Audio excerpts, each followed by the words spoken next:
to organize and hand me people's names as they walk in. You're supposed to know them by now. Wolf, I thought you remembered. You met him already. I tell you, I got the world's worst producer. I really do. I almost called Joe Walter Brennan. Oh, no. It would have been very embarrassing. Remember Walter Brennan, right? Yeah, I did. Yeah, that's right. When I was a kid, I used to see him on TV and say, hey, there's someone with my last name.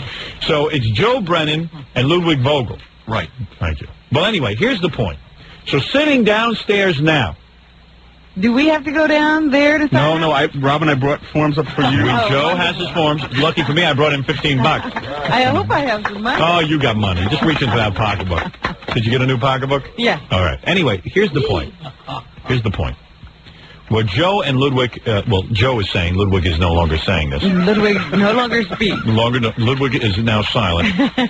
What Joe is saying is that downstairs at 600 Madison Avenue, there's a gentleman with a pen and paper. And he's got 6,000 forms. And he's got 6,000 forms for the Libertarian Party of New York 94 State Convention.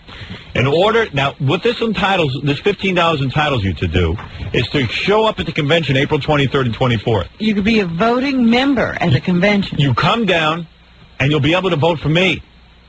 Me! Or whoever else. Maybe someone else there. Forget about someone. Will sway their vote. If you're going to vote for someone else, don't bother signing up. Dealing with nitwits.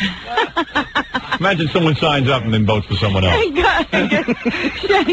get the shaft. I can't believe it. Because what this means is you'll get to spend the weekend with us up at the Libertarian Convention. Yes. We'll spend the weekend at the Ramada. Now, what was this about, a dinner and Yes, I was listening coming in, and I wanted to address that.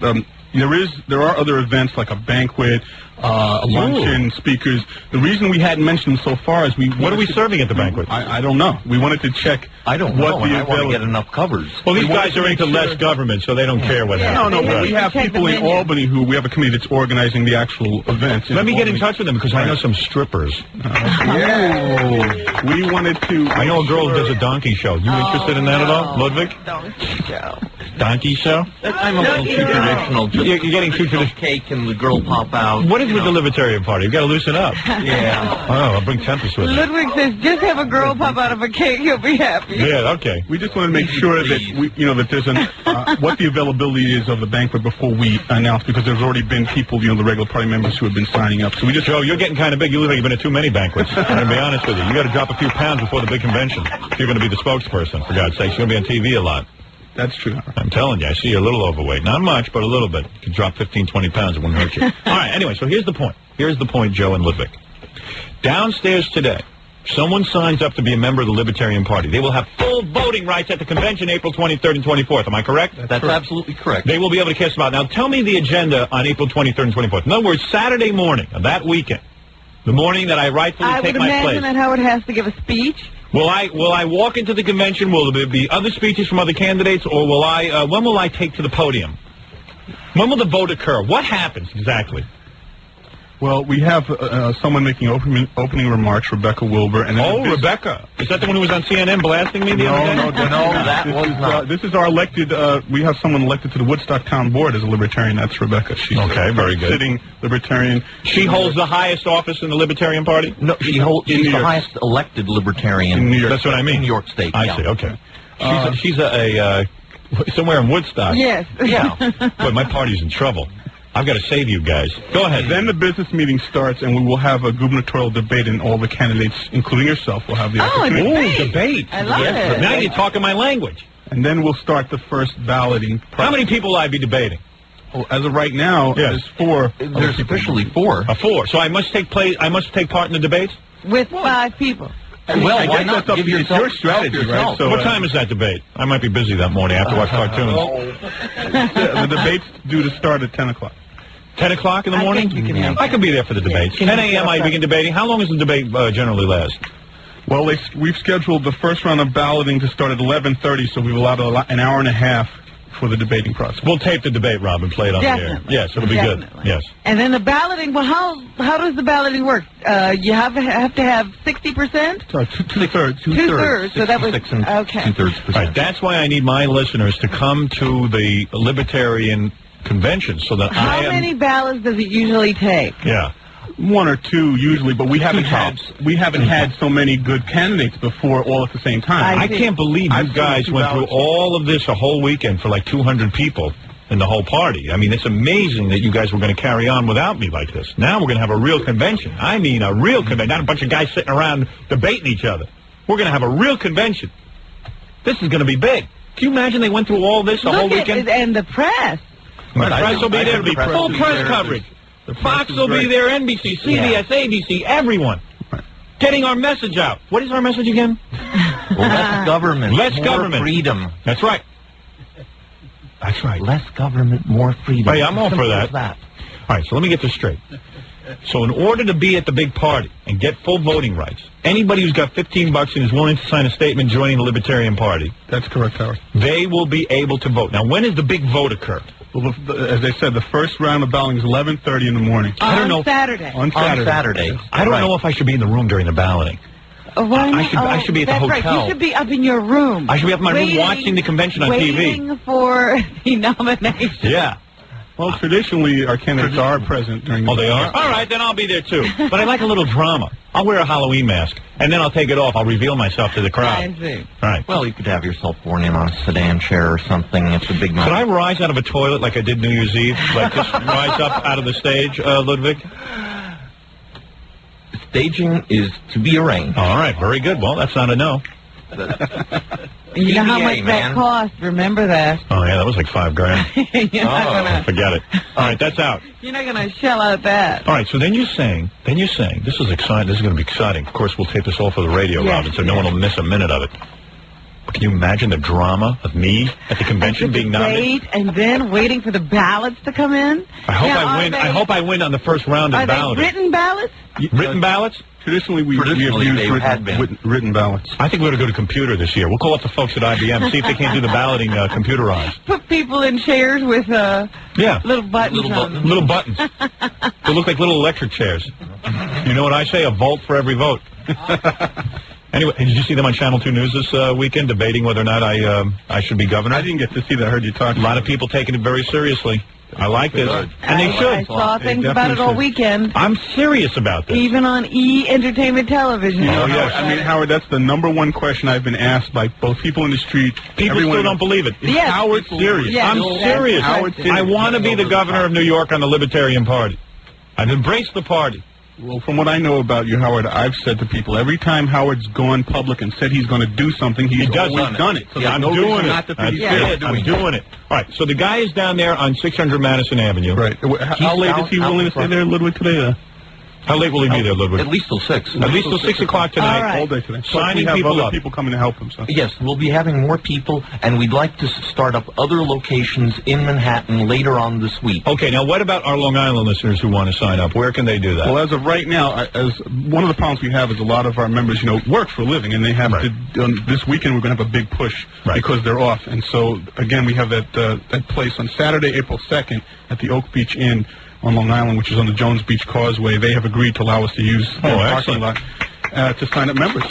And I think that's really wonderful. Excellent. And so now we're getting somewhere. From 11 a.m. to 2 p.m. On Saturday, we will have people there to facilitate, make things easier for your Long Island listeners. And they'll be able to vote at the convention. That's what it's all about. So you'll be able to take part in the political process. Around the state. We're trying to get some locations in Albany, other markets that you're in and around Buffalo, the state. Rochester. And if there's anything, one of the concerns we've had, Howard, if I can be frank, go ahead. Is that some of the places that we would normally, like, say, petition stuff, or parks, government-owned buildings, that we might have some flack from people who may not, outside the party, may not, support the idea of us signing up members. So if you do know, if any of your sponsors or any people want to give permission for us to set up locations on their property, we'll find plenty of locations. Yeah, right. Just pass that along. Now we are in the big leagues. Exactly. Okay. That's why we wanted to. There are Republicans, there are Democrats, and there are Libertarians. Exactly. Right. Now it's a different story. Now that you guys have come out of your meeting. We're going to have a three-party system. There's a three-party system now. This is the goal. We are now in this to play for real. I'm going to be the next governor of New York State. Yes. Great. Definitely. God help us all. No. There is no substitute for victory. You're damn right, Ludwig. Boy, Ludwig really got on the bandwagon. Ludwig, what side were you on during World War II? All right, listen, let's take a break. Everyone calm down. We're in a euphoria right now, but we got to get down to business when we come back and finish up and figure out exactly what we're doing. Well, we've got to get signed up. Right. Yeah, next I will sign up, Robin. You will sign up. We will become libertarians. Are we going to sign Jackie? Jackie, you're going to sign, aren't you? Absolutely. Billy? Yes. Fred? Sure. All right, well, there you go. All right.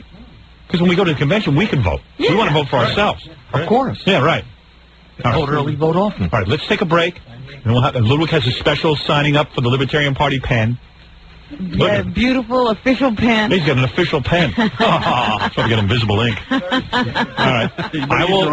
I will give you my $15 so that it's all legal. What is it, Baba Bowie? There's a photographer from the New York Post who wants to photograph you. Oh, with wonderful. Maybe even. Does he want to get me during the signing? I think so. I believe that would be allowed, wouldn't it? Even though I am not made up. I only blew dry my hair for like 5 minutes this morning, but okay. You know, do one of those little side poses where you're really not showing a lot of your face. All right, let me prepare for this historical picture. This hysterical picture. Right after these words. We're back with the Howard Stern Show. Sitting here with the two main dudes from the Libertarian Party, Ludwig and Joe. Ludwig and Joe say, hey, a big meeting this weekend. Everyone was kind of thrown at first with me running for governor. Things were happening fast. I think you caught them by surprise. And now the Libertarian Party is welcoming me at the convention. They are excited about my appearance there. And they've even welcomed my fans who all want to come down and cast a vote for me. Who was the first person that brought this up anyway? Brought up what? The idea of you running for the Libertarian Party. Well, actually, I got a letter from a guy who writes for a Libertarian newspaper. And he had asked me. Would that be Bob Goodman? I don't know. I don't remember the guy's name. I threw out the letter. Oh, okay. But he asked me. After he started all this, you forget his name. Hey, listen, sometimes you got to step on the little guy to get to where you're going. You know what I mean? It always works that way, doesn't it? But anyway, so he sent me a letter. He said, would you be considering running for governor for the Libertarian Party? We've heard some rumors. I said, rumor schmoomer. I'm going to run. And I had a long talk with myself on last Sunday. Only last Sunday I decided to run for governor. And already the campaign has taken on a momentum. It's a good thing you decided so soon. Yeah, I just read the letter and I said, damn it, I should run. And I'll run on 3. Listen, I was the one who said I got to run on 3 simple things. Well, you have been screaming about these things for quite some time. I'm really a very shallow person. All of these things are just selfishly motivated. I want to walk down the street safely and know that at least if someone gets killed in my family, they'll go to the death penalty. I want that. I want them to go to the chamber or the electric chair. I personally favor the electric chair. I favor doing it on pay-per-view. That'll raise money for the state. More money, less taxes. Thank you. Joe and Ludwig really coming around. Yeah. They're starting to become lunatics like me. Pay-per-view. Oh, forget pay-per-view. 50% right off the top. Well, we're all for entrepreneurship, Howard. Hey, guys, can we make me dating other women a law? Is there actually, I got to talk to my wife about it. Now all of a sudden you're expanding. Only 3 topics. All right, only 3 topics. You Okay. You're going to limit yourself, too. Ludwig says make it a law only if he can date. You married, Ludwig? No, I'm not. It's hard to believe a catch like you. How'd you get away, Ludwig? How did the girls let you get away? You must date a lot, though. You're a very handsome man. Well, thanks. I don't think Ludwig's ever talked to a girl. I don't think Ludwig knows there's another sex. What is going on? Yeah. Ludwig is very shy. He really is. He's a true libertarian. Most libertarians are shy. Joe, you're married? Not yet, no. You too, huh? Another one. No, I date a lot. Oh, do you? Yeah. We're at those libertarian conventions? How are the Is girls? that a good place to pick up Unfortunately, women? no, it hasn't, but I'm hoping you'll do something about that, Howard. Right. The number Hey, of let me tell you women something. Yeah. that come and join the party is disappointing to me. I mean, it's not a good place to meet women. There are a few nice women there, but when Thank you have God, I'm showing hundreds of up. guys and a couple of women, it's not. The Libertarian Party usually is Target mostly ratio. guys, right? Yeah. Yeah. I mean, the ratio is college educated. So usually at the big convention, there's like, what, 10 girls and like 190 guys? something like that. Yeah, something Really? like Oh, that. man. Not a good ratio. I can Not see at why all. Ludwig isn't It's pretty dismal. Well, I guarantee you that's going to change. If I have anything to do with it. What is it, Baba Fohai? Hey, you know that really volatile Haitian woman that's called in before? Yes. She wants to know what you're going to do for the Haitians in New York. Is she crazy? They're not on your agenda. Hello? Yes. Yeah, let me tell you what I'm going to do for the Haitians. Uh-huh. I'm going to put you all on a boat and send you back to Haiti.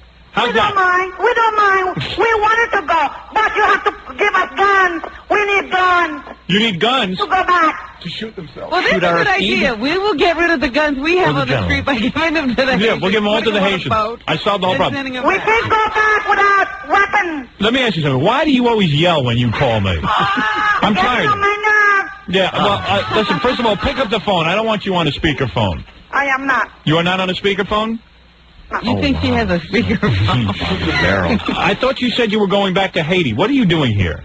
I can't go back because the army is killing my people. Who is killing your people? The army. So why don't you... So go over there and fight them. Why are you As here? a governor, I want you to promise we'll vote for you. I'm an American. I have a lot of people here who are American. They'll give you their vote, but you have to promise us guns. No, Go listen to me. back. I am not we giving... want to go back. I'm not giving you any guns. I'm not giving you anything. This is America. We don't give people things. This is you have to earn You're those the governor. things. You're the No, governor. I'll be the governor, and I got news for you. I don't want your vote. Oh, really? Yeah, not your vote. I'll take other Haitians' votes, but not yours. Really? He doesn't want your vote. That's right. Why? Because all you do is yell about people giving you things. My government, under the libertarian bylaws, will be less government. Look, you know who's giving the army that's killing the people in Haiti guns? Your government. Do me a The favor. American government. If I get you a gun, will you shoot your phone so you can never call me again?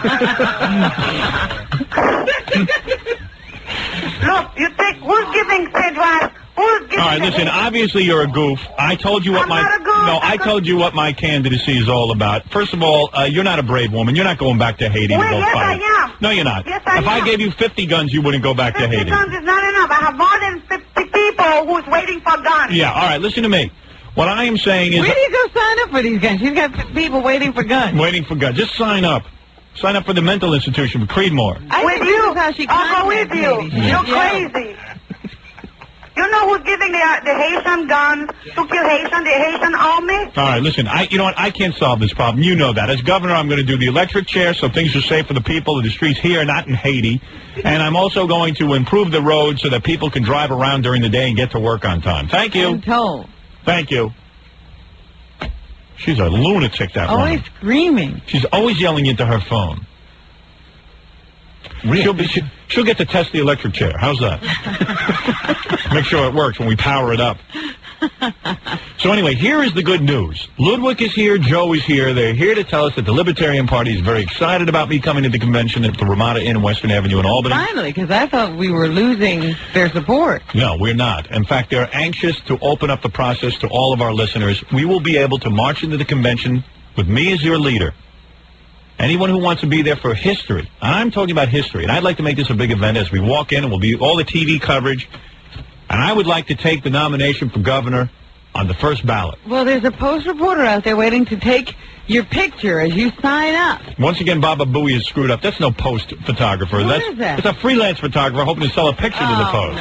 No. All right, let's sign up, Robin, for the Libertarian. Now, All here's right. my $15. Wait a minute, I didn't get my money. Now, I'm giving you guys cash, but I understand on the street you guys want, like, checks. Checks would be better. Yeah, checks would be better. Okay, because obviously they don't want to sit there with, like, $300,000 in cash. Right. Because you guys will get mugged. Never get it to the bank that Right. way. Yeah, I understand. All right, so here's my 15. Are Take you my getting 15. a receipt?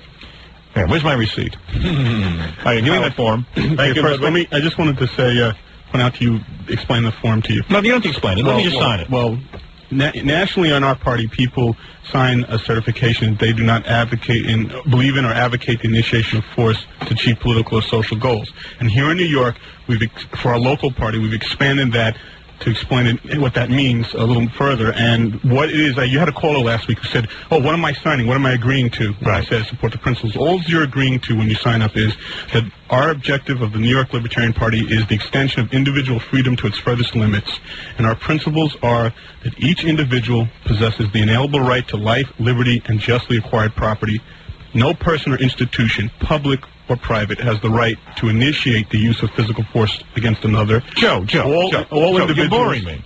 You're boring me. Who We all cares? agree. We all agree. You want to know what No. you know what they're I signing don't up want to know what I'm signing. I'll read it later. I want to be the Libertarian candidate. When Give you me the say piece less of paper. government, we understand. We understand less government. No Let me see force. that. Go ahead. What is this here? I agree. No You don't person want is to a- revolt. All right. All individuals are entitled to choose their own lifestyle. I'm for that. The moral basis of politics, the preservation and protection of individual rights. I'm into that. The voluntary exchange of goods and services is fundamental to any social... Yeah. Fine, yes, good. Trade. Go ahead. Where do I sign? Right here? Right there. Yeah, right on the line. It wasn't you we were concerned about. We just want to make sure that all your listeners... My listeners don't care. They're looking for a party in They're Albany looking for April a 23rd. leader. They're going to get a read. party in Albany. I'll read everything for them when I'm governor. Don't worry about it. A lot of my listeners don't care what they're signing. All right, there I am. What is this? $15.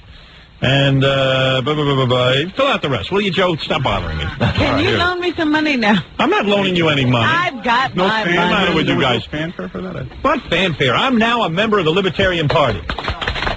Well, somebody should have taken a picture of that. And if I get elected, thank you, Joe. Thank you, Ludwig. I feel different. We're not good. documenting this. You feel good. Well enough. Can we document this? No. You want me to want him to be photographed? Well, remember the guy said he was from the New York Post? Yeah. He wanted you to know that he's a freelancer and sometimes submits to the New York Post. Well, I don't know. Why should I give him a picture?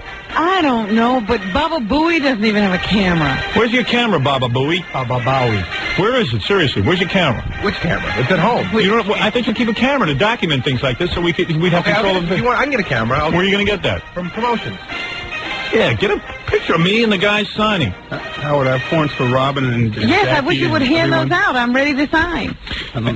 You know what we'll do? Let the freelance photographer take the picture. What the hell? Because Baba Booey, I don't know what he's up to. Phony. At least the freelancer, you know, maybe we can get him to give us permission to own the picture. Yeah. Hey, Joe, here, pass it out to Jackie and Billy and Fred. They want to send up and Do Rob. they have money?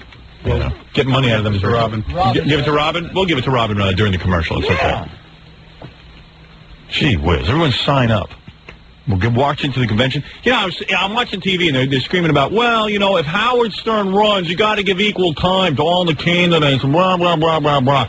Now, Governor Cuomo says he don't want a radio show. Yeah. Number two, what happened? Isn't there what is the amendment that says you have a right to pursue your livelihood in this country? Ludwig?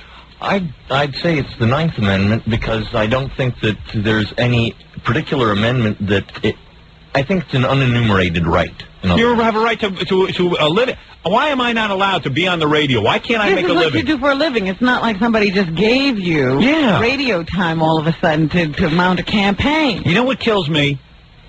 You ever see when they have a governor's election?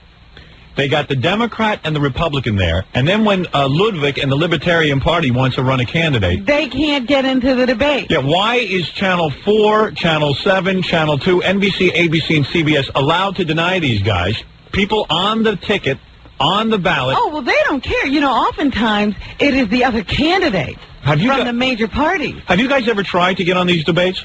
Yeah, we sure have. And what happens? What do they tell you? What about equal time? They tell us to get lost. And what do you say? Equal time, right? We say, but they say get lost.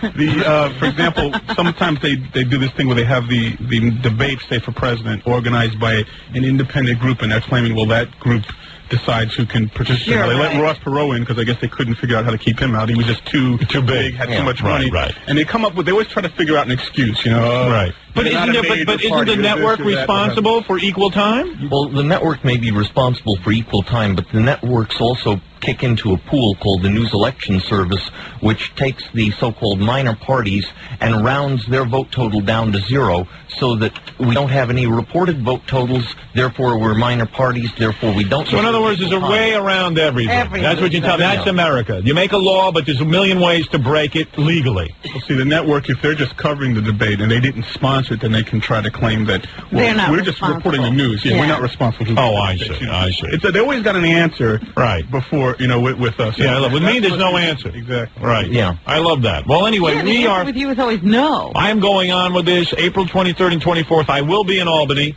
Do I have to be there the 24th? Can I just be there the 23rd? What happens the 24th? What's on the 24th? We have a continuation of business meetings, things like the bylaws, whatever bylaws revision. I don't need to be home there. for that. I'm going home for that. Election of officers, you know. I'm not doing that. Saturday I'm coming. Saturday morning I will take place in the debate at 10 o'clock.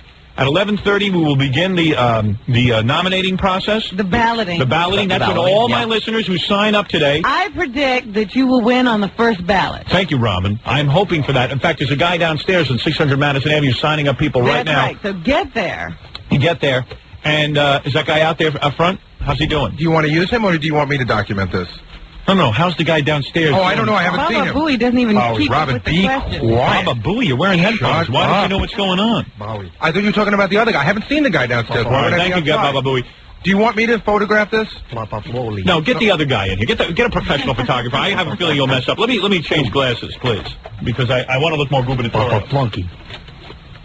Ludwig and Joe, as I sign, I like to be in shades. Of course. My trademark. I think Gary's so funny. He's answering 5 questions back. I know. He is a funny guy.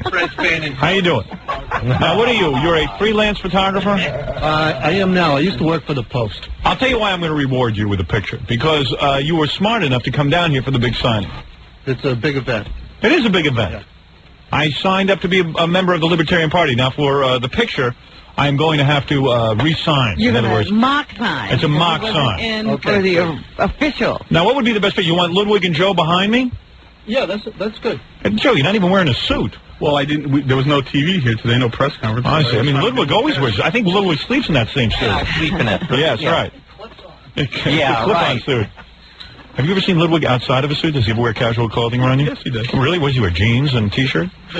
Would you like to see a laid-back Ludwig? I want a poster of Ludwig in a laid-back pose. Okay. All right. All right, wait a second. Now, give me the form so that it looks official. You understand? Let me have the special pen. All right, guys, you guys get behind him. Yeah. And, sort of lean over, make sure he's signing it correctly. Why not? Yeah, why not hold up the sign here, too? Ludwig or Joe? Joe, maybe you hold the sign so that you're hiding that shirt. It embarrassed me. You don't look like a legitimate guy. All right, now, hold it a second. Now, wait till I get ready to sign. Everybody's not posed correctly. Wait a second. I got to fix my hair. Hold it a second. Now, hold it a second. I'm giving you a picture. Hold it. Let me fix my hair, Robin. Man with you. I'll put a little bangs. Okay. Now, how do I look, Robin, for the big picture? Very good, very good. All right. Now, hold Looking it. just like Howard Stern. All right, you ready? Here I am, signing. Okay? Look at this. Now, maybe you ought to take the sign from Joe. Howard, look this way. No, I don't. I'm signing. You don't look this way. What's the matter with you? Well, you finish at some point, don't you? Yeah, right here. See? And then off here. Right. Okay. All right, now take the sign from Joe, Howard, and just have them stand behind you. All right, that's good. You sure you got film in that thing? Yeah. All right, There's a flag. Now, you guys stand, move over this way. Joe, get close to Ludwig. I know it's painful, but come on. There you go, just like that. There you go. This is good. All right, very good. All right, that's enough pictures. Hey, what's your story? How'd you get fired from the Post? No, when they had the new owner come in, I decided not to go back. What's behind you, Ludwig? You've been doing all right freelance? Yeah? You've been doing good freelance? Yeah, I've been doing okay. What you gotta do? You gotta go around and chase celebrities and stuff and try and get pictures of them? I've been known to do that. You've talked about a few of my photographs up here. Oh, yeah? One would be Ivan Boesky with a long beard. Yeah, that was yours? That was mine. Nice job on that. Yeah. What else you got? Anything good? I do some of the Kennedy photographs. How much money can a guy get for, photographing Ivan Boesky in a long beard? Can you make a lot of money?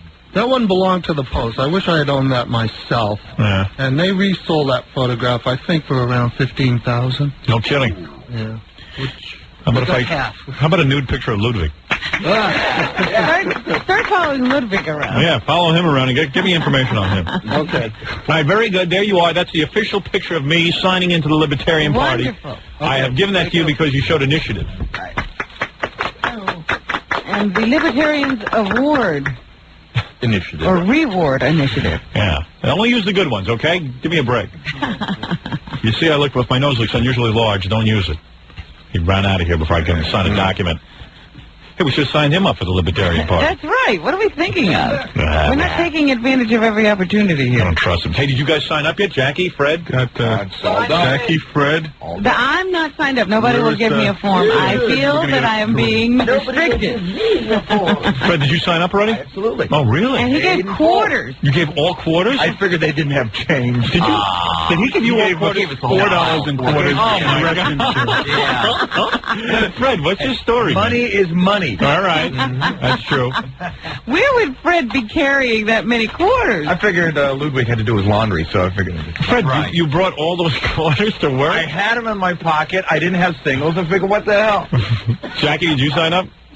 Yeah, but I only had paper money. All right. Billy, did you sign up? I got to go to the bank during the break, and we'll sign up. I have signed up. Oh, you have? Yeah. Okay. He just has to pay. I have to pay. Billy, you make so much money, man. Why don't you carry a couple of dollars with you? Billy doesn't even carry his own money anymore. That's how rich he is. You cheap little chipmunk. All right, I tell you what, I'm excited now that I'm a libertarian. I understand what the party stands for. I am prepared on Saturday. I will show up April 23rd. We're going to have people signing up all over the state for the Libertarian Party, so they can join us at the Ramada Inn on April 23rd and 24th. That's where I will take my rightful place as the nominee, the candidate for the Libertarian Party. Well, you're sounding just like a politician banging on your desk. I sound like a maniac, is what I sound like. I sound like Khrushchev. Where's my shoe, Fred? Yeah. I'll bury you.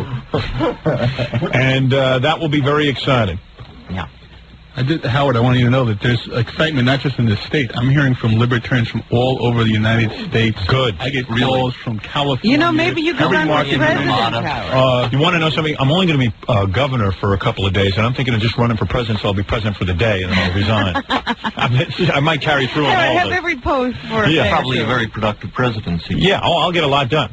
Anyway, people are responding to what I'm saying. There is a serious, we're kidding around a lot, but there is a serious message here. The death penalty needs to be brought back to New York. I don't think anyone would argue with that. 94% of the people are for the death penalty because they can't take it anymore. Not that it's necessarily a deterrent. They can't stand the fact... I don't know that anybody's proved it's not a deterrent. Believe me, it deters me from killing anyone. I don't do anything because I don't want to get killed. Look, at what point will you change your expression? Thank you. All right, is there a time thing? Is there a time thing going on? Because if it happens, I don't want to miss it. All right, anyway, here's the point I'm making. Everyone is excited because I got 3 good issues here. 3 issues they can get behind. 3 issues they know that Howard Stern, even if they think he's a jackass, at least he can pull those off. They know I'm honest, so I will resign. And then we're going to get ourselves a good lieutenant governor. A good lieutenant governor. Somebody with credentials. Now, one question Howard had was, does he have to have that person by the convention? Yeah, do I have to announce my lieutenant governor by the convention? Well, it would help because the convention body on Sunday is voting on all the rest of our slate. Oh, I see. Yes. Okay. So it would be nice if you informed people who it would be. Yeah. All right, because that way he'll win also. I don't want to run with someone I'm not into. That would be a big mistake. Can't have arguing on the party. Who can I get? I got to get somebody who's a real public servant, someone who has done good for the people of New York. You don't know anybody like that? Try to get someone who, not a Republican or a Democrat. I mean, we want someone from... You got to get someone who has served government.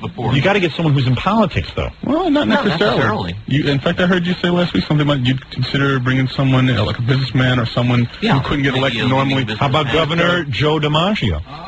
Oh, okay. You know who else is good? Uncle Floyd. I was thinking about Governor Uncle Floyd. Well, Howard, I would say if there's any, I know you had Congressman Serrano call last week. If there are any Republicans or Democrats who are interested, they would improve their chances if they would now say they're joining the Libertarian Party today. Joe, let me bring you into reality. You and Ludwig, okay? Because you're both great guys, but you're a little bit out of it. Now, here's the way it's going to have to be. We got to find someone. Forget about party affiliation. You got to find someone who the people are going to accept as a real governor. Well, someone like Jeff Schick from IBM, Marion Freeman, our sales representative, somebody of substance. How about Tom Chiasano? No. He always looks very official. No, Howard, he's a nitwit. And he will come to you every time he needs to make a decision. No, he's very stupid. There's no way. It would be a disaster. It'll be an Albany McDonald. He looks the part. He can't even get to Albany, let alone no, he is not that. I will find someone. Please trust me on I this. was just thinking of a way for us to get rid of him. Hey, guys, we got to win this one. If you really want to win this one, you got to let me... Listen, you guys don't know how to win elections. I do. You guys are good guys, but you've never come close. I'm going to get us in there. We got to get a guy who everyone respects as a real tried and true public servant. Someone who really fits the bill of governor. So after I'm done with my goofy first year, this guy takes over. What did Ludwig just say? Ludwig, I don't know. Who'd you say? A real mensch. A real mensch. Ludwig, are you Jewish? No. Oh, you appeal to everyone. Ludwig speaks several languages. Yes. Yes, a real mensch. I realized Ludwig was Italian.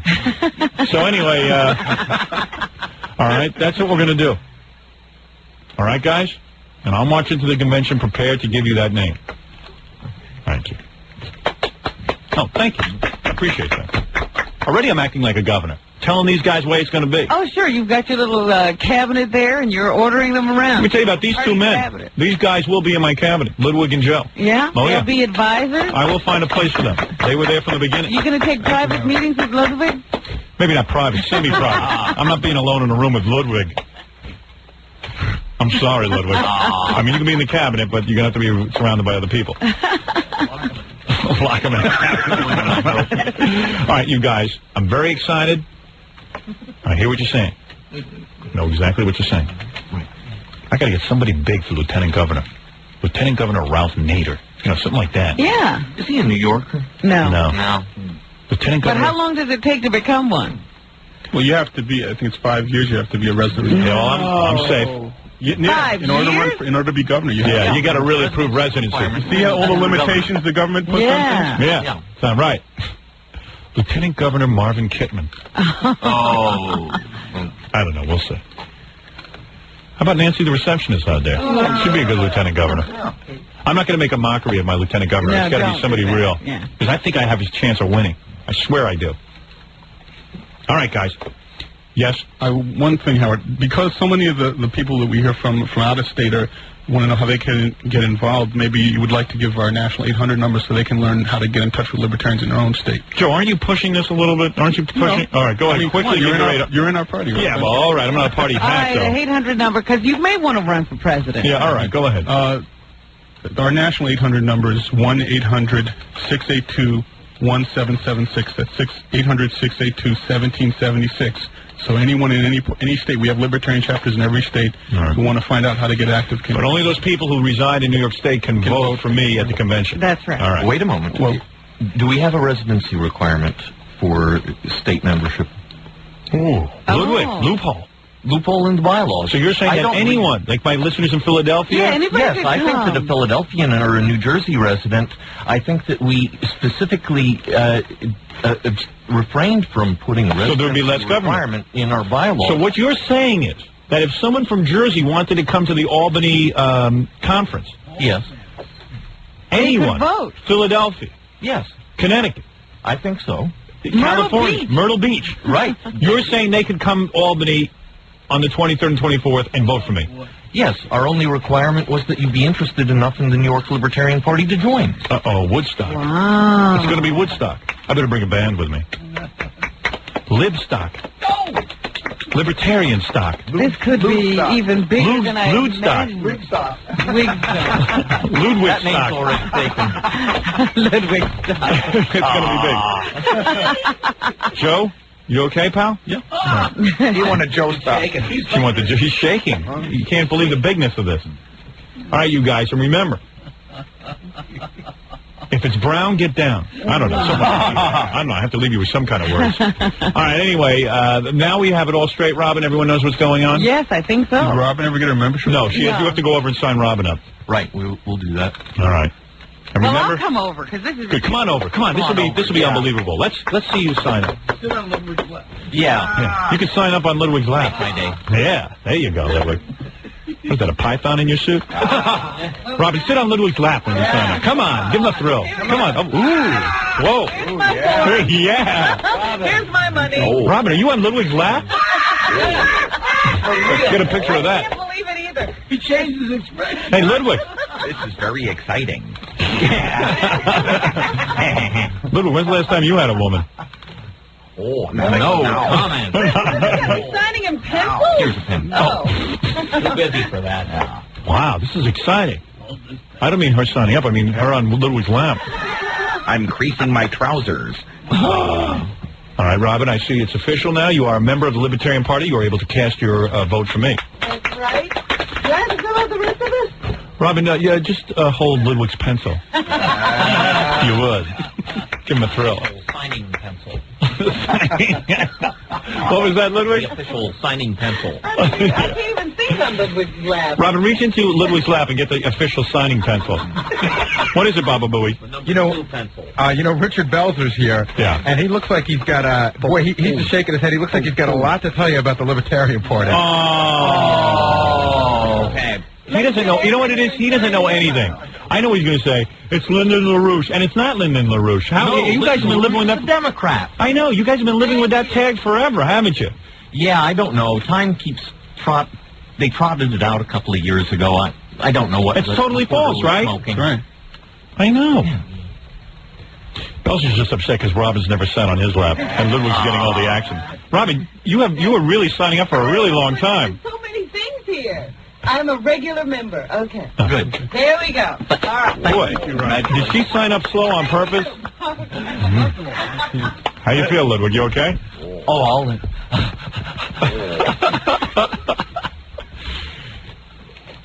Ludwig will never be the same, Robin. What? You really gave this guy a thrill.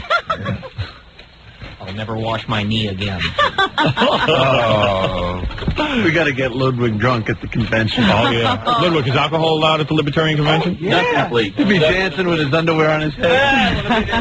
I lose Ludwig. Where is Belzer? What is his problem with those? Bring him in. Yeah, let's have him in. We'll start the debate. No, I'm going to shut him up right now. You know he's always wacky. Belzer, if you rain on my parade, I'm not going to rain on your parade. I just want to let you know. The Libertarian Party has the muscle to get me on the ballot, and that's all I care about. Don't put down my party. And don't start in with Lyndon LaRouche. The guy. No, I don't care about Lyndon LaRouche. Oh.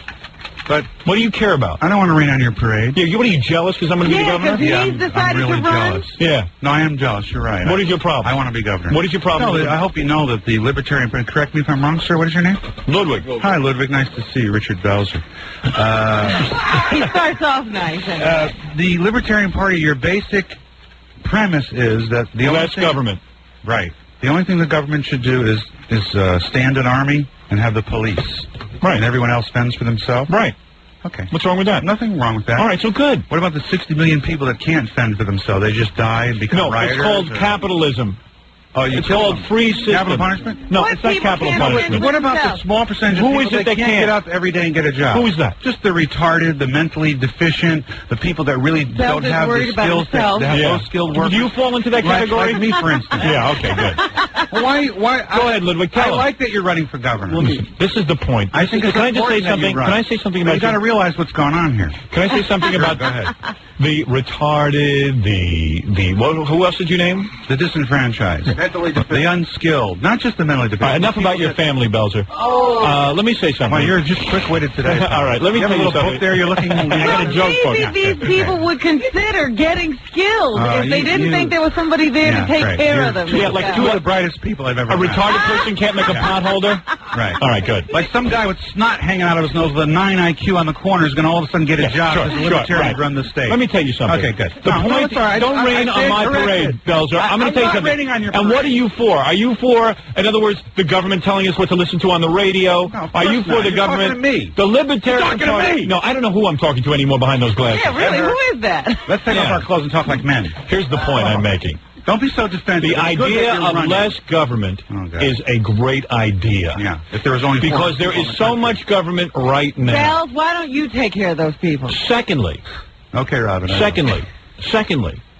The idea behind my candidacy... There would be nothing to stop Belzer from starting his own organization to do that. Oh, he does nothing. But instead, he would rather have a government and Am I in Barbara paperwork Bush's and so and forth. George Bush's house, or did I? No, I'm sorry. You think you're hot stuff because you're working. Because you're working, and Richard Lewis is still digging a hole for John Candy, and you know it. That's exactly why you think you're so big. That's terrible. Oh, is that wrong? Yeah. Oh. Not for you, it isn't. By the way, Belzer's a bit of my hero right now. He's on the good list because he did something very courageous. I'm going to talk about it in a minute. That's true. Absolutely true. But I want to tell you something. Ludwig Joe, this guy can't pee on our parade. Let me tell you what the truth is. The truth is I am running for governor on the Libertarian Party. You guys have the muscle to get me on there. I'm for less government. I'm your man. I'm running, and I'm going straight to Albany. Yay! How's that, all you rat bastards? Belzer. All right, we'll be back right after this. Thanks, Ludwig and Joe. You can sign up and vote for him, you know. Right. Big pussy. He might. All right, we'll be back right after We got to this. convince him. We're back with the Howard Stern Show.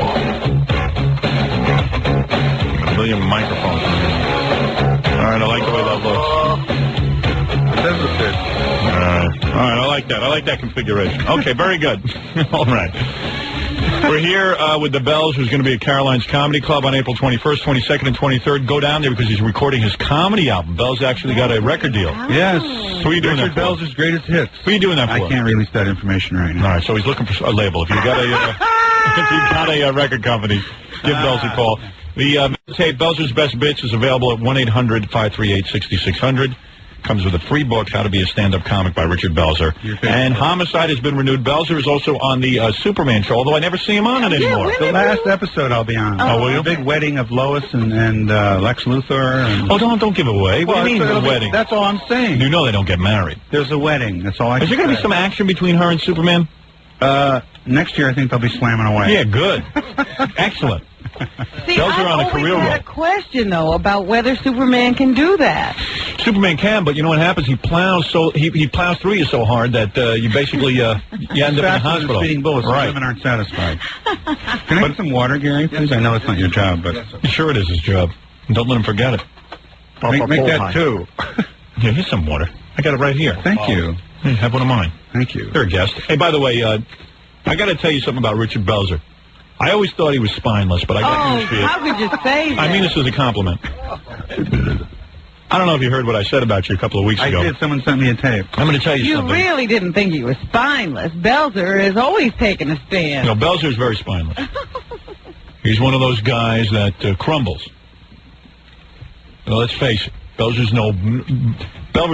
was no hero in Vietnam. No tower of strength, huh?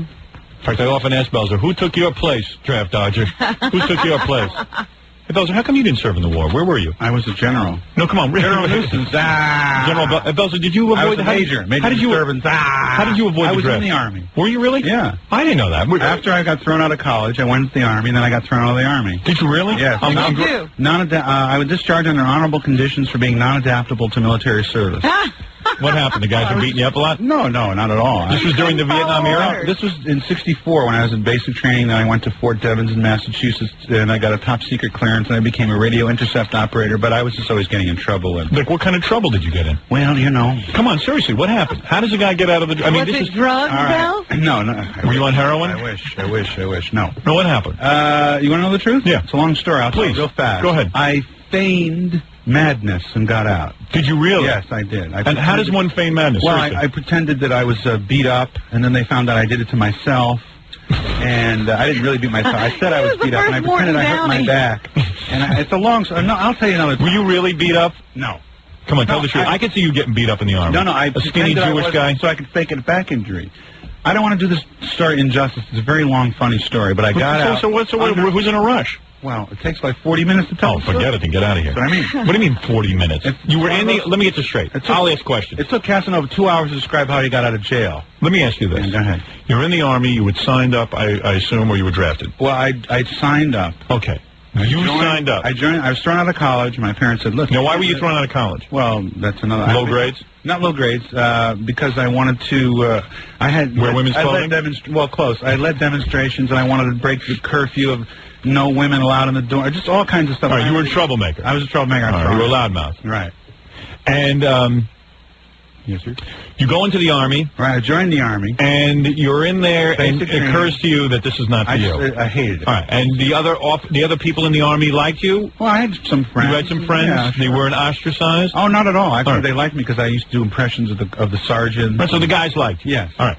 And which is unusual because you don't find too many Jews in the military. Well, there's one guy said, "Jew, what's that? Something you eat?" Right. Yeah, so the point is, so you're in there, and here you are, yet you're a popular Jew. Am I correct? Yes, because of my wit. All right, because of your wit. Your wit saves you again. Exactly. But you find that this Army life is not for you. Depressing. Right. It's hard. So then it's I finished basic training. Right. And I go to I take a test. This is during the Vietnam years? This is 64. Would that be during the Vietnam years? Early, before it really heated up. Okay, go ahead. 63, 64. All right. So I took a test, and they found I had a high IQ, and they put me... How high was your IQ? Why don't you regular? Give us your IQ. What is your IQ number? It has no meaning. Is it over 114? Yes. It is. Is it over 125? Yes. Is it over 135? Yes. How You're do lying. you know No, this? I'm not. You're lying. It's 138. You're in Mensa. I never joined that. It has no meaning. You have are you considered a genius? Those tests have no meaning. I will guarantee you, if I sat you down and gave you an IQ test now, it would not be over 138. Okay, good. Probably not. You are telling me your IQ is 138. I have no reason to lie about that.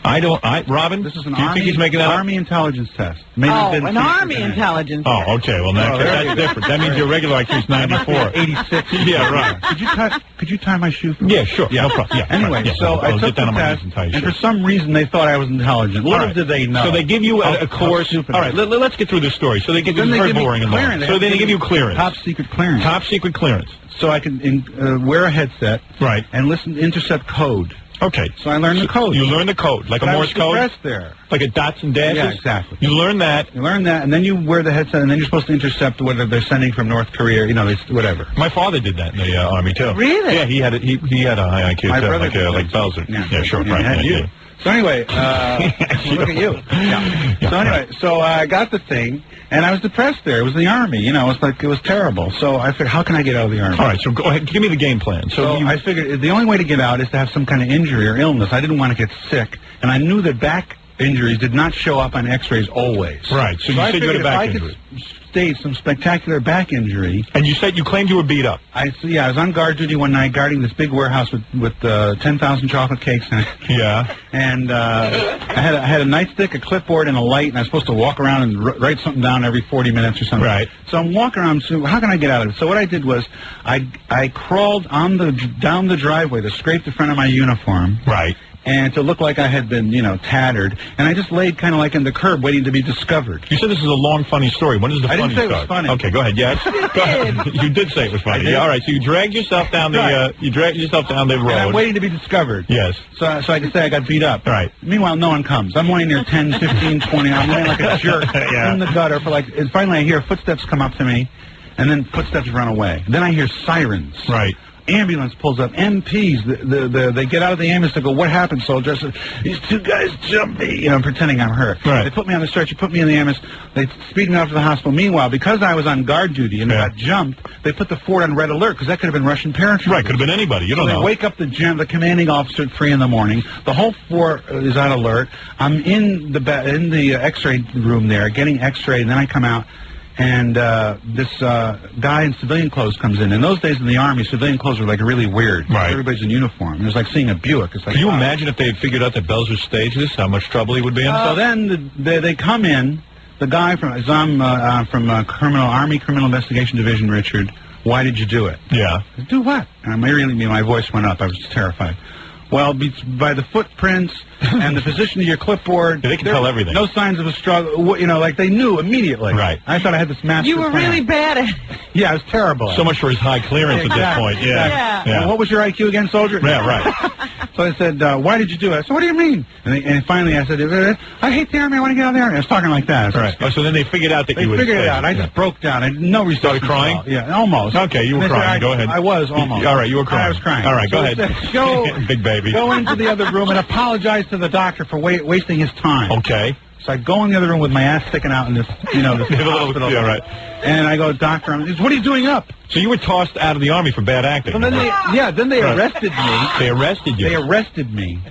And they brought me to the headquarters of where I was on guard duty, and this guy came in, and he said, well, who's this Bixler, Balsa, Beasler, Bustler? And then they threw you out of the Army. Is that the long Under story? honorable conditions. Okay, why honorable? Non-adaptable to military service. All right, very good. They sent me to a shrink, and I said, I can't stand I'm going to kill myself. No, really? Yeah. Okay. All right. Is that all you had to do? I said, good night. All right, I'll laugh now at that story. I thought it was a long, funny story, Robin. It is a long, funny story. Well, if he told it in the long form, I gave you the he cut out all the funny. Oh, I cut out the funny. Oh, it was my fault. You're like my wife. You, Robin. My wife takes the mirror off our car and blames me. I love that. You're going to blame me for his story being unfunny? Obviously. I said it was a 40-minute story. I told you in 3 minutes. Belzer did something very, very brave, and I want to talk about it when I get back. I mean, I think my audience will agree that the guy did something brave, and we should applaud him when we get back. He took a stance against this Arsenio a-hole. And I got news for you. I like what he had to say. Now, I'll let him talk about that when we get back. Don't forget, Belzer will be at Caroline's. That's April 21, 22, and 23. Oh, that's the weekend of our bad weekend. That's when we're going to the convention. We're going to be up in Albany. Really? At the big convention. Well, maybe can you give me reports on stage? I'll call you up on the phone. Yes, absolutely. All right. Belzer will be recording his comedy album. CD, I guess they call them these Comedy CD. All right. And with any luck, he'll get a... your first?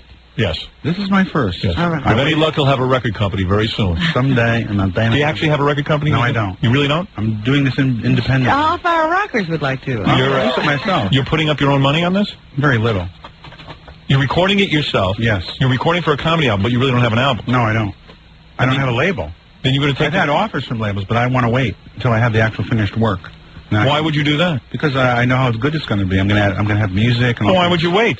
Because it's a concept album, and I can get more money for it than just to stand up in front of a curtain with a... This is how you cracked under the psychiatrist's questioning in the Army. I can't stand it. I don't have a label. I hate the Army. I don't have a label. No, you don't have a... You would sign with a label. And I figured, let me do this myself, and then shop it around. Well, that makes no sense. And you'll be the first to know. For a guy with an IQ of 138, he's making no sense. He doesn't make the brightest decisions. Here's what I think's going on. Belzer would like a label to sign him, and what he's going to do is put a little money up, record himself.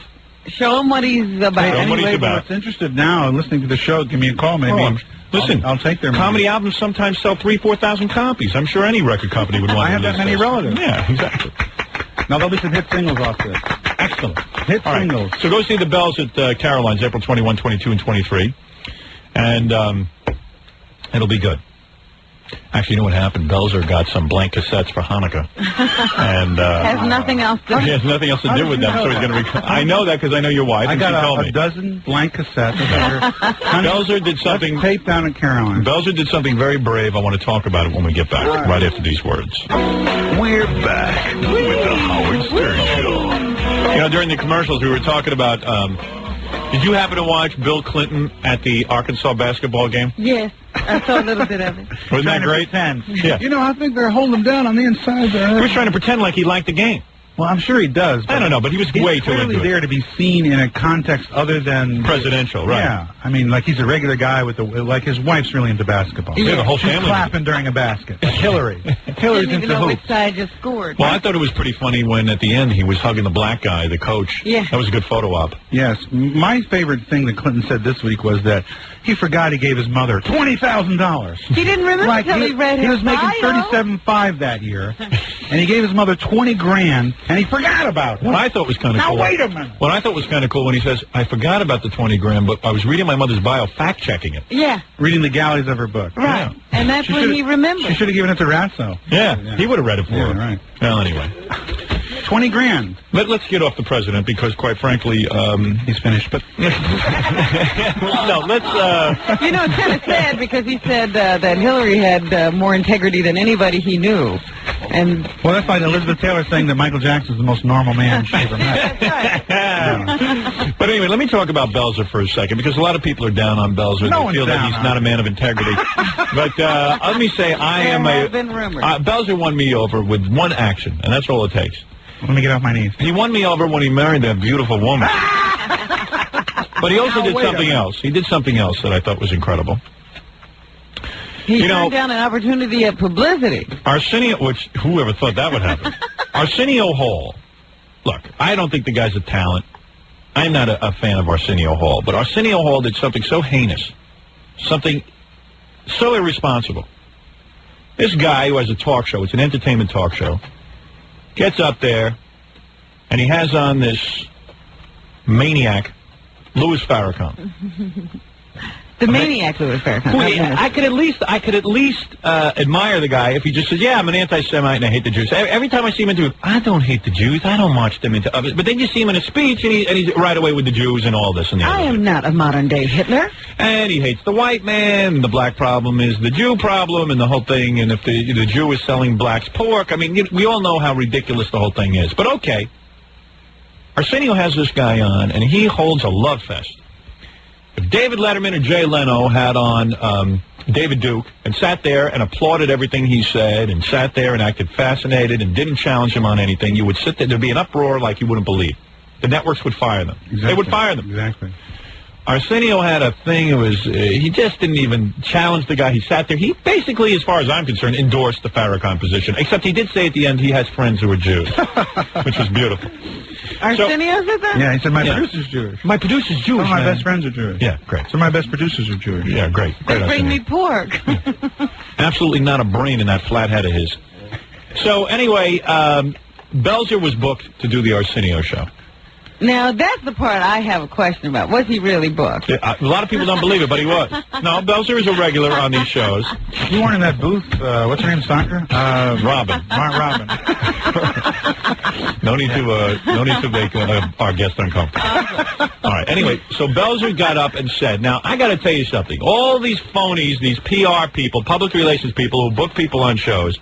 And won't book them on this one. Yeah, won't book them on this show. Me, a gubernatorial candidate. Yeah. Let me tell you what hypocrites they are. How come celebrities are still booking themselves on this Arsenio show? The only guy who stood up the following day and said, after what I saw on the Arsenio show, I refuse to do the program. He actually took a stand. Well, since that, I did see that Siskel and Ebert have also said they refused will to not do their Oscar telecast on Arsenio. Yeah, that's good. I'm glad. Because they felt he should refute something. Right. Anything. Say something. He didn't. He wouldn't. And you stood up and you said no. And I'm going to tell you something. Here's a list of the sponsors of the Arsenio Hall show who evidently have no problem with this guy. Pepsi, Maxwell House, Polaroid, Extra Gum, whatever that is. What's the gum? Arsenio. Yeah, he has extra gum. You can hardly see his teeth. Duracell, Kodak, Ford, Revlon, Ocean Spray. All of these highfalutin advertisers. Who wouldn't do this show? Max Factor, AT&T, Butterfingers, Taco Bell, Naked Gun 33 1/3. Anybody see that? I hear it's bad. Who told me they saw it this weekend? I heard John said. If you run it at 78, it's much better. Is it really? Yeah. And then it's twice as fast, but... Thanks for sharing that with us. Yeah, okay. Why don't you do that on Arsenio? Yeah, sure. Okay, great. Yeah, okay. Actually, I saw you on Leno. You did the Leno show. Yes, I did. Right away, Jay grabbed you. He liked it. Did he talk to you about it on this show? We talked about it in the dressing room. But what is it, John? Stuttering John, what is it? He wanted to give you his review. What'd you see? No, about the movie. What, Naked Gun 33 1/3? You saw it? Yeah, it's horrible. No good, huh? I thought it was real bad. You know, same gag, same thing, you know, as the first one. You should have him review every movie. He's an excellent movie critic. Same gag over and over again? Yeah, same stuff, you know. No good. Opening, you know, the opening, the cop car drives, the same thing, you know. I see. I'm not familiar with the other films, but thank you. Johnny. Hey, Bells, don't laugh at him. John has a record deal. You don't. You know, Jay tried to make up with Arsenio. Arsenio would have none of it. Yeah, well, Arsenio's a jerk. What is it, Papa? The actor Danny Baldwin is on the phone. He's calling from an airplane. He'd like to support you in your governorship. Well, he also appears... Oh, that's the guy who works with you, right? Yeah. Daniel Baldwin also is the brother of Alec. The brother we haven't talked to. And Stephen. Hey, Daniel, I never talked to you. Wait a second. Hold on. I can't get you. Hey, Daniel, you there? You calling from the plane you show off? Yes, I'm calling from the plane. Where are you, Daniel? I am 35,000 feet up en route to Chicago. Chicago. Under normal circumstances, I would say I'm calling to speak with the great Bell. But unprecedented in the history of New York politics, the most unselfish move of a superstar in the entertainment business ever, Howard Stern. Thank you. I support you. I say to all those people who are fans of any of the Baldwins, join the Libertarian Party. I really, truly believe that unlike most politicians who go out and say, I believe that when I get back to New York the next time I get there, the roads will be smoother, the tolls will be staggered, and people will fly for murder. Yes, they will. I think the air must be very thin up there. I tell you, I hope that plane doesn't crash. I got an endorsement from a Baldwin. Let me tell you something. Yes. Free drinks in your plane there right now. Go ahead. Drink away. Are you in first class, Daniel? But of course. Let me tell you something. I've heard from all the Baldwins. You know, Alec has called into the show. Oh, hang on. Let me do that in person. So, Howard, I think that I think that, you shouldn't support Senator Alphonse D'Amato. I think, Howard, that Alphonse is someone who you really like to possibly shy away from in your political career. But anyway. Hey, let me ask you something. Yeah. So you get together with Kim Basinger and... here we go. And what about you? He has a beautiful wife. Who does? Daniel's wife is beautiful. Really? Yeah. Who's your wife? Is she an actress? Elizabeth Baldwin. She pales, Kim Basinger. She brings her to her knees. Oh, yeah? How'd you get her? Well... She an actress? There have been rumors. She an actress, Bells? Yeah. Oh, yeah? Actress. Real hot? Hotter than Kim Basinger? Oh, of course. Hey, what's it like when Alec brings Kim over to the house? What's that like? I wouldn't know. Oh, come on. You're putting me on. I have never been over to Alec and Kim's, and Alec and Kim, Kim has never been over to my place. Don't you think that's a little strange? He keeps his wife away from his family. No, they're just busy. No, come on, though. Don't you think it's strange that Daniel Baldwin has Every never... family has their own dynamic. That's right. I don't know. Every family does their own thing. I don't know. Say, Alec and Daniel get along great. why don't you say Kim's a pain in the ass and can't be trusted with the family? Am I right? I would know. I don't know. I'm not clapping Daniel when he said that. You know I want to be on the good side of them. I hardly, every time I've ever been in L.A., Kim and Alec have not been in L.A., and every time I'm in New York, Kim and Alec are in L.A. Were you at the wedding? Oh, yeah, I was one of the best men. I'm the next governor of New York. Thank you. The next governor of New York making a fool of himself. Daniel, good luck to you. And he's on homicide, of course, with the bell. Yeah, Daniel, Go when are ahead. you going to be back in L.A.? I'm in Fort Wayne for a week, and then I'm back, and then I leave to go do another film. Hey, send me a picture of your wife, will you? When am I going to see you, Daniel? I will see Oh, shut up, Bells. Yeah. Bells all of a sudden has a friend. He's got a friend. You know what Bells is doing, though? You see, I'm sitting back here, I'm thinking to myself, Bells has possibilities of being Lieutenant Governor Bells. No, listen to me. Hey, let me ask you something. How old is your wife? 29. Oh, yeah? Ooh, and she's firm, Howard. Yeah, you got any kids? Just had a baby. Just had her first. And her belly is already back to being flat? Oh, just driving me crazy. What's her cup size? It's a short drive. Big. Big cups? Big. Lucky bastard. Hey. Oh. It's a sacred thing. All right. Hey, Daniel Baldwin, thanks for calling in. All right. And good to talk to you. Come by and see us sometime. Take care, Daniel. Hey, take care, and good luck to you, Howard. Thank you. Remember, everyone, Howard Stern, the next governor of New York. A vote for every vote. That's right. Thank you. That's Daniel Baldwin. Another celebrity endorsement. That's a He's couple a good now. golfer. He plays golf. What is it, I'm sorry to bother you with this, but it's just too good. There's an angry black guy on the phone who wants to talk to you about those Arsenio Hall comments. Listen, there's nothing to argue. Arsenio Hall is a chump.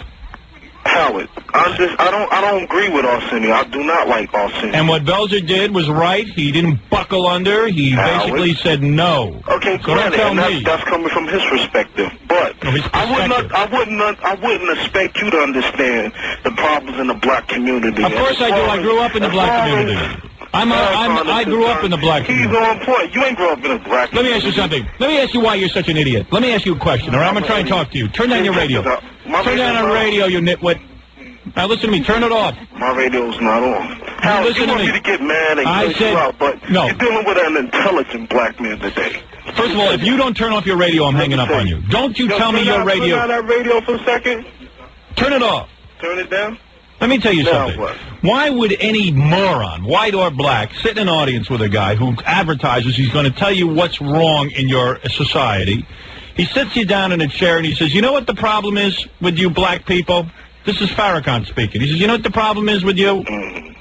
You got a whole bunch of brothers there unemployed. He says, the Jew is trying to put pork in your community. That's right, and pork is bad. Now, why would you have to buy pork? Oh, God, Bill, you don't have to buy pork. Let me tell you something. Whenever you devils get together in your little clan, everything's all right. But whenever the black man comes together... don't give me that cop-out. You know what I love about you? I'm reading in the paper today, a black gang, they sit there and they prey on old white women. They go after these grandmothers. Someone give us some jaw sins. Yeah, let me tell you something about you. All right, listen, you're not a serious guy. Yeah. All right, okay. Yeah, all right, Howard. And let me tell you one other thing.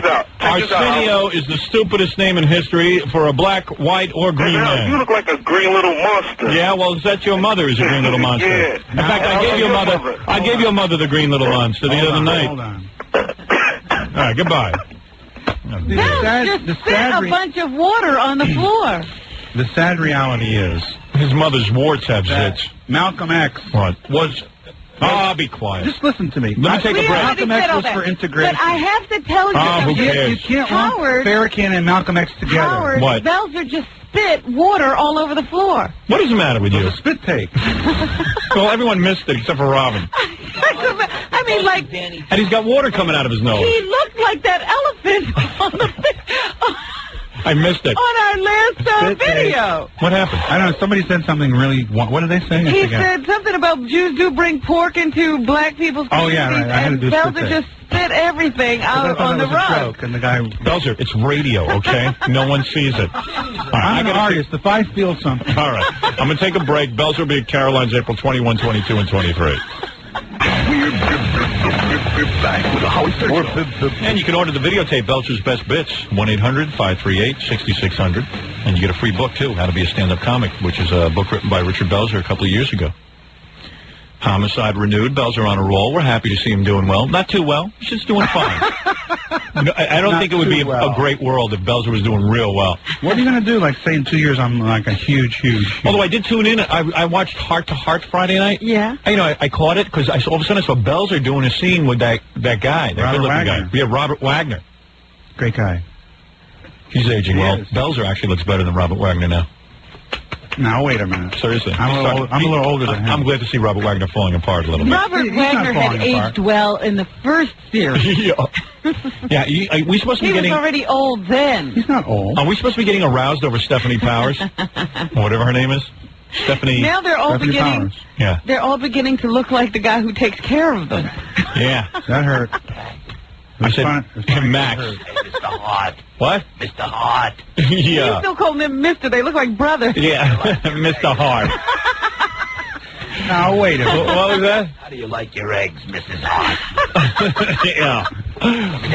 Lionel Stander, he's like 151 years old. Yeah. But you did very well on that show, I had fun. It was good. Yeah, you were acting pretty good. Yeah, it appears that Belzer's getting hot. It took you guys like 10 years to finally cop to the fact that I can act. You know what it was when you were in that really bad movie, that Boy Scout movie? That wasn't a bad movie. I thought you... Oh, Belzer, admit it now. You're on a roll. It was a children's movie.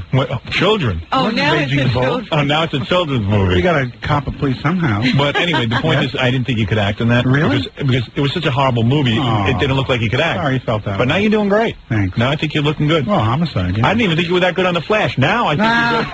I think you're good on Homicide. Right. I like you on Heart to Heart. Lois and Clark. I like you on Lois and Clark. All right. So I'm getting better is what you're saying. I mean, a Jewish Inspector Henderson I couldn't buy. But. Listen, if you don't put down that kryptonite right now, I'm going to lock you up, you bastard. There you go. Anyway, so the Bells is on a roll, and I'm happy to see it. It's a limited role. I like it. A limited role. Yeah, it's not a It role. hurts you that I'm doing so well. You're doing okay, which I like. If you were doing really well, it would depress me. But here's why you're a friend. You don't want me doing bad. No. You just want me doing okay, not great. Good enough so we want to keep having you on the show. Maintaining a career. I appreciate that. Those are close to retirement age anyway. 2 more years. 2 more years. I'll be faster. I'll be playing. It's true. 49. Those Bordeaux. Yes. If asked, would you do James Bond? All right, Robin, let's do some news. Belzer is here. I do the Jewish James Bond. I don't even Put that rocket away, Mr. Goldfinger, and give me a discount on some of that gold. All right, listen, Sorry. Robin, let's do the... Sorry, I'm doing anti-Semitic jokes. Go ahead, Robin. First of all, I just wanted to read you something that was faxed to me from the Albany papers about your candidacy. Good. This morning. I would appreciate that. The State Libertarian Party's Executive Committee has decided to ride the wave and back Howard Stern as governor. Yes. Though the decision as to where to hold a convention will depend on your appeal, Howard. It all depends on how many people you can sign up who are interested in coming to the convention. No, I'm not interested in that, Robin. Let me set all reporters straight right now. I am going to the Ramada Inn on Western Avenue in Albany on April 23rd. I'm not Whether interested... they're holding it at the Knickerbocker Arena or not. Right. I'm not interested in sitting there and creating some sort of show.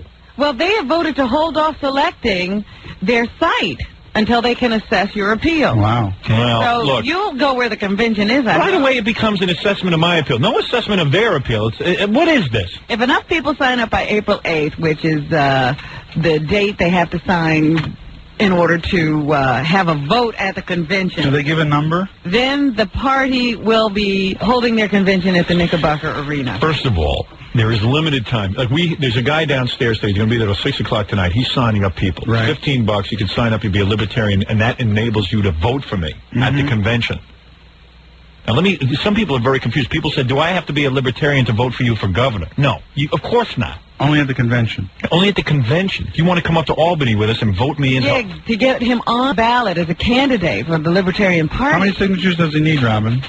To get on the ballot. 15,000. Yeah, this isn't what we're doing yet. I first have to get nominated by the Libertarians. Nominated, he needs 66 1/3% of the vote at the convention. So how many people do they expect there? At least 7. No, usually it's 200. Oh, we don't so know what it's going to be. In other words, a lot of my fans cannot get signed up. They don't know where to go to get signed up. There's not enough time to sign up. So we're doing it on Long Island on Saturday. We're doing, we're going around the state. Oh, great. And signing up people. But there's not going to be thousands and thousands of people there. A few hundred. Exactly. How do you know? They're signing up people on Long Island. They're signing up people in Manhattan.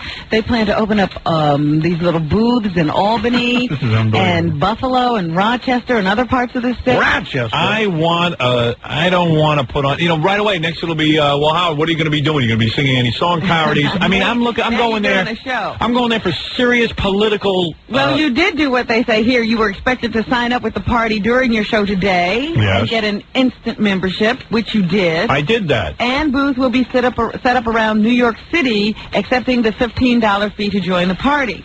That's right. Now, somebody named Russell.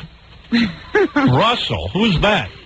Contends that if Stern can get by the pitfall for his candidacy... What's the pitfall? That equal time thing. Yeah. We'll get by it. Then... in the long run, you will be good for the party because you will bring in a lot of publicity. And if 10,000 people join with you, even if only 1,000 of them stay, they'll be 1,000 better than they were before. If you make it on the ballot and you get more than 50,000 votes, that would be even better for them. Oh, we're going to do it. Because they won't have to go through that lengthy petition thing. You want to know something? For the next 4 years. Let me tell you something. First of all, you got to understand the politics of New York State. Right now, Senator Moynihan is running for re-election. Senator Moynihan don't look like he's going to be around much longer, quite frankly. He'll be around for quite a while. I don't know. Smartest man in the Senate. He's a great senator, but the point is, if you notice, you don't see him that much. He's not that old. He don't look that. He's fine. All right, well, I don't know what he is. Bells talks to him. Bells talks to no one. My friend is his chief of staff. All right, whatever. What's going to happen is Moynihan will probably die in office. This is my prediction. Now listen to me. Listen to what's going to happen. In the year 2020. For a long time, Jacob Javits looked good. Yeah, Jacob Javits. Belzer's Moynihan's doctor. Anyway, what'll probably happen is Moynihan will die in office. Yeah. This is my guess. Governor Cuomo, who is able to, this is his game plan. He wants to win this election so he can appoint himself Senator of New York. That's right. Stan Lundeen, his long and faithful servant, will then become the governor. Now, who is Stan Lundeen? I don't know. He is going to be your next governor if you vote for Governor Cuomo. Stan Lundeen, he's a Chinese. If you vote for me... I'll be governor. Make state very safe. That's why there's no Oriental governors, you notice that? Very safe state, very safe. Their campaign speech all sounds like that. I thought Lundeen. Yeah, right. They're not taken Sounds seriously. like you're taking an order. Yeah. Ooh, what do you want? Very good, very good. Very good. Very good. Civil rights, very good. Oh, civil rights, very good. Oh, have the civil rights. Well, listen to this. John Monteith. Have a road crew work at night. Very good. Oh, road crew at night. Oh, who is a local Albany libertarian, Howard? Yes. He said he has no interest in helping you or organizing a convention for you at the He's very jealous, very jealous. I am not interested in promoting Howard Stern, and that's what it would be, the Howard Stern Show. Who said this? Montier. Who's that? Montier Williams? I am not Montier Williams. No, it's John Montier, who's a local libertarian up there in Albany. Well, there are people within my party who do not want me to run. I'm not finished with his statement about you. Yeah, he said it would be the Howard Stern Show. To me, he seems like a really disturbed person. Well, maybe I am. A person who really has some problems. See, this is where a guy... Like no politician is disturbed. Yeah. We only have... you should take a look at the race going on in Virginia. You got Oliver North, a guy who lied to Congress. Murderer. Who is a... Thank you. He is not a drug-dealing murderer. I'm speaking euphemistically and satirically. No, let me talk for real. Okay. Let me tell you what he is. He's not a drug dealer. I know. Let me tell you what he is. Look at his He diary is a guy... The tons of cocaine he shipped to America, but go ahead. Yeah, that's Belzer's opinion. What I am saying that he is a guy who lied to Congress. He was involved in paper shredding activity. This is a guy who should have gone to jail. I don't know how the hell this guy got off. I don't understand it. And robbed. And then you got the other guy. Nude rub-downs. Yeah, nude rub-downs.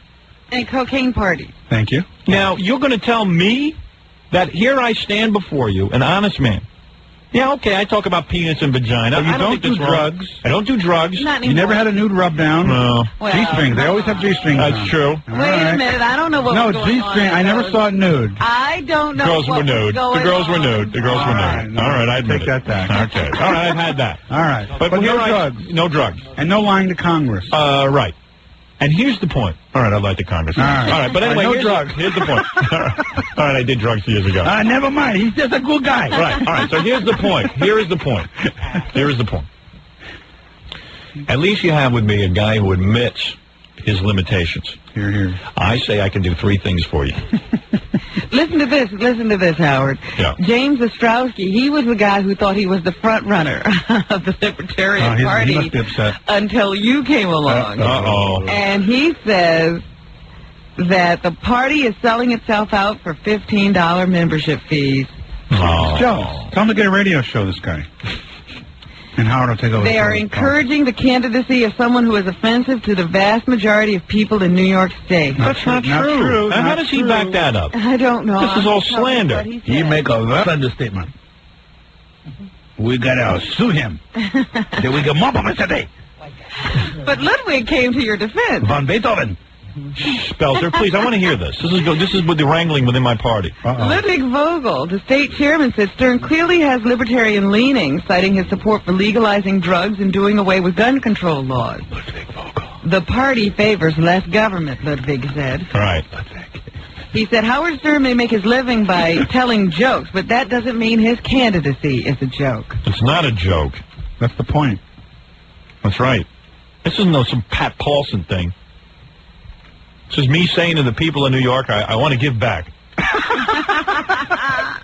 So you're doing 3 things that will make your life more. And how do you like these libertarian guys saying all these nasty things about me? All I want to do is go to the convention and have my say, and right away they got to knock you.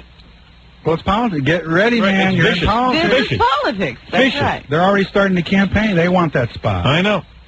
But it's fair and square. You sign up, and you're not putting a gun to anybody's head. They want you in. They just sign up. That's all. That's all. You're not slamming him. And, I'm going to be good for the libertarian. But these guys sit there at that convention with 200 people. It's all guys, hardly any women. And they sit around and they yank each other off because they're sitting there and kidding each other that they're going to be serious candidates. That they have anybody listening at all. I'm trying to bring the party into the mainstream and get us on the ballot. And you know what? I'll be good for those guys in 4 years. Because they'll be on the ballot.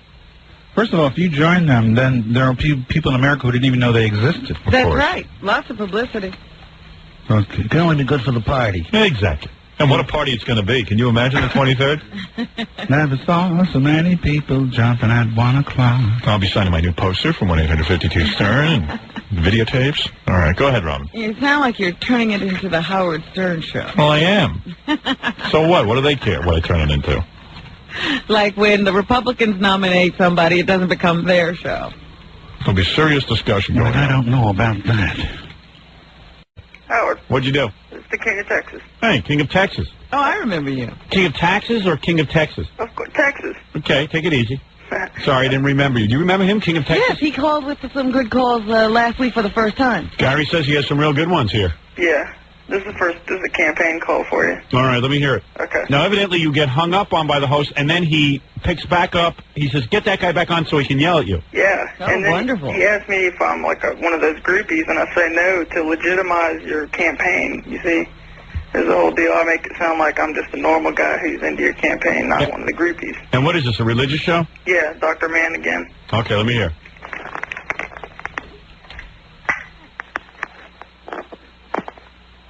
Okay, set up. Write to me, please. I'd like to hear from you. Dan in Oklahoma, how are you? Yes, I'd like to talk about the death penalty. Okay. And if we should support, as Christians, if we should support the possibility of the use of it in high crime areas like New York State. I saw on the news that it's been proposed by the New York gubernatorial candidate Howard Stern, a vote for everybody. Bill, can we put him back on? Are you there, Dan?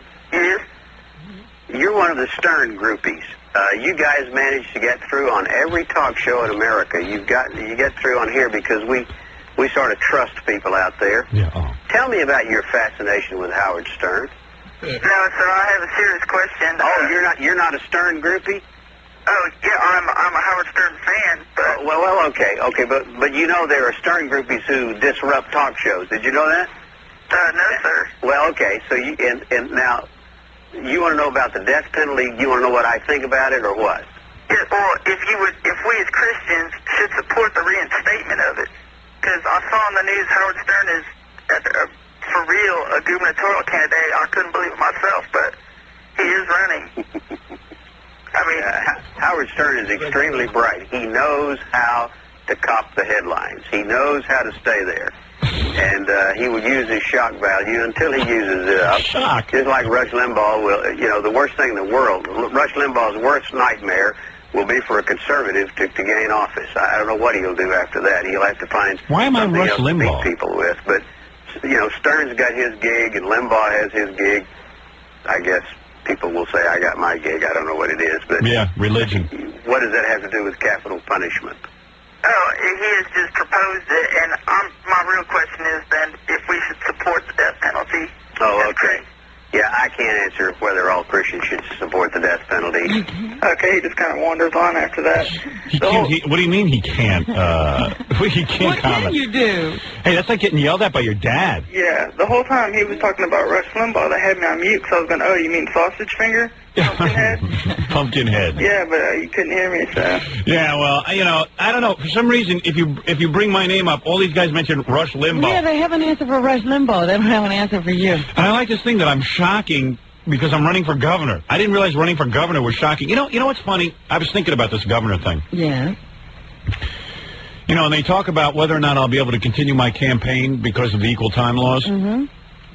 And I said, isn't it odd that the guy who is presently the governor, as in this case, Governor Mario Cuomo, he gets to be interviewed on every TV show. He has full access to the media because he's the governor. He can go on with press conferences. He can go on with special announcements. He can make appearances.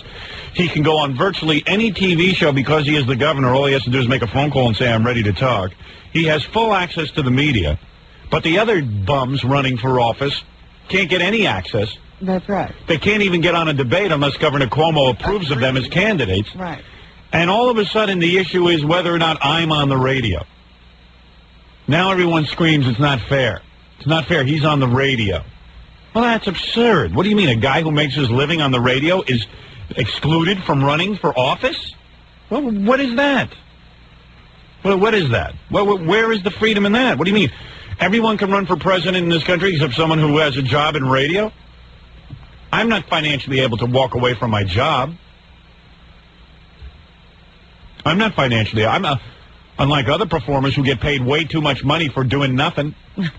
Like that alligator-faced bastard who ripped off everything I ever did, who ripped off my whole style. Guess how much Alligator Face makes? I know how much he makes. I found out. I know the exact amount. You're going to be prepared to pass out. All right, tell me and Take a guess. How much do you think Alligator Face makes? He shouldn't make. I found out the exact amount. This is it over $1 million? Just take a guess. How much do you think Alligator Face makes? 1.5. 3.5. Fred? I was going to say 3. If he makes 3, I'm leaving. I'm walking. Well, you might want to walk out. He makes $2.5 million a year. Well, that's his exact salary. That's 2.5. sick. $2.5 million. I don't make anywhere near any. I mean, yesterday that report said I make $7 million. $7 million. If I made $7 million, I'd quit tomorrow and just run for governor. Yeah. It's weird. It's weird. Why? It's the people who run this company. They're paying them. I'll tell you one thing. It's one more reason I'm leaving at the end of a year and a half. I'm walking out. I'm done. We bring in 30 times more money into this company than Alligator Face. Nothing funny about this, Jackie. Yeah, Jackie. That's a funny name. Jackie, if I sound like someone, it's you. I bring in 30 times more. For all intents and purposes, we're number one. Anyway, what can I do for you? Is that it? You done with your phone call? Yeah, that's what. All right, hey, good job, King of all Texas. Okay, well, keep up the campaign. It's great. Thank you. I'm going to keep on going. Okay, good luck. Thank you. Trying desperately to be the governor so I can bring back the death penalty. Oh. Tom called me yesterday to explain the equal time laws. Oh.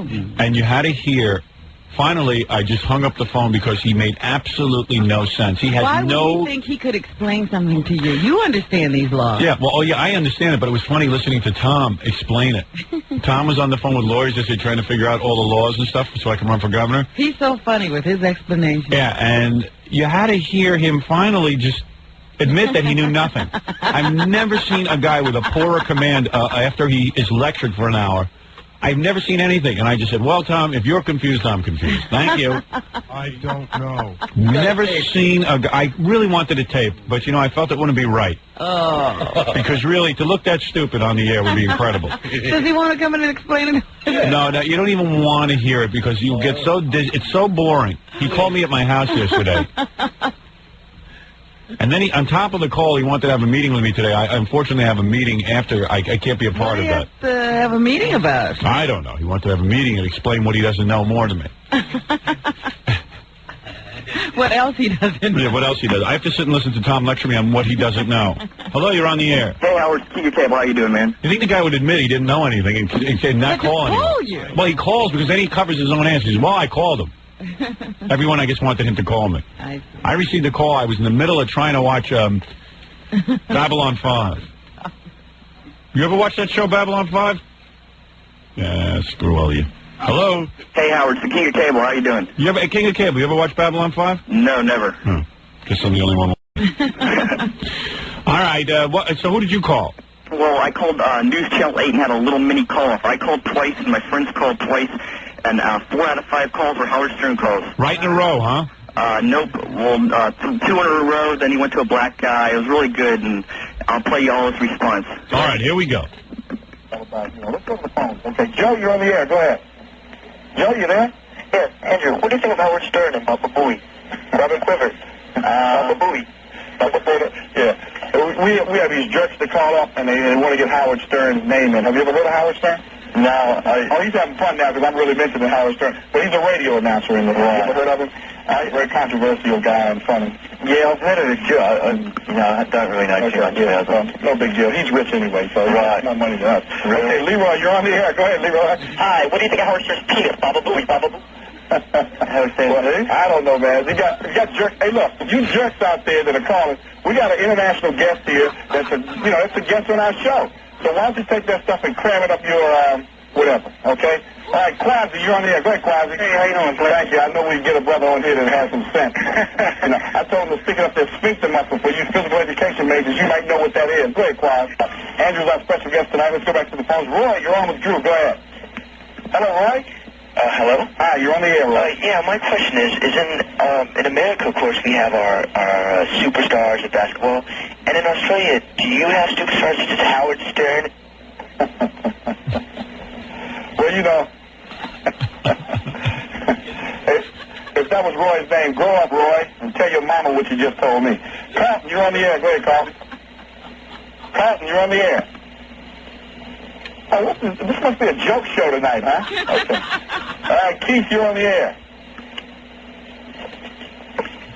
Stern, Baba Booey, Howard Stern, Baba Booey, yo mama, yo mama. Listen, this is disgraceful, man. Look here, I don't want any more calls. I don't want any more of these Sunday jerks to call this program anymore. So hopefully we'll get some people that are very serious about it, because Andrew Gaze is a very serious young man. Well, it's been a pleasure. Thanks a lot. I want to tell these bums that call me, you disrespected my guest tonight, you disrespected me. I'm not going to ever forget your voice, okay? So don't ever call here again. If you do, I'll have them cut you off immediately, okay? That's going to do it for this edition of Sports Talk. I hate to go away mad like that. Thanks, everybody. Welcome to another edition of Sports Talk. I'm Glenn Harris. We're glad you could join us this evening for another evening before we introduce our guest tonight. Just want to let everybody know that last night lost my head a little bit, and I was a little bit upset about some of our knucklehead callers, but you know who you are out there. If the shoe fits, wear it. I hope you don't hold it against me. I always say go in friendship, and I mean that.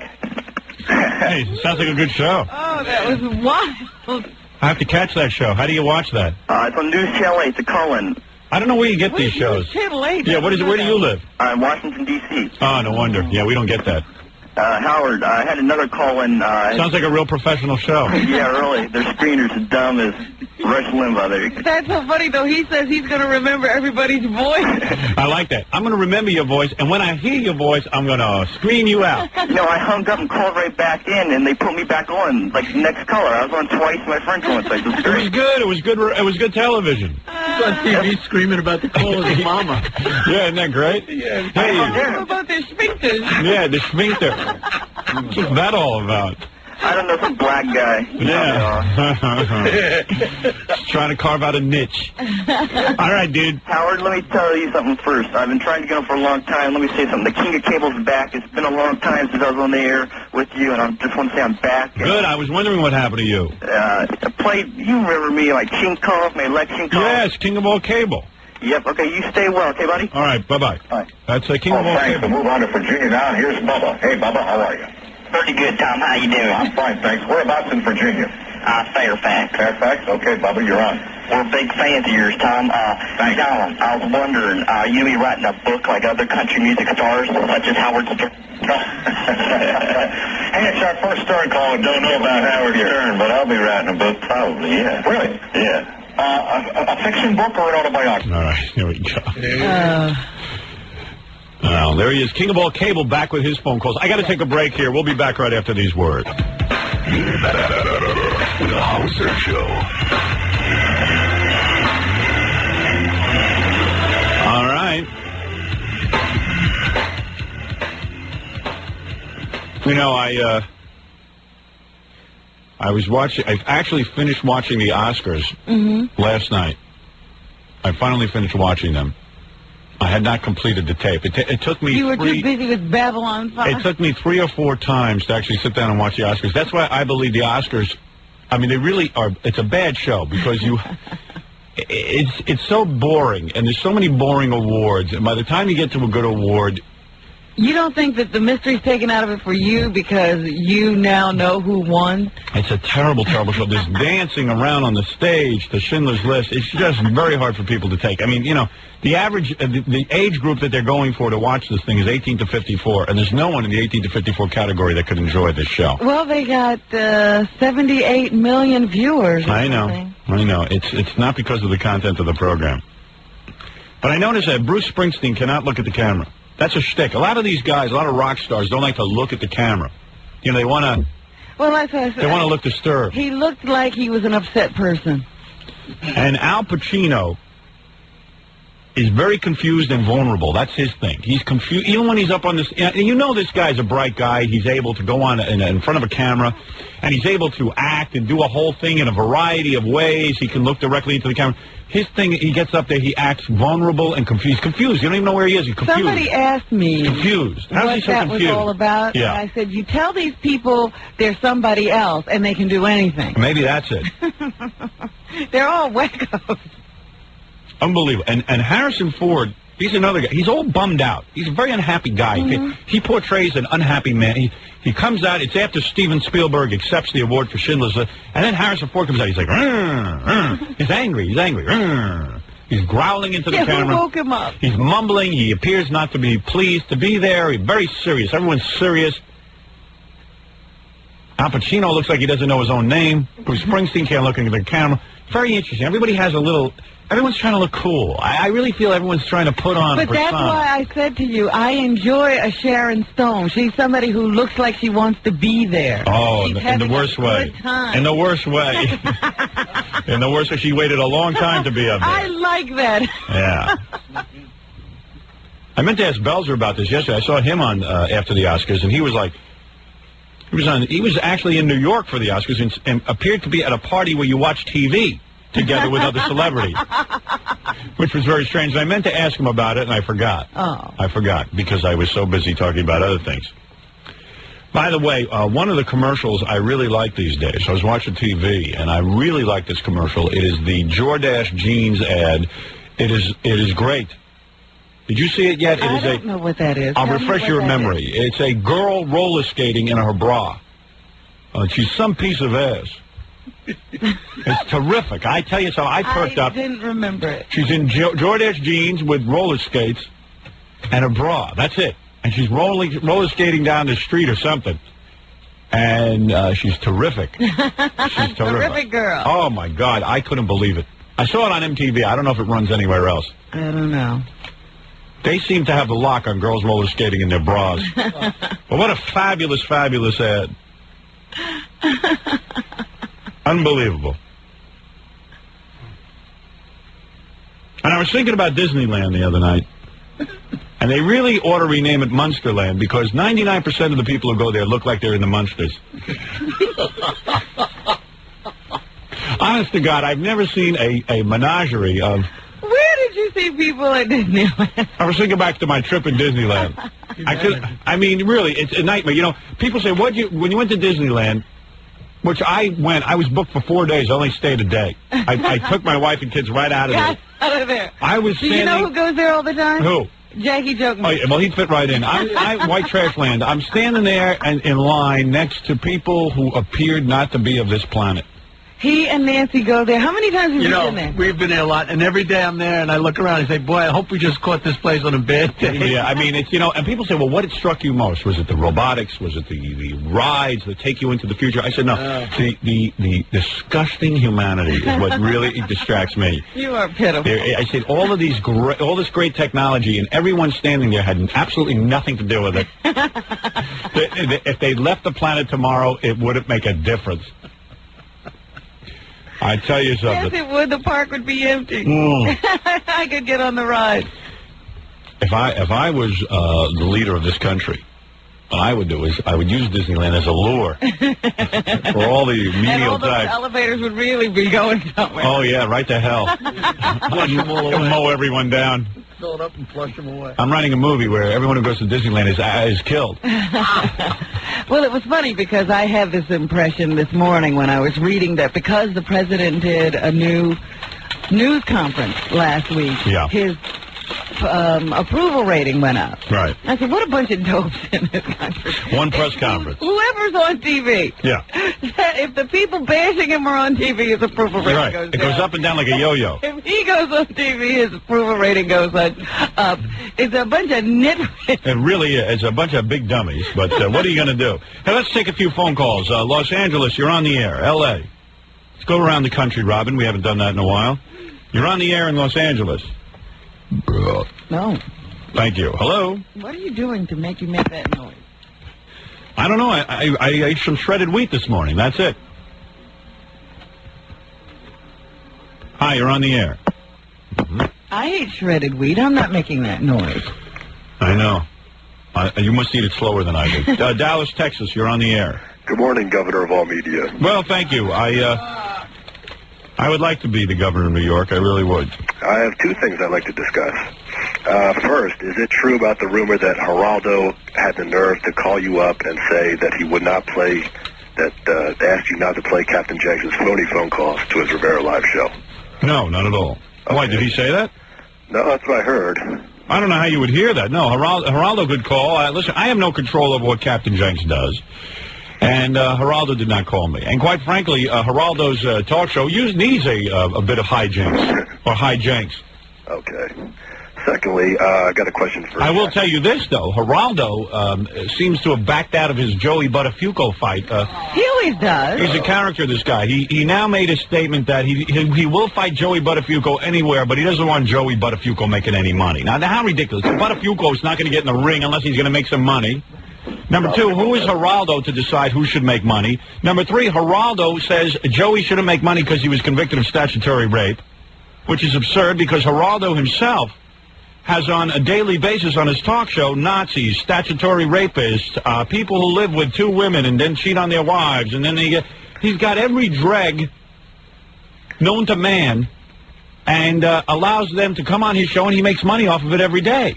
Exactly. If Hollywood is willing to... Did you hear some of the offers that Joey Buttafuoco has gotten since he got out of jail? No, I haven't. They say that he may go to Hollywood to be a stuntman. There are possibilities of a TV show. You know, somebody thinking of doing a sitcom. Sounds like Dominic planting some stuff in the newspaper. Because Dominic called me and he goes, "You're the one who has to speak to Geraldo." I said, listen, Dominic, I don't agree with what Geraldo's saying. And Geraldo is the last guy who should sit there and talk about making money off of people who have committed strange acts. Not only that, Geraldo in his own book talks about the fact that he, he made love to several of the interns at ABC when he was... I don't think you call that making love. Well, he effed, whatever you want to say, on radio. He did something to him. In the halls of Montezuma. At least take him to a hotel. Yeah, dinner or something. I'd also like to ask Jackie, does Comedy Central have a vendetta against him? Because I saw him on Short Attention Span Theater last year. Yeah. And he was telling the joke, I think he was on twice on one show. He was telling the first joke about the farmer and his wife, about putting the corn cobs in the... Well, let me tell you something. Jackie's business with Comedy Central is his business. Well, they're supposed to show clips that are funny, and I mean, he was up there and nobody was laughing. And he was like, come on! He was clapping. He had this Hawaiian... That's Jackie's act. What do you want from him? Yeah, he tells jokes that nobody laughs at. Yes, it's a thing. I thought the only reason they show that is to... He says everyone else is telling jokes that people laugh at. He wants to do something different. Carving out a niche. Yeah. He's the only guy who tells unfunny jokes. I'd also like to say hello to my good friend, King of All Messengers. I was the guy... I don't know about you, but I was getting tired of that guy's drone. Good morning, Howard. I would also like to say hello to my friend, King of All Messengers, who... He sounds like a traffic reporter. Hi, you're on the air. Morning, Howard. That Jackie Martling story was really going places, too. Yeah, I want to talk about Jackie. Does he sell his laugh track?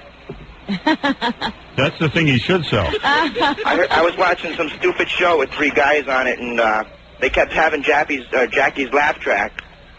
Very possible. Does he sell it to somebody, or are they just using it? Somebody said it was on Channel 4 Sunday morning on Good Well, I Morning get or Channel... something. Yeah, exactly. Two ladies and a guy, rather. Yeah. And every 5 seconds... And I said it's a different... I'm sitting here watching this stupid show just to hear Jackie laugh. I don't know. I don't think they can use that, though. Yeah, but I've been hearing those reports, too. Have you? I have to pay Jackie a huge salary just to get that laugh. All right, thank you. All right. Buffalo, you're on the air. Hey, how's it going? Yes. I'm calling from Buffalo. Yes, I know. Well, you have to have more on your mind than the call from Buffalo. Who cares where you're calling? Oh, for goodness sake. Oh, my goodness. New York, you're on the air. Reject. Hi, you're on the air, New York. Yes, New York, you're on the air. Yeah, how you doing? All right. All right, I got a couple of things to say, Howard. Well, say them quickly. Okay, first thing is that, you don't have to say I've got... High Times magazine this month? You don't have to say I've got a couple of things to say. Just say them. Okay, you know that you're in High Times this month? Because I'm in there all the time. What? I'm in there all the time. I'm some kind of hero in High Times. You subscribe to High Times? No, they send it to me. Every time they put my name in it, they... I meant him, Howard. Oh, this guy. Sorry, Robin. Do you subscribe to High Times? No, I don't subscribe to it, but... Then how would you know I'm in it? I get it in the city every day, every month, I mean. You pick it up? Yeah. Are you a pot smoker? Yes, definitely. And do you do cocaine as well? No. You just smoke pot? Yep. And you like to read about it, too. What I like is they have a centerfold of different kind of hemp and pot. That's my favorite, the centerfold. Yeah. Sexier than a woman. And Howard, about this government thing? Jackie, do you actually like I know, like, I look at it and I like to look at the pot. I don't know why. I'm not even a pot smoker anymore. But you do like to look at it. I got to admit, they're onto something there with that centerfold of the pot. They actually, you pull out the centerfold and it's a different kind of pot. It's unbelievable. Yeah. And they quote you on, like, all different people that you've had on the show. Well, the reason High Times likes me is because the show is irreverent. Their magazine is irreverent. And also they like me because I am pro-legalization of drugs. Right. I don't think there should be any drug that's illegal. If some guy wants to take a drug and jump off the roof, I could care less. Also, the three things that you're going to do when you become governor, that I hope, I figure it's going to take you a while to be, to get the death penalty passed. Not that long. You'll be surprised. Well, how long do you think? Most of the legislators are for the death penalty is passed every year in New York. It's the governor who vetoes it. Yeah, I will just have to literally... sign the bill. Sign the bill, yeah. I just won't veto it. Oh, okay, because I figured if it took a while, like, what are you going to do in between, until these three things are done? Well, in between what I'm going to do. First of all, let me explain something to you about government. You know, it doesn't matter who's the governor. You know that the government runs itself. What do you think? When a president comes to the United States, how come in that transition period when the president's first taking over, nothing major ever happens? Because it's really, this is a bureaucracy. It runs itself. There are people in place. Governor is a figurehead. What do you think, Cuomo's there running government? He comes up with a budget. What? I said, definitely not. No, of course not. But none of these guys really run. There's nothing to do. If I was governor tomorrow, it's like, remember people like, well, how can we vote for Christy Todd Whitman? She's going to come in. At least this other guy knows what's going on. She came in. Nothing changed. Happened, yeah. Nothing happens. It runs itself. It's a bureaucracy. I'm going to get in there. No one will even know the difference. You'll wake up in the morning the same way. The only thing you're going to see is less traffic because, I got to tell you, anyone who was on the Long Island Expressway yesterday at around noon, leaving the city, is going to vote for me. What was going on out there yesterday? Good 45-minute delay as we all sat there. Now, there weren't that many cars on the road, but they decided, of course, these guys have to do their construction at 12 o'clock in the afternoon. There were literally 7 guys, I counted them, 7 guys standing there on the Long Island Expressway, standing there eating lunch. Uh-huh. Oh, eating No lunch. one did. All the shovels were down. All the machinery had stopped. They ate lunch while we all sat in traffic. Well, you got millions of fans out there. And if you drive around in Florida at night, I've driven around Florida at night, you see these big lamps. I guess they're, what are they, halogen lamps, Robin? Mercury vapor lamps. And I'll buy a few of these, and these guys can do construction to mercury vapor lamps it's at like night. daylight out there with those lamps. Absolutely. I have no idea why this occurs at 12 o'clock in the afternoon when people are trying to conduct business so they can make a living. Howard, you're not going to become governor only for one reason. Because you got millions of fans out there, and they know that as soon as you become governor, you're off the radio. No, wrong. I can do exactly what I want to do and still be on the radio. You could become governor and still be on the radio. Of course. Let me tell you something about government. That's another thing. Government was set up so that the average working guy could go and also do his government job for a couple of days out of the month. Especially at the state and city level, it was never supposed to be a full-time job. All of these congressmen, senators, and governors have now worked it so that they have a full-time party going. You should see what goes on in Senate. Yesterday that when anybody can become governor and do their own job except you because you're on the air. No. You're very stupid, so I have to explain it to you again. He's been reading High Times. Yeah, you've been reading too much High Times magazine and smoking too much pot. The issue is while I run for governor in September to November, if I am a candidate and the other candidates are now nominated by their parties, there's an equal time problem. Oh, I understand. And once you become governor, then I can go back on the air. In other words, the law is that everyone's entitled to make a living except people in broadcasting if they want to run for government as well.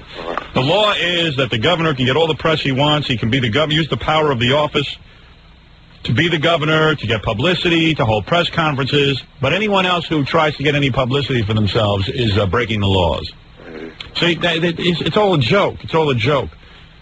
So, no, I can be a governor and still be on the air. I'm not giving up how I make a living. The idea is to have a governor who has to make a living. You don't want one of these stupid a-holes who don't go to work and sit around all day. You should see these senators. These senators have a party going on your tax dollar. They've got their own little banking situation going. They got a Senate dining room. Staff. They have a dining room. You would not believe. They're all royalty. There'll be no royalty during my administration.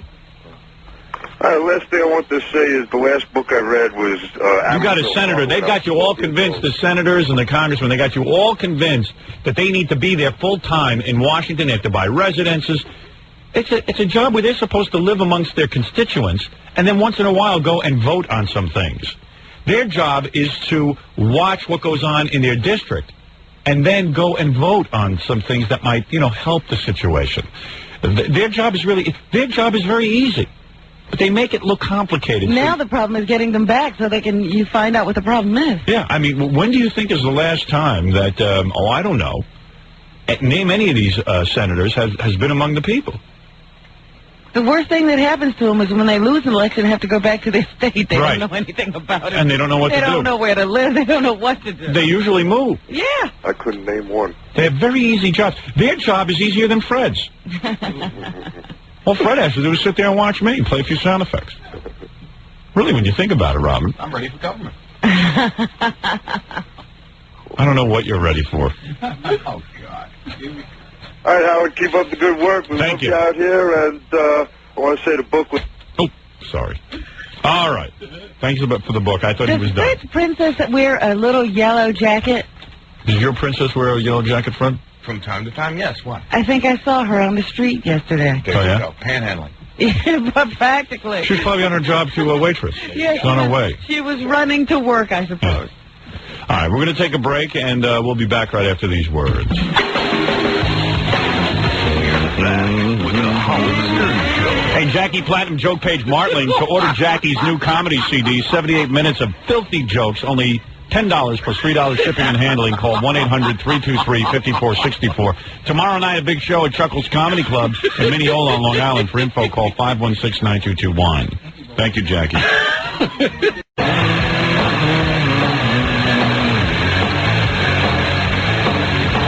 All right.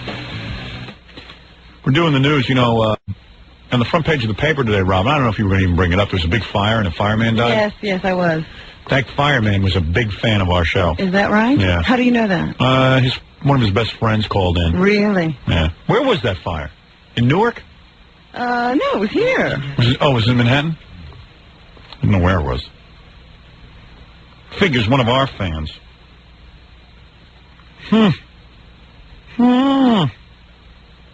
was in Lower Manhattan, yeah. What was the guy's name? The guy who died, his name was... Let me find it. Sorry? James Young? James Young, yeah. James Young? Black guy, white guy? White guy. Where was the fire? I said it was in Lower Manhattan. What is that? An apartment building. Tough neighborhood or... Downtown, no. I am amazed when I tune in the news. Aren't you about you go into some of these ghetto neighborhoods and they stone the firemen? Have you seen that? Yes, I've seen that happening. They were having a lot of trouble with that last year, I think. I have that I never figure. Sometimes I can I don't understand it, but I certainly can recognize why black people get mad at the cops sometimes. These ghetto neighborhoods. They have this hostility. They're raised to hate the cops. Why would you hate firemen? That one I never understood. You see these maniacs throwing rocks at firemen. And fireman is really a thankless job. I mean, you don't even get to carry a gun. You can't even do cool stuff like that. You got to go into a burning building and rescue people. Yeah, it's no fun. Not a fun job. I don't know why people take it. Any people who would throw, and I use the term people loosely, any person that would throw a stone, a rock, a brick, or a fireman, while he's trying to do his job, should be given the death penalty. That's it. You're trying to kill the guy. See, that's why I'm running. Or take these guys who throw rocks and set them on fire, but coat them with sterno first, which is a very flammable product, very slow-burning product. Throw rocks at them. But these buzzards who circle around the firemen while they try to do the job really are despicable. These blockheads, these bloodsuckers, these canker sores, these clodhoppers, these conspirators, these brainless,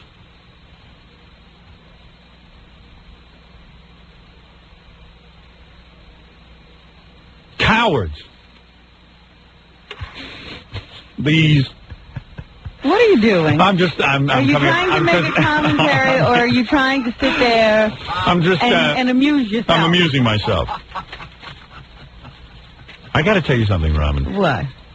These rock-headed, unappreciative Bobby Soxers. Leave me alone, will you? Yeah, well, he ran out of seeds. He's down to the bees. Where do you want to go from here? The Z's? Anyway, listen to me. I don't know. It just when I heard the story about the cop, and then this guy called in who was a friend of his and said that the guy was a big fan of the show. Really, you mean the firefighter? Yeah, I mean the firefighter. No, kind of sucked. I hope when you do the news, you do the story today about the guy who runs this company, Mel Karmazian. who has been spurned by his fellow broadcasters.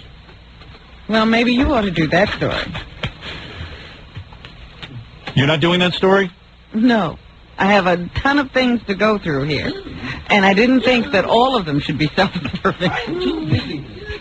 Well, I can't believe that you would ignore the story about the great man who runs this company. Minutia. Do you know about this? Have you heard anything about it? No. Well, how has he been spurned? The head of our company, the man who runs this great empire, known as Infinity Broadcasting, was going to be awarded the Broadcaster of the Year award. Yeah, I thought he was getting that. From the prestigious International Radio and Television Society. Well, hold it. Don't applaud yet. Well, what happened? Well, what happens when you're involved in a business with other broadcasters? Broadcasters, as you know, this is an industry that is filled with spineless human beings. They literally are born without spines. I have never seen a group of people like radio and television broadcasters who are spineless. If the president says, hey, there's too much violence on TV, they immediately go to a meeting. They're spineless. They don't stand up for the First Amendment. Radio broadcasters are the first ones to pray that I'm brought down because of the First Amendment. They don't even stick by the First Amendment. They don't open their mouths. They cower like sheep. Remember how the Nazis used to drag the Jews off without a fight? Yeah, nobody said anything. That's what broadcasters are. They'll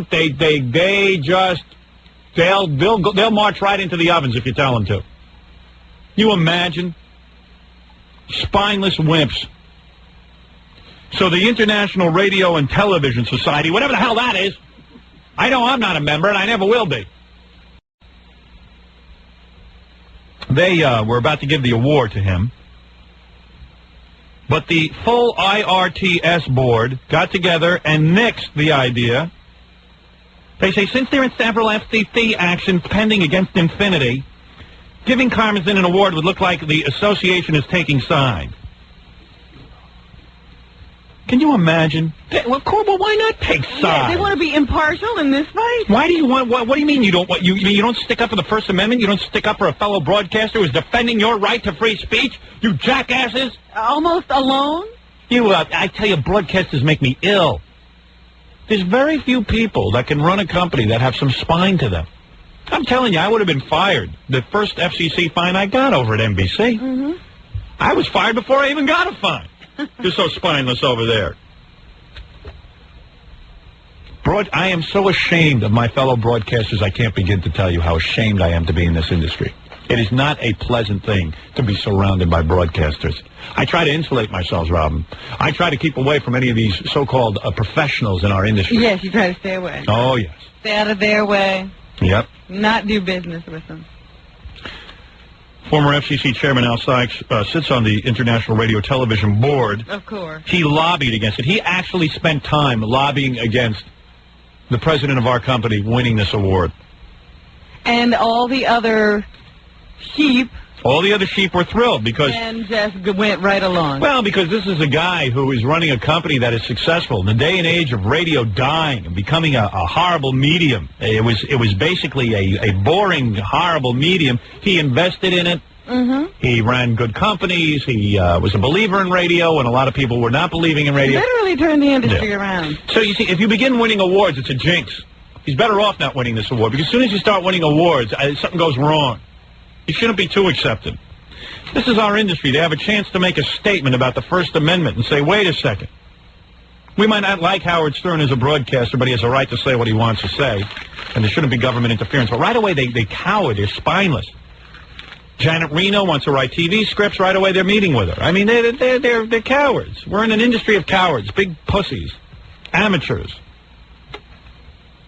alley cats, addle-brained, aborigines.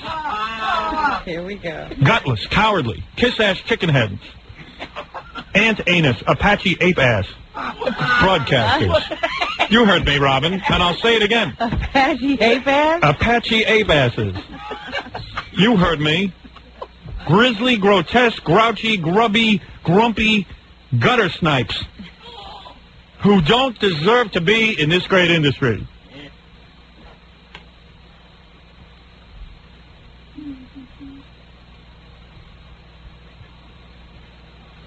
Persia Tuvum sent me the word anus.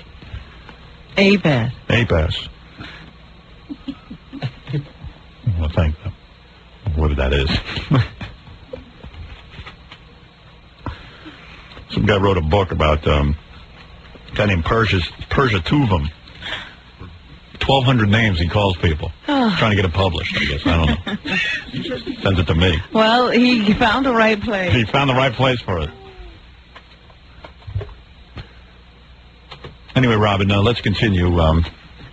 Very upset. Well, I'm glad you brought up those two items. I was going to bring up some about you. That's why I said I was going to do things that were all completely self-serving. What do you have there on me? I didn't see any articles on me. Well, they're coming from other places. I see.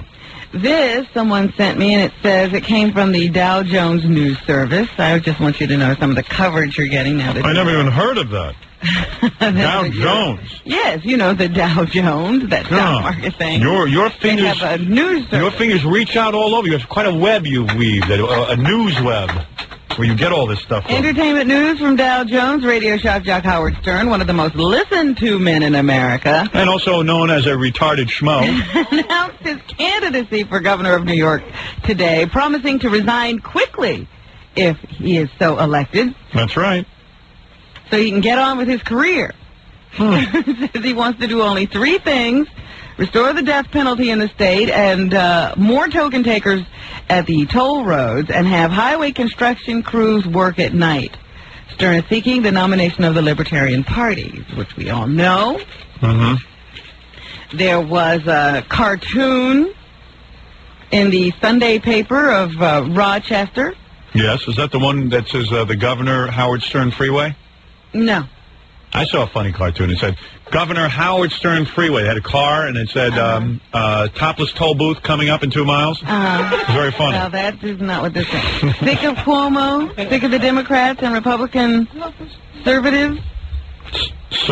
Republican conservatives. I never heard of that word. Well, it's a Republican conservatives. I guess they just ran it all together. I see.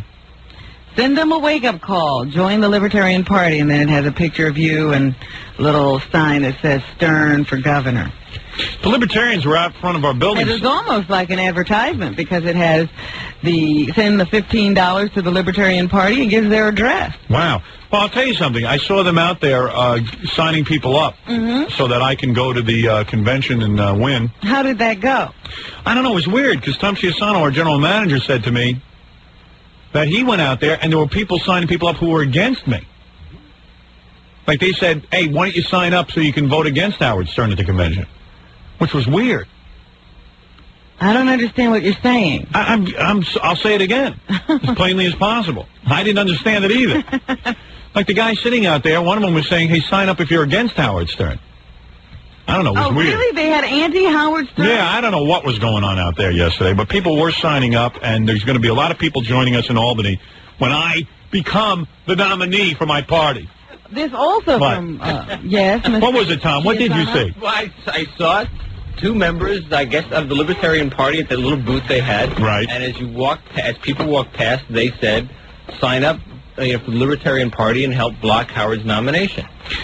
Yeah. Really? You see, they weren't even out there helping me. Oh, well, I'll tell you something. I'll resign right now if I hear that.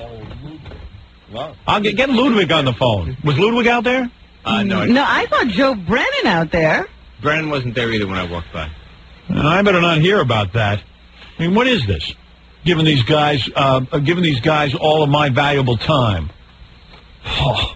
That was it. It was Yeah, that's great. Were people signing up against me? There was a line about down around the block. Really? But those were pro, I'm sure. There was nobody there. No, there was no one there? No. Oh, good. Oh, you. Tom, you're so funny. Thanks for the... It's hard enough trying to understand him. He's making jokes. Oh, Humpty Dumpty. Also from Rochester. The kangaroo. In Albany, they say they contacted the Republican chairman of New York State's Republican Party. Yes, and Robin? they said he's against relinquishing the equal time rule in radio for shock jock Howard Stern. Of course. Why would he want to... He should qualify for the gubernatorial ballot. Yeah, why would he want to open it up to me? Why would he want to open it up to someone who can actually win? On Sunday, Governor Mario Cuomo said he would give up any claim to equal time if the Republican candidate did. I'll give it to Cuomo. At least he, listen, let me tell you something. People who run for governor should not be penalized because of their jobs. I can't quit my job to run for governor. I've got a good platform. I should be allowed to run. If they want, I'll keep quiet about it on the air. I don't care. The Republicans, what are they afraid of? The GOP chairman, William Powers, said that he didn't want any GOP candidate making it easy for Stern to stay in the campaign. Yeah, isn't that lovely? Every vote he takes is one of mine. Yeah, keep dreaming. If anything, I'll help you. I'll probably get votes from Cuomo. What is it? Joe Brennan has an explanation. I don't know what it is. What is your explanation, Joe? Well, Howard, I just want to say I did, at one point, I stayed downstairs and monitored for part of the day yesterday. I did hear some people start to say that, and I have told the powers that be to let everyone know that works booth to cut that out. Yeah, I mean, come on. Give me I think what they did was they were getting some of them were getting depressed as it was very rainy yesterday, and at one point, not many people were coming up, and they had been saying at one point, sign up if you want to vote for Howard and vote for Howard. So I guess some person had the idea, well, maybe some of these people are against Howard, so that, and might have said it for that reason. No. Well, tell them not to make jokes. Right, I know. It's already been taken care of, but, that is a possibility. So what happened? How many people did you sign up? The turnout, a lot of people were taking the applications away with them. There weren't that many that signed up in person. I think the rain hurt a lot yesterday. It was $15. I mean, what's the big deal? Right. Don't people want to go to the convention and make sure I get the nomination? I don't know. I mean, you got to tell your listeners that they could get on this. A few people took them away and said they'd mail them or get them back to us. Well, I got some fans out there. Yeah, they're always behind us. Very few were coming up and talking down their $15 in person. A few guys drove in. One guy said he drove from up north of the city pretty far to do it. But anybody who wants to go to Albany with us and be part of the big party can't be there unless you're a member. You got to sign up before April 8th. The problem is there's nowhere to sign up except down. When are you doing it again? Okay, well, the rain seems to have been hurt, so we're going to try again tomorrow when it's not raining. You're going to be in front of the building tomorrow? In front of the building tomorrow. All right, good. From 10 to 2 tomorrow, and then we're also going to try and see if we can set up a different location. Well, why don't you do it while I'm on the air? Because that's when you have to remind people while you're on the air. Why don't you do it afterwards? Well, we wanted to start part of the time you were on the air, but the guy who was downstairs yesterday while we were up on the air said that there weren't a lot of people coming, early yesterday morning. So all right, so you'll be there from 10 to 2. Yeah, if you want us there a little earlier, we can be there earlier. All right, so be out there tomorrow. I mean, I'm getting calls off the roof. People want to be able to get into the convention in Albany to watch me take my place as the rightful heir to the gubernatorial nomination in November. And remember, we have the one Saturday on the weekend on Long Island, too, at the OBI, which for all you Long Island listeners, maybe, people who are working, too, it'll be convenient for them. All right, what time are you going to be out there? That's 11 to 2. All right, very good, Joe. Thank you. Okay. Well, Governor Cuomo said on Sunday, Howard, that if they enforce the equal time rule, it could drive you out of the race, and he's against that. So good for him. I applaud him. He's coming out looking like a rose on this one. And let me tell you something about Governor Cuomo. Because he's the governor, you got to understand why this equal time stuff makes no sense. The governor has access to press conferences, to private planes, to motorcades, to all the television and radio conferences and stations and appearances.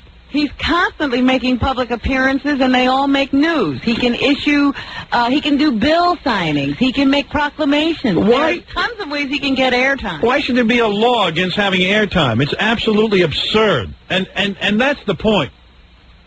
Every incumbent has access to the media. What is this? And what are the Republicans so afraid of? What are they afraid of? They're afraid you're taking votes from them. Well, that shows you I'm a damn serious candidate, aren't I? Isn't this the country where you're supposed to be able to vote for who you want? No, they want to make sure that the people have less choice. That's the Republicans. There's something else. Did you see the opinion in the Staten Island Advance? What did they say? This editorial? Now you know why the Republicans are essing in their pants. They say modern political strategists stress a candidate has to have several things. This is going to be a hard fact to read because some of it is obscured. Go ahead, Robin. It's better to focus on only a couple of primary issues and thump them to death.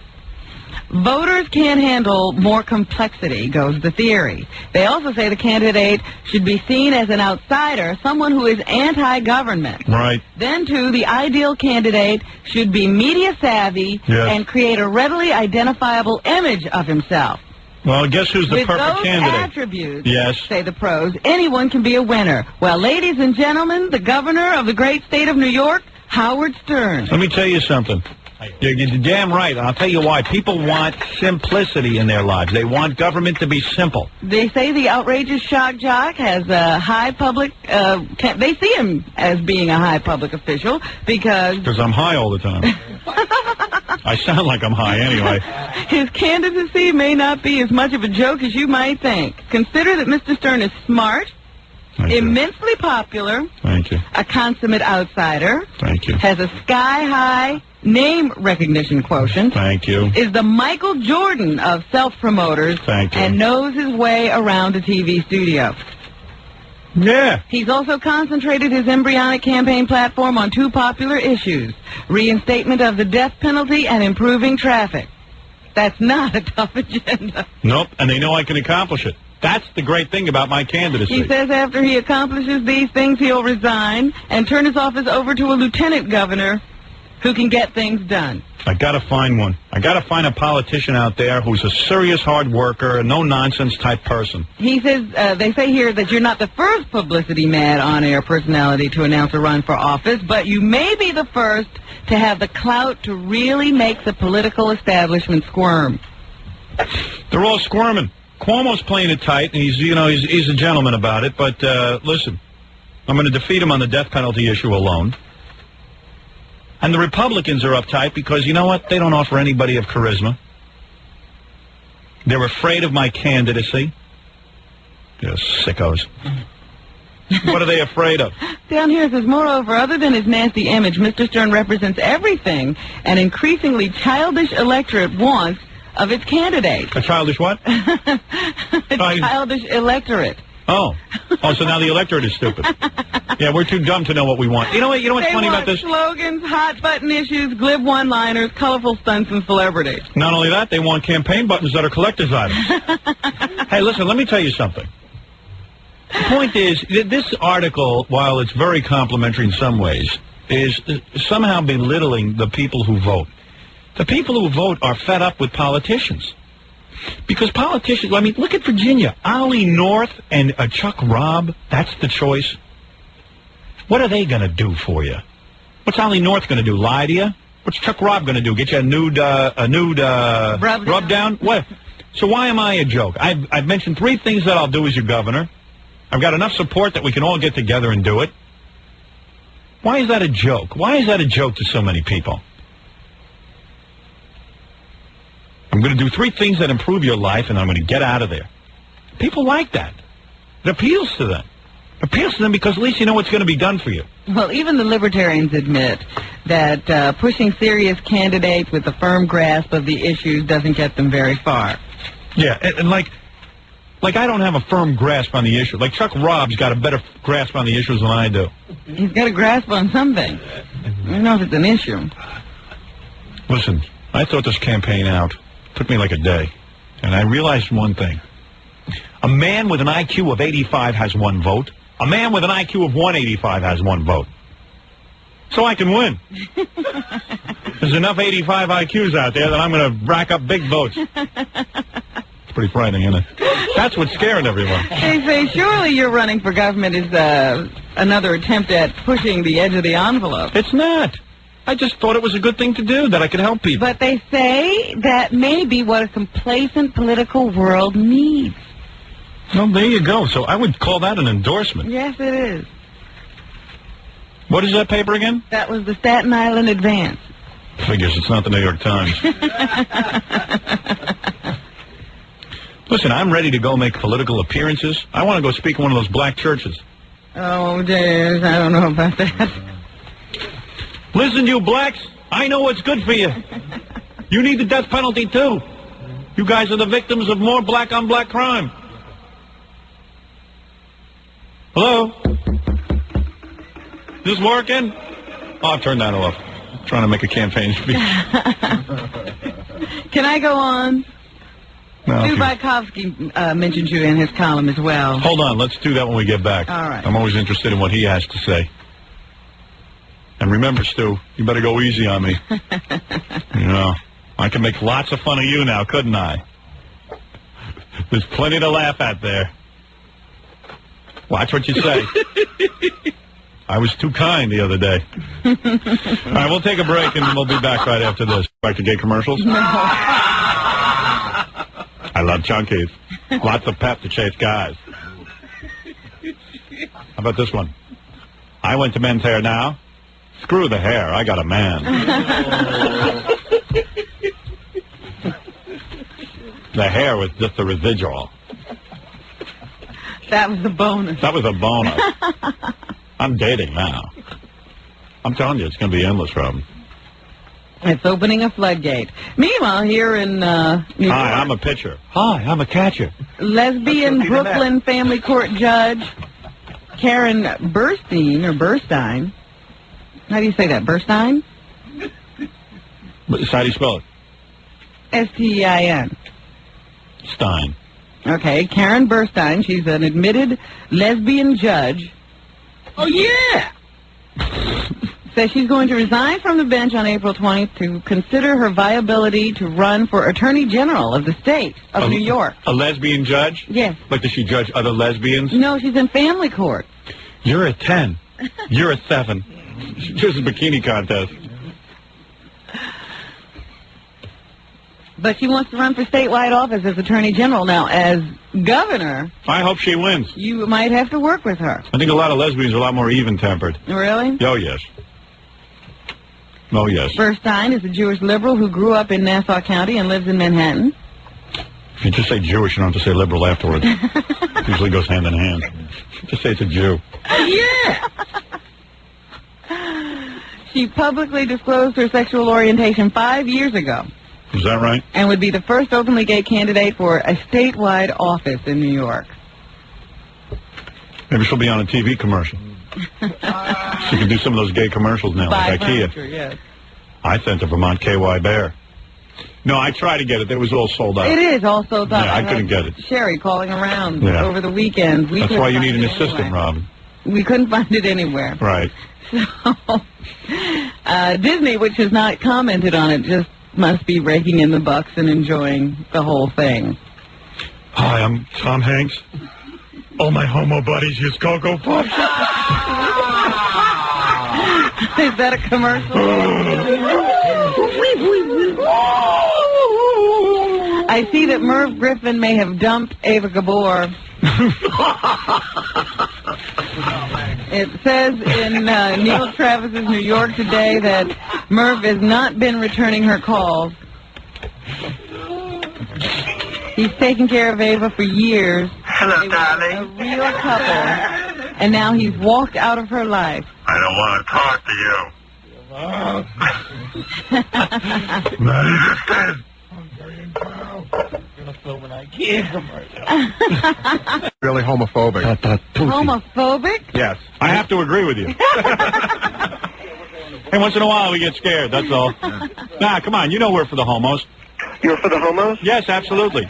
Yeah, but how about doing some funny bits on people who beat up homos? All right. Who would you like me to do a bit on? What? How about you made lots of fun of Denzel Washington? Of Tom Hanks. How about Denzel Washington? Hey, listen, the homos were most upset with Tom Hanks. They were picketing when that movie came out. Very few. I mean, there are few. No. You don't know anything about being gay. You don't know anything about being I gay. know more homos than you do. You want to borrow my black book? No, I don't think so. I happen to know a lot of homosexuals. But there's so much gay bashing and everything and the lisping and all this and that. Would you prefer me being anti-black? No, anti-heterosexual. I mean, there are so many stupid white heterosexuals. Want me to do some buy your book. Well, we make fun of heterosexuals as well. But not enough. All right, I will go back to doing that. How's that, okay? Then I'll buy as many books of your tapes as possible. Very good. I will now make... Tomorrow's show will be dedicated to making fun of heterosexuals. Well, I was just about to get to bashing on heterosexuals. Yeah, give us a chance. We'll get to it. We love you, Robin, when you do that. We talked about the guy who had... I like the homos. I have no problem with them. Okay. I'm telling you, I have no problem with them. I encourage the audience not to bash homosexuals. I think it's retarded. Yeah, but you also have to get such a weird thing about anal sex. And do me a favor, talk like a man, will you? The affect I don't buy. I'll tell you the truth. I hear, you're speaking in a way, I guess that's supposed to sound like a girl. Yeah. But try to speak like a regular person. Really, seriously. Regular person. You mean like this? Yeah, like that. Because that is an affect that is not necessary. It's in rebellion against my German Jewish father who used to talk like this. All right, very good. Thank you. You're welcome. All right. I mean, for goodness sake. Hello, I just want to say, nothing wrong with talking like a regular guy. Kathy Lee Gifford is having trouble selling tickets to a special concert she's holding on April 9th, Howard. Well, of course. Fisher Hall. She sucks. Who's going to go listen to her warble? A spokeswoman for Kathy Lee says a lot of tickets are available for the concert, which is to raise money to refurbish the old Ronald McDonald House on 86th Street. Yeah, the only way to get people to buy tickets to that stupid thing is out of pity. Gifford and her husband, Frank, recently agreed to buy the dilapidated house that has sat unused for more than a year, and they've scheduled to close the deal this week.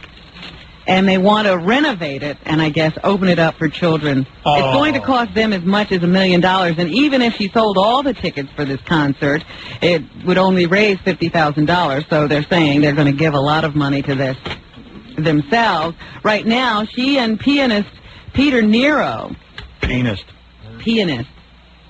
with whom she'll share the bill, are a long way from selling out the 2,800-seat concert hall. Well, of course. Oh, for goodness sake. You ever They hear say her? one of the reasons is that Sting's Benefit for the Rainforest is occurring on the same night.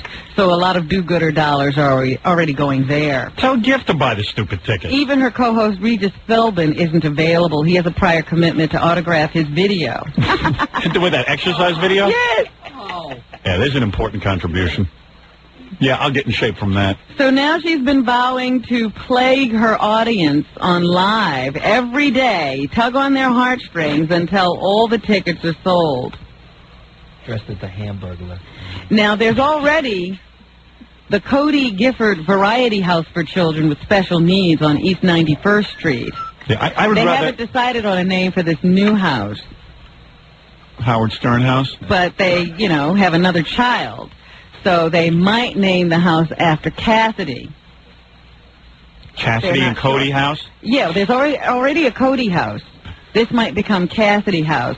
But they've already... How about Nitwit House? They've already said no to naming the house after her and her husband. They wouldn't do that. Wouldn't it be great if she got a yeast infection and spread to her eyes? I can't see. What? Reach! I can't see. And I understand that Regis and Joy Philbin are starting a decorating show. Joy. That's the last name you call a woman married to Regis Philbin. Joy. That's got to be a joy. A decorating show, I understand. That's also got some kind of a shopping component to it. Yeah, I'm sure Regis has real good taste in decorating. They'll be talking to celebrities about how they decorate their homes. It's called Lifestyles in the Rich and Famous. And then there'll be numbers you can call so that you can, I guess, get the same kind of stuff. The idea here is to help people who have no idea where to start decorating What a their home, ridiculous premise. how to do it. Why don't you start with decorating Regis's head with a paper bag so we don't have to look at him, so we don't have to watch him age. Let's get out of here, Robin. You're making me sick with this story. This is a horrible story. Come on. Give me a break. So just look for the decorating show. I think they're going to air it here at like 6 a.m. on Sunday morning. Called Haven. Oh. Come on, I'm passing wind. That's what's happening, folks. Thanks, Robin. Remember to dial 1-800-52-STERN. And order the tape and get the poster because we're, you just heard the autographed copy of the book sold for $1,100, so. Never know what can happen. Yeah. 1-800-52-STERN. Donald, here I All right. Well, my gubernatorial campaign is really taking off. I was reading an article. How are we doing? Well, we're doing great. I got a letter from a cop who said, "Dear Howard,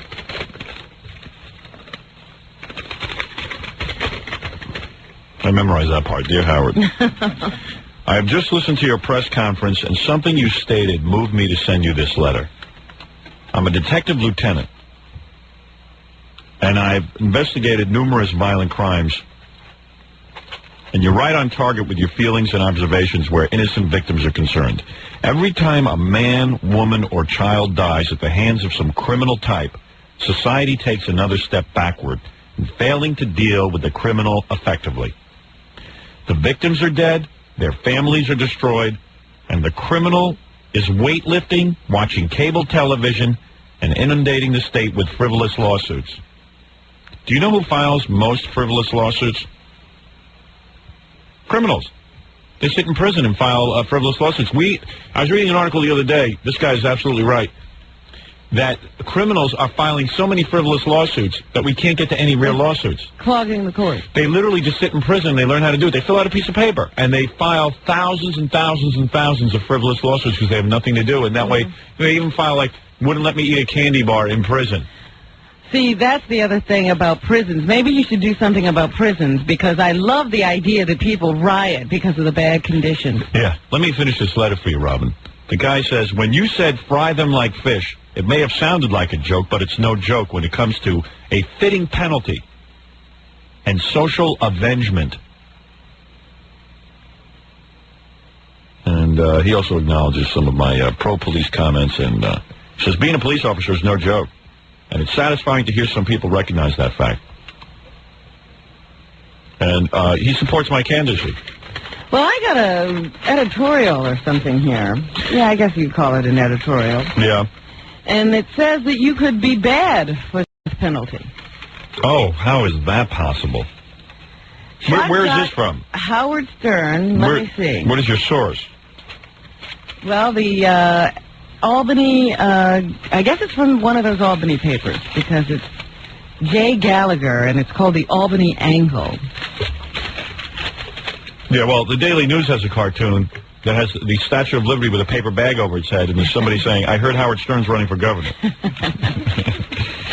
Well, this guy says, Shock Jock Howard Stern may add a few laughs to the gubernatorial campaign. Well, I don't think it's going to be about laughs. But he also is increasing the chances that New York won't have a death penalty. Oh, come on. One important issue he says he cares about.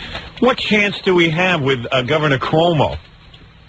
We have none with Governor Cuomo. Yeah. What do you mean? I'm going to be the governor of New York State, and... Well, that's if you win. Yeah. He says that he doubts that you'll win. Oh, so that... But what you will do... Yeah. ...is draw away votes from Republicans who are pro-death penalty and conservatives who are pro-death penalty. No. First of all... And therefore, further splitting the pro-death penalty vote. If anything, I'm going to hurt Cuomo. Trust me on that. Hey, listen, I'm going to win... I'm going to be the next governor of New York State. And that's that. I'm going to do it. And there's going to be a death penalty. And that logic, unfortunately, is coming from Albany.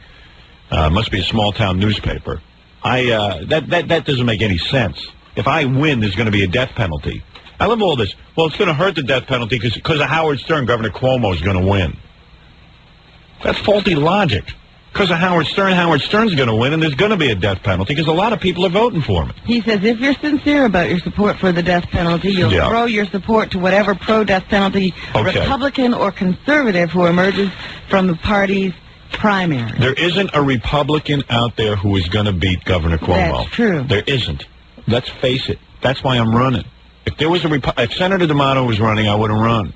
I said that on the air. They don't have anybody. The two guys who are the most likely Republican choices are people pitiful. No one knows. Yeah, no one knows them, and you know what? When you get to know them, you're not going to be bowled over. You're going to go with Governor Cuomo. I'm the only available hero. Have you determined who your running mate will be? No. When do you plan to do that? This is not a press conference, Robin. That is unfair, just because you work alongside me. Actually, I'm thinking of running with the great candidate, Larry Fine. Larry? Bring back the death penalty. I'm warning you. There you go. Thank you. Fry 'em like fish, right, Mo? Right. He doesn't even know who you are. We'll fix all the potholes. You're confused, Larry. That's right. And I'm proud of it, too. Let me, all right, I read you the... Poke your eyes out. I read you the letter from the cop. Now... We'll get more babes in Albany than Curly. You better believe that. Yeah, Curly was the babe man. He really was. Curly got all the girls, didn't he? Seriously. He was great. Curly, out of all the Three Stooges, the guy who got laid the most was Curly, and he was a ladies' man, and he was upset that they made him shave his head for the Three Stooges. Yeah, because wasn't that holding him back? Yeah, it was holding him back from getting babes. He drank a lot. Yeah. Did he? Yeah, he accidentally shot himself in the foot when he was a kid. Did he really? Yeah, so he drank to kill the pain later on because he couldn't operate. Why couldn't they operate? It's just a bullet they couldn't get to. Really? In his foot. Or a fragment of a wound. That's a true story. Is that really true? Yes. I didn't know that. See, it's good to have Larry on the show because he knows everything. All those Stooges facts. He had no hair, but he had a huge package, you know what I mean? Right, so that he was able to get the girls. I understood he was quite the dancer, too. Is that right? He used to run in those clubs and yell, swing it. He was a ballroom dancer, Curly. And, you know... I never would have guessed that he was graceful. He was the good-looking Stooge. Yeah, very graceful. He couldn't take all those smacks from Mo unless he was graceful. But he got shot, though, I'm telling you. All right, we believe you. He was an early Mary Jo Buttafuoco. Really? He was like the first Mary Jo Buttafuoco. But you're thinking his foot, they could operate. They couldn't operate. Well, nowadays they probably could. Here's another moving letter I got since I announced my candidacy. Howard, a few years ago, there was a man from the Oswego area in upstate New York that was convicted of murder. Originally, he had been wanted for a murder-rape in the state of Florida, where there's a death penalty. He fled from Florida, came back to the Oswego area during the spring break season. He broke into the house of an Oswego area school teacher. The teacher and the family were away on vacation, but they had a 17-year-old neighbor student come over to the house to check things out while they were away. You get the picture? Yeah. The criminal had broken into the house while no one was there. He had ordered a pizza and apparently spent some time in the house. The neighbor's schoolboy came over to the house to check things out, and the murderer was waiting for him behind the door. The boy opened the door, walked in, and the criminal hit him full force in the face with a baseball bat. Then he repeatedly beat the boy's head in, killing him. When he stood trial, he admitted he did it because he didn't want to stand trial in Florida for murder, where there's a death penalty. So better kill someone in New York. Precisely. So he planned to kill someone here in New York. He pleaded guilty and was given a life sentence. Florida authorities attempted to extradite the man to stand trial for charges he was wanted for in their state. Governor Cuomo stepped in. Yes. Can you imagine? Governor Cuomo stepped in. He made this a top priority and said he would not allow the extradition because he does not believe in the death sentence. Now, if that isn't scary, you tell me what is.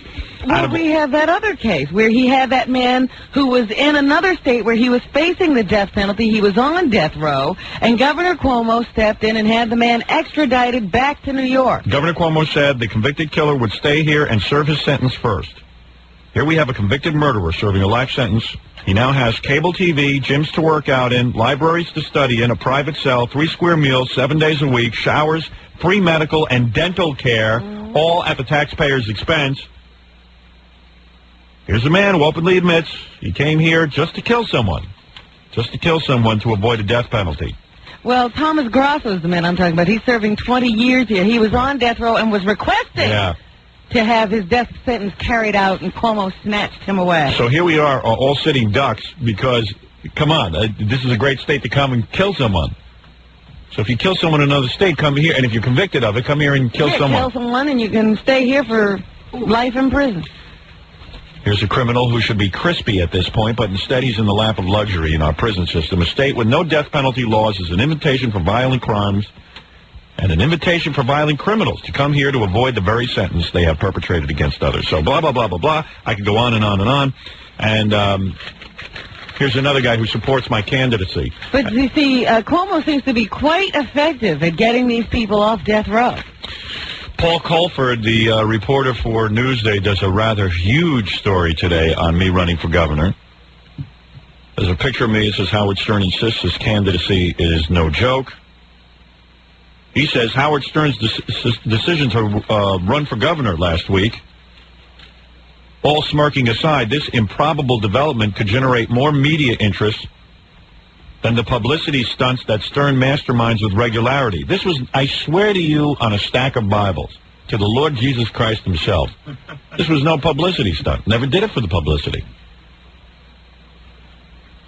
I did it because I think I should pass the death penalty, and I have the ability to do it. I certainly don't have a guilty conscience. This time you're simply using your ability to draw press in order to get something done. Right. I'm giving something back to the people. Now, as bizarre as that sounds, because I'm the last one to go for that. You want to know something? I'm really not giving back something to the people. It's a selfish thing. I don't want my kids growing up in a state with no death penalty. Just don't want it. Because my kid could have been the kid walking into that house to check on someone's house and getting slammed with a baseball bat. I'm just doing it selfishly. I don't even care about anybody else. Thank you, Howard. And the reason I want to be able to get to work on time. I don't want to sit in traffic for 2 hours. It's a waste of my time. That's why I want to stagger the tolls and fix all the roadways at night. You told me that you sat and watched movies and made phone calls. I actually do get a lot of work done, but I still would rather get home. I see. How do you pee? I got a big Snapple bottle, the 16-ounce. With the wide mouth? Yeah, with the wide mouth. Can't miss. I've missed. You hit a pothole. Yeah. Well, you missed. That's why you want to fix a long way. Over the weekend, Stern's candidacy made it to the earnest discussions presented by the C-SPAN cable network. At one point during Journalists' Roundtable, I wish we had a tape of that, host Brian Lamb asked the 3 Washington-based reporters seated with him, whether or not I would be a candidate. Mm-hmm. Stern says he wants his name to appear on the November ballot. But what did they say? He doesn't answer the question. Well, they asked dumb questions like, do you listen to Imus Limbaugh or Stern? Stupid stuff like that. Yeah. Right away, they have to mention other disc jockeys because that's the mental capability of fellow broadcasters. If a disc jockey is running for something, then you have to ask about other disc jockeys. That's the mentality. See, when Pat Buchanan ran for something, nobody asked about other TV commentators. Yeah. Well, once again, it's a case of other disc jockeys trying to get in on my action. You'll see them all trying to get in on it, comment on it, etc. None of them do anything. He asked the question, is Stern serious, or is this another Meet the Press excursion that Stern plans whenever he has a video or pay-per-view special to sell? I don't need media to sell a pay-per-view special. I got my own built-in media. I got a radio station that reaches millions and millions of people. What do I need? Well, why am I always challenged for my motives? Why am I always put down for doing something? Did you read, was it in Time or Newsweek where they were... There wasn't a person on the radio when I got to New York who was doing anything interesting whatsoever. There was nothing on the air. Get a tape of 1980, which I'm going to play for you on the... I'll play every damn disc jockey in this town. They all sucked. But I don't think that has anything to do with what they're saying about you come on the air, you do some interesting things right away. All they do is knock you. But I was reading was it Time or Newsweek? Did you see that?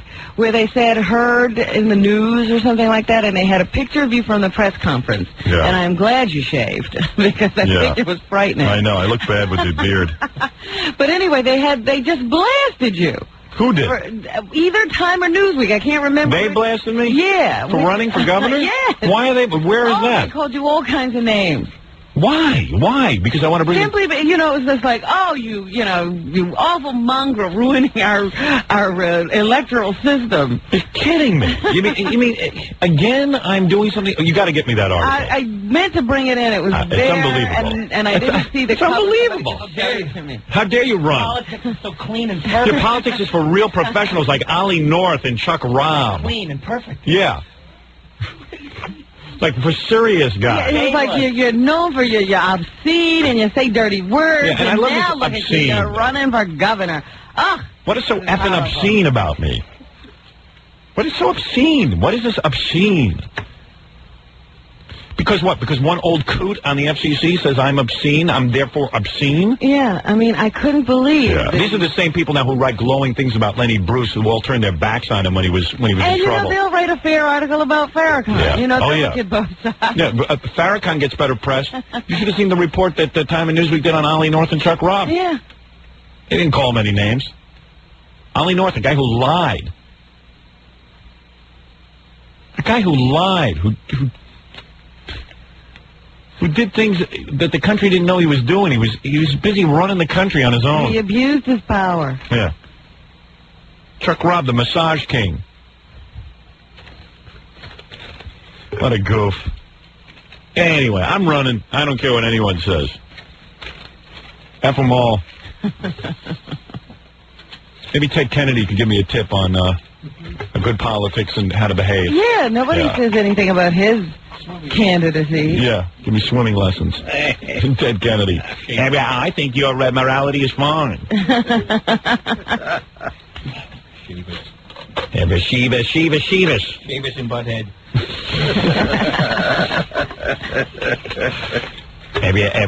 We're going to Abba tonight.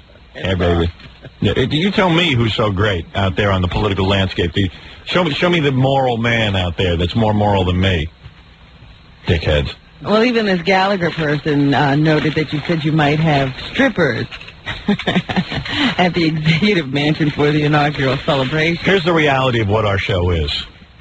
This is from the Washington Post yesterday. There's so many articles. I can read you articles all day. Your Washington Post yesterday business section. Stern is at the top or near the top of the overall ratings in each of his markets during morning drive.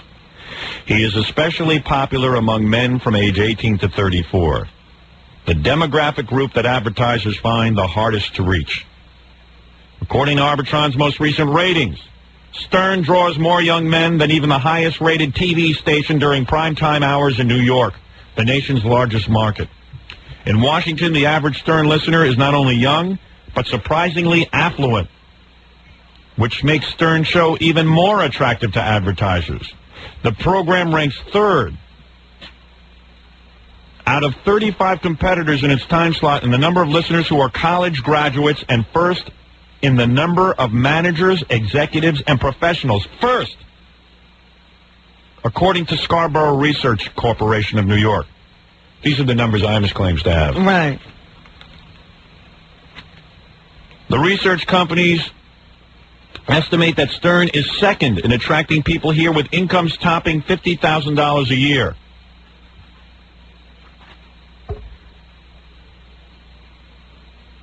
He's 31st in attracting those earning less than $10,000 a year. So the reality is we attract high income. In fact, people who make a little bit of money don't listen. We're 31st with people. Our audience is the largest, single most affluent audience in the world. Most affluent and most educated. Yep. But they don't want you to know that. They don't want you to understand that. They want you to think that I'm appealing to some pimply-faced teenager with a gun who's going to go out and commit violence and sex acts.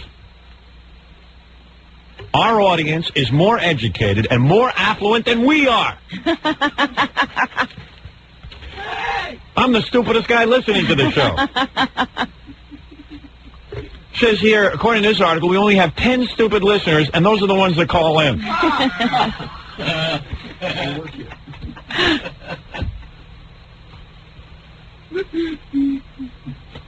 Well, they don't want you to know any of this because, well, you know what? We keep proving it to them. I put out a book. It's a bestseller. My film will come out and will be one of the highest-grossing movies in movie history. Yeah, even when they refer to you as author, it's with a sneer. And my next television show will be very, very high-rated. Next television show? That might have slipped.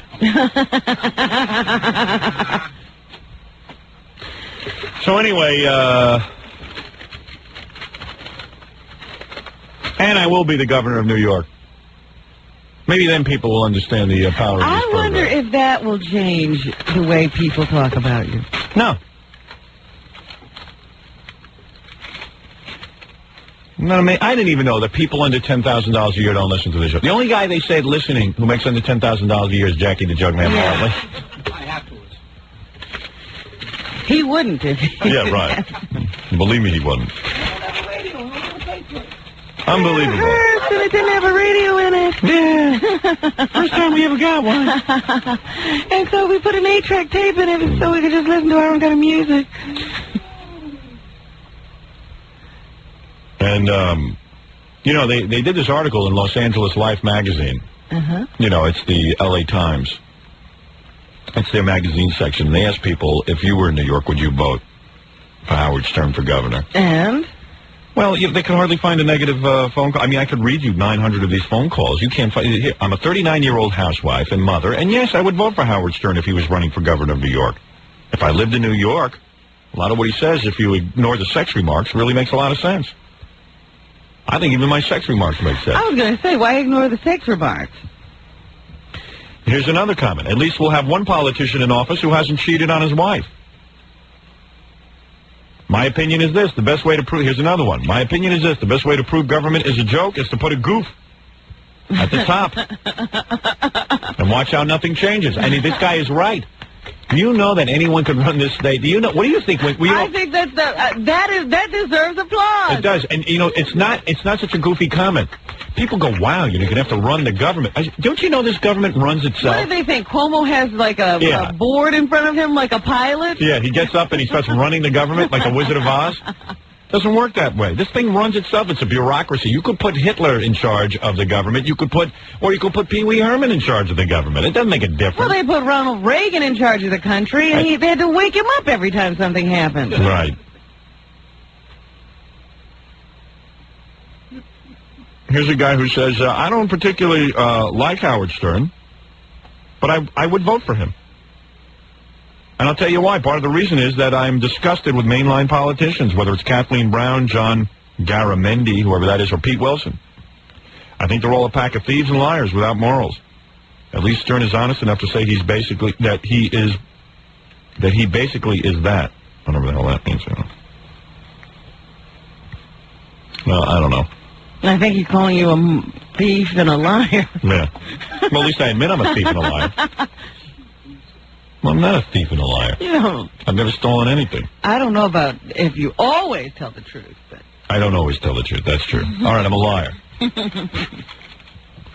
I might have stolen some stuff when I was younger. Yeah, so you have been a thief. Okay. All right, maybe the guy's right. I don't know. There's a guy, I would definitely vote for him.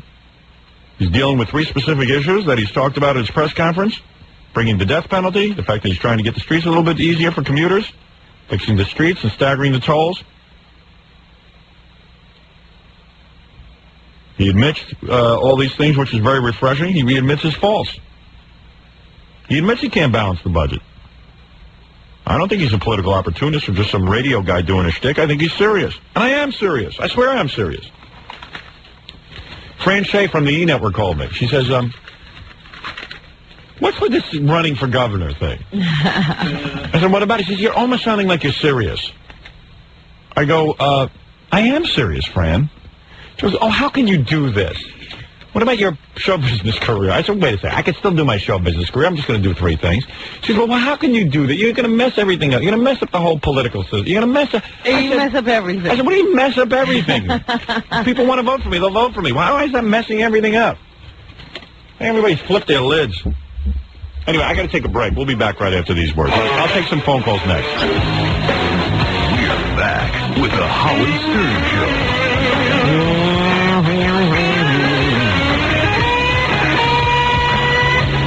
Man, there are tons of articles in the paper about me today. Here's one where they're holding a support rally for my governor thing in the Village at a place called Abracadabra. Isn't that the same place that held that rally for that perv Pee Wee Herman? I'm not sure. Boy, if that wasn't a perverted act. Where is that Pee Wee? He's out of the business, isn't he? I don't know. That was the greatest act. It looks like that's one scandal that you couldn't parlay into a career. Guy goes to, you know, like Joey Buttafuoco is the statutory rape, and he parlays it into a career. Yeah. Pee Wee, because Pee Wee's thing was really disgusting. I mean, even Lorena Bobbitt is getting movie offers. Pee-wee really, that was disgusting what he did. And I know porno theater, hey, he's got his right to go to a porno theater, but then, for God's sakes, keep it in your pants. Yeah, do that at home. There's video for that. Imagine you're sitting there. Imagine the poor guy in front of him. Sitting there with that mess on his head. Hopefully he sat in a section by himself. If I want yogurt, I'll buy it. Right, Robin? That's right, Howard. Thanks. Anyway. But it's true. I mean, that doesn't seem so bad, though, when you consider it against cutting off a man's penis. Yeah. I don't know. And people are still willing to deal with her. Imagine you're sitting in a porno theater. God knows why, but you're there. It happened to me once. Oh, you were in a porno theater? Yeah. I did by accident. Who'd you go with? Just a friend or something? No, alone. Really? Oh, that's sick. A woman alone in a porno theater? I didn't know it was a porno theater. Really? What was the name of the movie? I was going to see that Marlon Brando film. Oh, yeah, right. That one with the butter? Last Tango in Paris? Yes. I had always wanted to see that. And I had just moved to San Francisco. And I didn't know one theater from another. Imagine you with those braids. Robin puts a lot of care into her hair. She's got braids that take like 11 hours. It's a really complicated hairdo. Imagine Pee-wee's behind her. And ruined it. Makes a mess of her head. Ruins her hair. 11 hours. This liquid. What is this liquid on my head? Ivory liquid. Moose from hell. Right, Pee-wee? That's not gel. What happened that day? Why don't you rent a porno movie? Why would you watch it at home? Because it's more fun in the theater. With Robin in front of me. Okay. But I didn't even know that this was a porno theater, and I wound up watching, I didn't get there in time for the Marlon Brando flick. And the other picture was the story of O. What's the matter, Pee-wee? I didn't mean to finish. Oh. Popsicle Weasel. Oh, yeah. All right, Pee-wee.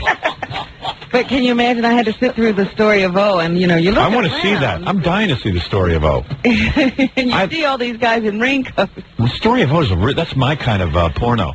That's a good story. That's like I got a story to it. It had a story to it. It wasn't a bad film. Wasn't it about some girl who becomes a sex slave? Yes. I really dig that. In French. Is it in French? Yeah, you gotta watch subtitles. You're kidding me. I don't remember subtitles. Oh, forget it. But you can follow it, I'm sure, without the subtitles. Annoying. Is it?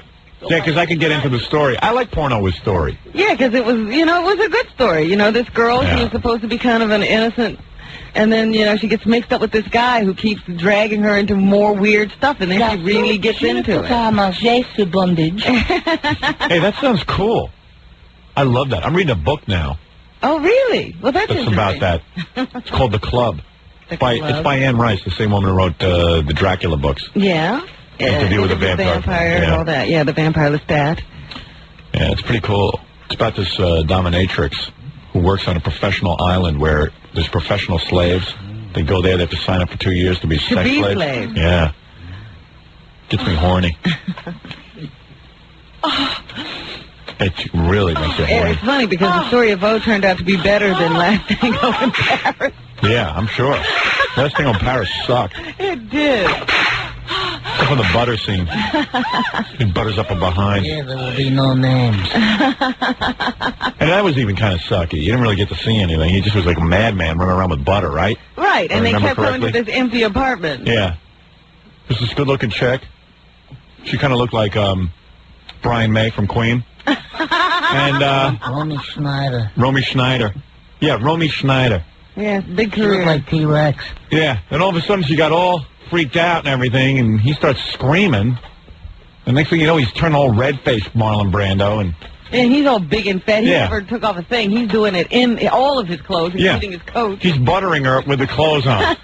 He's got his coat on, and meanwhile she's naked, and he's this big fat guy with butter. Unbelievable. Butter is good. Butter. Butter. Now it's Friday. Oh, wait. Sorry. You know, you're on the air. How you doing, Howard? I think you should add 2 things to your agenda. No, that's okay. Well, you know, the motor vehicles, because Robin's going to have a tough time getting a new license. No, I got my license back. I meant to say that. Oh. Yeah. Her pocketbook was found. Yes, I have to thank the people at Panaria, a store here in New York. Yeah, the gypsies turned it in. Some gypsies lifted Robin's pocketbook where I guess the They heat didn't was on. turn it in. They dumped it at the store. Oh. Did they ever use your credit cards? No. But you canceled them anyway. Yeah. Did you get your cash back? No. No. Not a dime. Not a penny. But you get your license and stuff back. Yeah, everything Oh, that's else. good. Hey, Howard. How much money did you have? I had a couple $100. Really? Yeah. I usually don't walk around with that much, but I just come back from a trip. Hey, Howard, I have another thing. Yeah? What about using, like, Gerardo Sterno? So anyway, where'd you go on a trip? I was in Baltimore for the weekend, okay. so I had some cash on me. I can't stand talking to some of the listeners. So anyway, they're holding some kind of... What's this abracadabra? Where is it? It kicks off at 6 p.m. with a gay and lesbian marching band, jugglers, clowns, and other assorted fools. I'm reading this from the Daily News. Street singer David Peel will unveil his campaign song, Howard Stern for Governor, which I have a copy of. He keeps sending it to me. That's the guy who used to hang around with John Lennon. John Lennon became enamored with him. I still cannot believe that. Yeah. The Pope smokes dope. He really hung out with John Lennon. Yeah, David Peel and the Elephant's Memory. Remember that? Yeah, David Peel in the Lower East Side. Yeah, that's what it was. Yeah. Didn't he do the Pope Smokes Dope? Yeah. So now he wrote Howard Stern for Governor. He just hangs around. I always see him out on the street and stuff. Yeah. He's funny. He's like a street musician now, isn't he? Is he a street musician? I don't know what you call him. That's all he is, like yeah. a busker. You know, he hangs out. Hollywood Squares. Oh, this is well produced. well produced. Must be an outlet on that corner. Yeah, plugged in. It's electric. He usually just runs around with a guitar. This is Howard Stern for Governor. Howard Stern for Governor. Howard Stern for Governor. For Governor of New York. Wow. Howard Stern for Governor. Howard Stern for Governor. For Governor of New York. Where did he learn to harmonize? He wants justice and New York road crews to work at night in the street. Are we going to rhyme? Rhyming, yeah. Hey, don't knock it. My first song. The American dream. Howard Stern for Governor. Howard Stern One day he's going to have a big hit. Governor of New York. No. I like it. Howard Stern for Governor. Howard Stern for Governor. Howard Stern of New York. Governor. To be libertarian, he is a great American. Thank you. Howard Stern could win the election from the Democrat or from the Republican. There you go. Howard Stern for Governor. Howard Stern for Governor. For Governor of New York. Howard Stern for Governor. Howard Stern for Governor. For Governor of New York. I think a Sting is on this too. Howard Stern for Governor. Howard Stern For Governor. For Governor of New York. I like it. Howard Stern for Governor. Well, this part is kind of catchy. Yeah, come on. It's not bad. For Governor of New York.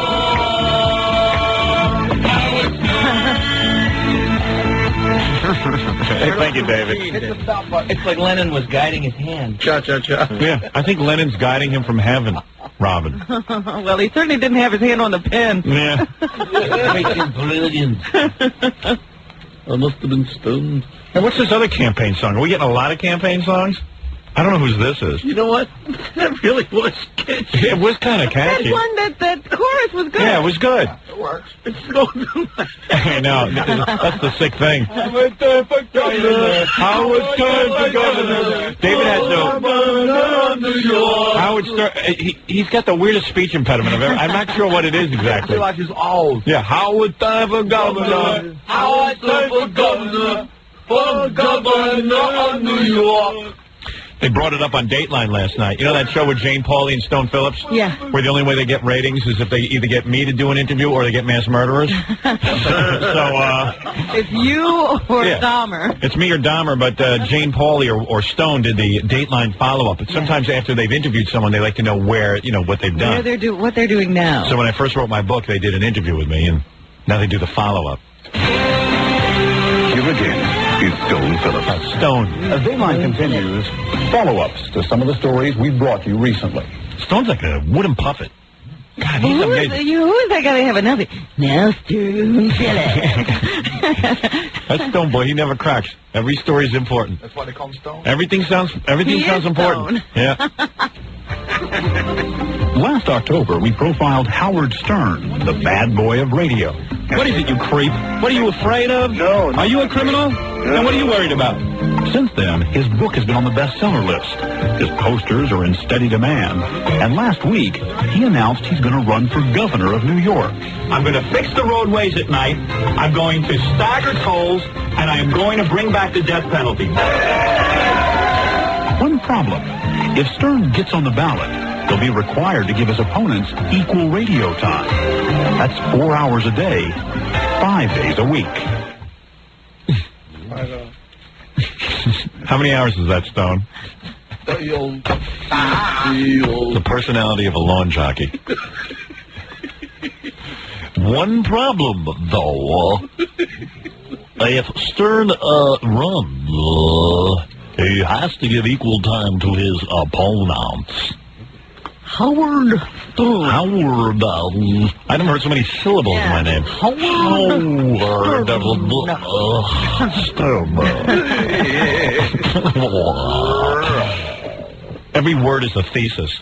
Every word analyzed and complicated. His book has been on the bestseller. Ever since then, his book. When did the book get an L? Sounds like the tape is stretched. Yeah. Ever since then, his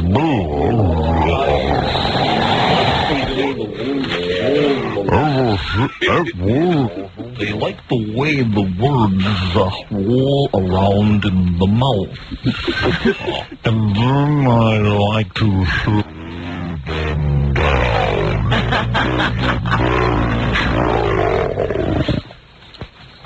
Yep. I don't know. How do you learn to talk? Well, actually, what you do is you eat taffy while you talk. And you'll get like Yeah. I got to take some phone calls. Let me take a break, and then I'll take some phone calls right after this. We're back with a man who could get laid a lot if he was allowed. There, I found another shrimp.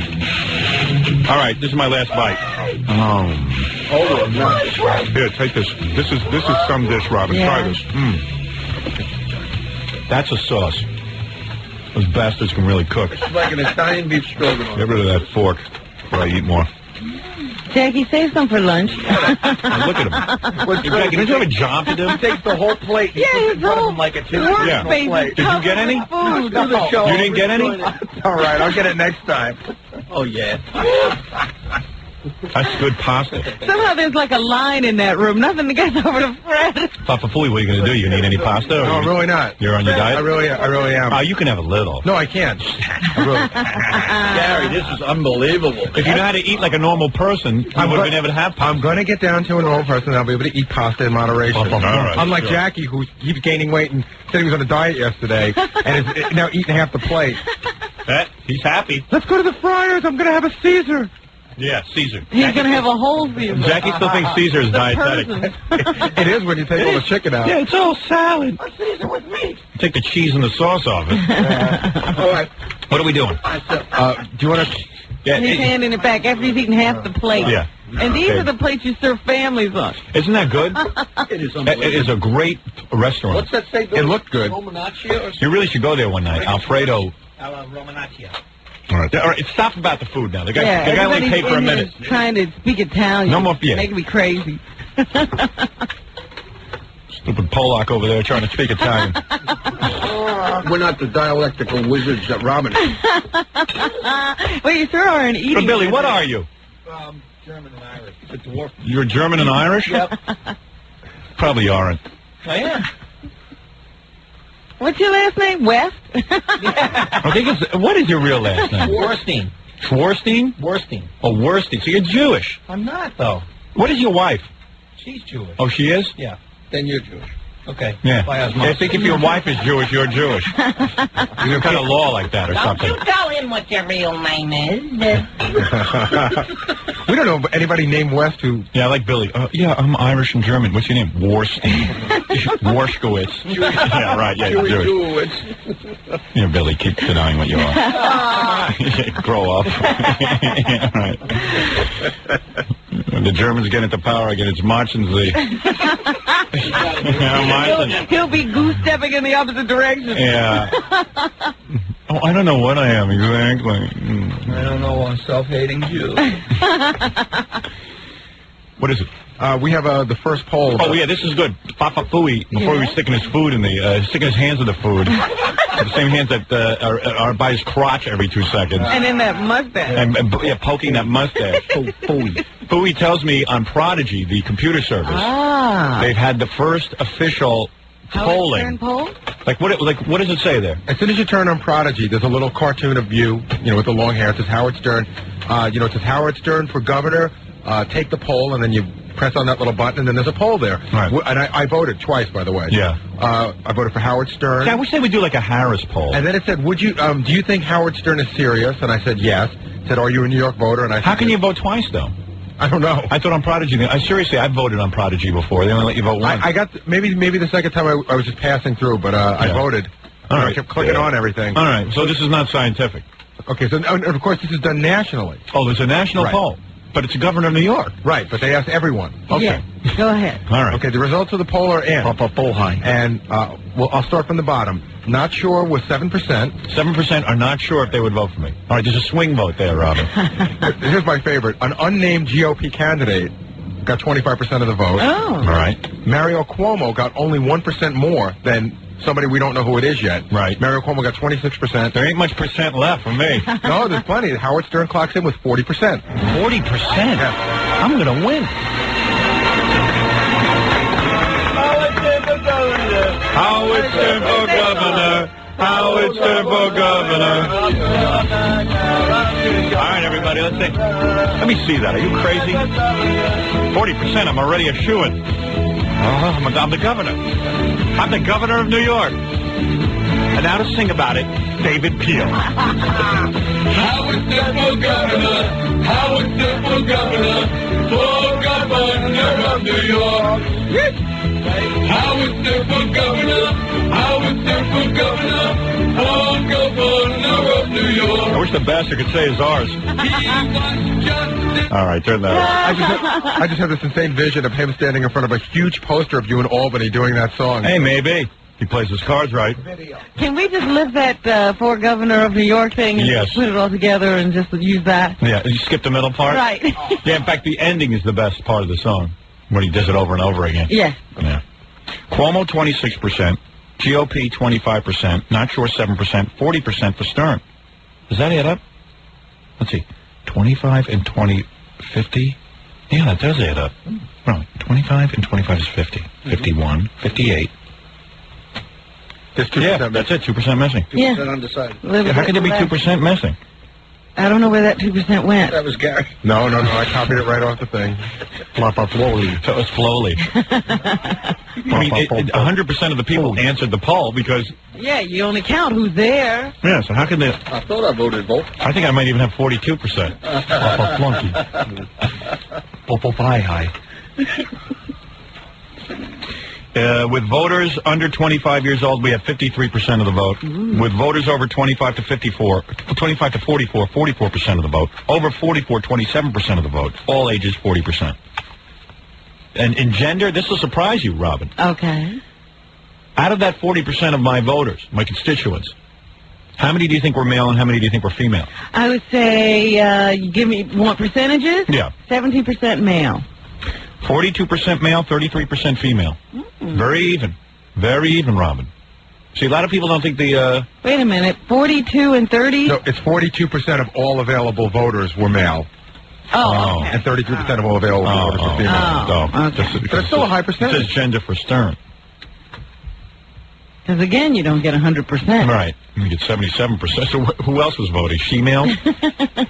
Shimus? Sheamus. Hey, Howard, do you want to know where the Libertarians will be signing people up today? Yeah, all right. They'll be at K-Rock today, out in front of K-Rock, 600 Madison Avenue, from 9:30 to 2 p.m. And, of course, Saturday they'll be at OBI at Jones Beach. But the big event is... Yeah, because none of this matters unless I get on the ballot and I win the Libertarian nomination. We need new members. New blood. But the biggest event of all, in my opinion, is tonight at 7 o'clock. There will be a Chuckles right before Jackie's show. Get out of here. Wow. Free T-shirts. And also tomorrow, this is very interesting. Tomorrow in Albany, there's a newspaper called the Metroland. Yeah. They were at your press conference. I think they have a circulation of 31,000. Yeah. They'll be printing a copy of the application form. Wow. Nice. Oh, isn't that We're nice? getting lots of support. Yeah. That's almost an endorsement. Yeah, I know. Because they printed, I'm going to be in Chuckles, too. Yeah, that's good for me. Me, Jackie the Joke Man. I'm even getting him elected. I write all the funny lines, and now I'm getting him elected. The strangest thing about this thing is it was actually the guy's idea, right? Yeah. Huh? Who knows what he's done? He's just trying to get you to shut up. All right, anyway, so here's the point. Some never shut up. Let's take some phone calls. There'll be noise coming out of the ground. All right, you're on the air. Hi, how you doing? Oh, I got a great tape to play for you guys in a few minutes. Remember we had Bill Kinnison on yesterday, the brother of the late Sam Kinnison? I heard it. Remember that I told you that Bill used to call radio stations and pretend to be Sam because Sam was too messed up to do his own phone calls? Yeah. I got the tape of Bill calling in to Mark Parento's show at BCN. It's funny to hear. Okay, let's Well, do it. obviously you're not that excited. I am excited. Anything that has to do with Howard Stern excites me. Hey, did you order your videotape, the backstage tape? I sure did. You know, I got to tell you something. I received a pathetic letter from someone from British Columbia, Canada. Oh. Ouch. And this guy is desperately trying to get his hands on the Miss Howard Stern contest and, of course, poster. Yes. And they don't know how to get it because I don't think you can buy it in Canada. The 1-800-52 Stern number does not work if you're out of the country. I don't think it does. I'm not sure about that. I could check into Well, it. that's what I thought I read in one of the faxes that came in from a Canadian. Well, I happen to be calling you from very close to Canada, as a matter of fact. I'm up in central New York, and I'm calling to let you know you're going to have a problem up here, Howard. I'm behind you 100% with this gubernatorial thing. But there's an area between Albany and Rochester that has no idea who you are. Yeah, but that's okay. I'm shocked that these people have not heard of you. Well, but you know, I've been to those areas. Uh-huh. I've been to like upstate, like Buffalo and stuff. And when you're driving up there are people who aren't even aware that shoes have been invented. You know what I mean? I know exactly what you mean. And where you're talking about, I know exactly what you're talking about. There's only 73 people living What are there. you going to do about this? No, there's a large area of Don't you think we have enough votes Yeah. in the I think you major do. urban centers? I just won the Prodigy poll, for Christ's sake. My $15 is in there, Howard. I will be there the 23rd. Good, I'll see you on the I'm 23rd. just afraid of this whole area between Albany and Buffalo. Look, they've never heard of libertarians either. Yeah, don't be I'm sure. afraid. Don't be nervous. Actually, that works for me. They'll see my name on the ballot. They'll probably vote for me anyway. They'll go, hey, Liberty, I'm for that. They won't even know the Republican Yeah, candidate. right. I'm sick of Republicans and Democrats. I want someone who's for liberty. Libertarian. You know what the Republicans are upset about? This equal time issue is upsetting them because the Republican vote, you're threatening the Republican vote. I'm really not, though. I've heard political analysts say I'm threatening the Democratic vote. If you notice, the Republicans did better than, almost as good as Cuomo because of my votes. You see, that's the point. But here's the point about equal time, why it's a farce. It really is. It's a farce because the governor, the incumbent, has access to all media. His every statement is printed in the newspaper. He can call up any radio station. This is true. Sheamus will put him on any time. Anytime he wants to go on any station. Absolutely true. But not only that, Howard, he can start handing out money Oh, yeah. And to listen. people and organizations in order to sway their vote. But whenever you talk about the power of the incumbent, that means the incumbent can be on anywhere and everyone else be damned. So if I have one little thing going for me, like the fact that I've got a goofy radio show, and a lot of people would say it's a liability. It's not a goofy radio show, Howard. Well, you know what I'm saying. People are saying, hey, it's also a liability because of my image and stuff. So Why don't you let the cards fall? Let's see who the people really want. Why should you be afraid of me being on the radio? I'm not afraid of you. I love you being on the radio. What really irks me is that people can't handle you being on the radio. Well, that's what this is all about. People are really afraid that I'm going to win. When would you see the Republican chairman come out and say, well, we're afraid of Howard Stern. We don't want him to. We don't want anybody making it easy for him. Yeah. Can you imagine? So that means they're really afraid of me. And I'm glad. Well, good, because I'm going to win. I hope. Oh, Howard, please do. Please win. I will be your governor. Please win. I will win. Stand by him. You're gonna always. Well, she tried to walk away, but Hey, you. All right, thank you. Get those posters out. Come on, I want it signed. 1-800-52-STERN, as a matter of I fact. already ordered it. It's paid in full. I'm waiting for the poster. You're not going to be waiting much longer because they started shipping. You will love the backstage tape. People are wondering who called early why they haven't gotten it yet. Yeah, don't even bother. They're just being shipped now. What happened was we had them, we wanted to include a special bonus item with the tape, and we didn't know what it was. And at the last minute, when we saw this Leroy Neiman thing... Yeah, we didn't know how good that painting was going to turn out. Yeah, you have to go into negotiation with him to get it all done and all that. So now you're going to get a really nice package in the mail. You're going to love it. And you're going to also like all the behind-the-scenes stuff that you're going to get to see. Let me ask you one more thing about this convention in Albany. Yeah. Any chance I can get my son, the second coolest 14-year-old... into this place? Well, you really are a fan. You have influenced him so much. I have not held anything back. He has seen and heard everything you've ever done. Yeah, well, just bring him down. You think they're going to let him in? Yeah, why not? Hey, it's a political process. Children should be able to watch. If he's under 18? Well, yeah, because what Ludwig was saying, the head of the Libertarian Party, that, anybody can walk in. In order to vote, you got to be a member of the Libertarian Party. Okay. Okay? I'm in. All right, so we'll see you there. I appreciate it, Howard. Okay. Thank you. Bye-bye. Bye-bye. Take your top off. But only if you want to. Right. If you're really into liberty, you'll take your top off at the convention. I'm going to be nude at the convention. Is that right? Yeah. Well, that ought to be interesting. That's my personal statement of liberty. Nude governor. A nude governor. A total retard. I'll be as retarded as possible and still win. The governor who wears a diaper. Yeah. I'll be incontinent. Anyway, 1-800-52-STERN is brought to you by Infinity Ventures and me. You must be 18 or older to order because of the nature of the backstage tape. There's a lot of nature in that tape. $39.95, $4.50 shipping and handling. It's raw. Very raw. Raw. Thank you. Albany, you're on the air. Yeah, how you doing, Howard? All right. I just thought I'd tell you that I'm going to give you my vote, and I'm calling from Massachusetts.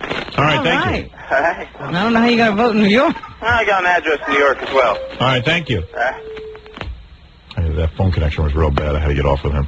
Plus, he didn't have much to say. Cleveland, you're on the air. Yeah, hi, Howard. How you doing? Hi, how are you? Fine. Hi. Howard, I was kind of wondering. Wait, there's another guy here who wants to say hello to you. Hold on a second. Hi. You sound cute. Hey, here's another guy who wants to say hello to you. Hi, how much NyQuil did you drink today? Come on. I don't sound like that. I'm drinking Sterno. You sounded a little bit like a homo. You must have been half asleep. Yeah, maybe you were asleep. Try to sound more masculine. Sorry about that. All right, now you sound better. All right, go ahead. Yeah, I was kind of wondering, Uh-oh, you're slipping back into it. Whenever you start to wonder. Are you sitting on your alarm clock? Yes. Are you calling from Oklahoma? Come on, I'm sorry about that. Ever been with a guy? No, come on, man. You've never been with a guy? Hey. Why don't you just fess up? Come out. Come on out. Or else we'll give Tom Hanks your name. and he'll out you on the Academy Awards next year. Man, I don't sound that bad, do I? No, now you sound more masculine. All right, go ahead. What do you have to say?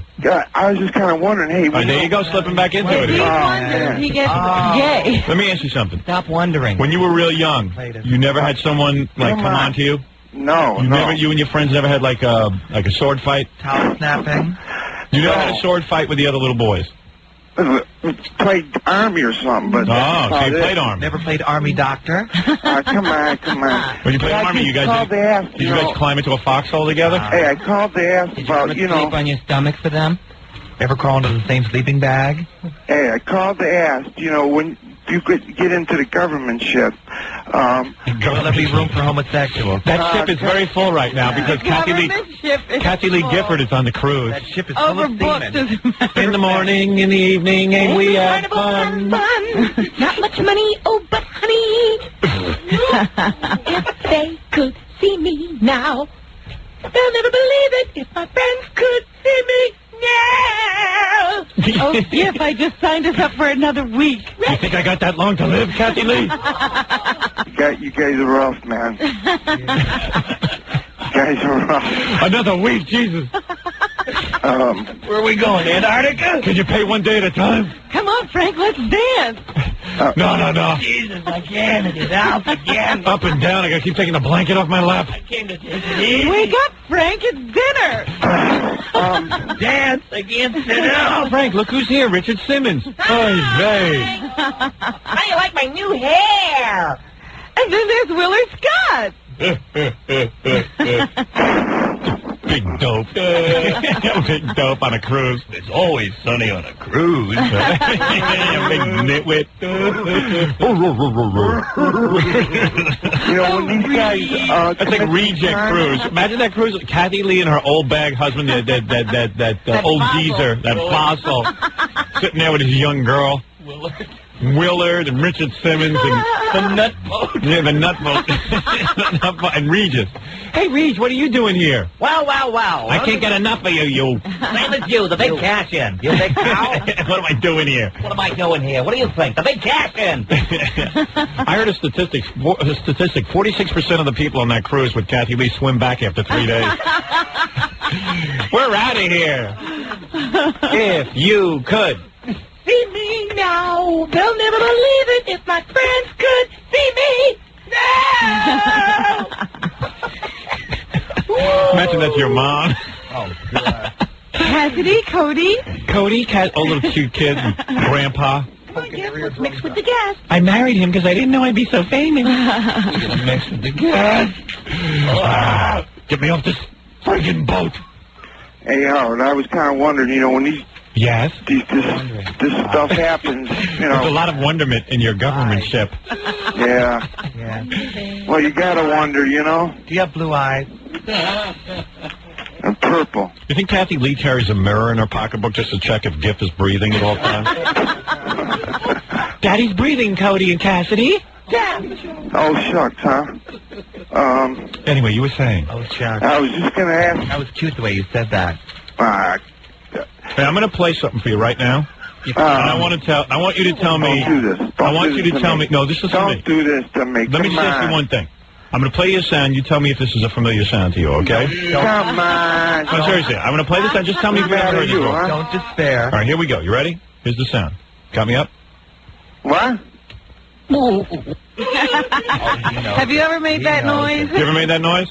Yeah, I'll play for you again. Sleep on your stomach noise. The weekend sound. I don't know what you're talking about, man. All right, anyway, what is your question about? What are you wondering about? Yeah, what are you wondering about, Mr. Wonderment? Ever been camping? These people that commit these crimes and stuff, you can't, ones they can't execute. Are you gonna have the other ones, Don't ever go to restitution on people's family? What'd you say? Are you gonna have, the other criminals make restitution on the people's families for the victims? Restoration? Retribution. Yeah, we're going to make him go on the love cruise with Kathy Lee. Can I ask him a question? Go ahead. Do you love Easter the most of all because that's when they show most of the Gladiator movies? What do you do for a living? You can barely get that question out. You were nervous. Would you write that down or something? I don't Speak think up, so. Hercules.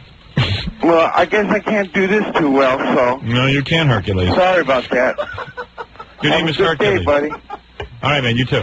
I've got an 8th task for you. We want to put you on our AIDS task force. There's nothing like Kirk Douglas in a toga.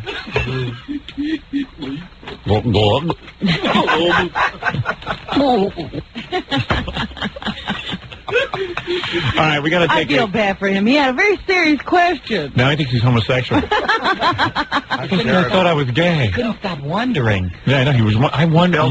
I wonder while I wonder. Wondering. Here's another, I want to take another call, but I think we got to take a break. Summer me, winter me. All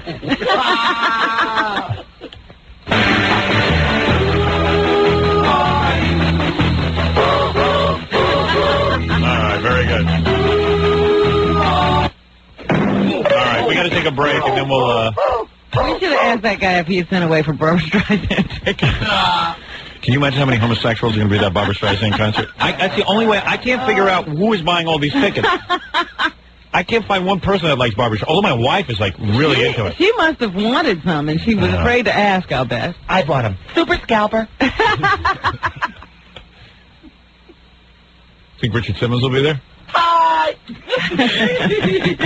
Hi, Kathy Lee! Hi, Richard. What are you doing on this cruise? Same as you, the big cashier!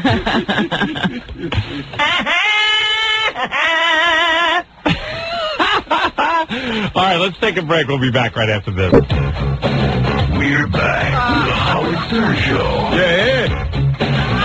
I hear you. All right. Very good.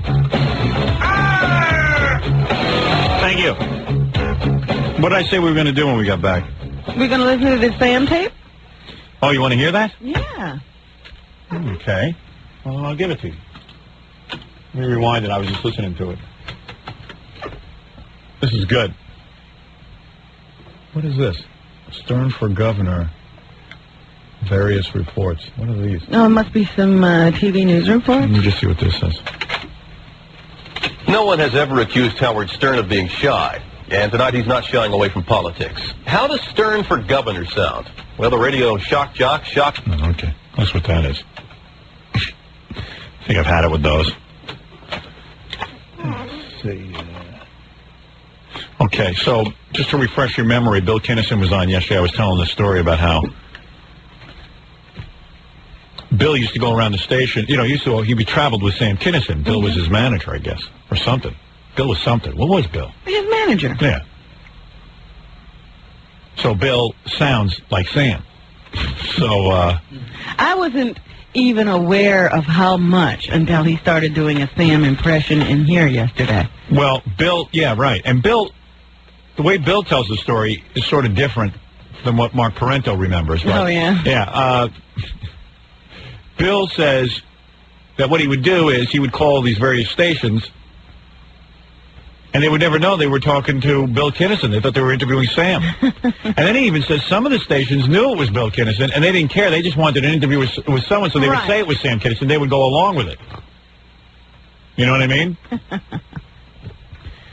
But anyway, Parento... Well, anyway, I told you I had seen this thing. It was in Time magazine. And in Seen and Heard, it says, he's the leader of a vast army of the politically incorrect, a purveyor of ideas so vulgar that he makes Beavis and Butthead sound like William F. Buckley. And now he wants to enter electoral politics. Last week, best-selling author and radio motormouth Howard Stern announced plans to run for governor of New York on the Libertarian ticket and received several hundred phone calls of support. Several hundred. Wait till you see the votes come. When they mentioned the Prodigy poll just came out. Well, that was before this. I won 40% of the vote. The Republican. I got more votes, almost, than the Republicans and Democrats put together. I wish you would get out whatever that poll was you read earlier that categorized our audience. Yep. Because they always act as if a bunch of cretins listen to this show. Well, they do, but they're wealthy cretins. Here, I'll read it again, just because you bring it up. Here is the truth about Howard Stern's audience. All right, now here we go. Now the following is from the Washington Post business section yesterday. According to Arbitron's most recent rating, Stern draws more young men than even the highest-rated TV station during primetime hours in New York, the nation's largest market. In Washington, the average Stern listener is not only young, but surprisingly affluent, which makes Stern's show even more attractive to advertisers. The program ranks third out of 35 competitors in its time slot in the number of listeners who are college graduates and first in the number of managers, executives, and professionals, according to Scarborough Research Corporation of New York. That's the big company that figures out who exactly is listening. Yeah. The research company estimates that Stern is second in attracting people here with incomes topping $50,000 a year and plus. He is 31st, way at the bottom, in attracting those earning less than $10,000. In other words, high-income, highly intelligent people listen to this show. They told you, college grads, high income. So there. Dicks. And who is this person speaking not for attribution in the Paul D. Colford article? I don't know. What did he say? Speaking not for attribution, one of Stern's closest associates insisted that the campaign was not a publicity stunt. That's Jackie. Hey, I'll talk to you, but please, if Stern finds out, I'm finished. But give me a plug for my CD. In the news today is... Anyway, kids, so Mommy and Daddy aren't... First of all, my kids really want me to be governor. Although, Emily, you don't want me to be governor, right? No. Why not? Take it seriously. Why don't you want me to be governor? Because you don't know anything. I thought you gave him a pamphlet about what a governor's supposed to do. Yeah, and you didn't even look at it. I did, too. I told you I looked at it. She gave me all her school notes on what... Ask me anything about being governor. Ask me anything. I know a lot of stuff. No. Ask me something. She thinks she knows. She studied government in school. Yes. And maybe because I got a couple of questions wrong, she thinks I don't know how to be governor. She just wants you to take it seriously. But I am, honey. Major responsibility. But why don't you think I'm taking it seriously? Seriously. Because you're going to be in charge of the whole thing, and you're just... Is he what? playing around? No, now he just... You're hurting my candidacy. If your own children don't support you, Don't you want to live in the governor's mansion? You told me you wanted to come in the booth with me and vote for Daddy. I know, just no one else is. Everyone, did you see what the Prodigy? You kids know what Prodigy is now. They took a poll all over the country. You know, I came in. I got. He got more votes than anybody. Governor Cuomo got 26%. An unnamed Republican got 25%. I got 40% of the vote. I'm going to win. I'm going to be the governor. You are? Yeah. Yay. Yeah, Deborah's happy, right, Deborah? Deborah's for you. You want to live in Albany, Deborah, with me? Yeah. And you want to help me decorate the governor's mansion? Yeah. Oh, so now everyone's on board. And you kids... It's going to be like the Reagan. Yeah, you kids won't be like Patty Davis, will you? You'll be more like Maureen, the loving children. Children seeking love from their father, not to make him unhappy. You kids will be an asset to the campaign. We're very supportive of you. Yeah, my wife really wants to get into she that. wants to be the first lady. She wants a bigger house. I want a bigger house. Yeah, you'll be the first lady. Fit in the governor's... I was thinking making Tempest the first lady. My wife will just be an associate. Anyway, I don't like that idea. I'm just kidding, of course. No, but seriously, you guys will be the first kids. You'll be very, you'll be political kids. You're going to have to say positive things about me. But I don't know. Why do you think I'm not taking it seriously? I really am serious. What does he do at home that makes you not think he's serious? You say it's funny. It is funny. But it is funny. What is it, Deborah? You could say it. What does Paquittle mean? What does what? Paquittle mean or something. Paquittle? No, like... What does he what? just said it. Paquittle? What did she ask me? I don't know. Say it again. Like politics. Political kids. Political kids. You'll be kids who, live the life of, the You'll have governor's... to give press conferences. Yeah, you'll talk to the media and stuff like that. Your father's... Media. The media is like, radio and TV. Newspapers, radio, television, Yeah. magazines. Yeah, everything. Political means a lot of candy, okay? You're going to be political kids with a lot of candy. Okay. Good? Yes. My kids love candy. Win. Daddy tells you to eat health food, right? But you get the kids like candy a lot. Yeah. Well, are you wearing... I like to eat. I don't like food. Yeah, just candy. Are they wearing campaign buttons to school? Are they campaigning? I told them not to. Oh, I see. I told them not to, bring it into school. I see. Might be, From what I understand, Pat Paulson's kids didn't bring it into school either. None of the big candidates do. All right. Well, the teachers are discussing it in Emily's school. No, they're not. The teachers? The Hebrew teachers. Is that right? Oh, yeah, they're forming, right? No. Oh, sorry. Oh. You went into the wrong The territory. Hebrew teacher said that if you eat bread on Passover, God's going to come down and eat you. Interesting.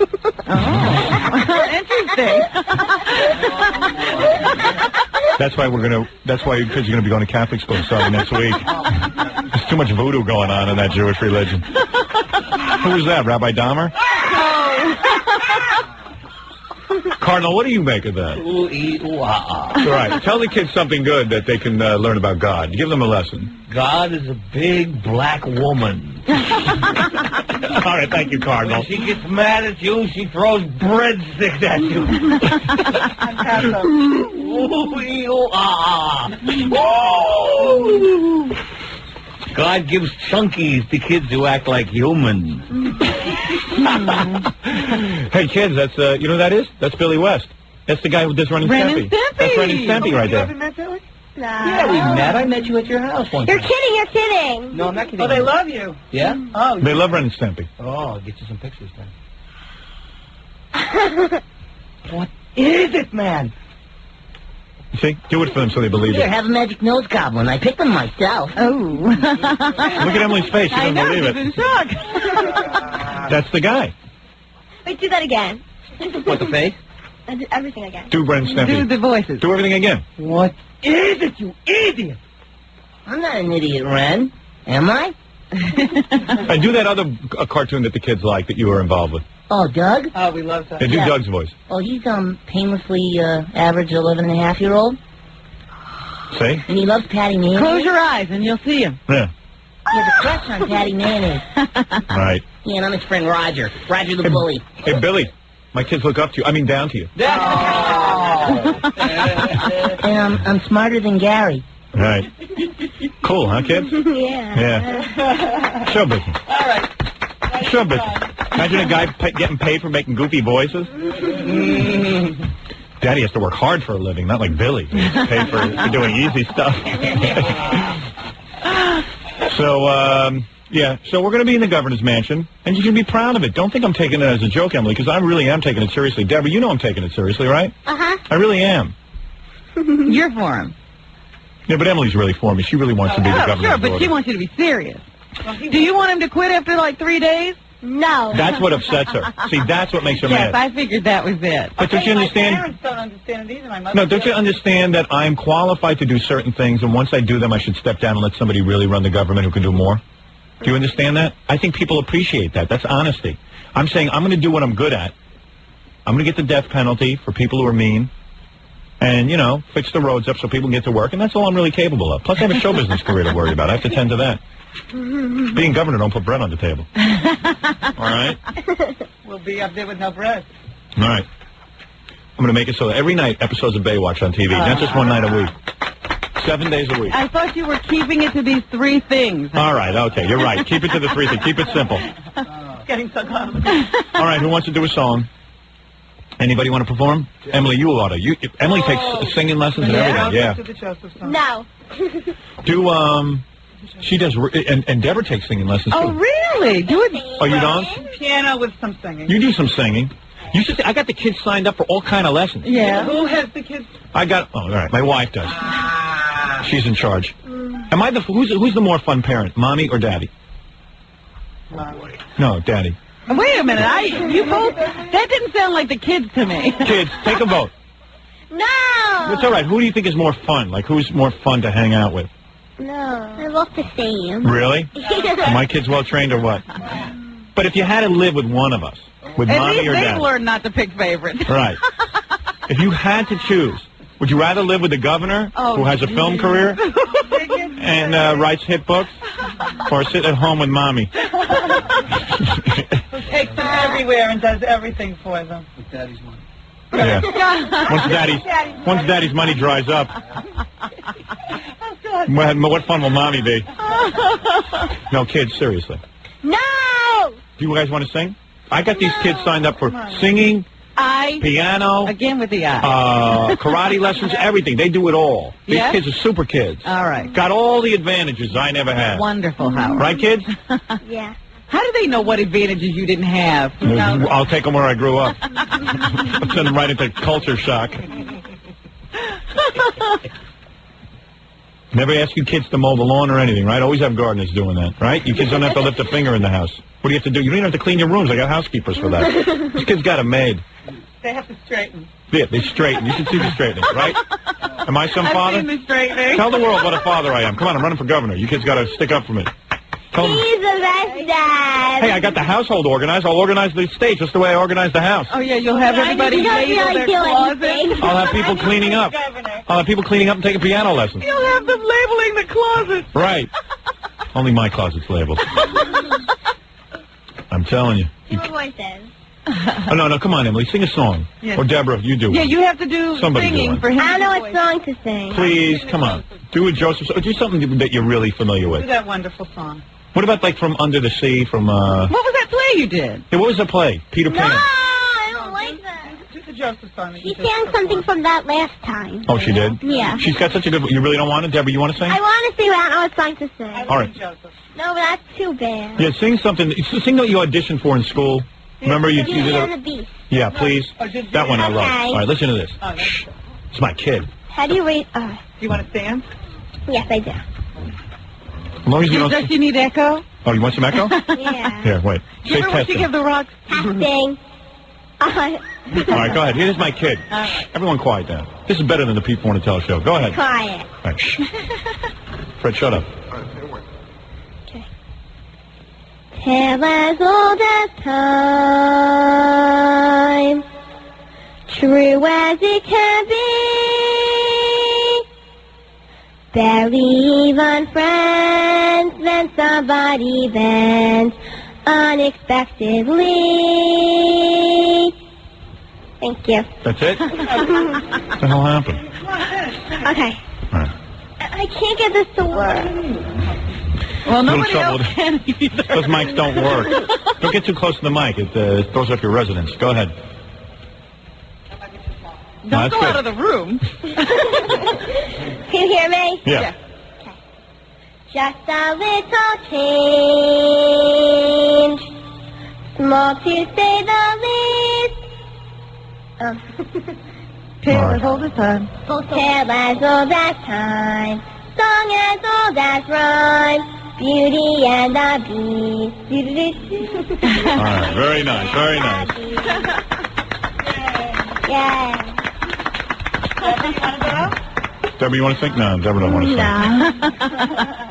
sing. Next time we have to bring some keyboards for you, Deborah. Yeah. Well, there's the kids.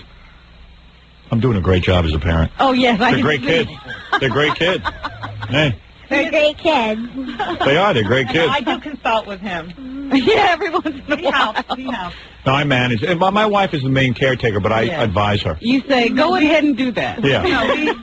No, come on. I'm the one who really is the mastermind behind these children. Oh. I govern. No, but I feel that we're a great team. Mom! I really do. What's wrong with saying that? That's a good word to Daddy and say. I, Hogging the microphone. Oh, she's hogging the microphone. That's your mother. Daddy and I are a great team. Mine. Oh, she has to get her own I mic? didn't get one. All right, kids, I got to wrap this up. No, you're not. Yeah, we got to get out of here. Well, I like it here. Well, you guys are doing the show with Pete Fornatale then. You guys want to work with Fornatale?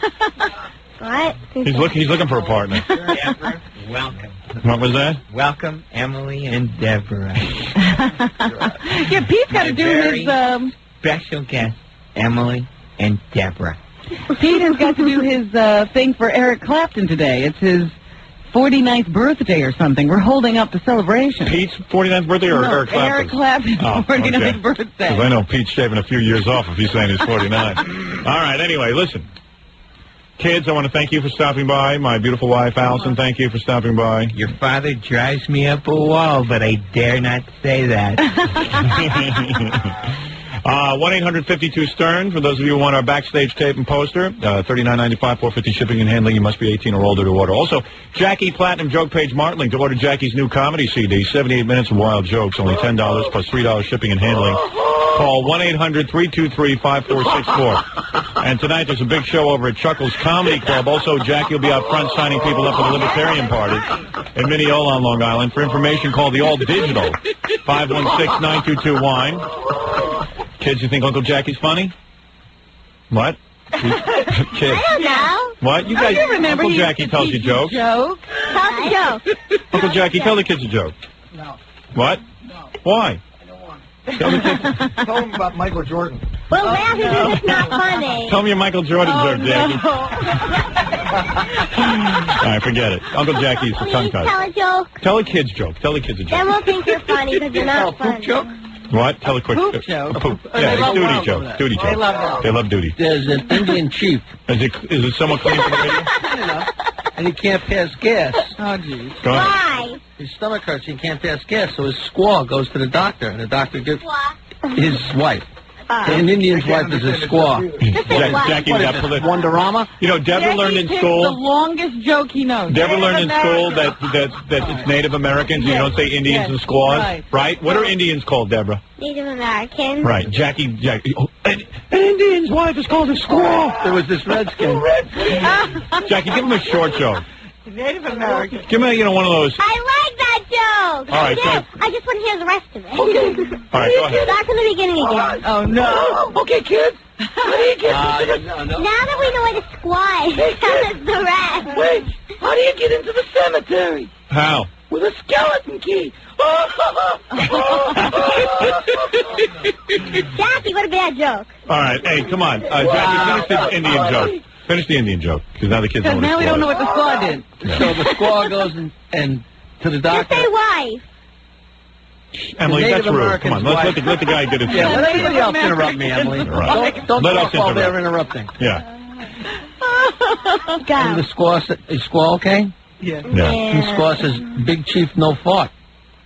So the doctor gives the squaw a bottle full of pills and says, "Give the chief 3 of these." And she takes them home, gives them to the chief, and she comes back the next day and says, "The doctor, big chief, no fart." And the doctor says, "Well, tell him to take 5 of those pills."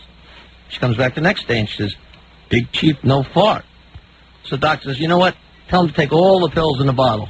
She comes back the next day and says, "Big fart, no chief." I like it. Right with you. Just because the kids didn't Hey, let. I told that to my nephew, and I said the Indian couldn't pass gas, and he fell down. I don't even get it. You get it, Emily? He blew himself out of the TV. Oh, I see. That went over my head. Anyway, get Jackie's new CD, kids. The new Stuttering 78 John. minutes of that. 78 minutes of that. The new Stuttering John album titled Stuttering John will be out April 19th in record stores everywhere. And to get on Stuttering John's mailing list, call 609-546-STUPID. And if you're planning a wedding, boy, don't we have a bunch of talented people on the show? Stuttering John, Jackie, all out with all kinds of All stuff. the CDs. If you're planning a wedding or party and need a great DJ, call Scott the Engineer's Rocket Entertainment toll-free from any city, 1-800-PARTY-MC. And if you'd like to hire Scott in the New York area, call 718-BAG-5040. Hey, did you kids see Uncle Scott's new hair? No. Yeah, Uncle Scott got new hair. He's not bald anymore. Uncle Scott, want to come in and show the kids? Maybe you can smoke for him. My kids haven't seen Uncle Scott's new Did hair. he use men's hair? Yes. Yeah. How'd I guess? Hey, look at him. Wow. Look at that. He used to be bald. Yeah, isn't that You good? look all new. Yeah. Oh, you look great. Thanks, Grandfather Scott. Oh, yeah. He looks like a young man, doesn't he? He looks like Luke Perry. How do they get to be the same color as the hair? Hey, look, yes, Scott, answer the kids' questions. You know, doesn't he look like Luke Perry now, kids? Absolutely. Yeah. Luke Perry after he's dead 25 years.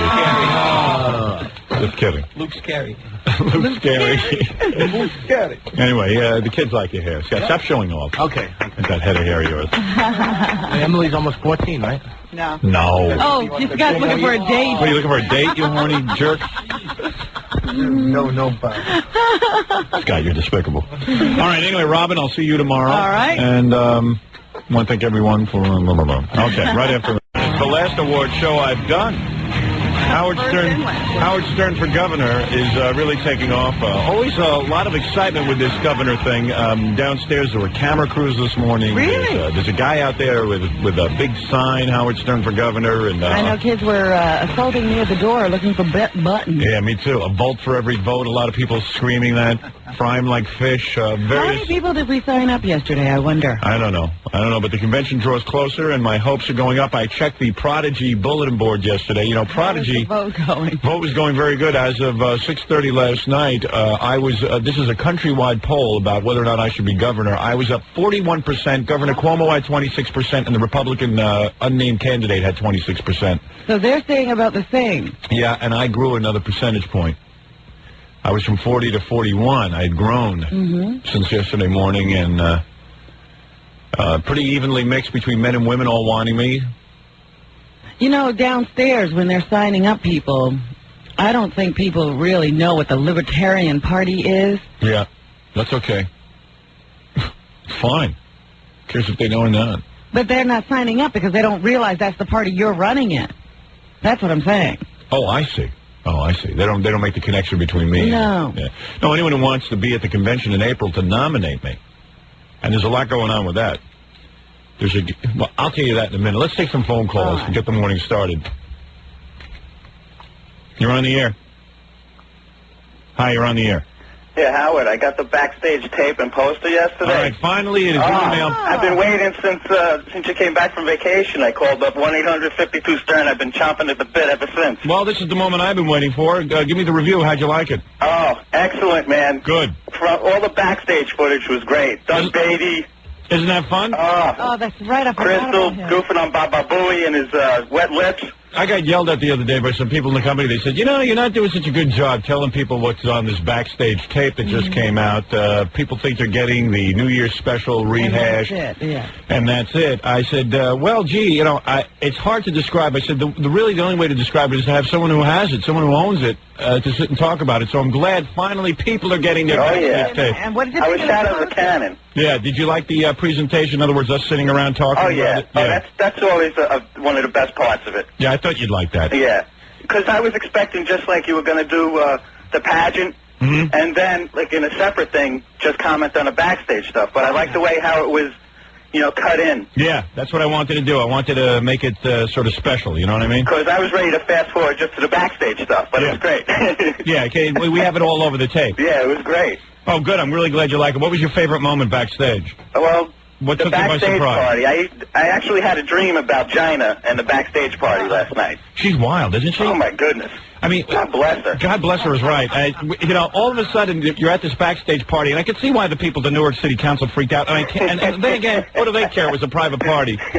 But it's pretty... Nobody told them to watch. Yeah, right. It's pretty shocking. The Gina is there, and she's wearing like a shirt and nothing else, which is interesting. She's wearing like no pants. Yeah, there were various moments where Gina was just standing around naked. She likes to be naked. Yeah, she loves to be naked. And you know what? She was born to be naked. Not all of us were. Nothing wrong with that. But she's standing around, and she's at the party dancing, and she's wearing like a man-tailored shirt. She borrowed some guy's shirt. I guess someone told her to put a shirt on. But it's open, but she's naked. And she's dancing, and then 2 seconds later, literally, she's on the floor with a girl. Yeah, with the redhead. With the redhead. God bless her. God bless her, too. It's What a wild. country. It just was wild, and it was like they weren't just doing this because there was a camera on, because... No, I don't think they knew there was a camera. Half the time there wasn't a camera on. Yeah. I mean, you're seeing the moments we had the camera on them. Yeah, they were just going for it. It was great. Yeah, that's real lesbian love. That ain't no acting. Well, anyway, I'm glad you like it. How'd you like the poster? Oh, I was shocked, man. I tell you, I got home. I didn't even get my coat off. I was on the phone telling everybody, I got it. I pulled the poster out. I was shocked. It's heavy-duty paper. Yeah, It is. yeah. You thought it was going to be some It's junk. not crap. Yeah, it's It no is crap. not crap. Yeah. I'm going to be shopping for a frame today. Good. Excellent. I knew you'd like it. And, you know, it's kind of hard, again, over the radio to say, hey, you're going to get a poster and a videotape. Right, nobody understands. They think it'll be some folded-up piece of junk. Yeah, I know. Oh, no. You know, I wanted to give you something special. It was great. Good. Hold on to the poster. You know, it's And what'd only you a think of certain the amount of those. Hey, how'd you like the box? Everything was right, Everything was just, Yeah. What? The story with you said there was a mistake or something on the box, something, you know. Should I say what I think it is? Yeah. On your neck. Yeah, you It's got like it. a little reflection or whatever. Yep, that's Yeah, it. but that's not bad, right? No. I liked it. What was the story with Tiny Tim? That actually... What was going on there? That was how you ended the tape with Tiny. That was my favorite part of the backstage tape was the Tiny Tim. Man. Yeah, he's wild, isn't And he? with the Elaine Beastie. Oh, my goodness. Isn't she great? Oh. You see the way she wraps her legs around Tiny's head? And he keeps talking. Oh, yeah. So would you. Oh, that was great. Wasn't that great? Howard, excellent. Thank you, my man. Excellent Thank stuff. you. I am glad you like it. There it is, Robin, the first official call. I love There it. you go. I love it. I knew you'd love 1-800-52-STERN. I haven't been doing such a great job of describing what's on the tape. It's hard to describe something people don't have in their hands Yeah. and can't talk about with you. Isn't that weird when Tiny Definitely Tim... not disappointed. Isn't it weird that Tiny Tim is sitting there talking, and then all of a sudden she just wraps her legs around his I'm head? like, and he just keeps rambling. I know. I was like, he's trying to make a point. And what was his point? I don't know. He started going into like, have you ever been in any other pageants? And Yeah. I'm like, what's with this guy, man? Hey, can you fault him? He loves women. Oh, God bless And then he starts going on about the winners. Who should have won? Everybody should have won. Well, Tiny gets into this whole thing that the woman who won, Miss Howard Stern, shouldn't have won because the woman with the Sunday should have yeah, won. she had the originality and the whole. But then he says he gave 5 points to each of them. I don't know. He's out of his mind. He's great. I really like that guy. In fact, he's coming on the show in May, so we can talk to him about it. Yeah. Great stuff. I'm a big Tiny Tim fan. Never mind the music. I just like talking to him. But he's pretty wild on the tape when she wraps her legs around her head. Oh, man. Yeah. It's.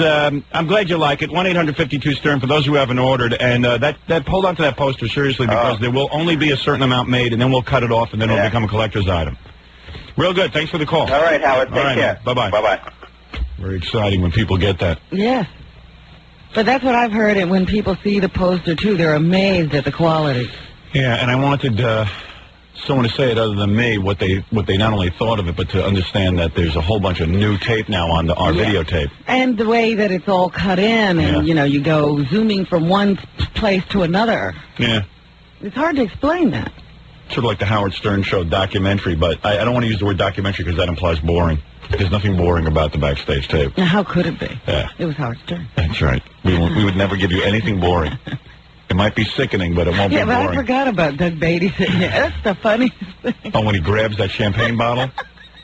Little Doug Beatty, who has muscular dystrophy, and that big thing sticking out of his chest, which we still can't figure out what it is. I don't know what that is, yeah. We should have him take his shirt off of the camera. Next video. The champagne bottle is bigger than Doug, and he's slugging away, and he's great. He's having a good time. Yeah, there's a lot of fun on that tape. A lot of fun. 1-800-52-STERN, $39.95. Make sure you're 18 or older because the stuff's pretty racy backstage. I forgot to ask the guy what he thought of the peanut butter girl backstage. Don't even talk about that. Come on. You don't like that. I love that. I think that's Do you love that, Fred? I love that a lot. When you're watching the tape, you'll hear Fred's reaction to this peanut butter girl. I'm not giving away too much, but Fred does one of those, oh! Really? I don't know why. I just get tickled by that. Yeah. But she's cute. Yeah. It doesn't hurt. Peanut butter on a girl who's cute is good. It doesn't look like peanut butter. Yeah, well, it looks like doo-doo. Well, they rub peanut butter all over, and then they have to get her ready for the next scene. They're washing it down in the shower and wiping her with towels, but they miss some spots Yeah, it looks like she made a terrible mess. in her pants. And then she puts a thong over her peanut butter. It looks like... drags the peanut butter places no peanut butter has ever gone. Yeah, so it looks like she made in her pants. It's pretty funny. I think that's why I like it. Yeah. A grown woman making it in her pants. But, and that was chunky peanut butter, by the way. Or was that breadcrumbs? I don't know. I don't know what that was. Could have been a lot of things going on there. But anyway, to see what we're talking about, and I think you'll have a real good time with it, you dial 1-800-52-STERN and dial early because the posters will only last so long, and they're actually going pretty quick. Okay. Oh, brought to you by Infinity Ventures with me. Did you get to watch any film yesterday? Film? Mm-hmm. You know, our usual screenings after the show? No, I didn't. I didn't miss anything. No, you didn't miss anything. We were, I was busy. I had to cut commercials for around the country, and I had to... You had a client meeting? Had a client meeting. And a bunch of other things going on, too, so never got to that. So, this governor thing is really taking off. I'm getting letters. You know, I got so much good stuff to play. I got the Jim Jensen show where Jim starts having a fit about me. Oh, we got that. I got, tell me what you want to hear here. I got Mrs. Cuomo. Commenting on my candidacy. Ooh. People writing letters. There's articles. Village Voice, Fart Man for Governor. I saw that yesterday. Somebody showed that to me at the Hard Rock Cafe. Well, here's what's going on. There's a guy in the Libertarian Party. I am seeking the nomination in the Libertarian Party. And there's a guy there who basically, you know, the Libertarian Party has like 200 members, and every 4 years, they elect a guy to run for governor. They get together and stroke each other. Yeah. They don't do anything in the election. And nobody ever hears of the guy or anything, but they pick a candidate, and God bless him, he runs around and he tries to get some attention. I don't know where he runs around. He doesn't get any publicity. So this year it was a guy named James something or other. It's a Polish. I don't know if it's Polish or not. I don't know what it is. I can't even pronounce it. Is that's not the Moutier guy or Montier? No, James Apokowski. Oh, I don't know him at all. But anyway, so he's a 36-year-old Buffalo trial lawyer and a devout libertarian. And for months he's been the odds-on favorite to carry the libertarian mantle in this year's gubernatorial election. I always think it's weird to have, like, lawyers as libertarians because lawyers are the ones who create all this government. Laws, yeah. But maybe he's different. But anyway, maybe he's a lawyer who wants to change that. Yeah. But anyway, here's this guy who's, been waiting and waiting to be the gubernatorial candidate, and finally he's going to win, and then all of a sudden, imagine you're all but certain you're going to be your party's candidate for governor, and then out of the blue, here comes Howard Stern. He's the #1 radio show, #1 bestseller, a man whose fanatical listeners form crowds for his public appearances that make the Beatles and Barney look like bingo games. A man who has garnered the off-the-map party more attention. This is hard to read, man. This is the smallest little facts. Who has garnered this party more attention in the last week than it's ever received in its entire history. It's kind of like being told you're the front runner for Humanitarian of the Year until Mother Teresa throws her habit in the ring. Here you are going to be Humanitarian of the Ring, and Mother Teresa mentions, maybe I'd like that award. I'd like that name. Yeah. Oh, okay, you can have it. Anyway, he says, so they interview the guy, and he goes, well, I would say he's challenging me, but I'm not just whistling Dixie here. I'm in the race, and he's going to have to take it from me. Anyway, this guy, this guy's a good guy. He's got a whole bunch of public service behind him and all that kind of thing. I'm not saying he's a bad guy or anything. It's just that, hey, I want to be governor for the Libertarian Party, too. So he's saying now that they've got these guys are all against me being the governor. Well, doesn't he think sometimes about stepping aside for the good of the party? Yeah, I know. I don't know. There's no discussion of that. And then they say the guy's lawyer is ready to rumble. Now this is what bugs me. Here are libertarians with a lawyer. He's got a lawyer. Yeah, the guy who's running against me for the nomination. Our strategy is very simple, Lovello says. He's the lawyer for the guy. The election laws of the state of New York and the rules of the Libertarian Party must be followed, and a fair interpretation of those laws and rules would make it virtually impossible for Mr. Stern to take over the party. See, already, it doesn't sound like libertarian. Right, now these guys... They've forgotten their own bylaws. Yeah, well, the point is, why you got so many laws? I thought we were for less government. Yeah. Forget the bylaws. I thought the idea was for as many people to be in the process as possible. Well, he says that if the pledge card question isn't resolved at the convention, in other words, they've got to make sure that all the pledge cards have been filled out properly, he'll ask the court to order a reconvening of the convention. Oh. Thus possibly tying the Stern campaign up in court for weeks or months. Some libertarians. Why would you want to... Yeah, they're using the very things they'd like to dismantle. Another possible legal strategy was suggested by Jerry Goldfelder, a leading election lawyer in the city. Under state law, the Libertarian Party isn't actually a party at all. As noted above, to be an official party, your candidate for governor in the previous election must have won at least 50,000 votes. Which they've never done. Right. So? And they're saying, at which point you have official status for the next 4 years. 99 candidate W. Gary Johnson didn't manage that, so the Libertarian Party is by law an independent body. The section of the law regarding independent bodies contains language about the use of an independent body's name and symbol. So what they'll do is take me to court and say that I don't have any right. A longtime member could sue Stern on the grounds that he has no right to use the name and symbol of the Libertarian Party. Even if you win the convention. Yeah. So, I mean, personally, if I find that kind of resistance, I'll just step aside. I'm not doing this. I don't want any resistance. I want the entire Libertarian Party for this. Yeah. If I find that these guys aren't into it, I'm not going to... But I told you what this was. This is a bunch of crossing guards who got together, and nobody else would ever elect them to do anything, and they get together every year, and they elect each other to do nothing. And that's fine. I mean, hey, God bless them. If that's what they want to have for a candidate, that's okay with me, too. I'll step aside. It's got to be the entire party's They don't even look at the big picture of having a candidate on the ballot in 4 years. Yeah, I mean, first of all, even if I run for governor, then that ensures the party the next 4 years of being on the ballot. They'd be an official party. Yeah, I mean, I'm only trying to do good by them. That's what I'm saying. I can run as an independent and get 15,000 signatures. There's no problem. I can send out 12 of my listeners to get 15,000 signatures in a day. I thought I was just doing something cool for them, and it would be kind of cool to be on the Libertarian Party because it's already a party, and then their membership could get behind me. But if I find that they don't want me, hey, I don't need to be governor. I'm doing it so that I can get the death penalty. That's the whole thing here. You know, I don't want to start reading articles about guys who are going to sit there and tie me up in court. They're not going to tie anybody up. You win. You can be the candidate. You got it. Take your party back. Take your party back. It's all yours. I'm not stepping in here and taking the party from you. You guys want to bog down and say, hey, you don't want the guy who was elected. Then there was all this fear that all of my listeners were dirtbags, and they were trying to, there was another article about a group of other guys who were trying to stonewall getting people to sign up in the Libertarian Party, which makes no sense. You definitely want members. We got a party we don't want you to join. So there was a whole bunch of articles about that. But I read in today's paper that, let's see, there's a couple articles about me in the paper, so. Which one did you want to get? Yeah, I know. Oh, Stern gang not so bad, party says. A threatened revolt within the Libertarian Party over Shock Jock Howard Stern's gubernatorial bid is fizzling out.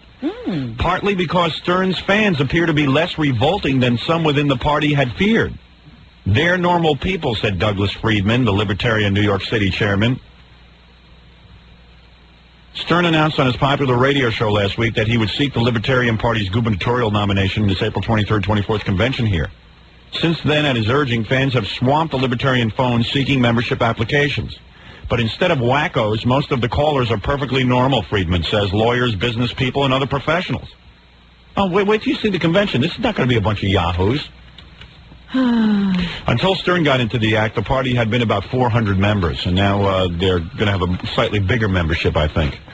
What is it, Fafa Fooey? I'll tell you something. You want to talk about a party that's like completely misdirected. There's not a day that goes by where we don't get like 5 phone calls from individuals who all claim to be like in charge.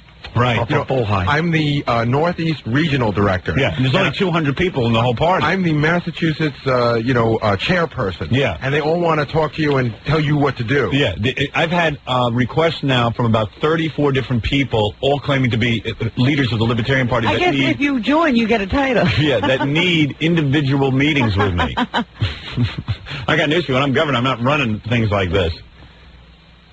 I am not against all organization. I don't think they are either. I think they are. Yeah. Well, I don't think there's anybody in the party. Well, just to me, when a guy who's going to be the leading candidate for governor for the Libertarian Party, and he's talking about tying the thing up in court, that's not very libertarian. He misses the principles of my candidacy. What he's thinking about is himself. Yeah, you got to think of the good of the party. You want to put the party on the map? Yeah, what could he do for the party? Not much. Well, we're in a party where I don't think there's anybody... I mean, I'll give him the chance to prove it. If he wants to tie me up on it, it's fine. He can be the candidate, and God bless him, let him go off and do his thing. I don't care. He can get another 1,000 votes or 400 yeah, I don't care. Whatever. I mean, I'm not going to sit there and argue with guys. I'm not in it for that. I'll go do an independent thing then. I don't think there's anybody that works for the party for a living. No. Right. Yeah, okay, so, all right, listen, you're trying to get something off the ground. All I'm trying to do is help them. I like that concept. Me too, quite frankly. And I'd like this guy on my side because he sounds like he's an influential guy. But, the thing is, don't start talking about how you're going to tie people up if they get the party's nomination. If you're going to tie people up, then I'm out. I have a convention. Yeah. If you're going to say, unless it turns out the way I want it, I'll just try to get it nullified. Yeah. I mean, so that just doesn't appeal to me as a party member. I'll go to another party. I'll start my own party. The party. You only need 15,000 signatures to become independent. I know. That's what I'm saying. That's no problem. Probably got that in his apartment. Right. His building alone has 15,000 people.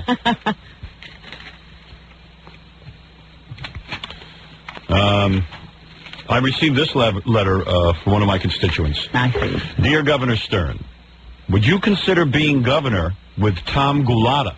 Ah, there's a good idea. He stands for hard work, equal rights for all, and special privileges for none. Mr. Gulata would make a fine running mate. And boy, does he know how to campaign. Tom Gulata doesn't let filthy niggers push him around. Oh, boy.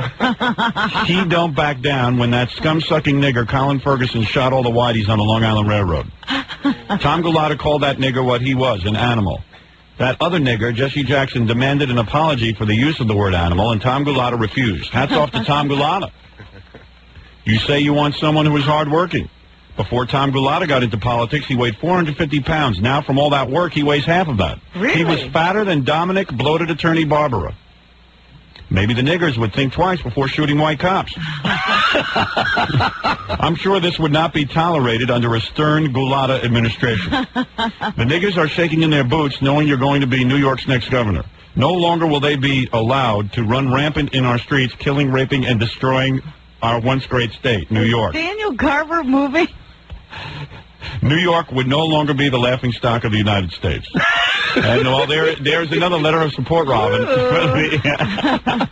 You do bring out the best. Well, we're bringing all people together. But, you know, but by the way... Gulata's a good idea. Yeah, but... all that other You know what somebody suggested?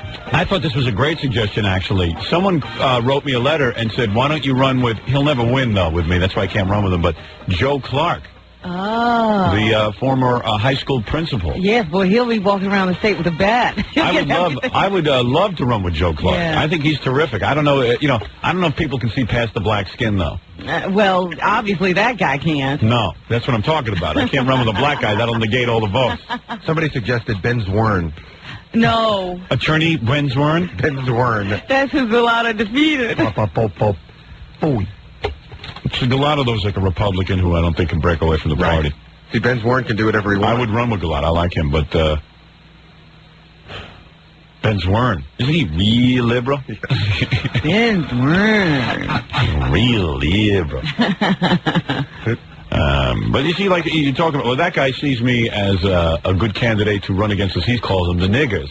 But here is a black guy in the paper. You're getting black support. A lot of black support. Here's a black guy they're interviewing in something called the Daily Record, Morris County, New Jersey newspaper. Okay. He says he'd be a good change for New York State. He knows what the people want and need. He'd be a crazy governor. This guy's a chemical worker, a black man. Here's another person interviewed. They do one of these polls where they show the people's pictures. And okay. There's a guy named Scott. He says he probably opens some minds. I don't think he'll win, but he'll definitely shake some ground. I think it would be fun. Here's a woman named Chris. She says, I hate everything about Howard Stern. He'll probably get elected, but I don't think he'll do good things. Confident. It's funny, the guy who likes me doesn't think I'll get elected. The woman who hates me thinks I will get elected. Here's a woman, Lori. She says, at least he'd be a comedic governor. He can't be any worse than Governor Cuomo has done.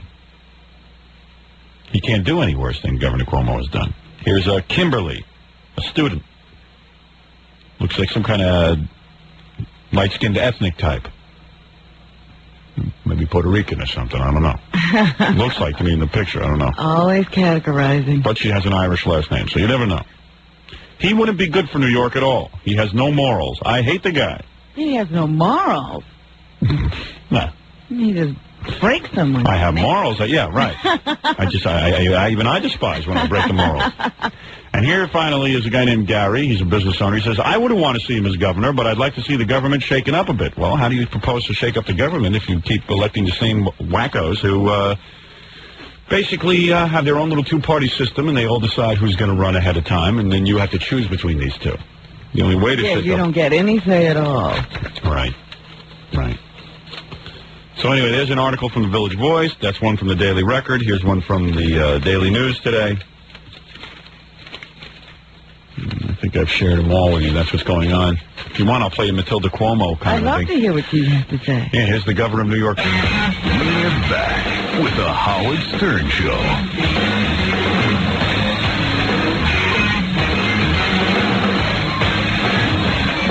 All right, before we went away, I said that I would play you Mrs. Cuomo. Matilda. I have to credit someone on this. Hey, Fafafui, who am I crediting? You're supposed to give me that. Who do I credit? A guy named, a reporter named Jeff Lewis who works at a radio station in Rockland. Okay. Jeff was interviewing Mrs. Cuomo. And he said to her, Mrs. Cuomo, what do you make of that Howard Stern candidacy? And then he followed up with an even more interesting question. Yeah? I think so. Nancy Kerrigan comes in second. Oh, wrong one. I got more tapes up here. That's Jim Jensen. You got that to look forward to. Are you at all concerned that Mrs. Howard Stern might be taking your place in November? There is a Mrs. Howard Stern? I didn't know that. There is. I didn't know that. I'd like to meet her. I didn't know that. I could tell her that she'd have a very hard job ahead of her. Isn't that cool? Like, she's already saying she's going to have a hard job. She's giving over the job already. Yep. She's ready to hand over the mantle to my wife. Maybe you should get Allison in touch with her. Yeah, maybe Matilda. I mean, the girls might as well be in touch with each other in case there is an exchange of power. Transition. Right. I mean, I think the governor would be for a smooth transition. Yeah, and so why shouldn't the wives? Are you concerned? I don't think so. I don't think so, because I think Mr. Stern is doing a great job where he is. All right. Oh. Just a fan. I like the Cuomos. I got no problem with them. So I've always said as a family, nice people personally. I just think we need a death penalty, and I think we need someone to pay. You know, I know I picked up votes yesterday. I'm on the Long Island Expressway again, second day in a row, coming home, it must have been about 1 o'clock in the afternoon. And I'm leaving the city. I just got out of the Midtown Tunnel, and there I am. I'm stuck in traffic, and I go 1 o'clock in the afternoon. Isn't this a kick in the pants? I'm trying to get home early. There certainly should be no traffic heading out toward Long Island. And there it is. Had to be 9 guys all standing around on a lunch break. Do you ever stop and get out of the car? I can't believe you said that. Gubernatorial I'm going to do that. I'm going to do that. And say, what are you guys up to? That's what I'm going to do. I am going to actually step out of my car. I said, you know what would be a great thing? To walk out of my car now in the middle of this traffic. I would be cheered. Yes. And I would stand up with a megaphone in the middle and I go, what are these guys doing over here? Absolutely. Well, what they're doing is important work. They're actually, they're sort of fixing all the lanes and stuff. But the point is, it's work that can go on. Why are they having lunch in the middle of your commute? This is work that could be going on at night. This is certainly work that could be done with those big lamps going on. And it was really weird. I said, gee, there's probably about 20 guys out here working in total. I said, for the good of these 20 guys, so they can make sure they have a normal lifestyle, so they don't have to work at night, thousands of people are sitting here in traffic. And it just blew me away, the reality of that these 20 guys have such a strong union. For some reason. I don't even know why we're using union guys. I mean, the point is, yeah, I'll use union guys. We'll put in an attractive bid, and then we'll talk. I said, why aren't these guys working at night? 20 guys working at night. So thousands of commuters can get to where they have to go. So business can be done. You should also be tracking exactly how long it takes them to do this job. Oh, and this one's going on years already. Years. No, not the same crew right there. You want me to check every crew? I want you... This is the one we're focusing on right now. Right now. But this crew's... I got a letter from a guy from Buffalo. He goes, you think your traffic's bad on Long Island? Forget about that. He says, that's why I'm voting for you. He says, usually what goes on in construction here in Buffalo. What is it? Do you want to talk to Captain Jenks? Oh, yeah, right, okay. Captain Jenks called a bunch of places. Was he campaigning for me? I think so. Home Shopping Network. He made them a little crazy. And they get a lot of people. Let's take some phone calls. Buffalo, you're on the air. You've got them convinced you have some kind of important job. Yeah. Well, we draw. So we do after the show, You're don't whine. a graphic artist. Yeah, I'm an artist. We drew up pictures of Gary's teeth and gums and mustache. Me, Fred, and Jackie back there, and we made a whole wall of it. It's really quite good art, I think. You're on the air, Los Angeles. Hello. Yeah. This Howard? Yeah. Hey, Howard. I'm in California. I was wondering where your tape, your pay-per-view. We haven't got it down here yet. Well, a guy just called in this morning. He's one of the first. It's shipping now, and you'll be getting it, depending on how quickly you ordered. Okay. Well, as soon as you guys did your advertising, we ordered it right after. All right. So it'll be to you any day now. I mean, in the mail every day. It's coming. All right. All right. So they just started shipping this week. All right. All right then. Thanks a lot. Bye. Are they shipping the poster in tubes? Or how is it coming? The whole package comes in a cylinder. And the cylinder is big enough to hold your videotape, and then it's this long cylinder that holds your, it's quite interesting packaging, actually. Yeah, because I was wondering how they were going to do that. Yeah, so that'll be coming to everyone in the mail, and you heard from that guy earlier. He was pretty excited about it. He said it was real good.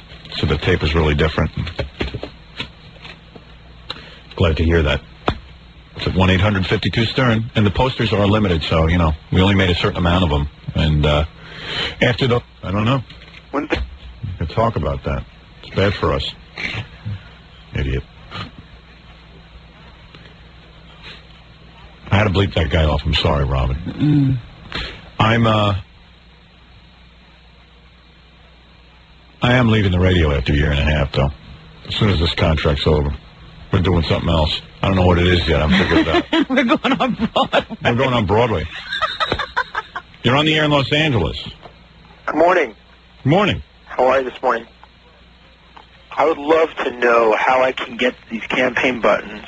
We need them badly out here. Well, we don't have any. I don't know. Everybody's into these campaign buttons. You know, the campaign buttons cost money. Yeah, and that's the hard part. The station made up a few thousand for the press conference, and they're already all gone. I mean, everyone took them.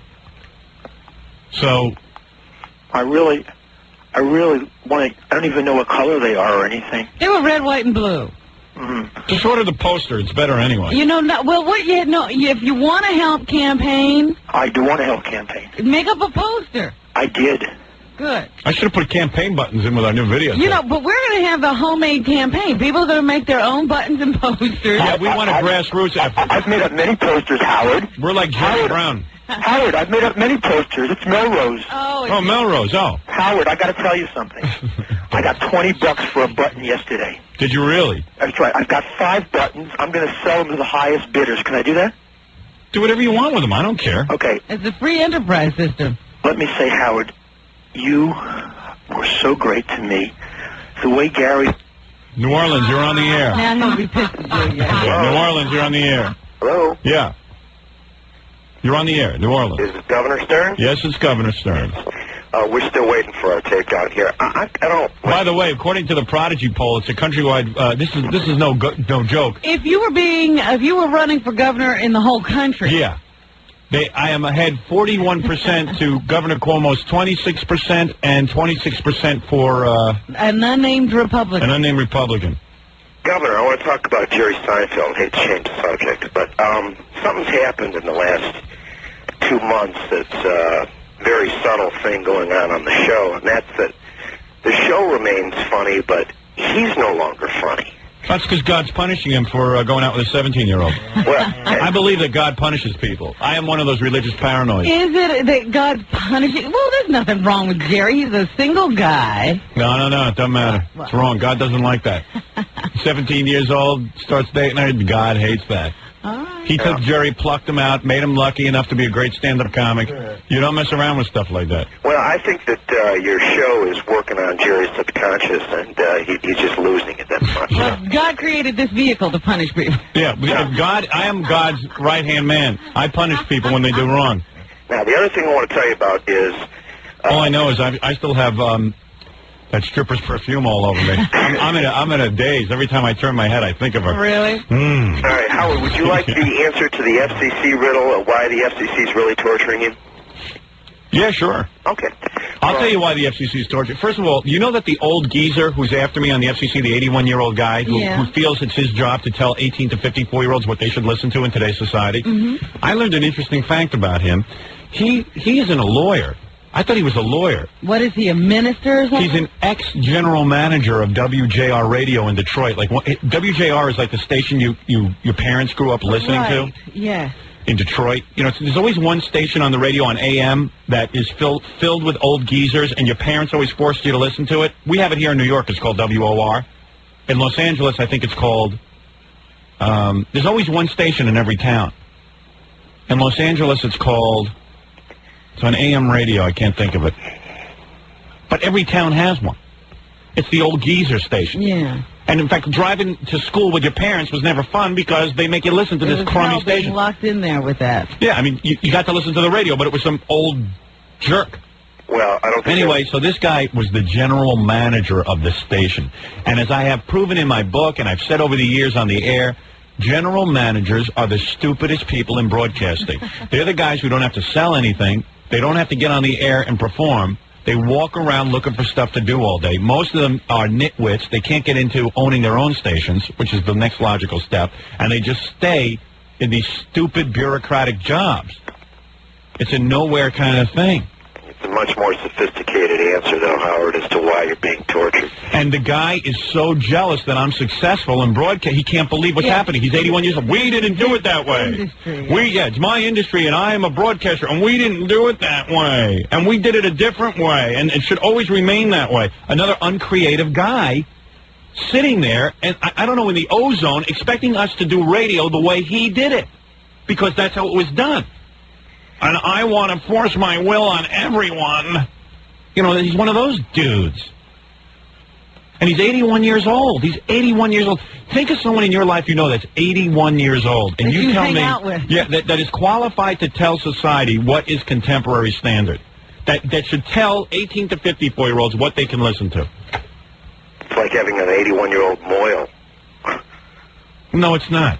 Well, kind of. It's about as dangerous. But that's not the reason. There's too many lawyers in America, and I know you believe that. And what you America is being ruined, and don't think I'm saying this to shock you. America is being ruined by lawyers. Okay, well, I know because I'm one. Yeah. And there's too many of them, and what you may not even realize, since Dominic is your lawyer, and that's pretty Dominic is not my lawyer. Dominic is a friend of mine. All right, well... My lawyer's name is Mike Silverberg.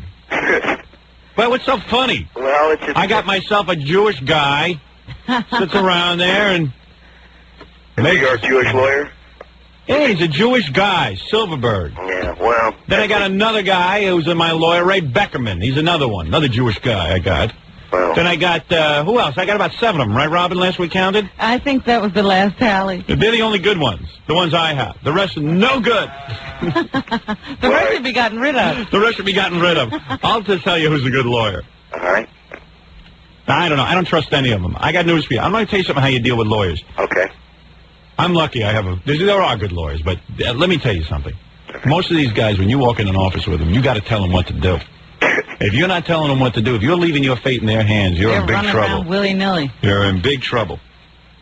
Are you aware that in the last 10 years there's been an unbelievable upsurge in women coming out of law school? Oh, and boy, are they angry. Yeah, they're angry, and that's the answer to the FCC, which I've been trying to tell you now for about 5 minutes, is that there's too many lawyers, and they've allowed women to make up 50% of the population in the law schools. They got no jobs, so they go work in the FCC in some back room, and they got nothing better to do other than to torture Howard Stern. Well, women hate me. That's the truth. Well, and that's the FCC riddle. Robin. There's your answer to the riddle. Ah, you're a lunatic. Yep. In New Orleans, he's calling me from. He knows the answer all the way from down there. A lunatic. But, you know, Dominic Barber, speaking of your friend. Yes. He's a very strange man. No, he's not. Yes, he is. Yesterday he was here. Right. And we were going out to lunch. Right. So we invited him to come with us. Yes. And he said, oh, really? Oh, really? Yeah. And we told him where we were going. And he goes, okay, I'll be right there. Well, when we got to the restaurant, they informed us that he had called and said he had to go to court. Yeah, he didn't have to go to court. He didn't have to go to court He at all. told me, he's not weird, he told me that he thought he was being invited out of courtesy and that he would be intruding on your visit with my children and Allison. And he felt funny about it. That was all that was going on. Well, why would we do that? Why would you do what? Invite him out of courtesy. If we didn't really mean for him to come, why would Oh, no, listen, please, leave me alone. I could care less. How was that lunch, by the way? You went there? Fun. Yeah? You entered it up with my wife? Whatever you call it. Yeah. We talked, and we hadn't talked in a long time. My wife came in the room, she goes, oh, Robin and I caught up, and she told me about this. I said, I don't want to know what you talked to Robin about. I don't even care. I don't want to know what you two talked about. That's your business. I'll talk to Robin on my own. So I cut her right off. I'm going to get a recap. I don't want recaps. Not into it. If I'm not there, it's fine. I don't need to know about it. Most conversation is ridiculous. Thank you. I don't want to know it. It's your business with her. She was going to give me a whole recap of the day. Well, she likes to share her time with you. Yeah, well, I was trying to watch Entertainment Tonight. Oh, you. There's a very important report on there. About what? Burt Reynolds collapsed? Exactly. Boy, is that guy, what's with that guy? Huh? Burt Reynolds? Who couldn't tell he was going to collapse? You know, they should have had oxygen tank any warning standing by. He was crying on Kathy Lee last week. Yeah. He's ready for the funny farm right there. It's a depressing world. But believe me, every time I get depressed, all I do is think about the dedication in Larry King's last book. What was it? I repeat it like a mantra. What was it? This book is dedicated to Mrs. Julie King, who completed the circle. Oh, that one. And then I just say that to myself. Completed the circle, now moving on. Now she's out of the house after 2-week marriage. Thank Not you. good to complete a circle. We'll take a break. We'll be back right after these words. Back with the Howard Stern Show. What is it, dude? Baldwin's here. Full high. Who? Baldwin. Alec? No. Daniel? No. Billy? No. Which Baldwin? Steven. Oh, Steven's here. Oh, we know Steve. Long time. Gave him his bachelor party. Yeah, we had his bachelor party on the air. With Sam. Yeah, that was a good time. Do we want to thank this guy on the air? Yeah, if you want to, he's here. There's a dude who, I'll thank him real quick. This guy he runs a paper up in Albany, and they've got this big full-page ad in there about me running for the party and how you can sign up. You see it? Oh, cool. Yeah. It's paid for by the people, by the Panties Committee. The people of Albany, New York, together in electing Stern. Who are you, a member of the Panties group, or are you the publisher of the paper? I'm the publisher of the paper. Oh, you are? Now, who is Panties? That's a kind of an ad hoc committee that was thrown together. Ludwig helped. Oh, did he? Yeah. Oh, good. Maybe that should be the name of your party if you have to go independent. The Panty. The Panty Party. You're changing Ludwig's life, you know. I know. Ludwig's like a party man now. I think, Ludwig is going to change. I was thinking of calling it the Gina Party, actually. Ludwig is going to grow his hair out. Yeah. Panty Party. Danny Party. No, we're the paper that's considering the endorsement. We're now, this paper is actually considering endorsing my I candidacy. think that's a wise choice. It's a liberal paper, and we've never really been pro-death penalty. That's Right. kind of the sticking point. But I think even liberals recognize, and I don't know where you put me on the political spectrum. I don't know if I'm conservative or liberal or what. Liberals are very strange. I was thinking about this morning because I had this conversation with a liberal the other day. They're against the death penalty. They're pro-abortion. Right. They do fight wars. So they're for death in certain circumstances. Yeah. You just got to get yourself over on this bandwagon. It's kind of weird because when you get letters from people, and if you've ever met anyone who's had somebody killed, you know that if you could just sort of relate in your personal life, who do you love the most in your life? Oh, probably my parents. All right. If your parents were laying in bed one night, let me give you the scenario. 3 guys come in to rob them. They're so brazen that they decide just to go into the house. They know someone's home. While they're asleep, they take a knife to their throats and slit their throats and rob them. How would you feel? That might turn me pro-death penalty. Right. See, as soon as you put it, when I think of Right, Mr. you put it in Tinez, personal terms. yeah, you put it in personal terms and you're pro-death penalty, and 94% of the people are for it because it's out of control. And I don't care if it's a deterrent or not. I believe it is. I do, too. I got a letter from a guy yesterday who said, how about the case of the criminal, all right, who was in another state. He had killed someone. He fled the state, and he came to New York, and he says, I got to kill someone in New York because in my other state, I'll get the death penalty. So he came in. He went into someone's house. The neighbor came in, neighbor's son. The people who own the house were away. Neighbor's son comes in to check their pets or whatever. The guy takes a baseball bat, smashes the kid in the face, 17-year-old kid, smashes him in the face, and then pummels him and kills him. And with the intention to kill him so that he'll get the life sentence here in Albany. In New York. Governor Cuomo then says, I'm not giving this guy up. The other state said, let's have him. The other state wants to extradite him. Yeah, let us have him so we can execute him. Governor Cuomo says, no way, man. This guy is going to live, and he's going to weight lift the rest of his life in prison. He's going to lift weights, watch cable TV, and eat 3 square meals a day. But the argument liberals often give you is that if you put somebody to death, you're becoming like the murderer himself. And that's ridiculous because you are the person who pulls the switch or drops the pellet is not going to go out and sit in somebody's house waiting for a neighbor to come in to bash him in with a baseball bat. Yeah, and plus, it's just the prisons are overcrowded anyway. And we keep releasing these guys. We're definitely pro-First Amendment. We're definitely behind you there. No question about that, so that could swing it. Good. Yeah, I hope you guys do endorse me. I'd be excited about that. You just cockeyed on this death penalty. Yeah, man, get over that. We got really. As you get older, you see more people dying. In fact, there's a guy downstairs. There's a guy downstairs right now who is out front with a big. Did you see him with the big campaign sign? Howard Stern for governor. I didn't see the guy. He's walking around. He has a cowboy hat. We've met him before. Him and this guy it was 2 guys. They used to hang around together. In fact, they've been on some of our videotapes because they're always out there with signs. Him and another guy. So Gary went down to see him. He says, "Where's your friend?" Where's your friend? He goes, "Oh, he was killed a couple of months ago." He goes, "What? What do you mean killed?" He goes, "Hey, he was mugged and killed." Oh. So why do you think the guy's out there campaigning for me? He wants the death penalty. So that guy was my best friend. We went everywhere. We did every goofy thing together. Look, I want the people who got my purse electrocuted. Oh, let me tell you something, Robin. Those are the first people that are going to go. The gypsies. I mean, anybody who commits a serious crime like stealing Robin's purse is going to the death penalty. Well, we're looking forward to the convention. I hope everything works out okay. Yeah, I'm working on the whole equal time thing and all that. I'm trying to find a way to at least... I can't believe it. I am so shocked that I am... A guy who makes his living on the radio is not allowed to run for office. He has to give up his job for 3 months. That's ridiculous. Yeah, I mean, that's the only way around it. I don't see a way around it, but I'm going to find something. I got to find something because I really do want to be the governor. If there are lawyers, there are loopholes. And I'm winning in all the polls, so... Absolutely. Right. What's your name? Prodigy. Peter Island. Peter Island? All right, Peter. Well, thanks. And what is your paper again? Metroland. Metroland? What is it, a free paper? It's a free paper, but it's very influential. Hey, I know we'll how you take feel any about it. endorsement we can get. Yeah, all right. Yeah, it's free paper. Great. So in other words, you guys print this yourselves and hand it out. You can't even, it's being distributed right now, and believe me, they're killing themselves to get a hold of it. Really? Good. Okay. So it's hot. Yep. So if they were killing themselves to get to it, you would sell it. All right, thank you. All right, thank you. All right. The pleasure.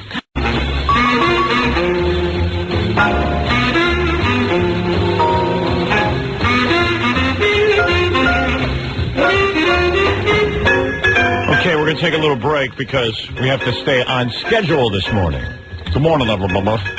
We have much to talk about. I am running for governor. There's so much to talk about with that. We are planning our trip to Albany this morning. There is guests. There's all kinds of things going on in this program, so stay tuned. Also, we'll get to your phone calls in a minute. Well, Howard, I don't know how you could listen to this song today and not be a little depressed. Why? Ella Fitzgerald has lost both her legs. Yeah, but how does that impact this song? She sang it. Did she? Yeah. She didn't need those legs anyway. How much racquetball was she playing? I feel bad. Yeah, so do I. Obviously, Jackie, nothing disturbs him. Very unfeeling. All right, let's take a break. We'll be back right after these words. Hi, this is Robert Blake, and you're listening to Howard Stern, and I'm not. 97.1 The Eagle. We're back with the Howard Stern Show.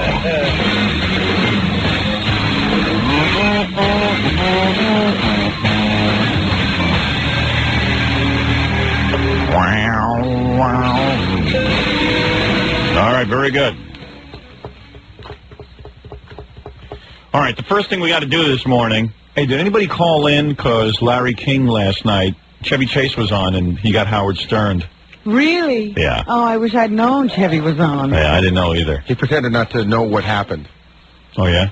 My friend said he said, what was that? I didn't hear that. Yeah. Okay. Nobody had satellite to see what he said after. Chevy's a jackass. He's still a jackass. He's still not funny. Yeah. You think he might have funnied up or like sort of lost some of his pomposity after that fiasco on Fox, but no, he still doesn't get it. Just went away for a little while. Same old act. Same old Chevy. He's got that new movie out that no one's going to go see. The Robertsons? Oh. Cops and Robertsons? With Jack Palance? Oh, boy. Yeah. Everybody's just grabbing Jack Palance. There's two funny guys. Does anybody know that Jack Palance appearance in the Billy Crystal movie was like a fluke kind of thing? Like it's a once-in-a-lifetime thing? I don't think history... Apparently not. Yeah, I guess history's not going to repeat itself. Unless you're doing another Western. Yeah. That was sort of inspired casting once, not 300 times. Anyway, as you know, I am running for governor of New York. My biggest problem is nobody's taking my campaign seriously. Well, some people are. I don't think you're taking it seriously. Oh, I am. I just can't prove it to anyone. I'm taking it very seriously. I mean, how serious do you have to be? You say you want to be governor. You're running for a party nomination. The Libertarians. Mm-hmm. I'm trying to get their party's nomination. After that, I will attempt to get 15,000 signatures of fans or people who believe in me. That won't be difficult. I think once you actually win the nomination, people will be more serious about it because they think you're just playing around. You know how disc jockeys are. Yeah, I know, but I'm not playing around because it's kind of lame if you're playing around. I mean, what's so funny about running for governor? I don't know, but disc jockeys always do it. I was just doing it because I was sick and tired of the fact that we didn't have a death penalty.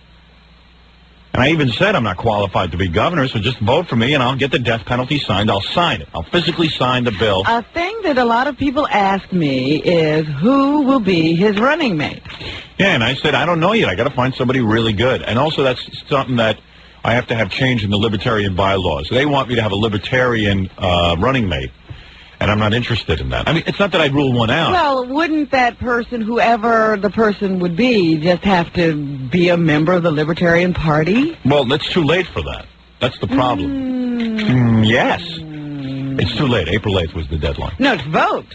You can still join the party, can't you? No, you can't. You can't join in time to be listed as a libertarian, I don't think. You'd have to be registered by April 8th. I don't know that that's It is correct. kooky. You think so? Check that? No, only to vote at the convention. Yeah, that was the impression I got. Well, I got the impression that they're saying that... Once you're in, I think... Plus, how am I going to get, like, a really good guy? Out of the Libertarian. You know, how am I going to get some, noted Democrat or Republican to switch to Libertarian? Well, for an election win, you know what a politician will do. That's true. I've seen Republicans switch to Democrats to get a nomination. Absolutely. Well, I'm saying that if in fact they can switch over, Yes. I don't know that I could get them to switch over. But let's say, for argument's sake, I can get them to switch over. Yes. I got to find somebody who's really good, who's willing to run with me, who's going to actually be the governor once I resign. Have you approached anyone? Have you talked to anyone? No. Have you gotten any advice from anyone? No. Oh. I don't need advice from anyone. No, I'm talking about you have political friends. Yeah, I've made calls to them. No one returns the call. I asked D'Amato who he thought would be good. Yeah? And he didn't give you an answer? Never got back to me. Wow. Maybe his wife didn't tell him the message was on the machine. Yeah, he does. You know what's really odd? I know years ago I used to know, like, the names of really good congressmen, like guys who really stuck out in your mind. Now I don't know any of them. Like, there just doesn't seem anybody who's all that dynamic. Well, there are people who stick out in your mind, but it's only because they're bad. Yeah, infamous.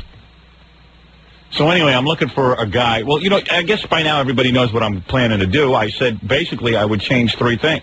I would get us the death penalty, which we are badly, badly in need of. Some guy wrote me a letter. He says, he's in prison. And he says, let me tell you something. I know firsthand how much the death penalty is a deterrent. You have no idea how many guys have committed vicious crimes, killing, have been paroled, and they go out and do it again. Oh, yeah. The point is, they would have been dead. They never could have gone out and done a second crime. That's the point. That's the deterrent. Yes, we will have less crime from those people. Yeah, those people wouldn't have been around to commit their second and third crimes. Rapists. And believe me, I'm not You're going to have the death penalty for rape? Oh, yep.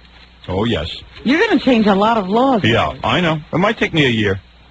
But so what? Because that's not just enacting the death penalty. That's now making the death penalty... enforcing it. Not only enforcing it, but you're changing... There is no death penalty for rape. There will be. That's what I'm saying. You're going to change a lot of laws. I might get a little carried away in that office.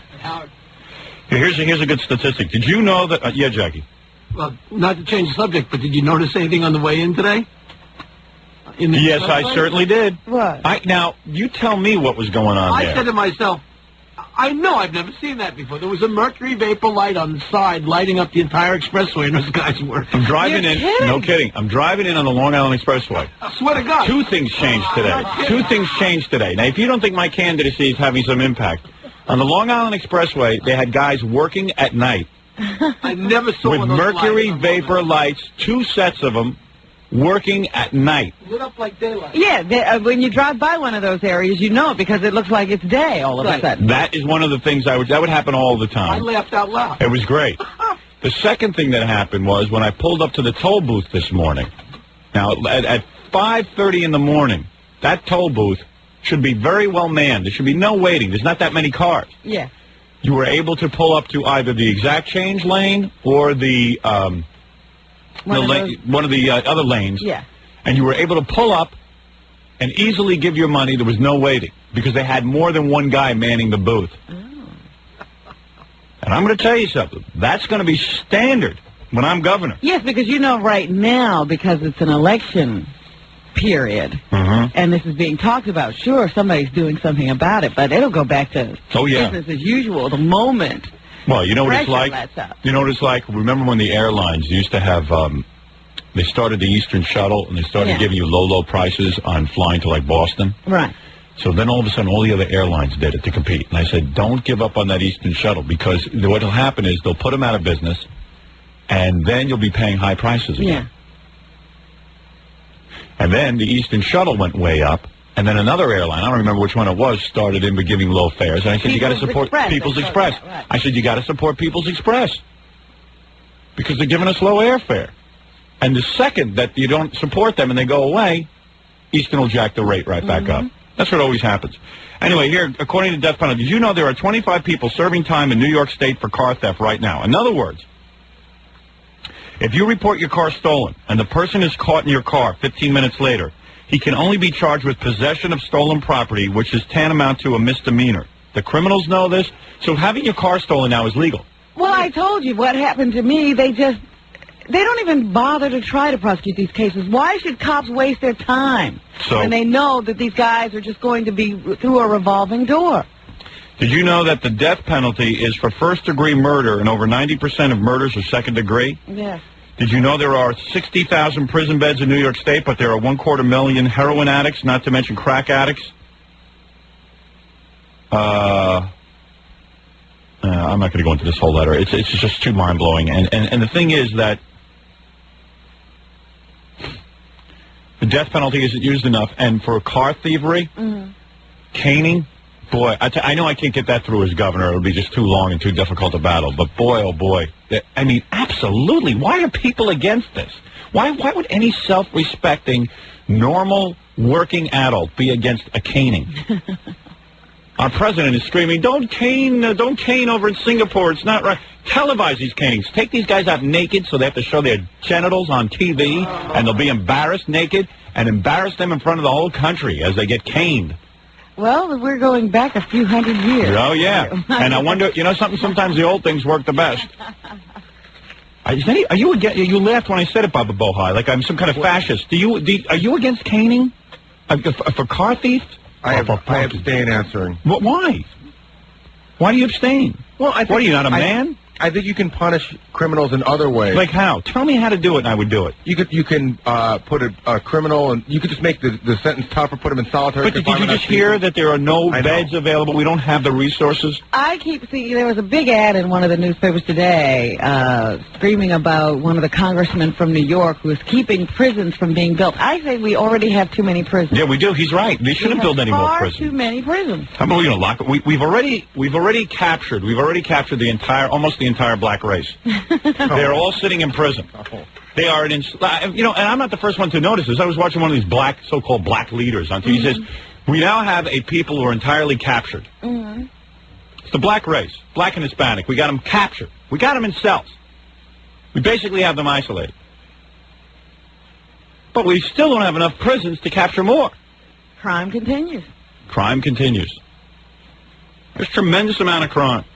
Maybe 400 years of oppression. I don't know all the reasons why. There are many reasons why all this crime exists. But we got to do something about it. What is it? On the line is a woman who thinks that you're wrong about the death penalty, and she's got... No, there's nothing to argue here. I know I'm right about it. What is it, honey? Hello? Yeah, baby. What is it? Listen, Howard. Well, that's because maybe a lot of your friends would be a victim of the death penalty. Is that true? Don't even try it, okay? It's too early in the morning. It's never too early. Never too early. My opinion, what I feel is that the death penalty would be a very bad idea because there are a lot of people in jail that have not committed, in other words, a guy they're innocent. He's innocent. Here comes Howard Stern. He kills him. Then he finds out later. Let me tell you something. Do you know that most people on death row... That's why a lot of people do not agree with Darling, first of all, you're nervous and shaking in your pants because, let's face it, that rap about being innocent is such a load of bull. You probably know a few people on death row. People that have died and others. Oh, who? Name one. Over the death penalty that are innocent, and you read it in the Times and you read it in the news. Can I ask you a question? When is the last time? Death row that have been in death row for years and years and years. It's not death. When they out they're innocent, it's they give them money. Death row. And here you want to kill everybody. No, let me tell you something. I don't know what you're afraid of. You must have some criminal element in your family. I'm not afraid of you, and I'm not afraid of nobody. When is the last time you visited a prison? The last time I visited a prison was, I think last year. Okay. Now, I'm going to tell you something. In my lifetime, I've never visited a prison. You know why? Well, then you should, so you can see what's going on. Who did you go to visit in prison? Who did I go see in prison? Does it matter? Because anyway, you're going to Who did you visit? Who did you visit? Just answer the question. My old man's brother in prison. Your old man's brother. Your boyfriend's brother. Right. All right. And you went to visit your boyfriend's brother who is in jail. Now, what is he in jail for? He's in jail. Oh, God. He's in jail for possession of drugs. Oh, possession of drugs. Right. And when he possessed these drugs, when you say possession of drugs, was he carrying a little, what, he had a little joint on him? Or what did he have? How many years is he doing? He's doing like 2 years. All right. And how many more years does he have to go? I don't know, a couple of more months. Would you call this man a drug dealer? No, I don't think I would call him a drug dealer because he does have a drug problem here. But he does go out there and he hustles for his money so he could, keep up with his drug habit. But he's not the type of person to go out there and kill. Let me tell you something about him. The first thing I'll do as governor is execute him. I want his name so I can have him executed. No, Howard. Now, let me tell you something else, darling, that you don't know because I'm of this land. I don't know what country you came to us I'm from the United States, honey. Man, I tell you something. You must be from some weird part of it. Born and raised and proud. Yeah, and proud to be an American. Well, I do not agree with your death penalty issue because it's just wrong. Let me tell you about your hustler. Let me tell you about your hustler friend. People that have not done a single crime in their life. Oh, bull. And then you want to. Hey, let me tell you something. It doesn't make any sense. I'm going to give you a statistic. I'm going to put. Yeah, I think the day you have to tell me to think, I'm in big trouble. Let me tell you something. At least I can speak the English language. You need to rethink your issues about the death penalty because I totally disagree with it and it's wrong. And I'll tell you one thing. I'll leave you with a fact, even though you're not used to the facts. That most people on death row, listen for once, you nitwit. You didn't listen in school. You didn't listen to your English teacher, but listen to me. If you would only listen in English. Anyway, listen to me. I am listening in English. Like I told you, I am a U.S. citizen. Barely. I'm proud to be a U.S. citizen. Your accent borders on criminal. With your death penalty issue. Death, not death. You rethink it because it's wrong what you're doing. You're going to be killing innocent people. Say the word D-E-A-T-H. If they put you in jail for something you didn't do, you would just have Ma'am, I am not going to be in jail for something I didn't do. In jail. Okay, Howard, your friends and your old man's brother are people who have to worry about this. I don't have to worry about being in jail. I'm not saying in dealing drugs to young children. Hey, he's out there selling drugs, doing what he can to support his house. Oh, what a great guy. He's not out there doing serious crimes. No, that's nothing serious. Enslaving people and making them OD on drugs. Nothing serious about that. Your lights out. Yeah. So what's the whole point of the death penalty? If they're going to First of all, you want... All right, are you going to filibuster or are you going to listen to the answer? You big nitwit. All right, number one. The word is death penalty, not death penalty. That's number one. If you're going to discuss something, you should be able to pronounce it. Oh, God. All right, that's number one. I just woke up and I'm hearing you. I don't go for this black English. You're going to be pissed off. Yeah, good. I'm going to piss you off even more. I said, are you going to listen or are you going to filibuster? And I said to myself, I'm not going to listen to this man. Do you know what the word filibuster means? Do you know what the word filibuster means? Do you know what the word filibuster means? Filibuster? Yeah, what does it mean? No, I don't know what it means. What it means? What does the word did you graduate high school? Yes, I graduated. And you never heard of the word filibuster? No, I never heard of the word filibuster. All right, the word filibuster means to talk and talk and talk without giving up the floor. See, but Howard, that's you. That's okay. You Now I'm gonna tell you. That's what you are. I am going to tell you something, Phil. You don't want to give nobody else a chance, so I'm here to put you in your place. Well, you've done nothing. You've done nothing. When you're just constantly talking and just talking. The only reason I'm talking to her is because I'm running for governor and I have to talk to all of my constituents. Now, let me say something. I would guess most of your friends and family want to go to prison to get away from your mouth. No. But, all right, regardless of that. Let me tell you something. It's not even darling, filibuster. They get away from your mouth because you just talk too damn much, Howard. All right, okay, very good. Now, let me tell you something intelligent. Most people on death row have committed numerous crimes. And most of them haven't. And they are repeat offenders. I don't know if you know this. So How does she argue? You say most have, and then she says that most of them haven't. She doesn't even know what the word filibuster means, and she doesn't. Okay. All right. Thank you for the call. Thank you for the. In South Carolina, Virginia, this guy was arrested for a pack of cigarettes that he stole, and he's doing life. Good. That doesn't make any sense. I wish you were doing life. I don't know. You're going to put somebody in the death penalty. Ah, you're shaking in your pants. Look how she shakes in her pants because she knows the criminal. Now, what about the young guy? way you were Now you're talking shaking about in your that they pants. put him away because he had a little reefer in him. Yeah, it wasn't a little For a reefer. couple of years. Now, suppose that young guy you kept on talking about a couple of months ago. Let me tell you something about that Put him guy. on the death row just because. Suppose you put him on the death row, Number right? one. What you for? You put him on the death row just to sell him a little bit of reefer. Ouch is right. All right. He didn't say he was going to put everybody on death row. Number one, that guy would have been caned. He did something wrong. Everybody in the death row. Okay, And I thank just you, wanna death row. Now, listen, let me tell you something. I can't take her because she's a nitwit. You want to put everybody on the death row. Yeah, well, she's a nitwit. She doesn't understand what she's talking. We're not saying execute everyone. We're saying execute murderers. I can't imagine. Unfortunately, the guy she goes and visits in prison wouldn't even be on death row. She's a nitwit. She's a nincompoop. Let me tell you something. Why in Singapore do they have no crime? Because there's a certain element of our society, like this young woman, who are childish. She's childlike. You hear it in her voice. She's childlike. She has the brain of a child. And the attitude that he's out there hustling, he wasn't doing bad crimes. He was just out there trying to support his habit. He didn't do anything bad. He just turned a bunch of young kids onto cocaine. He's selling good, honest drugs. Yeah. So anyway, And it's only because he has this drug problem. we have a society filled with childlike adults. They're waif-like. They're innocent. God bless them. What was that song? God bless the child That's got his own. that got his own. God bless her, because you know what? She's probably going through life a lot happier than I am. Because He's not burdened. right, there's no burden of thought. There's just impulse. Only you with your death row. Yeah, right. It's There's bothering her. only she doesn't sit there and think. She just like an animal. She thinks. She just reacts. Ooh, my vagina feels good. Sex is good. Coke feels good. This is bad. She just has different feelings. It feels good when I'm warm, and when I'm cold, it doesn't feel good. It's those kinds These of thought are the things that processes. cause her to react. Right. When I'm cold, then I do Stimuli. something. It's called stimuli. She doesn't plan. Right. Stimuli makes her feel good or bad. Remember Frankenstein? Good. Bad. Fire bad. Bad. Fire bad. All right. Her head is as empty as Tom Trisano's. So anyway, she reacts because she knows that this will tell you why I'm going to be a great governor. She's already shaking in her pants. But she has this reaction. Oh my God, there's going to be a death penalty. I might have to be responsible. Now, there's a whole bunch of people in our society who are so childlike that They know they get second chances, third chances, fourth chances, fifth chances. and when you cane them, when you take a guy like this drug dealer, we don't have room for him in prison. I guarantee you took this guy out every time he got popped for dealing drugs. You put him on TV naked, like an animal. Chain him and naked. Bend him over. Let one of these Chinese karate experts take their bamboo stick and whack him on his ass 100 times till the skin flies off his ass and he's scarred for life and he goes into a little bit of a coma for a day or so.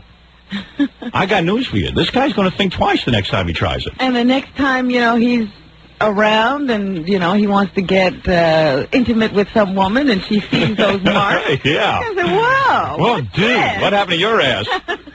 If you knew you'd get caned, would you steal a car? Listen. Not only that, though. The guy goes back to the community and says, hey, man, you don't want to steal a car. Right. That's right. Man, look at this. Yeah. Oh, boy, is that the best. And if anybody has a better way of dealing with this, God bless the people of Singapore. They know how to deal with their criminals. You know that you can't find garbage on the street. It's beautiful there. If you were a cockroach, you couldn't live in Singapore. You can't, if you litter, they cane you. Let me tell you something. I'm driving down the street the other day. I was in Great Neck, Long Island. I'm driving down the street, and I'm looking at the garbage strewn all over. Now, this is a high-class neighborhood full of garbage. You should see what's going on. I said, boy, I wish they'd cane a few of these offenders. These guys who dump their cigarettes out of the ashtray onto the road. I have been the one who's been complaining for years about people who have turned the whole city into their bathroom. Yeah. Guys peeing on the streets. On the streets, in corners, in doorways. Right. And so anyway, there's a lot of things. Jackie would be caned. I see him laughing. There's a lot of childlike behavior going on out there that basically would be... Let me tell you something. After the first couple of canings, you see a whole different world out there. Do you think it's worth stealing a car? That kind of public humiliation, especially if you've gone through it 2 times already? Oh, forget about it. You can't take that kind of a beating twice. Oh. I know I couldn't. I'll tell you one thing. I wouldn't steal a car. I wouldn't steal a stick of gum. Man, what is it? Yes, we've been too liberal with crime. It's absolutely true. Everybody's worried about the criminal. I'm not a criminal, so I'm not afraid of the death penalty. I'm not afraid of it. I'm going into hiding. Did you see that woman shaking in her boots? Oh, that was beautiful. Listen, because unfortunately there is racism in this country, and you'll probably be rounding up people who look like me. Robin, let me say something. People who look like you will be rounded up. But let me say something. Most of the people that we round up, you'll see, will have a list of offenses. It's not going to be a one-time offense. You'll see. You're going to see. It fits an M.O. Yeah, right. Sure. And what about me? You? Guilty.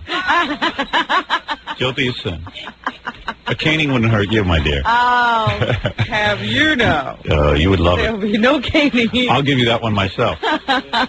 You want to administer it yourself? Yes. The governor will administer the first caning. Yeah, it's Robin Quivers. Totally nude and shackled. Nothing wrong with that. Don't ever let me go. Right. I'll cane you with the flesh cane. Yeah. It's very lethal. All right, anyway. Many people have gone into shock. When they saw it. Oh. That's why my wife can't look at it. Anyway, you saw that criminal shaking in her pants. Well, yeah, that's the reaction you want. Exactly. Thank you, Robin. It is a deterrent. Anyway, Baba Booey has a bunch of questions to ask me about the big trip to Albany coming up to the convention, and I'm sure our audience wants to know what's going on. I got to take a short break, and then we'll be back to discuss this very important event right after these words.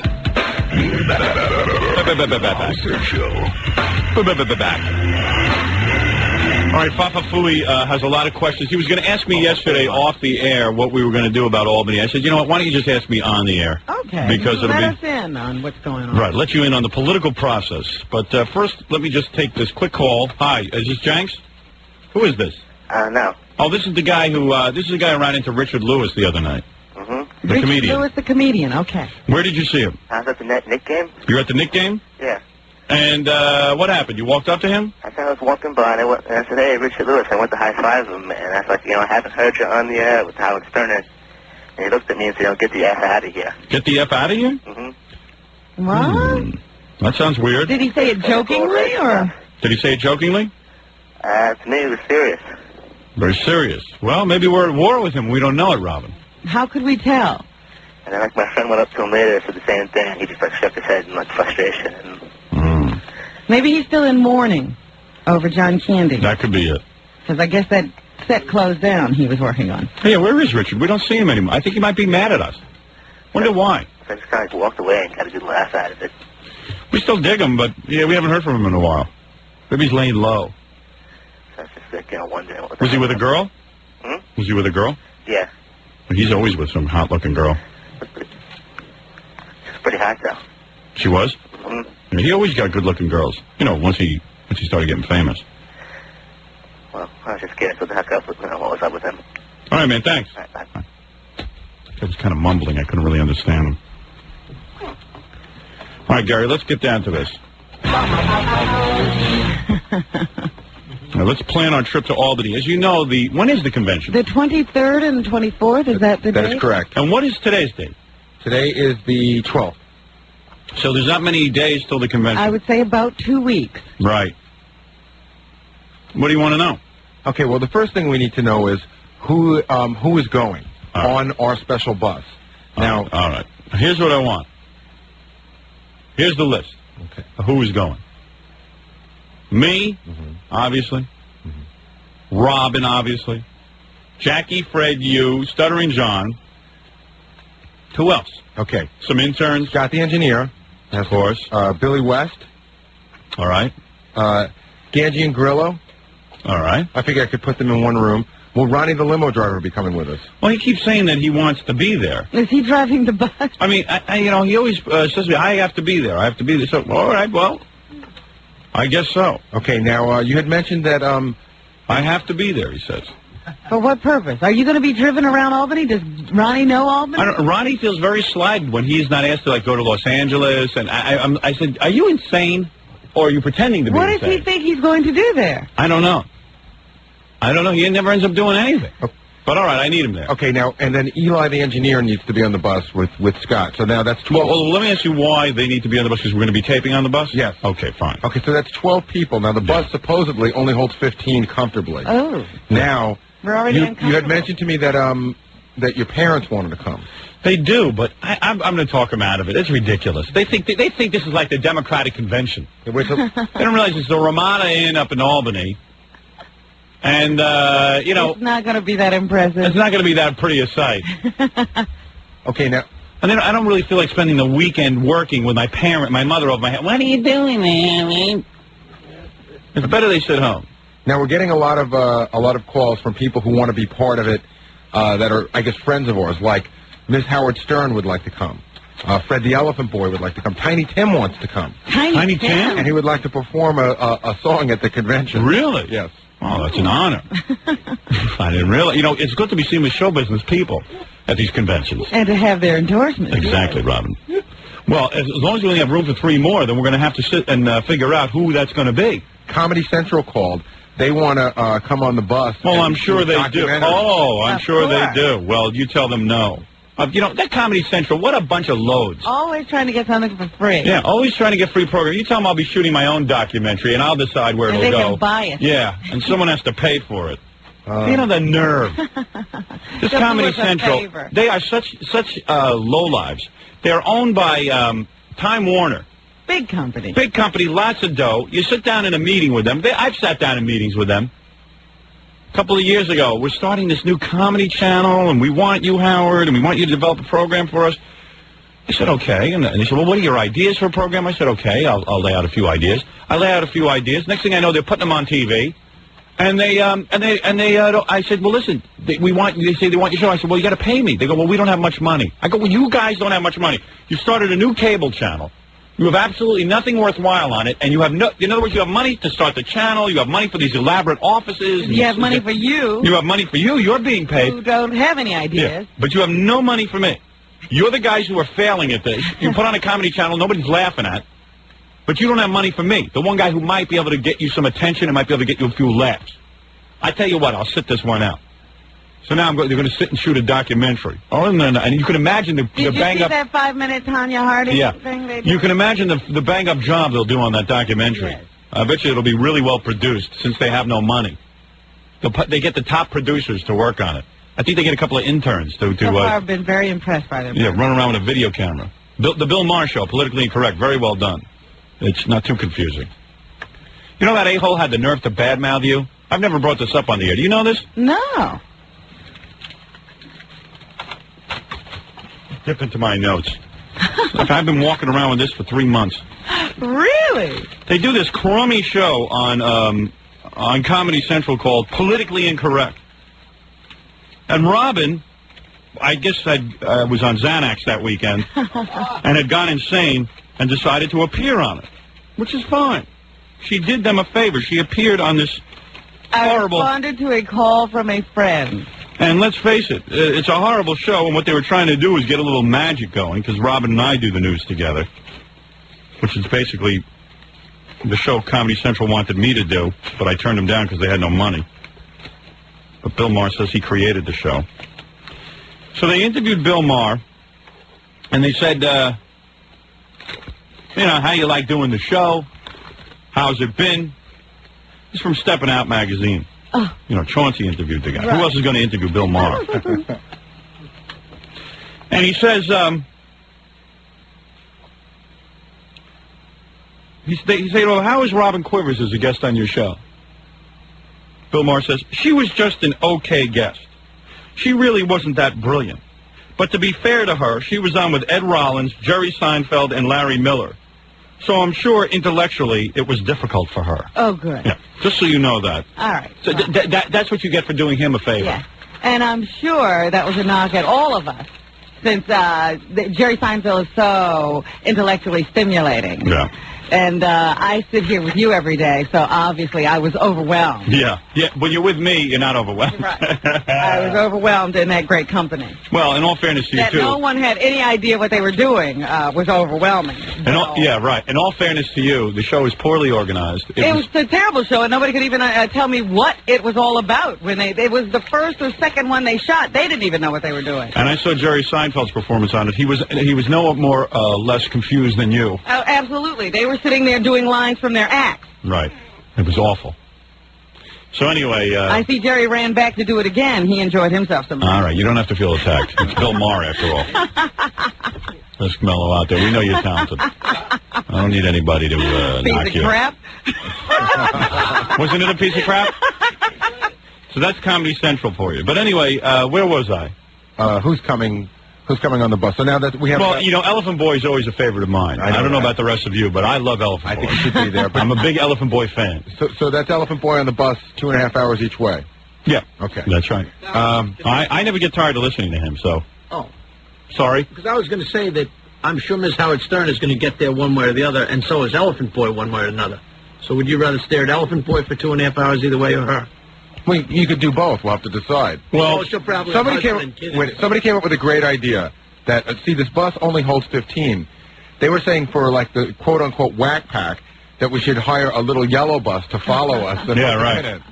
Wacky. Yeah, that way we wouldn't have to actually sit with them. Right. Yeah, but I think we ought to do some radio show on the way up to Albany. Right. Then you're So we're going to need them there. Well, you can always pull over and switch from the other boat, the other bus. Yeah. Yeah, we could always do that, but it's not the same. If you're all We trapped can't in get any bigger of bus.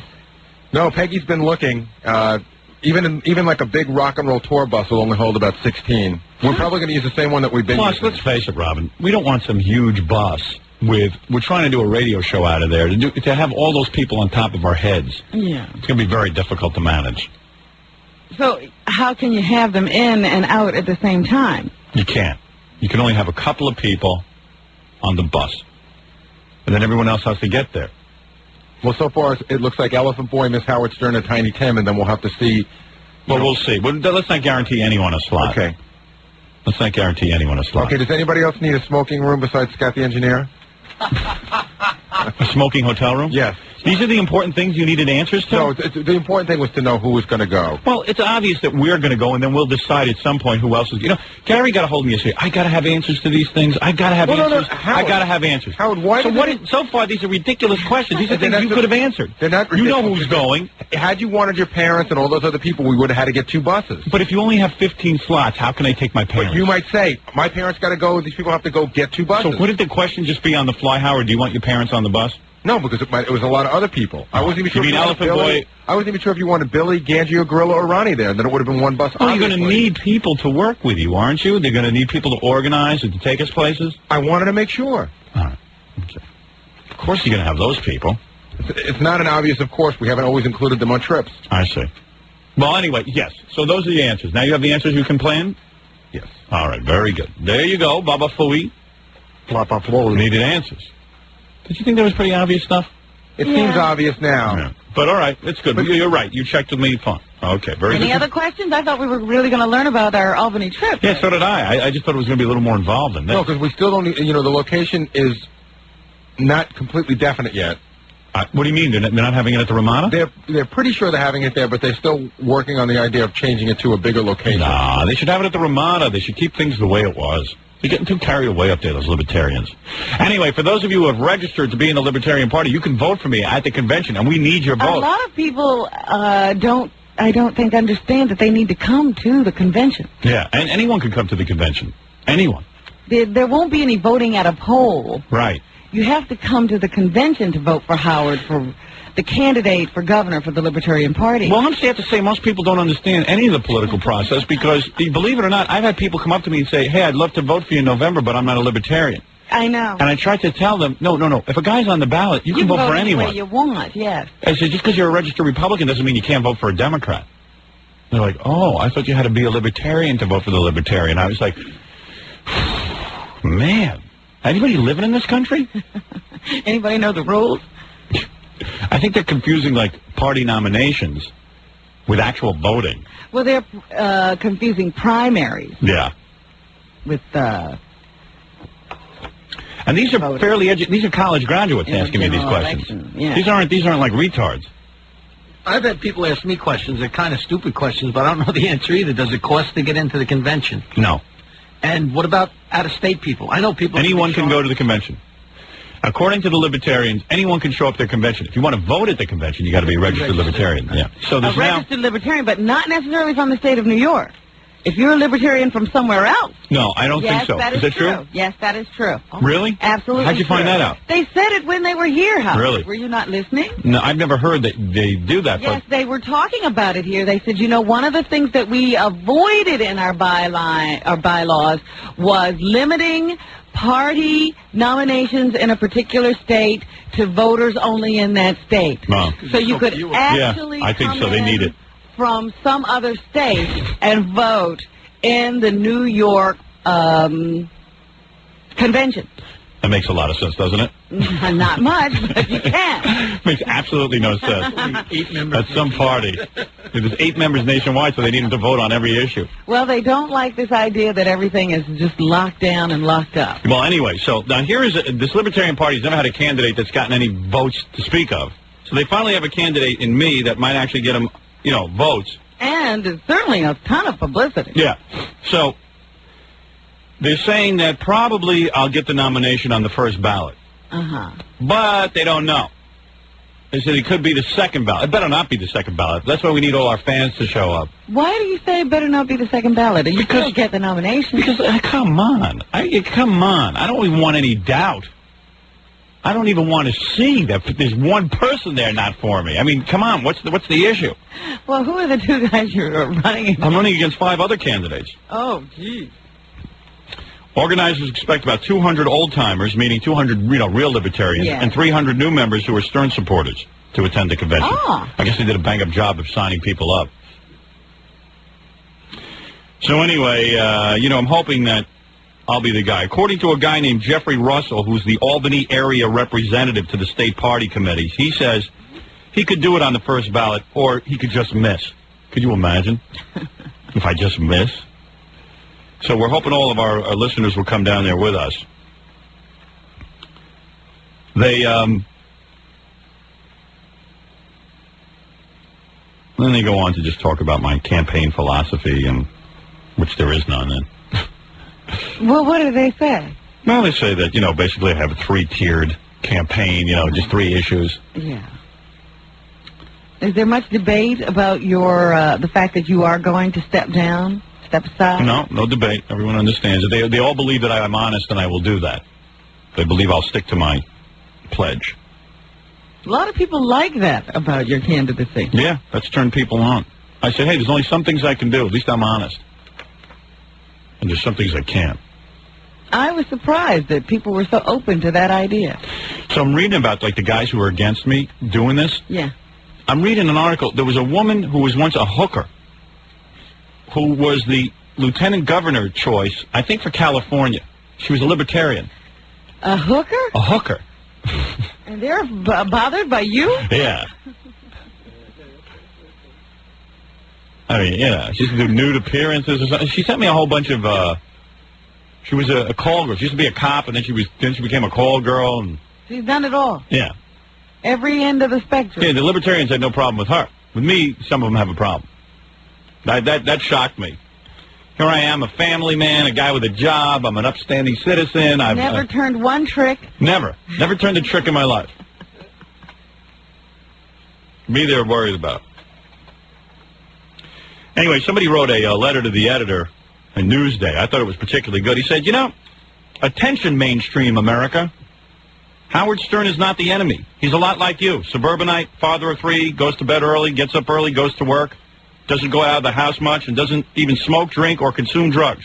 He supports the death penalty, abortion rights, and also, like you, is fed up with crime and the decay of American values. And he wants to do something about it. Howard Stern is going to be a serious candidate for governor this year, so get used to it. Michael J. Hunt of Long Beach wrote that in. Oh, very nice. Very nice letter. That's the kind of ground level, grassroots support we need, Robin. A groundswell. A groundswell, if you will. Groundswell. We need a groundswell real bad. I believe I will win. And yes, I am serious. So this article came out. The New Hampshire Libertarians would spurn Stern. That's the elite. That's where the party has its greatest impact. New Hampshire. Radio shock jock Howard Stern, who announced last Wednesday as a Libertarian candidate of governor of New York State, probably wouldn't make it past the primary if he was running in New Hampshire, according to State Libertarian Chairman Jeff P. Emery of Wentworth. Why? Just says that. Oh. He, quote, Mr. Stern makes a very good living off of very bad manners, and we support his First Amendment rights to the hilt, said Emery, owner of a computer equipment manufacturing concern in Plymouth. But our membership has become to expect a serious and responsible image in its candidates, which I think would allow very few votes for someone with Stern's taste for the outlandish. I got a feeling this guy's never heard the show. Because anyone who knows anything knows that New Hampshire is filled with lumberjacks and hicks. And they wouldn't know a good candidate if they saw one. If he spit in their eye, they wouldn't know him. Well, you know, that's the state they're always talking about. Oh, we have a couple of people in the city council, and we have a mayor. Yeah, nobody knows them. Nobody's heard of them. Nobody even knows they're a libertarian. They know one thing: maple syrup up there. They've got New Hampshire locked up. Yeah. What'd they give us? Pam Smart. Yeah, that was a good case. That's the school teacher who's in jail now. All right, very good. So anyway, there you have all the information. Yes, we're going to the big convention. Yes, I plan to wrap up the party's nomination and walk away from the convention triumphant as the gubernatorial candidate for the Libertarian Party. Thank you. Thank you. Thank you. It's the guy who got laid, Robin, off the tape. That's not bad advertising. No, it's not. Nothing wrong with getting laid. Believe me, I know a guy who, bone ugly. I said to him, you want to get laid? Put the tape box over your face. And he did, and it worked. Worked like a charm. Well, you know, we didn't ask the one most important question that you should ask these days. When a guy is with two women, do you use two different condoms? No. You don't use any. How can you feel anything? You don't really wear a condom, do you? Oh, no. Yeah, I tell you something. I was thinking about it. If I got to cheat on my beautiful wife, what would I do? How would I do it? Because what if I was reading an article, 50% of the guys out there have genital warts. 50% of the population has genital warts, which you can't hide from your wife. Ridiculous. 50%? 50% of the people out there have genital warts.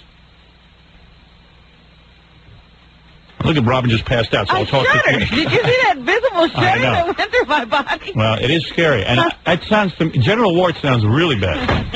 I mean, forget about AIDS, forget about herpes, forget about all that. Those aren't warts, those are speed bumps. Yeah, and they showed a picture of what they look like. I had never seen them before. First of all, they're almost sometimes undetectable. So you don't know if your girl there has genital warts. Oh, come on. Of course, when you get it, it's not undetectable. It's probably big lesions. Yeah, you look like Aaron Neville. You ever see what that thing growing on? You see that thing growing on Aaron Neville's face? That's what it'll be on your genitals. A giant bump. Wow.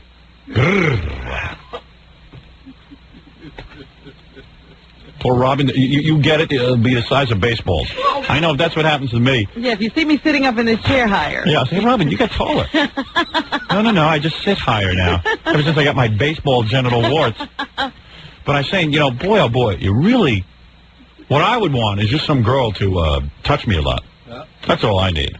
I would tell her, look, I don't want to get genital warts. She go, well, I swear, I don't have genital warts. I know I don't. And she'll have genital warts. Yeah, how can you take them for everything? Right. Not all the time is everything showing. If I was single, I'd have a girl go to a doctor. I would travel with a doctor. I would hire myself a doctor who would check each girl out for like 3 or 4 days. What? He's putting them on Petri dishes or something? Yeah. See if they grow. Check them for AIDS, herpes, genital wart, yeast infection, anything. Chlamydia. Whatever that is. What is that? What is chlamydia? Another thing. Yeah. Another thing. I knew a guy in college had paramecium. I swear to God. Stop it. Those were the things we always looked at under the microscope in junior high school. This guy, he was a little bit burning and stuff, and the girl he was with was burning. Ooh, how? He goes to the doctor, and they have him, I guess they have him go in a Petri cup or something. They culture you. Yeah, they culture him, and He said, you know what, you got paramecium. Because you're kidding. He goes, no, and it's not that harmful to the guy. The girl gets it worse. Yeah. She gets the paramecium. See, it's always worse for the women. She did all kind of things. Paramecium. I hate paramecium, too. Paramecium to PCM. Oh.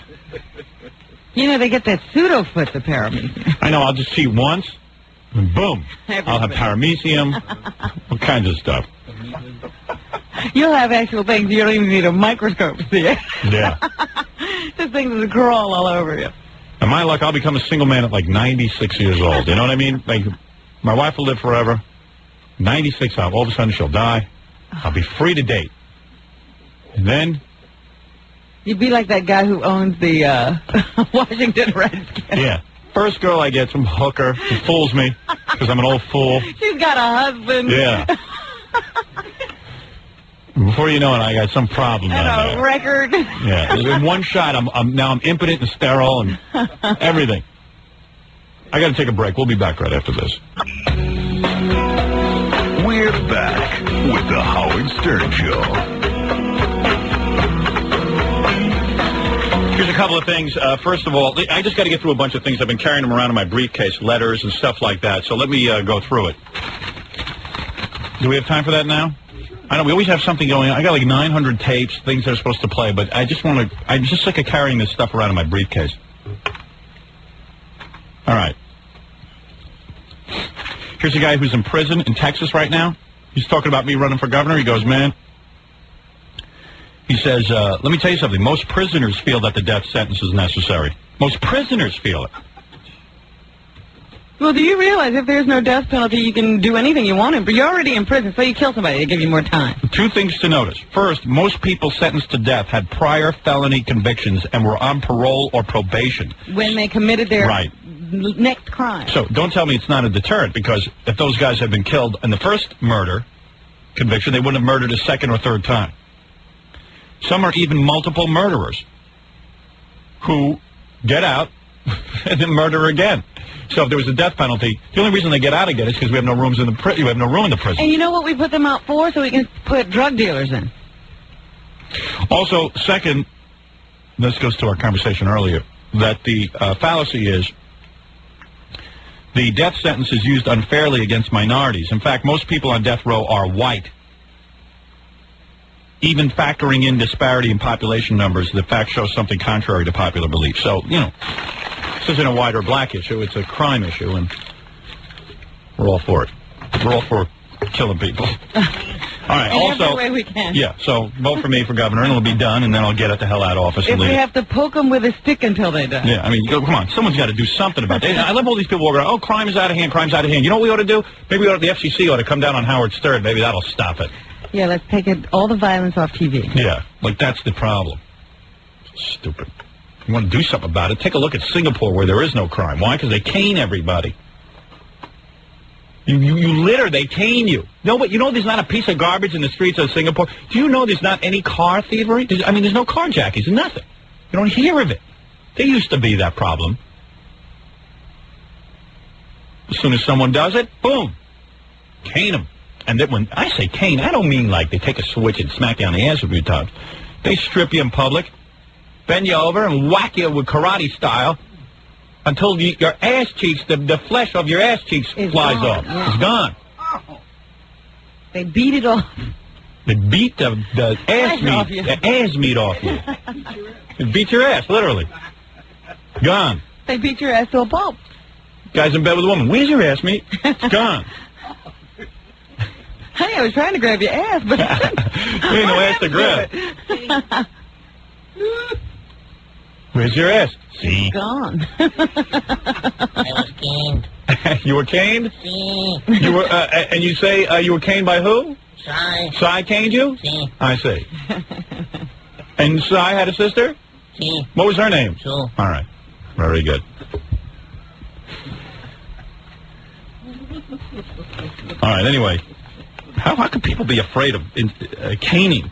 If you're an honest citizen, you should be thrilled. I love people. I'm afraid. I can't park my car anywhere. My car radio is stolen. Everywhere we see graffiti. Everywhere we see garbage. People have to put notes in their car. No radio. Already stolen. You're a car thief, right? See. What was that? Sí. Yes, and you steal cars mainly here in America? Sí. If you were in Singapore, Sí. I bet you wouldn't steal a car there. C. No. C. No. Huh. Hey, what's the last letter of the alphabet? Z. All right. Z? Sí. Howard, how you doing today? I'm fine. We ordered your backstage tape. Good. You're going to love it. You're going to enjoy it. Mm-hmm. This is. I'm very proud of the product. It's a very, very good tape. Well, you haven't seen it yet, but it is. No, but it's a very good tape if you produced it. Well, thank you. Okay. Thank you very much. And we're This looking is a forward man with confidence. Yep. Yeah. Well, I'm asking you to take the leap of faith and believe me, and believe me, I'm not selling you a piece of junk. It's good. Absolutely not. We called 1-800-54-STERN and ordered it. No, 52. Oh, 52 Stern. I'm sorry. Yeah, you called the wrong number. I don't know what you're getting. But actually, what you'll also like is a Leroy Neiman poster because we're going to make a certain amount and then stop selling them, like all our other products. I just saw an ad in the paper for one of our things for $1,500, one of our limited edition things. So this too will be limited to just a certain amount, and then we'll cut it off. So you got in on time, and you'll be getting that in the mail as well. Great, great. Okay, very good. Take care, Howard. Right, bye, Rob. Dallas, you're on the air. Dallas, Texas. Yeah, I'm calling from a mobile. I just wanted to pick Howard's brain about what he thinks about what's going on over in Singapore, whether that guy ought to get caned or not. Well, I've talked about it a couple of times. Caning is a marvelous idea.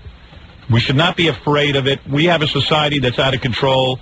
I'm talking about that a guy now, you know that there's some wacky statistic like there's only like 25 car thieves in prison right now, like something in New York State. Wasn't that the statistic, Robin? I thought it was more like 50. Maybe 50. I mean, can you imagine if you do something like car theft, if you're caught dealing drugs to little kids, if you abuse your children, they don't know what to do with you in our society. We have no room in the jails. What they do in Singapore is they take a guy, they publicly flog him, and there is no littering, there is no crime in Singapore to speak of. People are more afraid of the humiliation of that. Now, I talk about a flogging. I'm talking about part of your ass flying off when they beat your ass. And it's a good beating, and I'll tell you something, it's wonderful. You'll never forget it. And you know what? We'll never have it in this country, and that will be the ruination of this country. Oh, what are you going to do when you become governor? Well, I'm going to bring back the death penalty. That's a step in the right. That's a step in the right direction. And you know what? You're laughing, but for everyone out there who sits there and complains every day how they can't walk the streets at night, how they can't function because they're afraid. Well, now you got somebody willing to go in there and sign that stupid. I have no problem sleeping at night signing the death penalty. I think Governor Cuomo has a problem. I guess the guy, he's getting near the old age, and he's thinking, well, if I'm going to go to heaven, maybe God will be mad at me if I send some people to death or something like this. You think that's it? Oh, yeah, it's religious paranoia for sure. He's very religious paranoid. You know, he's very paranoid. But he goes over on the abortion issue. Well, look, you don't know what to do. Hey, believe me, there's nobody in the world believes that a 3-week-old fetus or a 3-month-old fetus has a brain in his head or even has a soul. Everyone knows a fetus doesn't have a soul. Now, I'm telling you that because I know. Don't ask me how I know. I just know these things. We got so many fetuses, those fetuses. They're everywhere. They are. Stupid. And I tell you, these a-holes who go around screaming they want to have abortion outlawed, I'd electrocute all of them, too. Or cane them, at least. Sitting there blocking abortion clinics. You know that's against the law? That's called racketeering. You can't sit there and block businesses because you don't like it. I'd cane them. I'd flog them. I'd publicly flog them. I'm looking here at a list of the countries that allow canings, floggings, and whippings. Why don't they let them go heli-skiing, all these abortion nuts? Let's see. There's Barbados and the Bahamas, Zimbabwe, Yemen. Start with that fat cow, Rush Limbaugh. Limbaugh? It makes me sick. I can't even pronounce his name. The United Arab Emirates, Singapore, Sudan. That fat pig sitting and telling women what they can do with their bodies. Malaysia. There's a guy who hates women. I love them the way I do. It's only countries like that. Saudi Arabia, Iran, Pakistan. These are the only countries that allow beatings. If he was worrying about getting women pregnant, Robin, I think you're on a different topic than me. I know. We're having one of these duets, but we're not on the same subject. If he was, I'll catch up to you. If he was worried about getting women pregnant, maybe he wouldn't have to sit and worry about abortions. Well, we need it here in Texas. Sure you need it in Texas. Let me tell you something about Dallas. It's completely out of control. Okay. What do you know about Dallas? You've never been there. I've seen reports on TV. I don't need to go there. You're probably watching Rush Limbaugh. No, I'm not watching Rush Limbaugh. I never watched that show. That guy makes me sick. That fat jackass didn't have a balls to say anything. Scavoza draft dodger. Oh, I had a trick knee. I couldn't go. And it turned out he didn't have a trick knee. Turned out his daddy got him out. That was the trick. That's the trick. Well, if you move to Dallas, you could... I wonder how many guys died in place of that fat pig so he can breathe air. How many guys, their names are listed on the wall so that fat pig could sit there and tell women what to do about abortion. And sit there and rip off my whole attitude and ideas. Gee, I was in radio for years. I couldn't figure out what to do. They threw me out, and then I couldn't get a job, even though my dad owned a radio station. And then I heard Howard, and I figured out I could actually talk. I fought 3 tours of duty in Vietnam so that fat slob could live. Christ. You know, I was trapped in a gook village. I had absolutely no gun on me. 50 guys coming at me. I had to crash my helicopter into them to wipe out the village and save my platoon so that fat slob could sit there and talk. Have free speech. Well, if you move to Dallas, you could be governor of Texas for sure. I had to sit there, and I was starving to death. I had to eat the fingers of the Vietnamese, the Viet Cong. I had to eat their fingers so I could live. You ever eat a finger? No. All right, good. Right, Robin? Right. I don't know if I can confirm that or affirm it, Howard. Very little sauce on those fingers. Just the natural oils. Just regular oil. Were they roasted, fried? Very funny. Or just raw? Not over here. You too enjoying the freedom. Gook fingers. Yeah. Finger de gook, that's called. Hello. Hello, how are you? Oh, just fine. Who am I speaking to, Howard? You're speaking to the next governor of New York State. Okay, fine. Okay. The reason why I called you up, I have a good campaign. Tommy, turn that radio down. Tommy, get your ass in gear and turn on the radio. Who is Tommy? Who is Tommy? That's my husband. Tommy. Okay, I have a good campaign slogan for Howard Stern. Yes. If they are found guilty, no rehabilitate, eliminate. Ah. How's that? You're my kind of lady. Okay. I like you, Howard. I like also, you. Howard, like we talk about caning. Well, over here it would sound better. A good whipping on the ass would bring back a right attitude, flogging. That's what You betcha. You betcha. You understand. You know why? Because you're an old timer. You know what I'm talking listen, about. Howard. Yes, I have. Hey, Howard. Remember when you could walk the street? I bet you remember going on the subway, being able to go at 2 in the morning on the subway, I bet. Howard, I'm calling from Richtown, Ohio. You're damn right. Yeah, with the way I was raised, we got flogging, and it didn't hurt us a bit. I bet you had your share of beatings. You better believe You're that. damn right. To set you straight. I see you behave yourself. You're right, Howard, yes. Bet your husband has to whip your ass to get you wet. Right? You bet. Yes. All right. How do you like that slogan? What slogan? That's your, if you're found guilty, no rehabilitate, eliminate. I love it. Okay. Thank you. Thank you. Bye-bye. That's the retarded Ann Landers checking in. Very good. Isn't her husband, don't you think, he's Tommy? I think he's old enough to be called Thomas. Tom, I think by the time you hit 90, he should be a Thomas. All right, very good, though. She supports my campaign all the way from Ohio, and I can't argue with that. Maybe you could be president. I could be. I'm going to win. It's a big joke now, but you wait and see when we get near November. But you are incorrect in saying that there's a lot of problems with flogging in this country. Most people polled agree that the boy in Singapore should be beaten. Yeah, but you'll never see it in this country because we're out of control and we don't want to admit it. We want to sit there. It's lazy politicians. They all want to tell you it's my show that's causing the problem, and it's, you know, it's violence on TV. The liberals actually tell you violence on TV. The liberals hate violence, and the conservatives hate sex. The conservatives will tell you it's sex on TV. Sex is terrible, and the liberals will tell you it's violence on TV. This kid, Michael Fay, has been sentenced by a Singapore court to only 6 lashes. Oh, wait, you see those lashes. They cane you unconscious with six karate lashes. It's a water-soaked, split rattan cane. Oh, yow. Yowza. Oh, baby. Oh, whoa, whoa, whoa, whoa. And with each caning will come the sound that all of us love. First beat. Second beat. Third beat. The fourth. The fifth. The sixth.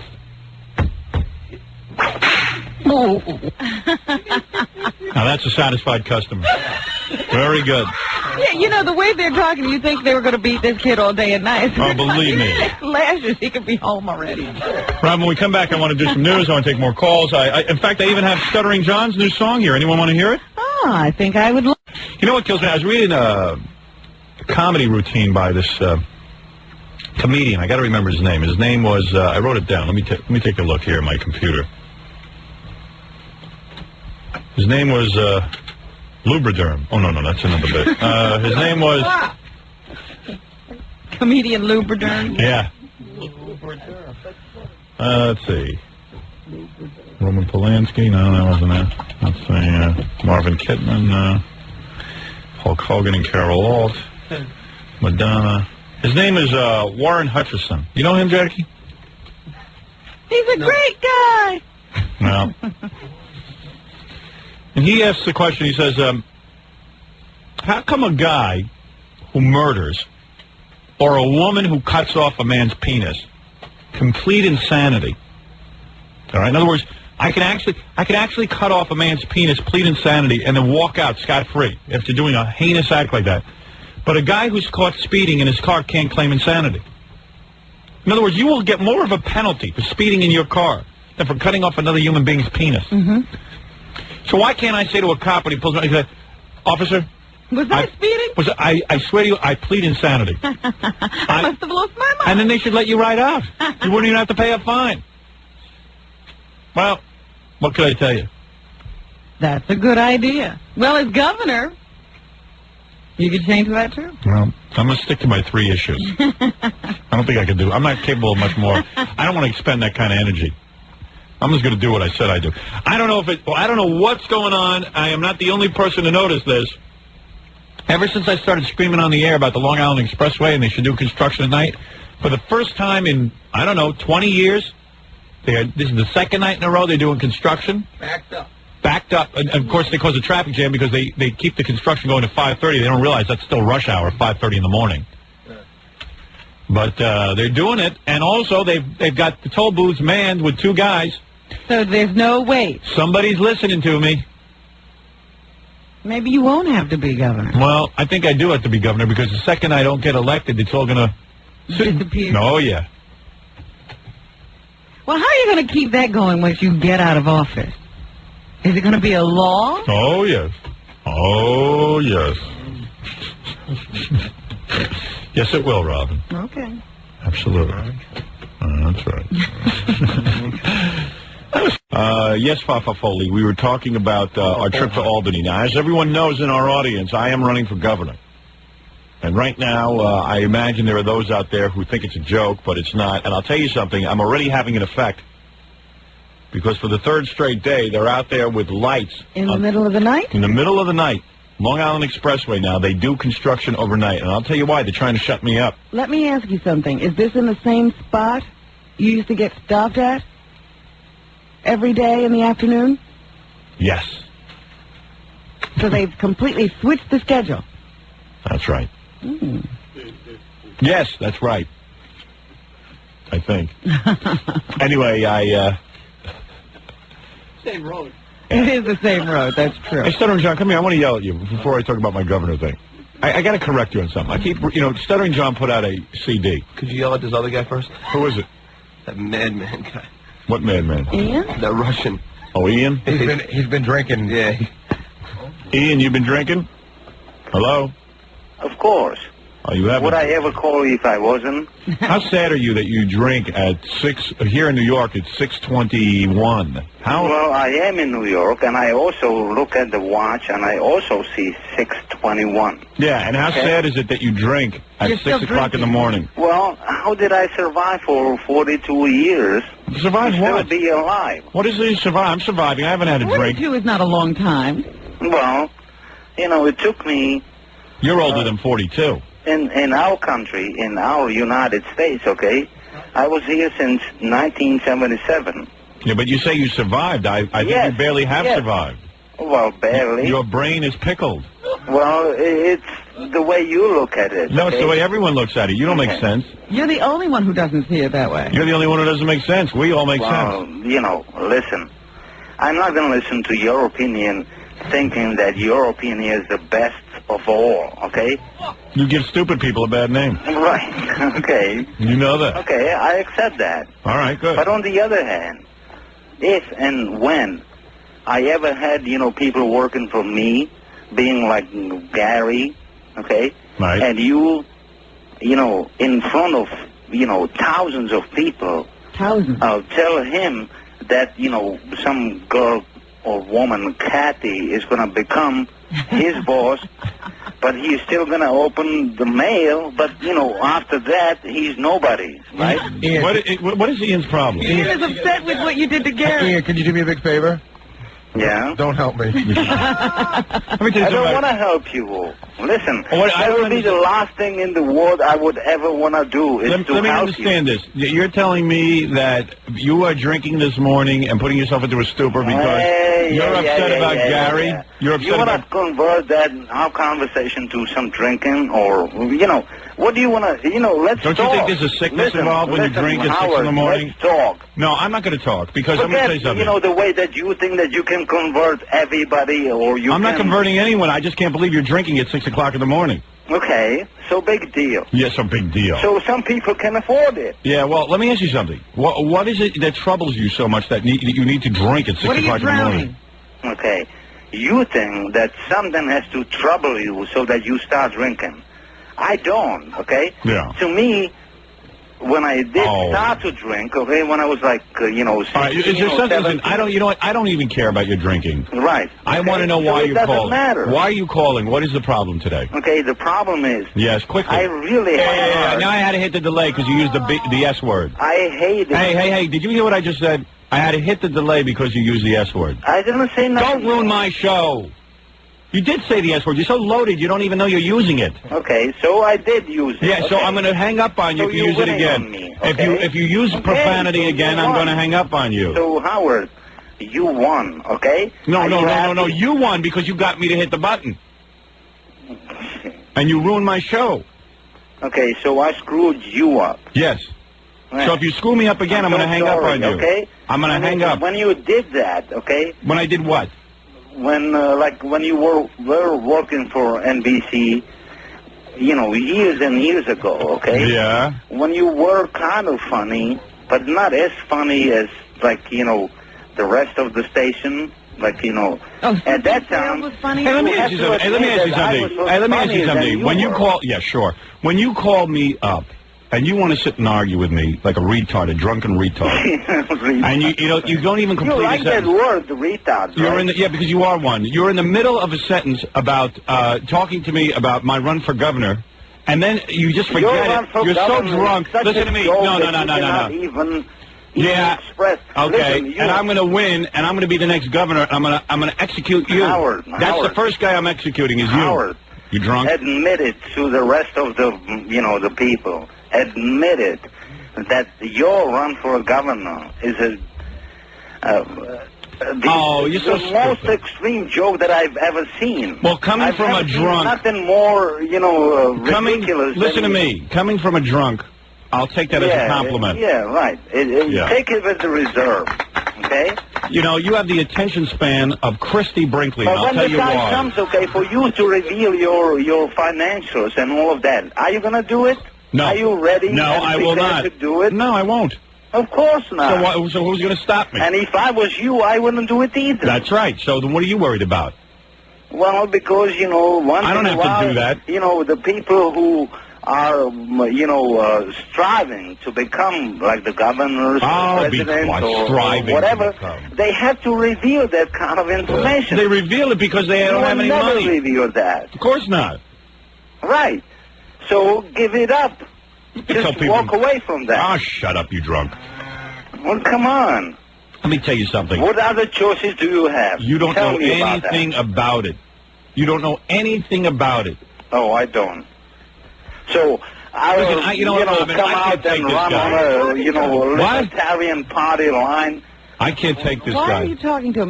The worst thing to do is try to argue with a drunk. He drives me You can't crazy. do it. Because I have to get through to him. Believing in some kind of a meditation. He makes me crazy. Whatever is happening. Now he's on transcendental meditation. Let me go yell at him for that. That's how dare he bring up my thing.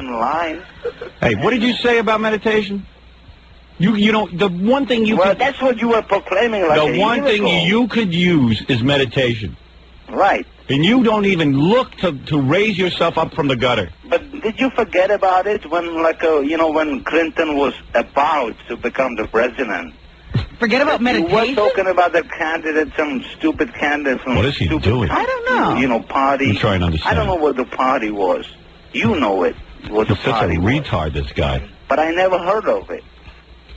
Right? This meditation business. A libertarian party.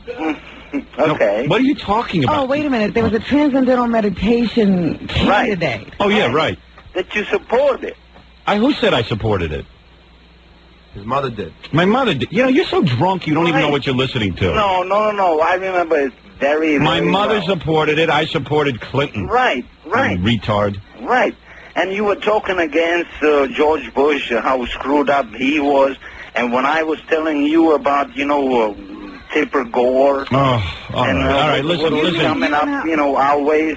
I never had a political discussion with you. Talking about You know what this guy does? He sits and listens to the radio and talks to the radio. Talking to you. And he thinks he's talking to me. He never had a discussion with me. No. You could keep him there for 20 minutes and he'll keep talking. You remember that? No, I'm not even talking to him. Do I remember that? Listen, let me tell you what happens to you, and I hope you understand this because you're such a drunk. Well, try me. Are you a drunk? Yes. Am I right? Of Okay. course, yes. Of course. Okay. Listen to me. You sit by your radio and you listen and you think you're talking to me when you're not. Do you understand that? Do you understand how far gone you are? Do I ever Do you think ever that I was talking to you? I never cared about you. Never. All right. Okay. All I right. cared about You're obsessed with me. Okay, go ahead. You're obsessed with me. You listen 24 hours a day. You think about me 24 hours a day. No, come on. And you call this radio I station sit every there 5 minutes. And I dream of you like all these girls with the big chest are sitting there and waiting for Howard to become their savior. Is that what you want to do? You want to come down here and take off your clothes? No way. You want to come in here Right. naked? Why don't you ask me what I wear? What do you wear? Right? What do you wear? I asked you. I asked you, what do And you how wear? big is my, little thing down there or something, right? I mean, that's all you know. What are you drinking this morning? Let's talk about something you do know. What do you drink? Tell me what you're drinking this morning. I'm not drinking anymore, just milk. What were you drinking? What were you drinking this morning? Before that, I was drinking beer, and I was, smoking pot. Now he's drinking milk. Ugh. Oh, imagine his breath. Or his stomach. What's going on in Disgusting, there? right. What do you eat? And you can use it against me if you want to, okay? All right. But the 9% that you got in that Harry's paw is kind of reflective of your, Harry's popularity. Isn't it? What? The 9% that you got in that Harry's paw. Yeah, what about the 52% I got in the Prodigy? Yeah, right, on the Prodigy. Oh, that's funny. What percent did you get? What percent did you get? Let me see what you get when you I run. would never run for a governor. You'll do nothing except drink and smoke pot all day. That is what you will do. Maybe. And listen to me and dream of being me. I managed to, to do things about my business, okay? All right. And to, kind of survive. Are your parents alive? Do things that I need to do. Are your parents alive? My mother is alive. And did she build a spaceship to escape you, or is she still on this planet? Right. Where is your mother? And, the way I feel about you, Yeah. I feel like you came from Mars. All right, let me tell you something. You better thank God I came from Mars, because you would have nothing to do all day. Let me tell you something about me. Not only do you sit and I hit the button and goodbye. Goodbye. No, then... That's it. To your profanity, I'm not going to listen to. I had to hit the delay. Use the F word. The F word. The nastiest of all words. You can keep it going for like an hour. You see, let me tell you something. Unlike Madonna and Letterman, if he was really upset about her using the F word, he would have thrown her right off that stage. That's what I did with him. I threw him right off. Now he's like Madonna. Also, I must make arrangements. We have to talk, Robin, on the air about what we're going to be doing in Albany, because Gary has a whole list of things. He now has some more questions. Yes, we are going to Albany. People keep asking me, are we really going? Are we going up to the Libertarian Convention? Yes, we are. We hope our fans join us there for the big party convention. And I hope you are there to see me. I'll be there. Not you, I mean the audience. See me take my rightful place as the gubernatorial nominee for the Libertarian Party. Hopefully we'll get it on the first ballot. Nothing embarrassing going on. Well, we did pick our bus yesterday. Yeah, we were back in our office picking the tour bus. So when we, it's great, when we actually drive to Albany on Friday, you will see. In fact, I know a lot of people are planning to follow our tour bus. Oh, it's going to be like a tailgate. A tailgate party. A lot of listeners already called. Can we follow the bus in our cars? I said, well, I'm not going to stop you. It's a caravan. But we even, usually we go on a short little bus, like the yellow retard bus. Yeah. But now we are going in a rock star bus. The Governor will be able to arrive in a rock star bus. In fact, band bus. Our bus sleeps 12. That's right. Did I hear that correctly yesterday? It has 12 sleeping bunks, berths, as they call them. So the governor may rest on his way to the convention. The governor can rest, and Robin, you can rest with me, because it'll be 12. Maybe Diane Parkinson will share a bunk with me. Before I start the news, tell me what's going on with Albany. Now, as you know, I'm running for governor. And if anyone thinks that this isn't serious, it is serious. The Russian called earlier this morning. He thinks it's a total joke. Well, everyone thinks it's a joke until they realize I will be on the ballot, and I stand for the death penalty. I stand for getting our roads repaired at night, and I stand for having tolls that are staggered. In fact, I'm looking into something now that is really going to turn people on. What's that? And don't think I haven't been doing research. You actually have been working on this governorship. Of course I have. I took out like 5 minutes yesterday and worked on it. A guy sent me a letter. His name was John Evans. And he said, Howard, do you know in Europe it's already being done? When you buy a car, there is a barcode put on the side of the car. Yes. And when you drive through a toll area, it automatically reads the barcode. Yeah. And you're billed. So you get a bill in the mail. You get a bill in the mail. No, stop. Thank you. Hello. Hello. By the way, manufacturing all this stuff for cars will bring work into the state, because I'll have it all done in the state. Do it here. Oh, that's right. That's right. And I am looking into this as a viable plan to do away with toll booths as we know them, Robin. Sounds good to me. And boy, if you don't think your life's going to be improved, because... But don't you think that, all right, so we get rid of the toll collectors. Those are people losing jobs. That's correct. That's right. They will have to be trained on how to deal with the barcode technology. They will be assimilated into the system. Is that right? That's right. I'd rather deal with a camera than one of those toll I definitely would prefer a mechanical device to the people we have to take. It makes total sense. We have the ability to do it. The technology is here. Everyone will have a barcode. In fact, I'm going to push other governors and try to make it a countrywide law that everyone has to have barcode. Because what's going to slow us down is, you see, in-state drivers will be able to go to barcode areas. What's going to slow us down is these out-of-state drivers who are going to have to still go to the toll section. So I'm going to, I'm going to begin working on this. Also, and it'll be universal. Thank you, Robin. Also, I have been informed that the convention is April 23rd. And at the convention, I need to name my running mate, and I'll tell you why. Turns out, after I am nominated, they go and nominate someone for lieutenant governor. You act as if that's a surprise. That is. I thought I asked the convention to hold off, but I'd like to make the announcement afterwards. And they said no. No. So I got to find someone real quick. So what are you doing? Making an announcement? Yeah. Someone help me. I really don't have the ability to decide who should be. You don't even have that ability. Well, let the people tell me who's good. If you have a congressman who is very, very good, who you feel has an exemplary record, one who has worked hard, probably isn't recognized by anybody. A good administrator, a guy who could actually run state government, who has a good plan. He doesn't want to increase bureaucracy, increase government. What he really wants to do is take care of the problems of the state, put people to work. Right. But a guy with a record, you know what I mean? A guy who has a substantial body of work behind him, not some kook who just But this wants is to... his agenda. Right. We don't want some wacko who just wants to increase social programs. And by the way, I don't even care if he's cheated on his wife or he masturbates. I don't care about any of that. He could be a shoe sniffer. Yeah, you could be Chuck Jones. I don't care what you've done. I got to get a guy who can run government. That's all. It's got to be a guy who's not so attached to his current party that he doesn't mind becoming a libertarian. Yeah. Well, I'm still working with the libertarians about on that issue. Yeah. I'm saying I don't even want the guy to have to switch parties. But if he wants to, it would help. Can't you be a member of two parties? Sure. Okay. Can now. What's the difference? What party's on? You need a good candidate. Party schmarty. I'll find someone willing to run with me. That's all. Maybe I'll go with that guy who called in. What's his name? Congressman Serrano? Yeah. He's good, but he's Puerto Rican, I think. I love that. I love Puerto Ricans. I would vote for... Bad thing. Well, hey, Robin, it's not up to me. The people don't vote for Puerto Ricans. Oh, stop it. Well, the people of Syracuse accept Puerto Rico. You know, accept reality here. I got enough strikes against me. Howard Stern is running. Right, that's the important thing. Well, You please, dupe the people of Syracuse. Gary, you need to form some kind of search committee or something. Flop up Wooly. Who's he going to put on that? Gorilla and Ganji? All right, give him some responsibility. Fred, do you know? Can you head up something like that? Search committee?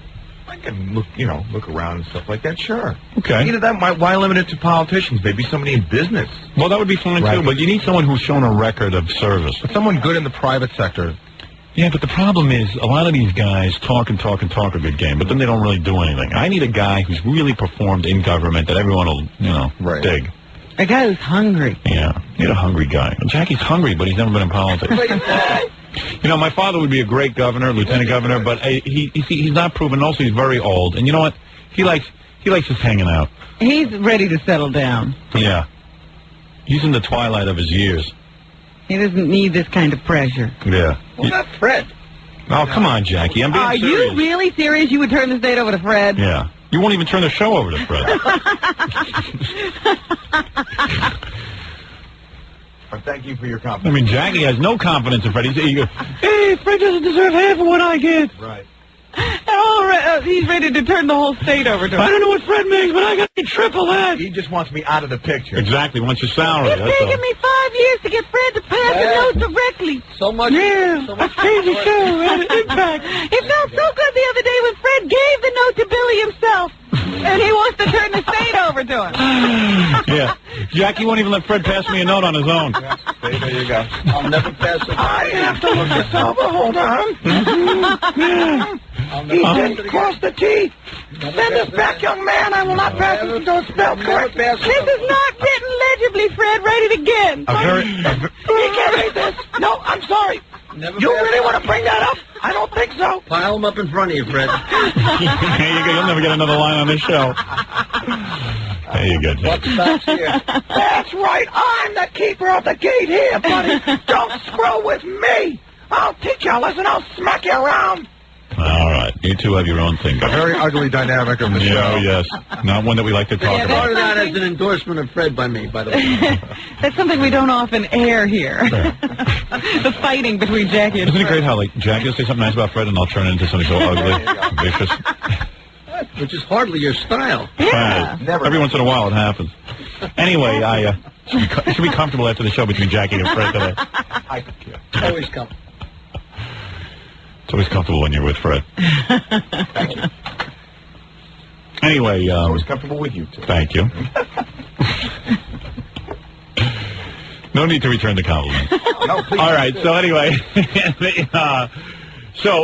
I need to, Fred, seriously, head up a committee, will you, to search? No, I can't do it. Do something. Oh, now he's going to say no. He really can't do it. I knew he'd back down. I can't. Would you find someone seriously? Could your girlfriend find somebody? Jackie would be really good at it.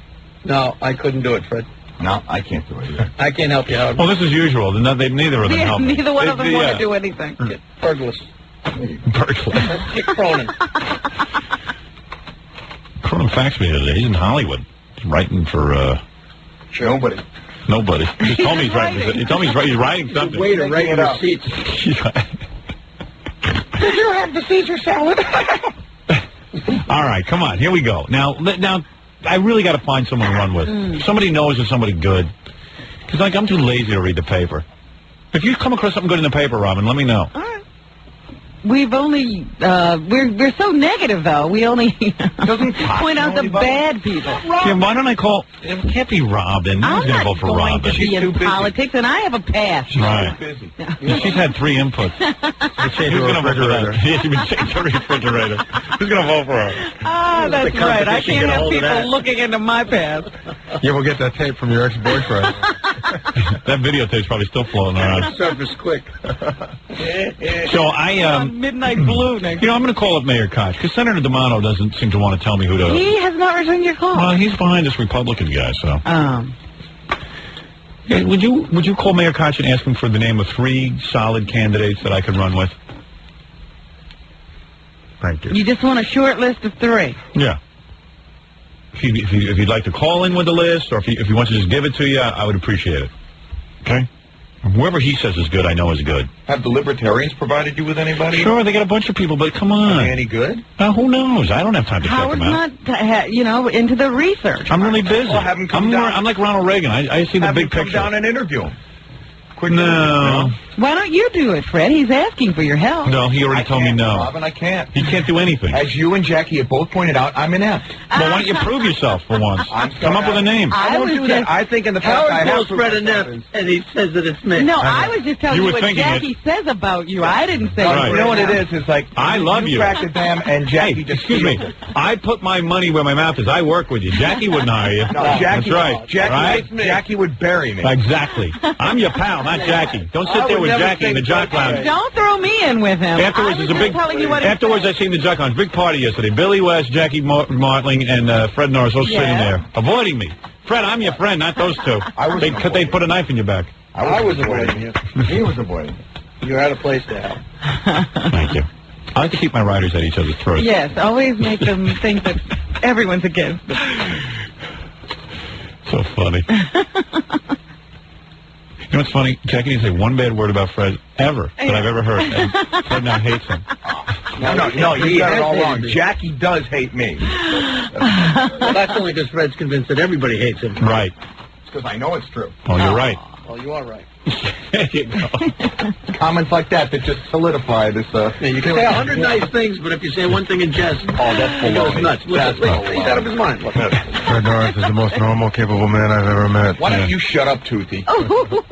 Toothy Tooth. Yeah. He's got nerve. Oh, listen. I got nerves with you. Fred can imitate me for 3 hours. And Fred, I love you. I don't care what anyone says. Baloney. I do. Baloney. Yeah. There you go. Do you believe I love you, Fred? No. I don't believe you love Fred. And that was your best shot. No one believes you love Fred. I don't think she has love in her bones. Oh, come on, Jackie. You're my best friend. Bones in her love, though. So anyway, I got to get myself a candidate. Yes. Stop all this. Gary, tell me what else is going on. Well, the big news is they've moved the convention. They have. Why? I wanted to do it at the Ramada. It wasn't big enough. But why? There's not, I mean, what's going on? The Ramada only held like 200 people. But that's fine. Well, they're expecting more like 500 now. Oh, okay, fine. So where are we going to be? We will be at the Italian American Community Center. Oh! Good. That's appropriate. I'm half Italian. On 257 Washington Avenue Extension in Albany. When will that be? On April 22nd? That's April 23rd, Saturday the 23rd. Oh, I see. 22nd, we drive up there. We have this big rock star bus. Yeah. It's got it sleeps 12. What? It's not big enough for Fred. So you better take the upper berth, and Fred will take the lower. So many people want to come now. You know, just this morning, Debbie Tay, Elena Beastie, Miss Howard Stern have all called and want to be part of the bus. Well, we should certainly... Now, we're limited. Remember, we only have like 3 or 4 slots on the bus. Elephant Boy or Elena Beastie? That's a tough one. Yeah, I don't know. Well, I say we need girls there, definitely, so that, you know, whenever I walk in, there's going to be a lot of press. They're coming up. People covering it. In fact, the press has been contacting us. Is that right? Up there. They want to make sure they're going to be able to have access to me, individual interviews. I will hold a press room conference. Penny Crone already called me yesterday. Yes. He wants to be on the bus. Practically, yeah. Well, no, listen. a gubernatorial candidate doesn't travel on the bus with Penny Crone. Well, sometimes, they do allow that. You handpick the one person you want to sort of document your whole experience. Why don't we have her ride on top of it? Or run behind it. Run behind it. Tie her to the back of the bus. Then when it's written up, it says Penny Crone was given unlimited access. Yeah, that's cool. Unlimited access. Well, do we want to just throw that to Penny Crone? No, you can throw it to anybody you want. Highest bidder. Most naked. Naked. Well, we'll see. Wait a second. Let me take a break. There's a lot to absorb here. Okay, because there's a big itinerary here. All right. Hold on, Robin. We got to plan this out. Yeah, we're getting ahead of ourselves. Exactly. Fiasco. we'll be the fiasco is you and Fred on the same bus. Well, you and Fred in that room during a commercial break should be interesting. Right. Oh, stop it. I have no problems with Robin. I'm not talking about Robin. I'm talking about you and Jackie. Oh, me and Jackie. I have no problem with Jackie. Really? I really don't. I know Jackie resents me. Oh. But that's... All right. Well, where do you get the word resents? For what? I don't know, but there's just a certain hostility that you have towards From me. From you. See? Jackie, you give off a vibe. And me, Fred? Yes, I am a hostile definite person. vibe from you. What kind of a vibe? A negative vibe. And what You about think I don't like you? I think there is a hostility, yes. What do you think it's based on? Two-pronged hostility. What do you believe it's based on? I agree with you. I think there's it's my instinct. I agree with you. I understand what you're saying. I know what he's saying. I see it coming from You Gary. sense it? It's not for me, but I sense it from Gary. Gary thinks he's superior to you. Absolutely not. Right? Absolutely. He does. I do not think I'm superior to Fred. Sure, I know Gary, you don't, but I gotta say Fred's it. boss, right? Oh, yeah, right. Yeah. Gary is Fred's boss. I wouldn't give Fred an order if I was his boss. You notice no one has ever given Fred an order? What's an order? All right, listen, I think it's getting out of hand. I got to take a break here. Cool everyone down. Oh, please. All my staff. Yeah. You're going to cool them down. That is just I'll have them beating each other up. You on the fire. What do you want? Your mom's on the My mother. Leave Fred alone. No, she wants to be on the bus. Hi, She Mommy. wants to be the girl on the bus. You remember me? Yeah. I just wanted to know if, I wanted to know about the plans and if... No, you're not going to be on the bus. On what? You're not going up to Albany with me. I'm doing a radio show. I don't want you there. What are you talking about? Sit home. She's always looking for... my parents now live through me. They're always looking for something to do with me. You don't want your parents up there? No. Is it, Ma? I don't believe you, Ma, Howard. it's in a little wooden hall with 100 people. The Italian hall. The Italian hall. She thinks it's the Democratic National Convention. Tell me, who's more important than me to go? Ma. You said we needed girls on the bus. Yeah, well, I didn't have her in mind. Mom, it's not appropriate. You're turning me down? Yes, because it's going to be an out-of-hand situation, and I don't want to sit there and worry about my parents. Since when do you worry about me? Oh, come on. I got to do a radio show. Stop the Howard, nonsense. are you for real? Yes, I'm for real. I was wondering if you had told them you didn't want them to come. It's not that I don't want them. If I was running for governor and it was a Democratic National... Are you going? Robin's on the show. Of course she's going. We're doing a show, Ma. I don't want to go. You could have my place, but he's making me Get go. with it. She's so out of it, my mother. You're saying this to me. Your dad and I are all set. Oh, She sit sounds like home. you're going to cry. Wait a minute. And get a car and drive up there then. Howard. Ma, there's 15 places on the bus. I can't even put you in. I don't even care if there's one place on the bus. I feel that Well, then get in a car and drive there. I don't have room for you. You don't have room for me? I don't. I've got 13 people just from the show coming. Howard, I think you better think this over. I have nothing to think over. There's no room for you. There's no room for your mother. Unpack, go square dance. What'd you say? Unpack and go square dancing. I square dance. Don't worry. I know, so go square dancing then, I Dave. go square. Oh, sit home. Stop living through me. Turn off the radio. Go out and have some fun. Have sex with your husband. Howard, I don't believe you're saying this. Are you out of your mind? What are you going to do I'm there? totally destroyed, Howard. And Oh, stop it. Get a grip on life. when I saw you Sunday, and I said, Howard, I want to know the plans. There is no You plan. didn't say one word to I'm me. going to go. I don't bring my mommy to go to work. I'm going to work, Mommy. You need your mommy all the Oh, time. stop it. Sit home with your husband. Sit home and stare at each other. I think it's interesting, though, that she says you didn't say anything to her on Sunday. That's you had already right. made these plans. That's right, Bob. I thought she's there was kidding. No room on the bus. I think she's insane. I said, Howard, I'd like to know the plans as soon as possible. Why don't you go to that stupid yogurt parlor you go to every day and recruit The your friends? Yogurt Gourmet, as a matter of fact. Yogurt Gourmet. The Yogurt Gourmet in Rockville. Why would yogurt and gourmet be in the same sentence? The yogurt They are gourmet. willing to give out Yeah. a button. Oh, yeah, I'm sure they with all are. the yogurt that a person buys. Are you willing to get them buttons? No, we don't have any buttons. This is my mother. She What thinks do you mean you don't No, have they any should buttons? What kind of a campaign? let him pay for it. What kind of a campaign is Oh, stop it. Stop it. You're getting carried away with yourself. I'm getting carried away? Yeah, you are. Well, either you do it or you don't do it. I don't know halfway measures. Oh, stop it. All right, listen. Are you going to get pins for them? No. No. Why not? Because I don't have any pins. They're willing to give them out for Ma, you. listen to me. I don't have pins. I don't have a campaign committee. I don't have any money raised to buy pins. Well, how are you going to be elected? I'm going to just run on the death penalty issue and the tolls and the But you have to do a little advertising. No, you don't. The people know. It's been in the papers. Howard. Mellow out. Mellow out. Howard, Mellow if out. the Yogurt Oh, Gourmet my is willing God. to do this. Stop it. I gotta go. You're giving me a headache. Are you having any posters? People are looking No. for posters. No, of course people are looking for posters. People are looking for free items. It's a small. You want a poster, you call 1-800-52-STERN. There's the poster. That's the not poster. a poster. That is a poster.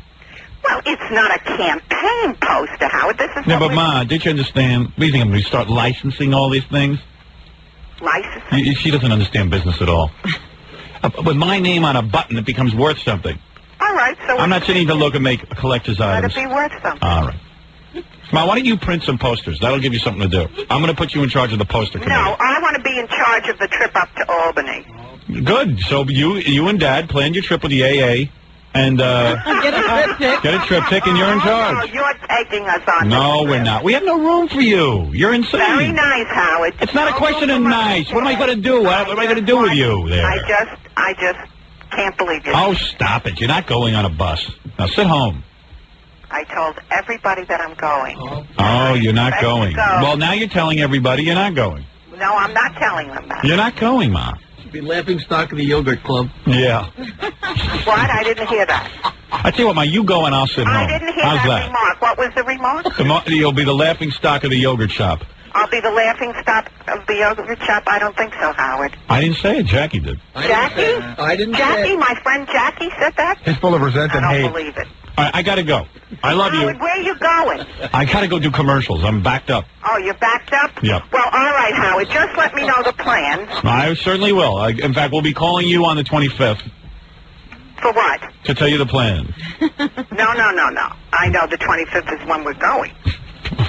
That's when you're going. I want to hear before. I like to know things before. Stop it. So I You can sit home with your husband and stare at each other. I'm going. I didn't ask her to go. She just decided she's going. Well, they feel that they don't have to ask you. Their son. Oh, please. You know what? I'm not running for governor. I'm She's gotten you out of the race. This has got me so crazy that I'm out of the race. How's that? You know what? This is already too much for me. My mommy won't let me run. Yeah, my mom won't let me run by myself. I tell you what, Ma, I resign. I'm not running for governor. You resign? I resign. I'm not running for governor. The campaign is over. How's that? No. Because you have You're to. not a quitter. All right. I love you.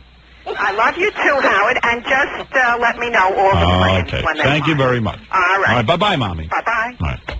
Another great phone call from my mother. Still think she's going. Oh, she still thinks she's going, but she's not. Absolutely. I'm going to sit there and work with my mother. And she'll sit on the bus there and hock me in the head during our trying to put together a radio show. She'll sit and evaluate me. That's the most annoying thing about my mother. She sits there, you're acting like a star. You're over in the corner. You don't talk to anyone. Hey. It's like, hey, Ma. You mellow out. If I bring you on something, she always has a comment. She just can't sit there. Huh? No, can't sit there and just, I wouldn't mind if my mother behaved like Jackie's mother. Just sat there in a lawn chair and didn't say anything. She's a wonderful woman, his mother. Sits there and doesn't do a thing. You have a lovely family and those girls are there. Yeah. Jackie's mother would never say that. His mother hasn't said a word to us since we know her. I told you the one time she did say something to me. She was sitting in front of a TV set in Jackie's house, and I said, "What are you doing?" She says, "I'm waiting for Jackie to come on the TV." It was 4 o'clock in the afternoon. Jackie was scheduled on the 6 o'clock news. Yeah, she was waiting 2 hours. Sitting there. Waiting for Jackie. So she didn't miss her Jackie. Not even sure the channel was on the right thing. There's a devoted fan. Yeah. Waiting for Jackie.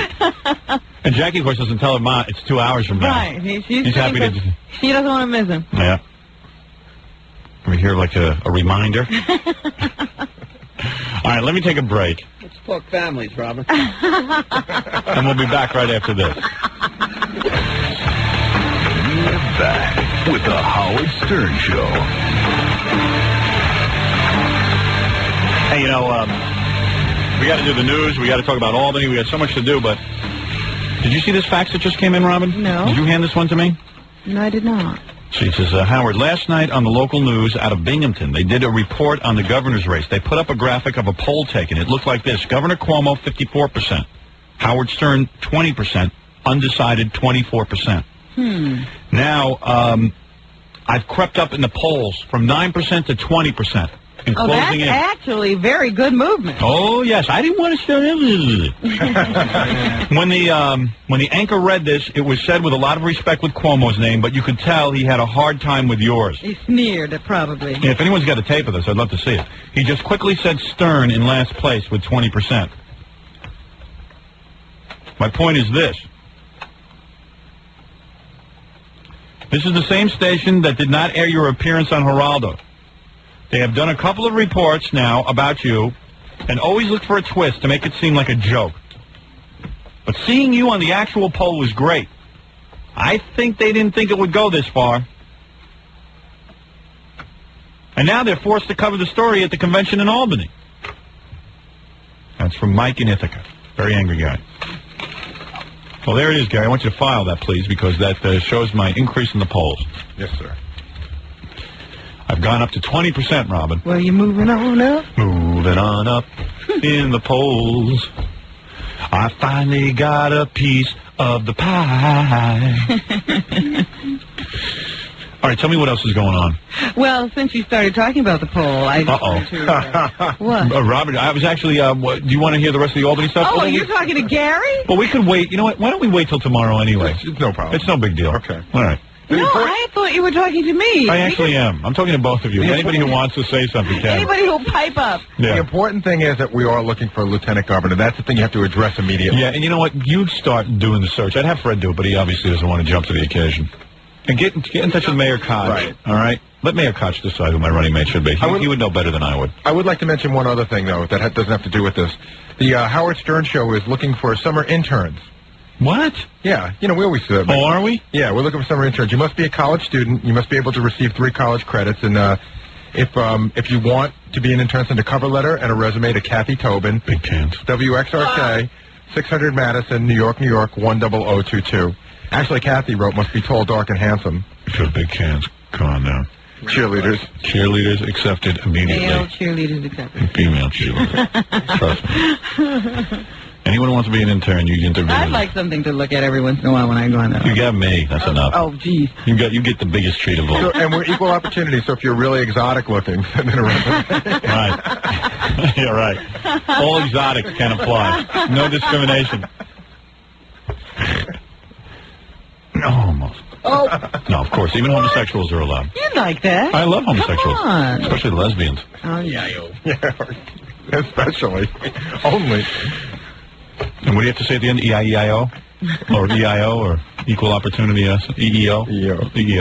EEOC. EEOC. EIO. Lesbo. Any cute girls want intern? Everybody's resume will be accepted and We regarded. had some great interns. I mean, in terms of gorgeous people. It just worked out that way. They were I know. all What are you qualified. talking about? Christine, I find very attractive. That's Scott's intern. Yeah. And Tracy. And Ileana. Sandy. Very nice group. What a pack. What all a pack of gals. hardworking All young hardworking women gals, but always fun to look at. who want to be taken seriously, You bet. and who I find most of the time listening to Gorilla crying about his terrible schedule. Yeah. You know, I always go back to, I know the interns work hard, but it seems like when I go back there, they're all sitting and talking to Gorilla. Yeah. And Gorilla's in there whining about how hard he has it. Oh, I just can't get any sleep. Of course, everyone says, well, then you work for free. What? Then why are you doing it? And I have no money. Yeah, but how can anyone feel bad for him because he's doing this voluntarily? I mean, why? Every morning he's giving a sob story, and they're in there listening. But how can they listen to that? Because the fame is a drug. I know. That's what it is. Yeah, it's like they want to be on. And they're all saying, I understand what you're saying. I can understand that. Very funny what goes on. I'm going to lock them all in a rubber room.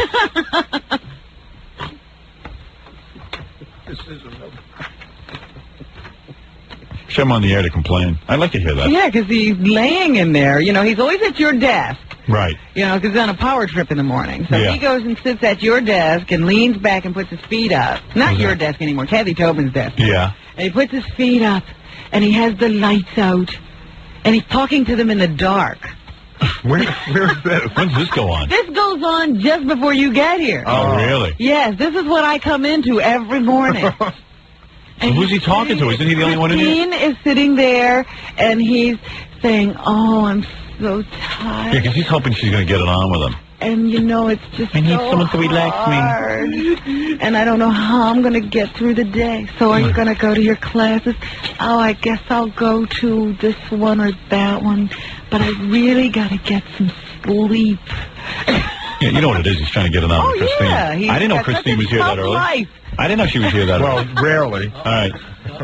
The other day I was watching Gorilla in action with Christine. Yeah. Like, you know what that is. He's just trying to get it on with her. Oh, no. This Get her in a dark room. This is the great one. He's like, yo, I know the best place for wings. You got to come with me. It's the best wings you'll ever eat. Yeah, he's trying. Dude, why don't you give up on her? She's never going to go for you, you jackass. Now he vehemently denies that he wants her, which only makes it positive that he does. But you're still trying. You want her so bad, dude. You never do that with guys sitting there and ask them to go get wings with you, and you sit there in the dark and start moaning. So tell me, why do you do it with her? I've been your boy for 5 years. You ever invite me for wings?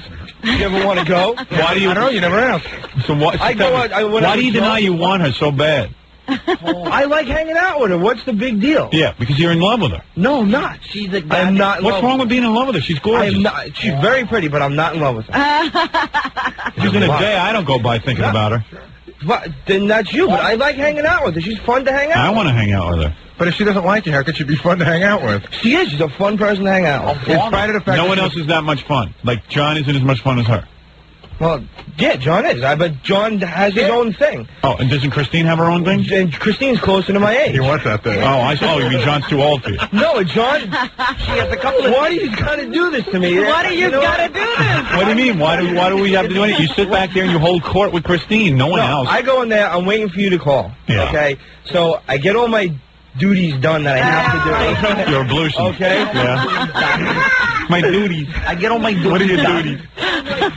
Yeah, you get your duties done. Believe me, Howard, on the days that Christine is not here, the lights are on and he's sitting up reading the newspaper. But on the days that she's here, he's laying there in the dark whining. Right. You're such a liar. You're such a loser. Why don't you make her like her and ask her out on a date? Why are you playing games? You know what? I learned something early on. I'm not playing I'm going to tell you a story that happened to me. I was in college, and I found out from a friend of mine, a girl. This girl was roommates with another girl. This girl was the campus goddess, okay?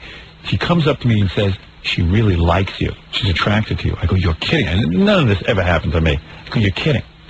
So I wouldn't even go up to her. I'm playing games. And you know what I did? I knocked on her door.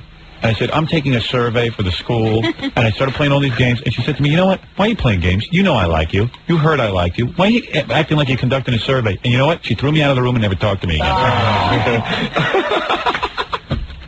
So that's what a loser you are. I'm not a loser. I honestly... Why don't you make you love her? I don't love her. I'm trying to become friends with her, go out a few times, and then maybe... Yeah, so maybe she's so drunk that she'll have sex with her. She goofs on him like crazy behind his back. I know. But they have gone out together. Yeah, she'll go out. I mean, she'll go out and let him... relief. Yeah, he's the court jester. He's a mascot. Right. Dude, get it together, man. Just tell her you love her. I don't love her. That's the way you do it. So I got my wife. I said, I love you. Yeah, lie.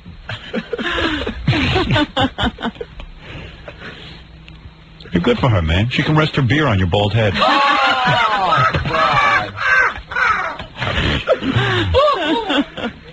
Where is she? That he doesn't think is funny. I don't know. She's been coming in sporadically. Oh, so she's not even here today? Yeah, she's not resting here. a beer. I think she's here.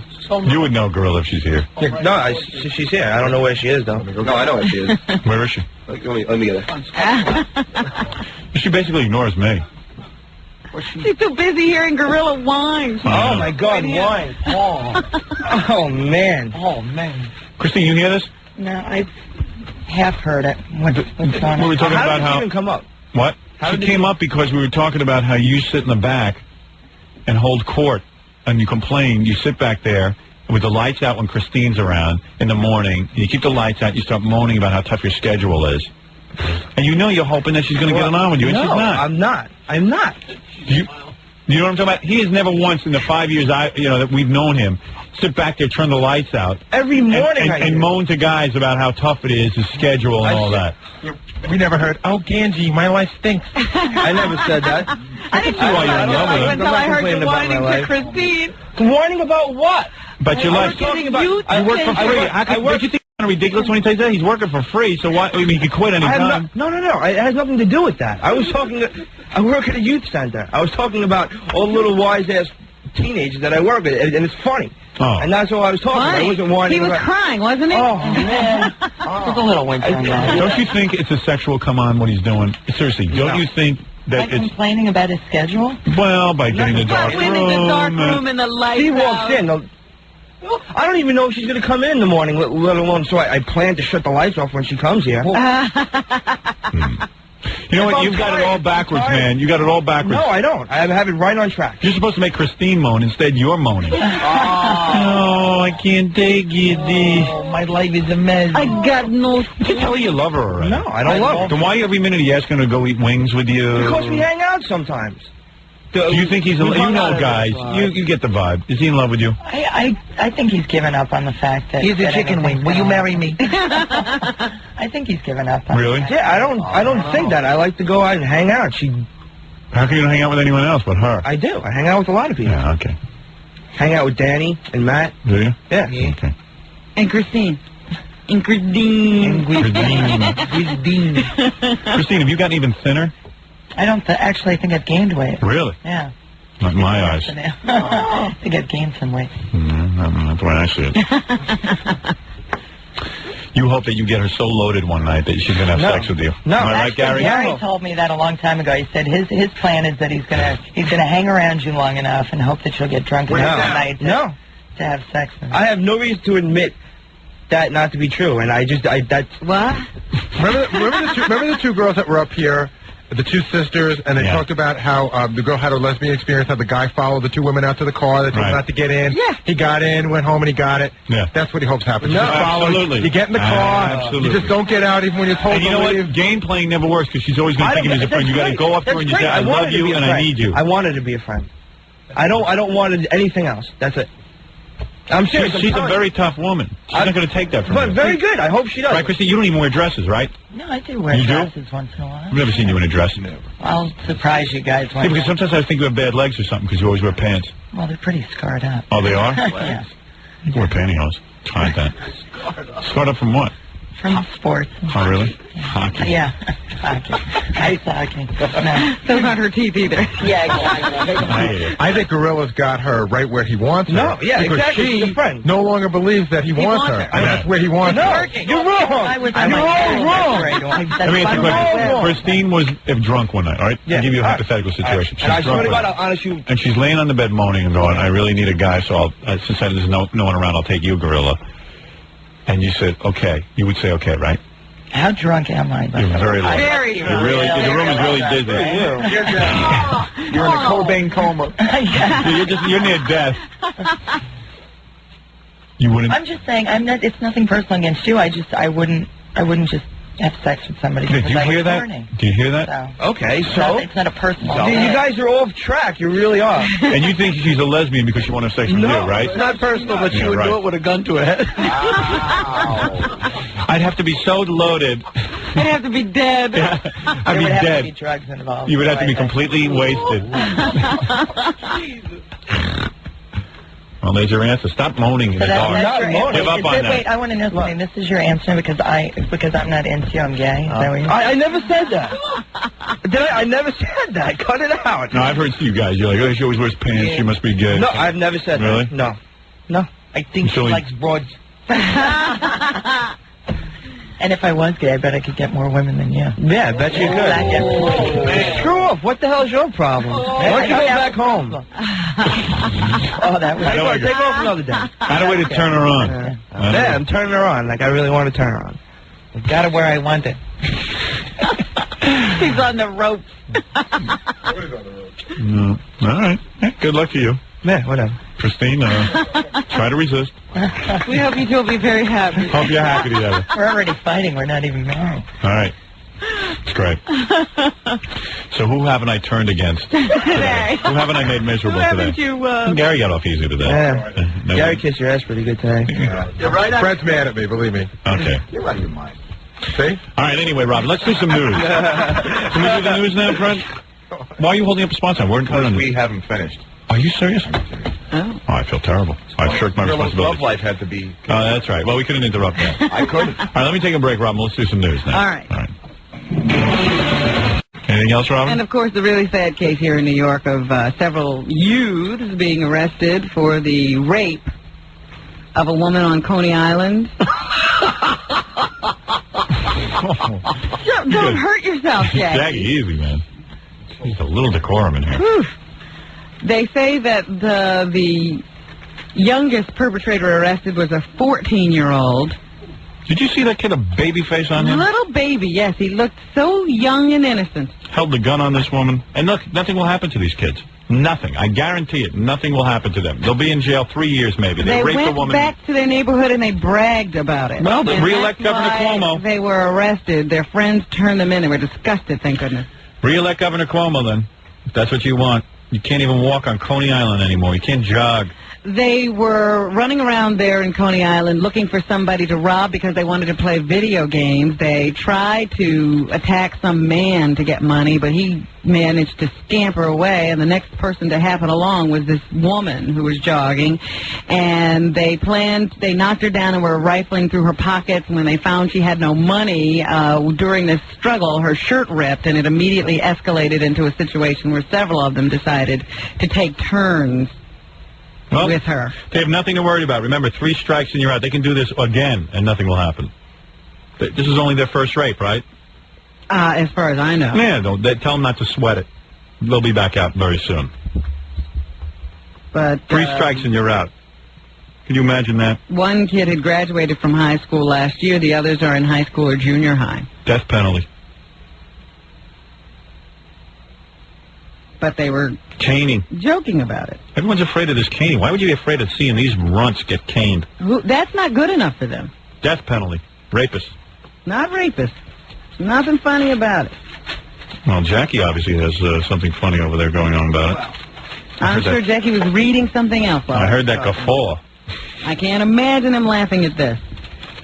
And finally, the Nancy Kerrigan doll will be coming out. Mattel has decided that Nancy is just the kind of girl young girls should emulate. And here is Donna Gibbs of Mattel to tell us can you imagine? Emulate her. What, an empty head who skates on the ice? With big teeth. To us, Nancy Kerrigan represents the true American spirit, and that is setting your sights on a goal and losing giving it all you've got. And that's what Nancy did at the Winter Olympic Games. Yeah, we're always second place in America. Important message for little girls. It's a great doll. It can bite its nails without bending its elbows. Big giant beaver teeth. So there you have it. She's no hero. All right, Robin, thank you. Hey, don't forget to call 1-800-52-STERN. We'll have a great party with our new tape. See all the backstage going on in Newark. See the backstage party. See it all. It's shipping now. And also the Leroy Neiman poster I think you'll like a lot. And as you know, we're only making a certain number, and that's it.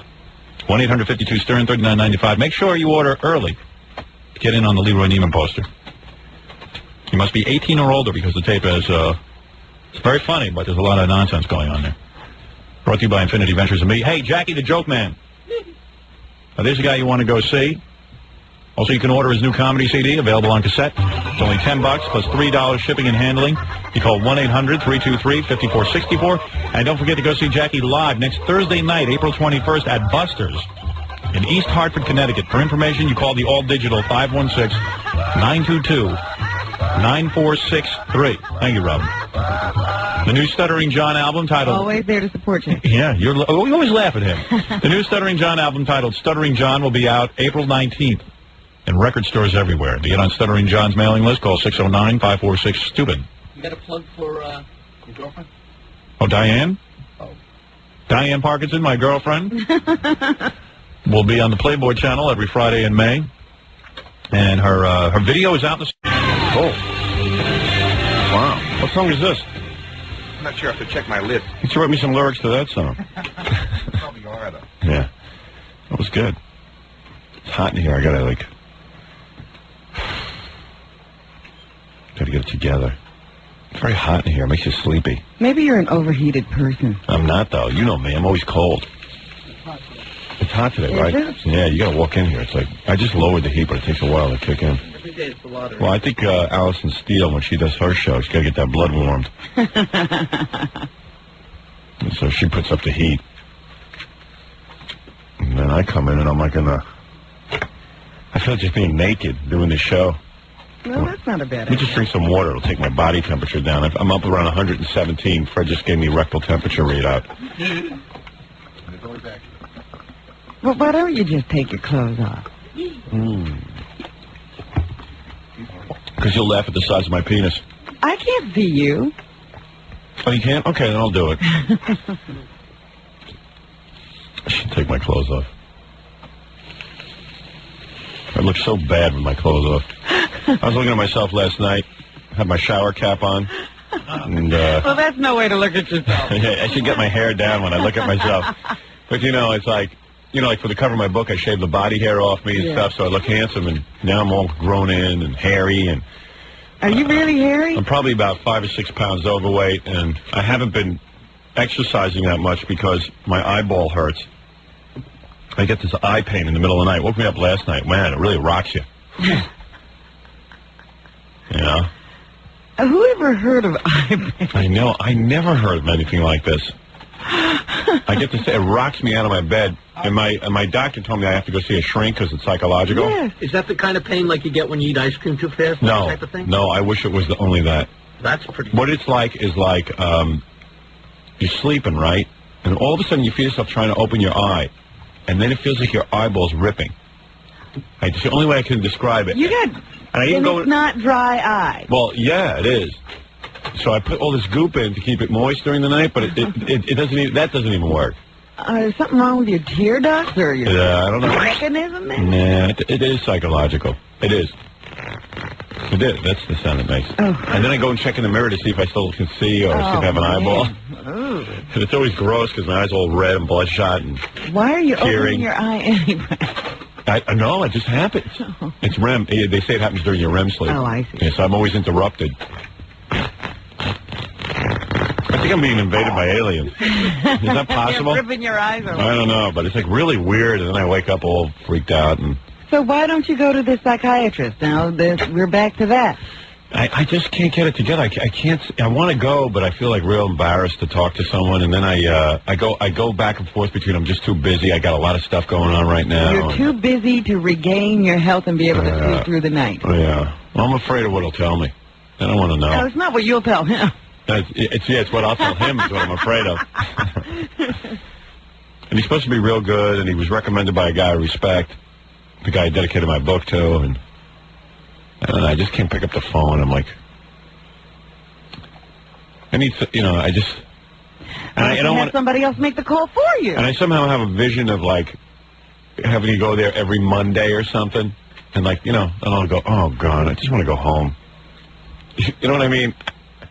Oh, please. If the guy would come to my house... It's not going to be fun. If the guy would come to my house and rap to me, it'd be fine. It wouldn't work. Yeah. Right, you got to go to his office and stuff. See him as a doctor. Yeah, you got to be able to be in that other place where you don't feel like you're at home. Yeah, cone of silence. I would have, and it's a guy. I would rather talk to a girl, but Doctor says no way. You need a guy. Yeah. I'm just looking to be alone with a girl. I know. I think that would take care of all my eye problems. I think if I was one of those guys who could have sex with different partners and be busy all the time with that, I don't think I'd have eye pain. I really believe that. No, you'd have some other kind of pain. Yeah. All that herpy pain. TD pain. I got to tell you something. You know, everyone knows I'm running for governor, I think, anyone who listens to the show. And you shouldn't tell people you have psychological problems. How you doing that? Yeah, I'm not the world's best campaigner. I know that. The governor's a freak. He's a wreck. The governor's a wreck. Well, at least I'm honest. I'm sure our governor's a wreck. He just doesn't let you know it. There's no way. People don't like to hear that stuff. Yeah, I know. They know they're wrecked. They don't want the governor to be I don't want this stuff coming out after I win election. I might as well be honest with the people right up front. I'm a mess. Well, I think the people know that I'm just going to get the death penalty in and, you know, a couple other things, and I don't think they're worried. Even if I'm a mental case, I can handle that. Here's the governor's official psychiatrist. Right. He says he's all right today.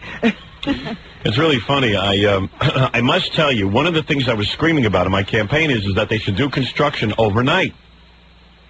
I said, you know, it's ridiculous here in New York State. They everywhere else, you go all over the different states. They all do this construction at night with these big lamps.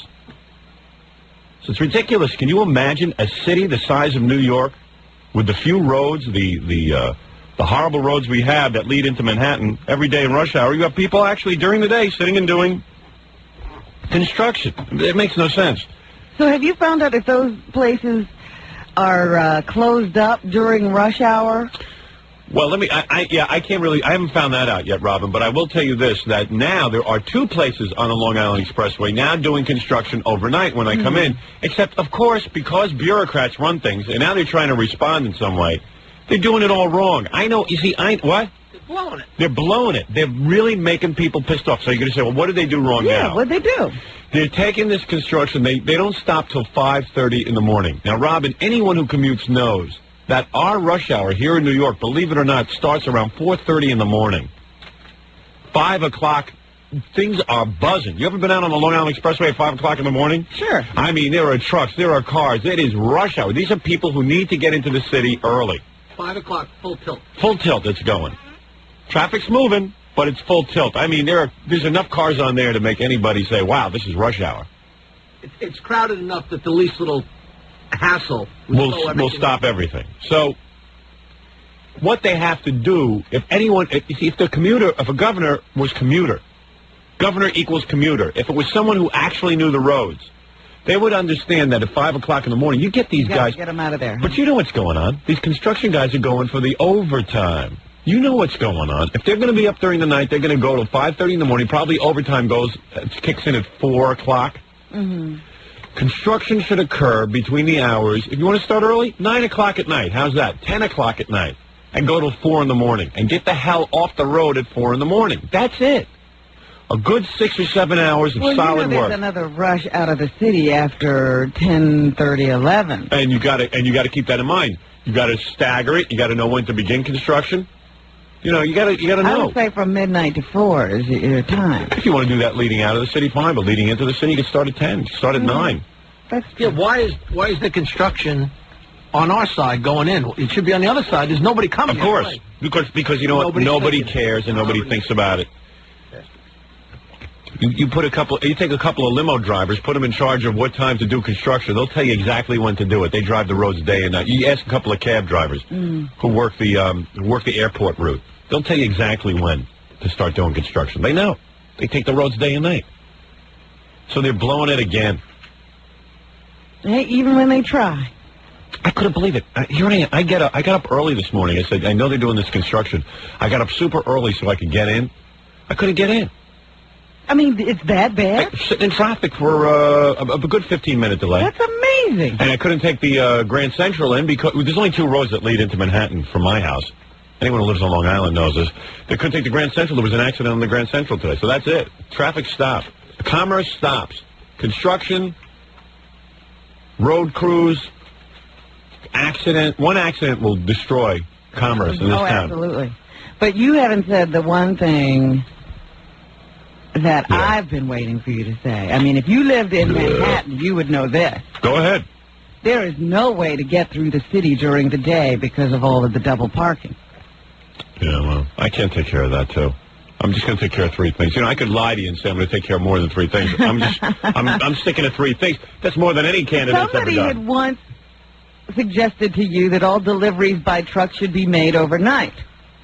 Yeah, I know. As opposed to during the day, tying up every street in town. That just sounds like too much work for me, Robin. I'm going to do 3 things good, and then I'm going to get the hell out of office. Sure, you do have psychological problems. Right. I don't want to overburden. I don't even have time to go to a shrink. I don't have time to get rid of double parking in trucks. I mean, there's a million things I could point out that would be great for people to have. I got to tell you something. I am really torn. You know, I voted for Clinton. I did, because I couldn't stand Bush. And I also felt with this First Amendment issue over my head. I mean, I'm really getting the crap beat out of me with the FCC. They're not going away. Clinton hasn't done a damn thing about it. It's getting worse, not better. But I voted for Clinton because of the FCC. And I felt, you know, on social issues, I would go with this guy, because at least he was a Democrat. And, you know, he would stop with that abortion nonsense and stop being so damn difficult on the homosexuals. You know, in the Bush administration, you felt like they wanted to kill the homosexuals or something. You know, I mean, Yeah. I know a lot of.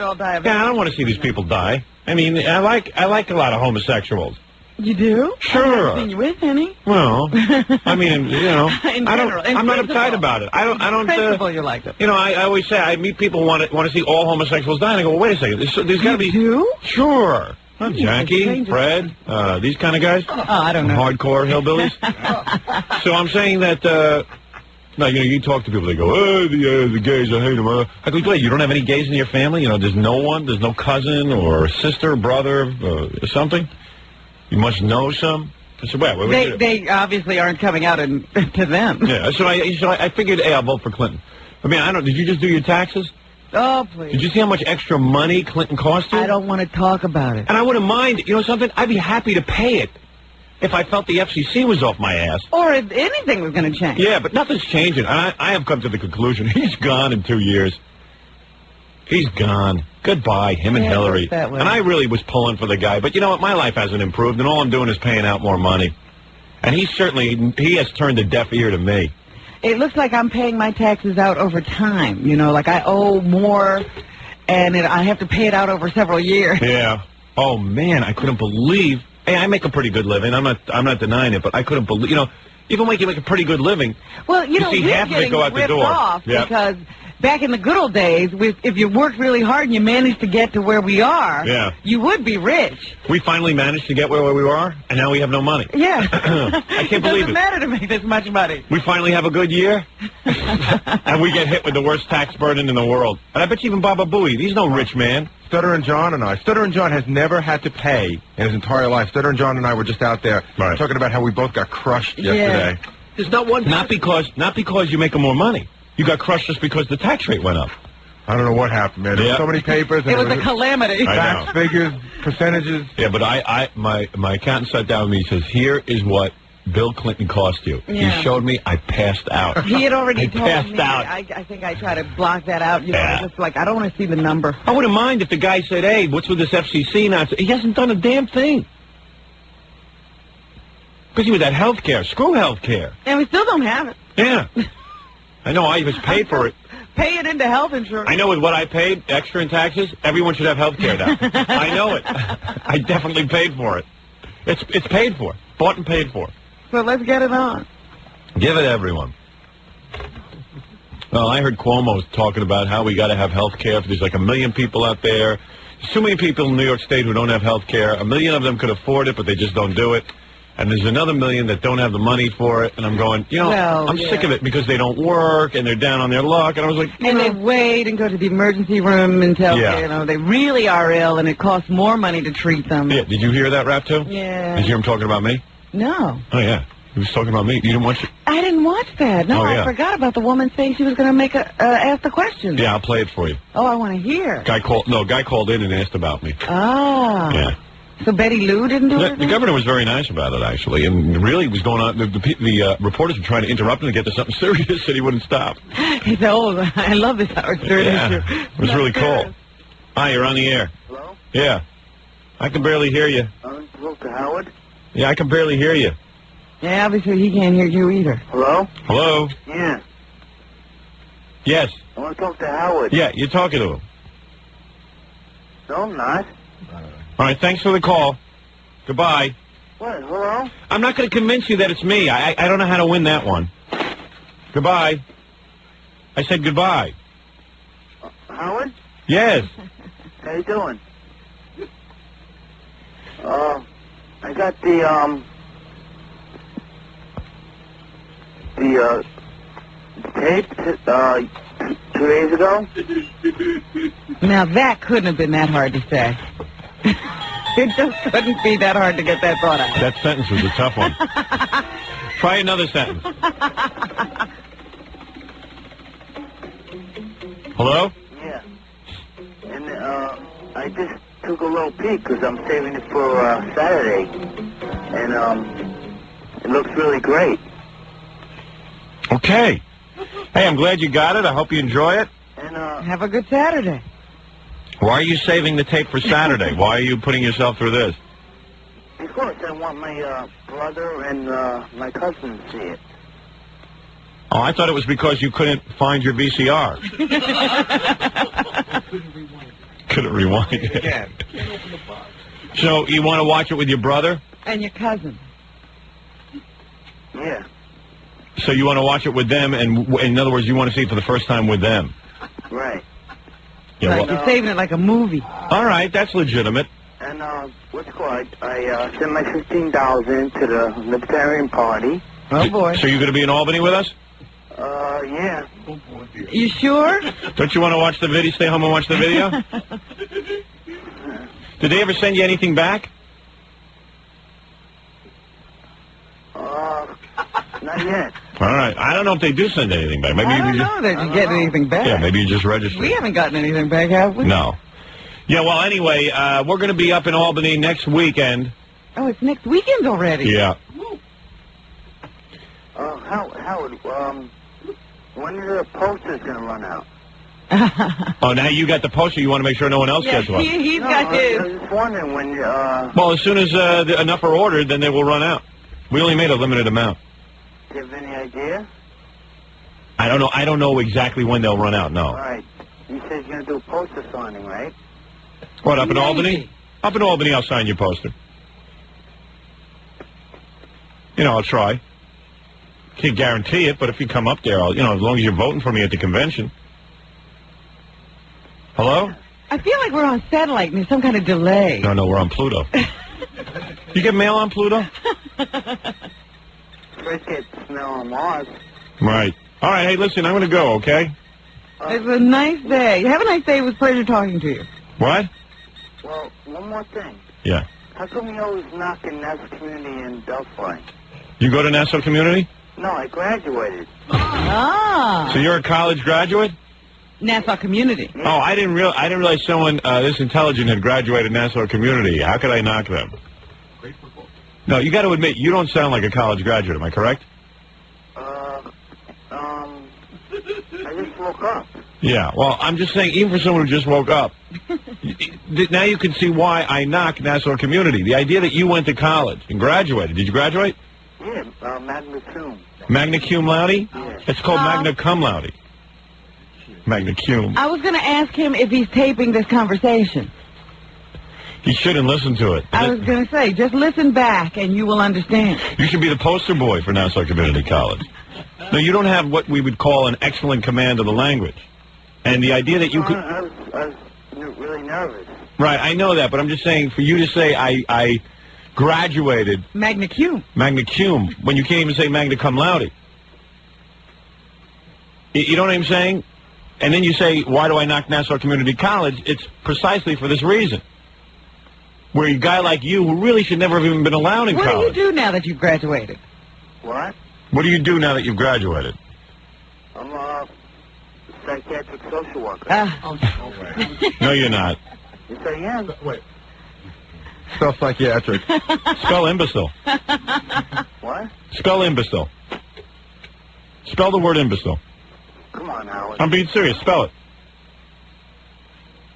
No, I bet you can't. You're not a psychiatric social Yeah, why'd you lie? What are you? What? What do you do to make money? Electronics. What do you do to make money? Tell the truth. Electronics. What do you do in electronics? Technician. Yeah, be more specific. I fix power supplies. All right, you work for the phone company? No. Lilco? No, power supplies, like, All right, listen. He doesn't even know what he fixed. I know. Okay, listen. Listen to me. If you have good grades in Nassau, you can go to Yale or Harvard. Ah, right. Yeah. Well, you were magna cum laude. Why didn't you go to Yale or Harvard? He was busy. I didn't have the money. I see. They should have given you a scholarship. Magna cum. Magna cum? You think that Yale would be looking for you? No, I make fun of Nassau community because really, with guys like you graduating, how can you not? Really? What do you fix? You don't sound like a college grad. You're not very articulate. Right? All right, listen, I got to go. Hello? Yeah. Yeah, I got to go. Right. Nice talking to you. Same here. Bye-bye. Barely. I don't even think he knew how to use the phone. I think he was talking into the wrong end. He'll never make it to Albany. All right, let me take a break. I don't want to fall behind, and we'll be back right after these words. You're to the Howard Stern Show. 97.1 The Eagle. We're back with the Howard Stern Show. Yeah.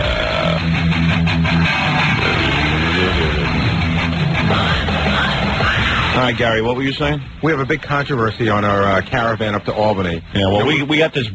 How many does it seat? 15 people? Yeah, our bus? 15, 16, something like that. But it's a big tour bus, like with rock bands. Right. It's got sleeping bunks and TVs. What is that bus that Michael Jordan just got for that baseball team? He bought a bus for them? How many guys on a baseball team? Could be like 30. How come they can get a whole bus and it's got like several televisions and all that stuff? You would think we could get... Hey, listen, we're lucky we even have a bus to go to Albany.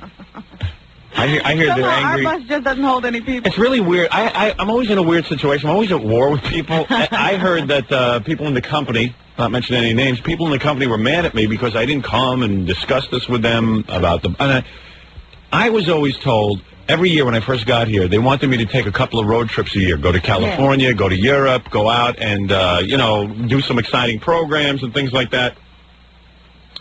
And I don't know, the last couple of years I always try, but if there's nothing going on, there's no point in going somewhere. So now here's a lot cheaper than sending this to Los Angeles, isn't it? Yeah, I think so. So all of a sudden I said, hey, this is cool. We're going to go up to Albany and tape for 2 days and get some good shows out of it. And I'm running for governor. We're going to bring our audience with us if they can't travel with us. Certainly you can hear it on the radio. I just figured it would be a cool trip and real cheap to do. You get a couple of hotel rooms and a bus. I don't know. Then all of a sudden, like this is any secret. But I never seem to go about it the right way. I never seem to, and I checked with Tom. I mean, I went in and I spoke to him. I said, this is a good trip. I mean, I don't know how much ass kissing I'm supposed to do around the trip. I just thought it would be good radio. I don't know. I guess maybe they felt that it was an already done thing. They didn't get a chance to say yes. Oh, please. If I operated that way and sat and planned everything out, I mean, I didn't even know I'd be running for governor until I mentioned it to you on the air. Right. It just kind of happened. Just get caught up in the excitement of it. If I thought it was a super expensive proposition, I wouldn't have even suggested it. I just thought the trip to Albany would be cool to tape on the radio. I mean, me and you could just go up there ourselves and do it, and why should we miss out on taping a radio show? That would make no sense, right? So it turned into a problem? When it comes to me, it's always a problem. If other lesser-known disc jockeys wanted to do something, they'd be thrilled to send them. I see. But they never have anything. If they could ever think of anything. Yeah, if they could think of something to do, they would send them. If lazy jerks like Imus could figure out a way to do something interesting, they would pay for it. They just haven't figured it out yet until I do it. All right, I'm going to the World Trade Center, baby, and raising money. Yeah, that's what I'm going to do. That's real interesting to listen to. I'm going to a mall. Yeah. I'll steal the Russian flag. Yeah, but I'm not going to tape it. Because I don't have enough brains to do it. What? Tape? Tape? Oh, you mean Howard tapes that stuff? Oh, okay, now I'll start taping that stuff. You mean I should put it on the radio? Oh, okay, I didn't realize. Yeah. That's the guy I get all my material from. So anyway, Anyway, so we finally got this whole thing together, and we're going up on a bus. We're going Friday. Right after the show, we get on the bus, and we go up to Albany, and then we sleep in a hotel. Okay. That's on the agenda, sleep? And then we wake up early in the morning because Saturday morning we got to go over to some... Early? We got to go... Yeah. Well, we got to go over to some VFW hall. Italian American Community Center on 257 Washington Avenue Extension. The Italian American Community Center. How are we going to find that? I can't wait to start driving up to Albany. And if anyone wants to follow us caravan style, where are we leaving from? Right here? We'll be leaving from K-Rock. We'll be announcing the time early next week. Right. So you can, if you're planning on going to the convention. So should we come with bags packed Friday? Yeah. That would be a real good idea. Okay. Nice people are telling me this. Robin, this is the first, you know, you've got to be putting me on when you say something like that. You just got to. If we're leaving after the show Friday, I figure you could. You're very intelligent. I know you can figure out to bring a bag. No, I'm going to go home first and then bring a bag. Right? Yeah. So we'll leave here Friday. Pack a bag. Okay. Jackie and Fred pack a bag. Thank you. You didn't tell me that. You're right. I didn't even tell me that. Somehow I just figured it. Anyway, what are you going to be packing in your bag, Robin? Pack a toothbrush. You think? I know. All right. So anyway, Robin. Yes. We will pack a bag. We'll get on the bus, and we will go up to Albany. How much luggage can we take? All right. One bag per person. One bag per person, although you are my queen, so you can take two. You're the only. You're probably going to be the only woman on the bus, depending on what we do, so you can have two. Oh, yeah, and also Gary can have two because he has to bring all his toothbrush and his teeth apparel. My water pick. His water pick, his powders. Peroxide.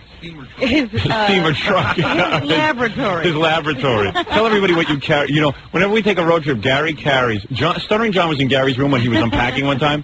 Gary carries a whole separate bag of tooth stuff. Yeah. No, I wasn't unpacking. I had the whole counter. There was no space for anything else. It's a water pick. It's like Frankenstein's lab. It's a water pick, bottle of peroxide, right? Some baking soda. I have a little shot glass, little Metz shot glass, and I mix the... You have your electric toothbrush? No, I don't have an electric... That's like his beaker. What's the massage brush? I don't have a massage brush. Yes, you do. No, he has one of those things. There's something you have. It's some water kind pick? of implement. It's a water pick. Was that what that is? And what is the one that massages? Don't you have a massager? No. Oh, I thought you had something that you did some... Yeah, I did too. Yeah. This has to be videotaped. And you have your flossing materials? Of course, yeah. And your those little wooden dento things? I just went to the Price Club and I got like, 1,000 yards of floss so that I never run out. Good for you. I'll tell you something. It looks like 3 Mile Island in his bathroom. No, you guys might be getting confused when we go out in the winter times. That's when I have my asthma condition. So I have to bring my, what do you call those, my puffers? I don't know. Oh, your air, inhaler. My inhaler. Yeah, that's right. That's where we saw the inhaler in your bathroom. The week John saw me, I was moving off of one and onto a stronger one, so I had two inhalers. Right. And even Gorilla said that is the biggest inhaler I've ever seen in my life. Yeah, it is big. looks like an oxygen tank. Well, but Gary can handle it. He's got big lips. But let me ask you. And then he's got a whole bunch of lip gels and, Did he have like an interplaque? Yes. I had one a long time ago. Yeah, I know I'm not imagining this. And he broke it. He couldn't handle the size of You his had to teeth. get another one? You broke it, right? It snapped. It snapped. It snapped from the pressure. Surprised he hasn't. And you have bleach, right? Anti-green bleach? No. Anyway, but I might also have to bring my my mouth block. You know, the guard. Oh, that's right. And then he has his mouth block. This will be a tense situation for Gary. Yeah. He has to coordinate a lot of things. I'll be gnawing like crazy. He has a mouth block that keeps it's like a dental dam, so he doesn't bite and chip his teeth during the night. I'm dying to see that. Yeah. I'll be gnawing so much. If you guys need coleslaw, just give me some lettuce and I'll... You know what we ought to do? We ought to get the pass key to his room and burst in the middle of the night and see what it looks like. Because you know he'll never show I'll us. show it to you. Will you? Yeah. Oh, okay. Because you've been waiting a long time. It looks exactly like what a football player wears. I'll decide what it looks like. You let me see it. It's clear. Imagine. Right. I just want to see it. I'll describe Can it. you imagine? Already his teeth are so big he can't get his lips closed around. During the night. He's got that thing. Yeah, that's what must look funny. He must have that big guard, and then his lips are even having more to fight against. And then, of course, when I wake up, I'm so dry from the mouth guard that I'm like... Have you been wearing your mouth guard every night? No, I haven't worn it in a few months. Yeah, I guess your wife misses it. So anyway, You say that, so you tell me there's some kind of controversy. Okay, the big controversy, I just... Well, first of all, tell me what's happening Saturday morning. Okay, Saturday morning, here's the rundown. 8:30 in the morning, now all this doesn't include you. 8:30 in the morning will be registration, where only members of the Libertarian Party and press will be allowed inside. Okay. But I don't think you need to be there for that. 9:45 begins the opening remarks. The keynote... Do you think... You better make sure, because I don't know if that includes people who want to vote. I don't know. We'll find out. Baba Booey's going to find out. It's only people who want to vote can come. Right. They're not going to let regular listeners Don't we in. want to vote for Howard? Yeah, but aren't you registered, Robin? Yeah, Yeah, so... but you're saying it doesn't have to include us. Well, don't we have to vote? You're saying only people want to vote? This is just registration. Oh, it's registration. We're already registered. Voting. But how can you say that we're having registration? I thought you had to be registered by the 8th.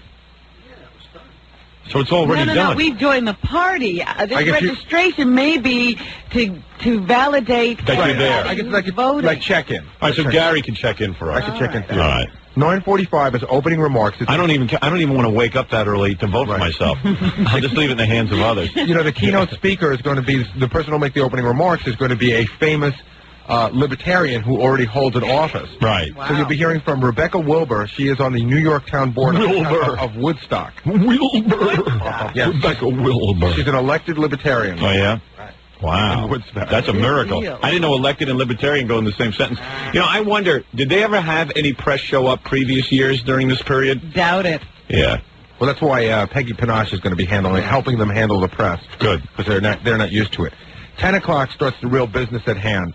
This is the business portion of the convention. It should start with a person from the floor will nominate each candidate, and someone else will second that nominee. Have you so we have to figure out who that's going to be. Somebody to nominate you? It should be Robin. I think. Yeah, I would think it would be you, Robin. Okay. All right. And Jackie or Fred to second. You got to make a big speech too. Okay. Ladies and gentlemen, representing. You guys will write me something. Exactly. Yeah, we'll put something together for you. Okay, then once the candidates are nominated, they're expecting approximately 6 candidates. The debate will begin, but it's really not a debate. Oh. It's really not a debate. It's, this is your part, Howard. You got to do this. Sounds like a lot of work already. Each candidate. How do I have to debate a bunch of guys who are going to lose? Oh, come on. It'll be funny. Each candidate gets approximately 10 minutes to make a statement. Oh, it's not really a debate. Right. That's really way too long. Yeah, 10 minutes. I yield to my fellow party members. Oh, yeah, I'm just going to say, I am only going to take up 2 to 3 minutes. See, now, I'll tell you what the problem is right here. I'll say, I have one statement, 1-800-52-STERN. Well, order now, and order early so you get the poster. There are 6 declared candidates, but of course, I'm not giving anybody any goofy ideas, but, you know, some of our listeners will be there, and all it takes to become a nominee is a goofy friend to nominate you and a goofy friend to second you. Right. Okay, let's stop right now. Don't suggest anything. We don't people are there for me, not for... It should be it's about Howard. Our listeners we're are going to make a mockery of this. Okay. After that's done, that starts at 10. They figure that'll go to about 11:30. Then we cast... And then lunch, I hope. Nope, not yet. We cast the first ballot for governor. Hmm. And the way that's going to be set up is there's going to be about 10 tables. Right. And they'll be marked by alphabet, like ABC will be one table. And you go there by the first letter of your last name, and they hand you a ballot. They check you in. You mark your ballot right there. Wow. But this is all done by hand. Yes. So they're saying noon is lunchtime. If they have the results by noon, they're going to announce... I could be the nominee by noon. I don't think they can vote by noon. Yeah, I don't see in a half hour how they're going to do all the voting, but that's neither here nor there. Now, that's their problem. Now, lunch is from noon to 1:30. Well, I'm taking lunch at noon, Robin. I don't care what goes on. I don't miss my lunch. Lunch is from noon to 1:30. What will I be eating? That we'll have to find out. Probably turkey and baked potatoes. All right, that sounds fine. If during lunchtime they find out that you won, then they'll bring you out. They'll interrupt my lunch? Right. Oh. Okay, now here's what happens. Say you don't say for some bizarre reason you don't make it on the first ballot. Okay? Oh. Say that happens. What they do is they drop the lowest person with the least amount of votes, and we re-vote. I see. And if you don't make it on that ballot, if they don't have a clear winner, you need a 2/3 majority. I see. Then they just keep dropping the lower person until it's down to 1. All right. But I feel you'll get it on the first Very ballot. good. Wait, there's more. Oh. There's much more. And then I have to make an acceptance speech? Well, I have to address the convention? A very short speech, yes. And then at 1:30 to 2:15 is their guest speaker. Carol Ann Rand will be talking about the advancement of self-government. Oh, really? Yes. Yeah, well, we'll pass on that. And then at 2:15, the business meeting resumes, where now they have to nominate lieutenant governor, comptroller, attorney general, U.S. senator, party officers, and that goes on. Yeah, well, I've already gotten some names for lieutenant governor. Did you? Senator... Where did you get those names from? Well, I had Fred look them up. Oh. And then Senator D'Amato's going to call in a few minutes and give me some names. Good. But here's Did you talk to Mayor Koch, former mayor? We're in the middle of getting that together. Okay, here's the important thing. They're having a dinner at 7 o'clock for the for the governor, the nominee. Will you be there for that? They wanted to know. A dinner at 7 o'clock for the nominee. 6 o'clock cocktail hour. 7 o'clock. I think we're out of there before that. I think the bus has already left the building. No offense, but let them have the dinner and let them bask in my glory. If you could be on the first ballot, you probably could be out of there by about 1. That's what we're looking for. Less government. That's it. I want to win by 1 o'clock. We want to eat lunch and go. Yeah. After lunch, it's a long trip back. I'm not looking to spend my life up there in Albany for the whole weekend. Although we do probably have to be around to make sure that your lieutenant governor gets in. No, we don't. They can call me and let me know. But what if he doesn't? If he doesn't, what am I going to do by being there?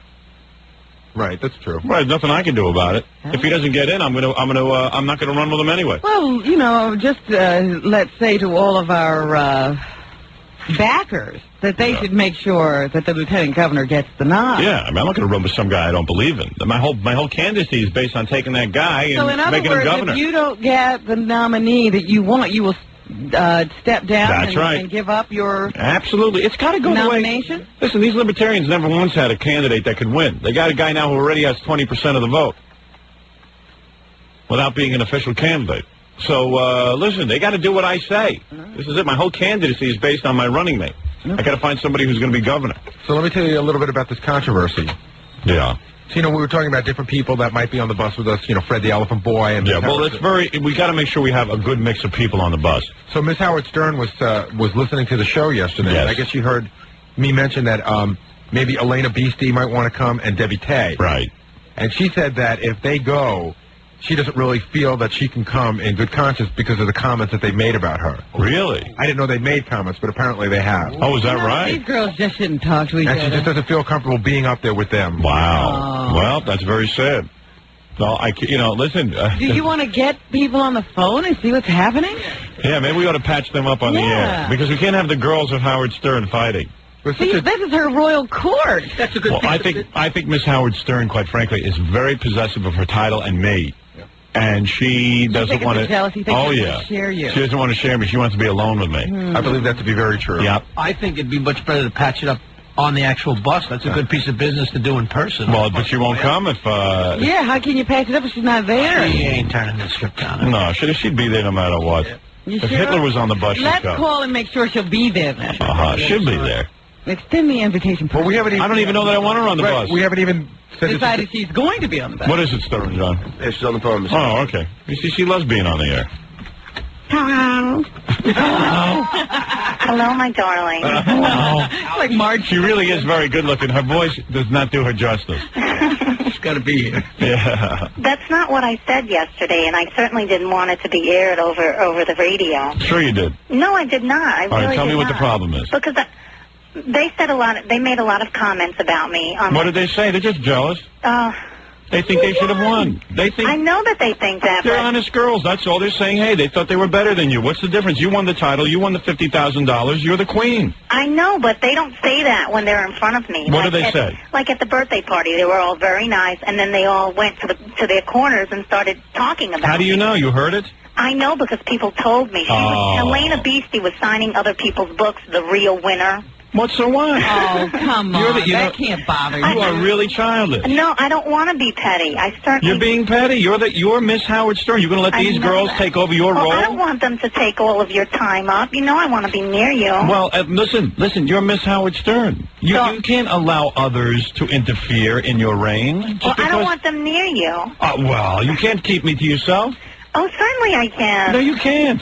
Well, we'll see. Well, you have to win my favor. Well, she'll have to fight them off. You have to beat them off with a stick. What is it, Gary? Senator D'Amato's on the phone. Oh, hey. And I know he's on a tight schedule. Miss Howard Stern, 1994. You'll be there, believe me. Stop the baby stuff. Can I be on the bus with you? Of course. Oh, come on. Well, we have to. Yes. We can't say yes yet. We're deciding. We only have 3 births. I love you. Love you. Thank you, Miss Howard Stern. Bye, sweetheart. Bye-bye. She's a lovely gal. But, there's more important things going on. We have business to take care of. Is this one of the greatest senators that ever lived? Well, you must have the wrong line here. Oh, no, don't kid yourself. How are you? Senator, it's such a funny thing. I'm reading in the paper today. They're talking about my candidacy. And they're saying, well, maybe Howard Stern has a way out now. Now, listen to this. You tell me if this makes any sense. It says, the more you study the latest poll, the gubernatorial poll, that I have 20% of the vote, and Governor Cuomo has 54%, they say, well, maybe Howard is helping the governor because he seems to be taking away the death penalty issue from the Republicans and splitting that vote. So they say, well, maybe Howard should step down. And I said, you know, what a nerve. I said, why don't the Republicans draft me and join me? I'm the one with 20% of the vote right now. I mean, do you follow this logic? No, I follow your logic. Senator, why should I step down? Well, I think eventually, because you have some people at the FCC. Don't worry about it. No, I'm not worried. I know. I'm not. They're after me every minute. I think you should be running for president now. I mean, I told you. Stop we it. want to get rid of the FCC. We should be building momentum. That's the only way you could do As that. more stations take on throughout the country, more people, your candidacy will be one which will set them all on their ear. Let me listen. You know as well as I do. I gotta serve in some capacity as governor or something before I run for president. I mean, I got to at least prove have some record that I'm a decent public servant. Well, listen. Let me ask you: how much is this race going to cost? It's going to cost a lot of money, right? Zero. No. I don't plan on having any more checks. Change the face of politics. You know, a guy contacted me. You could get some. I'm surprised. I could be a multi-billionaire. I'm surprised that one of the multi-millionaires who runs for office on whenever he can hasn't contacted you and said, listen, I'll put the money up if you let me run for the number 2 spot. No, let me tell you something. There's been no shenanigans like that. And furthermore, I have been contacted by people who want to donate vast amounts of money to my campaign. I've said, no, I don't want any money. It's not necessary. It's got to be a groundswell, grassroots effort. It's people who want the death penalty. You know, I'm reading politics back to the people. Senator, I'm reading about what went on in Coney Island. You got to hear this. This rape that took place. Well, yeah, horrible, the Russian woman. Yeah, these 4 dogs that raped this woman were laughing about it, and there's no retribution. Why shouldn't they? What is going to happen to them? Nothing will happen to them. They'll go to jail maybe a year or 2, and then with our governor saying 3 strikes and you're out, they can go out and rape again, and they still don't have to go to jail. Well, you see, I think for crimes like that involving rape or the use of a gun, death penalty. Just the use of the gun. In other words, you use a gun to commit a holdup, right? Right. 10 years minimum. No nonsense. No parole. Right. 10 years. No bargaining. And what happens, you'll see that you will, if you enforce the law like that in 18 months, you'll see the crime rate go down when people use these guns. And if you shoot someone 20, and if you kill them, death penalty. Now, exactly. That's how you make a difference. That's the 3 strikes we want. That's the 3 strikes I like. Listen, and I'll tell you something. People are talking about this caning. I think it's wonderful. They should cane these dogs from every angle. Cane them from every angle. The Prime Minister of Singapore raised the question. He said, isn't it interesting? He raised this with Senator Cohn the other day, who was over there. Right. And he said, in the United States, you are protesting this. He said, but you have people who are getting raped. You have people who are pulled out of their cars and who are being shot. Yep. He said that you have criminals who make it impossible for people to walk on the streets, yet you want to tell us how to run our criminal justice system should be. He said, maybe we don't want to have a system like you have. Have you ever thought of that? Yeah, I mean, who would want that? First of all, in Singapore, you can walk around. Day or night. You don't see day or night, and you don't see any litter. You don't see any graffiti. And no car theft. No car theft, nothing. It is unbelievable, and no rape. Let me tell you something. None. Never mind caning. I propose drilling their heads and pouring in acid. What do you think of that? The Jeffrey Dahmer? Like Jeffrey Dahmer was onto something. I mean, he used it for the wrong people, but he was onto something. Make them zombies. Am I right, Senator? I think caning.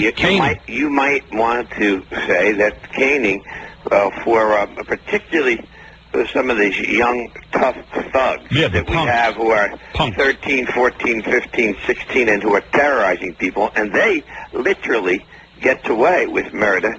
We get away with the most horrible crimes, and they come out in 18 months. You know, I once said on the air, I said, you know, it's a funny thing. If they took the parents of these kids and said, listen, because they're minors, you are now responsible financially for these kids. I don't care what you make. If you make $10, we're taking $5 every week out of your check. Do you know the parents would finally take these kids home and push their head through a wall? They would be caning their own children. But because no one canes their own children, we will, as a society, have to take these grown-up babies and cane them ourselves. I love this caning. You know, when I read... Well, you should think that might be the fourth point in your platform. Well, no, I'm only doing 3 because I know I'm very lazy, and I can only do 3 things before I get exhausted. Because people only could remember. That too. But, listen... We do have trouble when it gets over 2, you know. I know you're in a tough position. You can't come out and fully endorse me, but I know secretly you want me to be governor. I know it. I know you got this other guy... George Pataki. George Pataki, but why don't you tell Pataki to step aside, let the Republicans take me on, and let's get behind the Libertarians, Republicans, and let's defeat the governor. Let's go on to Albany. Let's win this one, and let's have... And I'll let you pick the lieutenant governor. You know who's good. Would run with Howard. Why don't you run with me? Why don't you be my lieutenant governor? I'll turn it over to you in a matter of months. Oh, my mama would be very disappointed, and I really have given my commitment to George Pataki. Oh, did George Pataki help you during the campaign? I helped you. You did. All right, I know I know you're doing it with a wink. I know you're secretly for me. It's okay. I understand what you're saying. You Pataki schmacky. I know who you're with. I know you love me. I'm for you for president.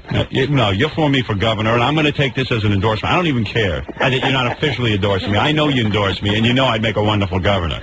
You've got your fingers crossed as you're saying George Pataki's name, aren't you? I'm just wondering how many. I predict you're going to have 2,000 people show up at that convention. Who knows? We're going to have a party anyway. Hey, listen to me.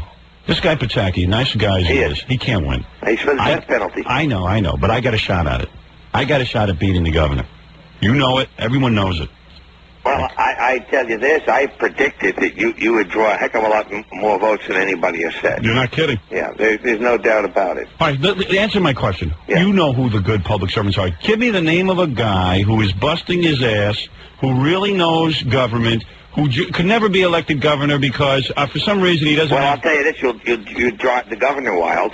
All right. Vincent Tisi, that is the head of the urban development and the economic development, and he's a businessman, and he's probably one of the best people that the governor has working for him. But would he run with me? Well, you just draft him, nominate him, and drive them all crazy. Really? But do you think he would actively take it? But he works for the governor. You see, he wouldn't. If Vincent Tisi wouldn't do it with me. Who's the name of a guy like a congressman who you respect? You know, or like a public servant. Give me the name. Now you're really narrowing. Well, you see what takes place. If you take a congressman, they wouldn't be able to run this year because you're only allowed to run for that one position. Oh, really? I didn't know that. Yeah. So we got all kinds of rules. You automatically knock out all of these very good people if you had... Give me the name of one guy who legitimately would run with me. Just give me the name of one great public servant who has been overlooked. Howard, that's a tough one. That is really, really a tough one. Come on. Senator Al, why did you call? Senator Al, no offense, but that's what we wanted you to call in with. Well, I told you Vincent Tisi. But Tisi can't run with me. But you didn't like that one. Well, I need a guy who can run with me. And I thought that, yeah, that's right. I got to name my lieutenant governor at the convention next weekend. Boy, you still have a week. I mean, here we are. Not getting short. Senator Al, do me a favor. Yeah. I never asked you for anything. Do me a favor. I'll come up with a list of 10. Thank you. I need a short list. All right. Thank you. Three. That's a good list. I'll come up with a list of 3. Give me a list of 1, as long as you know, and see if the guy's open to the idea. All right. Help me out with this one. That's all I'm asking. Okay, we'll work on it. Give me a guy. A whole staff. You know we have no money. Give me a good guy. It sounds like you're the Republican Party. You have no money. Give me a guy who has a candidate who ran for office and lost but should have won. I'll talk to Pataki. Yeah, talk to Pataki about it. He'll be governor. We'll run together. Maybe we'll make how do you say that? A marriage. How do you say that? A marriage. No, you know how. We'll say a marriage. No. I'm part of the mishpuka. So how do we say that? All right, a mishpuka. Yeah, okay. So maybe we'll do this. One of these things. A shitka? How do you say that? Hey, watch your language. What are you going to be in jail? No. No, that's a shiksa. No. You ask your mama how do you... Oh, I know what you mean. There's an old Italian word. It's a shidduch. A shidduch. Right, okay, very good. Yeah. All right, very good. I know what all us Italians, we couldn't come up with that word. Yeah, no, here we are. I'm half Italian. Italian, you're Italian, and I couldn't even think of it. All right, very good. The greatest senator ever, Senator Al D'Amato. Listen, good being with you guys. Thank you, Senator. And please, when you call in on Monday, have a name for me. Okay. All right, very good. Bye-bye. There's a man. If I was a homosexual, I'd date him. Whoa. What? That's right, Robin. If I was a homosexual... I don't think he would accept. Oh, I don't know about that. I think he's into women. That's what I heard anyway. Oh, yeah, he likes boys. If I was a homosexual, I'd date him. Like he has no choice. Anyone who's not voting for me is insane. I tell you, I read this article. This woman was raped. This Russian immigrant. She comes over to this country. You know that the woman cleans houses for a living? That's how she works on her hands and knees cleaning houses. And yet she jogs. Could you believe it? Most cleaning women look like a battle axe. But anyway, she was out jogging, you know, here in America. She can't even speak any English. She just got They off the say boat. it's the land of the free and the home of the brave. You have to be brave. This pack of dogs attacks her. Snoop Doggy dogs. The pack of dogs brutalize her, rape her. She said she was even too afraid to cry when they were grabbing at her. It was a nightmare. And do you know that one of the, I can't even say what I'd like to call them, dogs, turned to her and said, if you tell anybody, we'll kill you? I was reading an excellent editorial. They said, you know, if you remember a couple of months back, there was a woman who was raped viciously in Central Park here in New York. And after the rape, there were a lot of people in the black community who were screaming about it. Why are you prosecuting these boys? These lovely boys. They saw it as a racial issue. And everyone was screaming, would you cut it out, for God's sakes? This is a rape. Vicious. Well, she can't identify them. Well, no, she was hit over the head with a brick. Right, yeah, well. These guys confessed to it. That's good enough. Practically killed her. So, they're finally saying now that actually people in the black community turned in these guys. Did you see, I was very pleased to see on the news, you know, a broad cross-section of people outraged by the whole thing. They say finally people in the black community are interested in justice. They're not seeing this as a racial issue. Most reporters are afraid to even bring up the fact that the rapists are black. And they even say in the newspaper accounts they're afraid to bring it up. I mean, everyone is afraid. I was looking at the cover of the Post today. They say they have this one-a-day bandit. I said, now, exactly what is this person? Yeah. I can't tell. Well, give me one gander, and I'll tell you exactly what he is. So the point is that the black community there's not been this outcry that these boys are good boys, and they shouldn't, you know, the father was walking around and one of the boys saying, my boy's innocent. Well, yeah, those are the only people who are, you know, I can't believe my son would do it. There was a woman who was sitting there with her son because the kid is so young, he couldn't be questioned without his mother being there. Yeah, well, they should question the mother. And her son was now sitting there telling the police what happened, and she was like, I couldn't believe my baby was innocent. Yeah, well, this is the one time we don't have Sharpton and his gang out there screaming, they stayed home. No justice. So it turns out that it has finally hit the black community, and they said, you know, wait a second. These guys are raping. That could have been any of us. That could have been any of us that got raped. So I was glad to see that. People are interested in justice. Yeah. Wow. And this woman on TV screaming, my baby is... This kid hasn't been a baby for a long time. This baby. Baby. Oh, I say bury them up to their waists and smack their heads with baseball bats until there's just meat hanging on their necks. Oh. No, Howard, I don't want to watch that. Yes, you do it. You want that on pay-per-view. I don't want to watch that. Till the meat hangs from their neck. No, just quietly kill them. Yeah, that's it. Strands of meat hanging from the neck. Can you imagine? Let's do that to you and see if it works. I didn't rape anybody. Right. I don't know Who knows? for sure. It's true. He hasn't been convicted. All right, very good. We have to take a break, and we'll be back right after these words. We're back with the Howard Stern Show. Looking for something to do this weekend? Jackie Joke Man tomorrow night. Big show tomorrow night. Club Benet, one show only in Sayreville, New Jersey. Go greet Jackie at the wonderful Club Benet. Have some real fun. 516-922-WINE is his phone number. Next Thursday, April 21st, you can see Jackie in his only Connecticut appearance at Buster's in East Hartford, Connecticut. Thank you, Joke Man.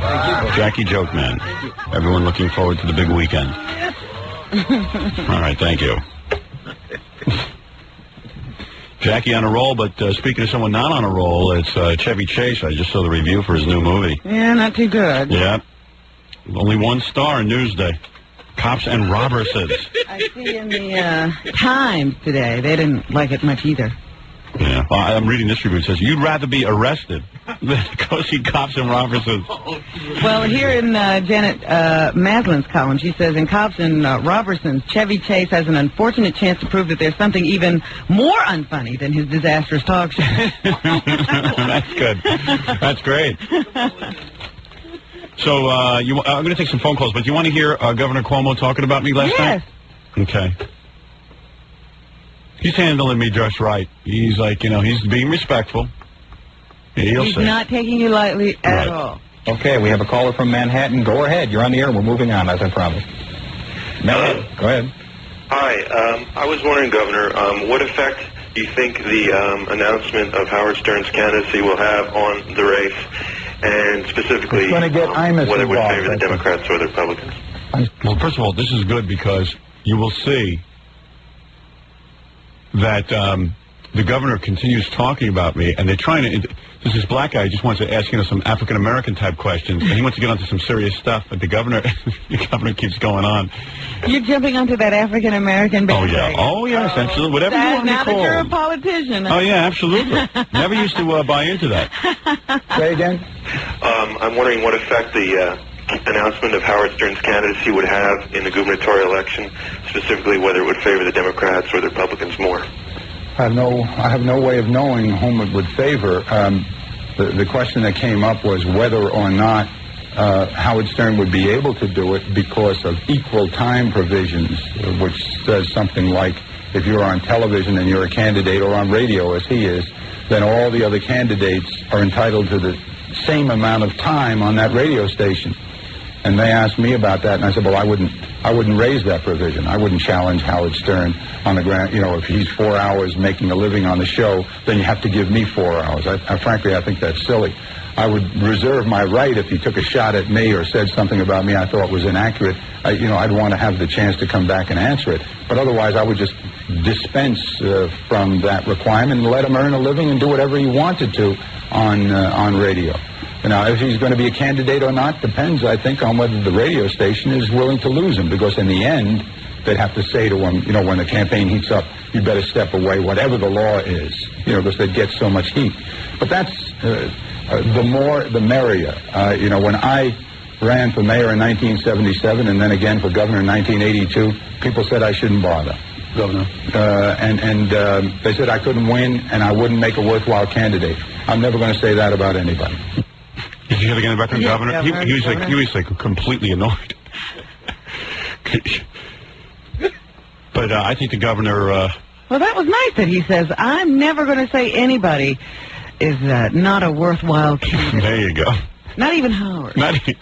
Shockingly. If I was ever going to say it, it would probably be now, but I'm never going to say it. Governor's not a bad guy. It's not that he's a horrible man. It's just that, listen, it's enough. 3 terms, done well, but death penalty's not here. Crime is out of control, and people need some answers. And they need a quick solution to this problem. That's all. And we're going to get you a real governor once I step down. Don't worry about it. Maybe even Governor Cuomo wants to run with you. He could run with me. I'll give him the job back.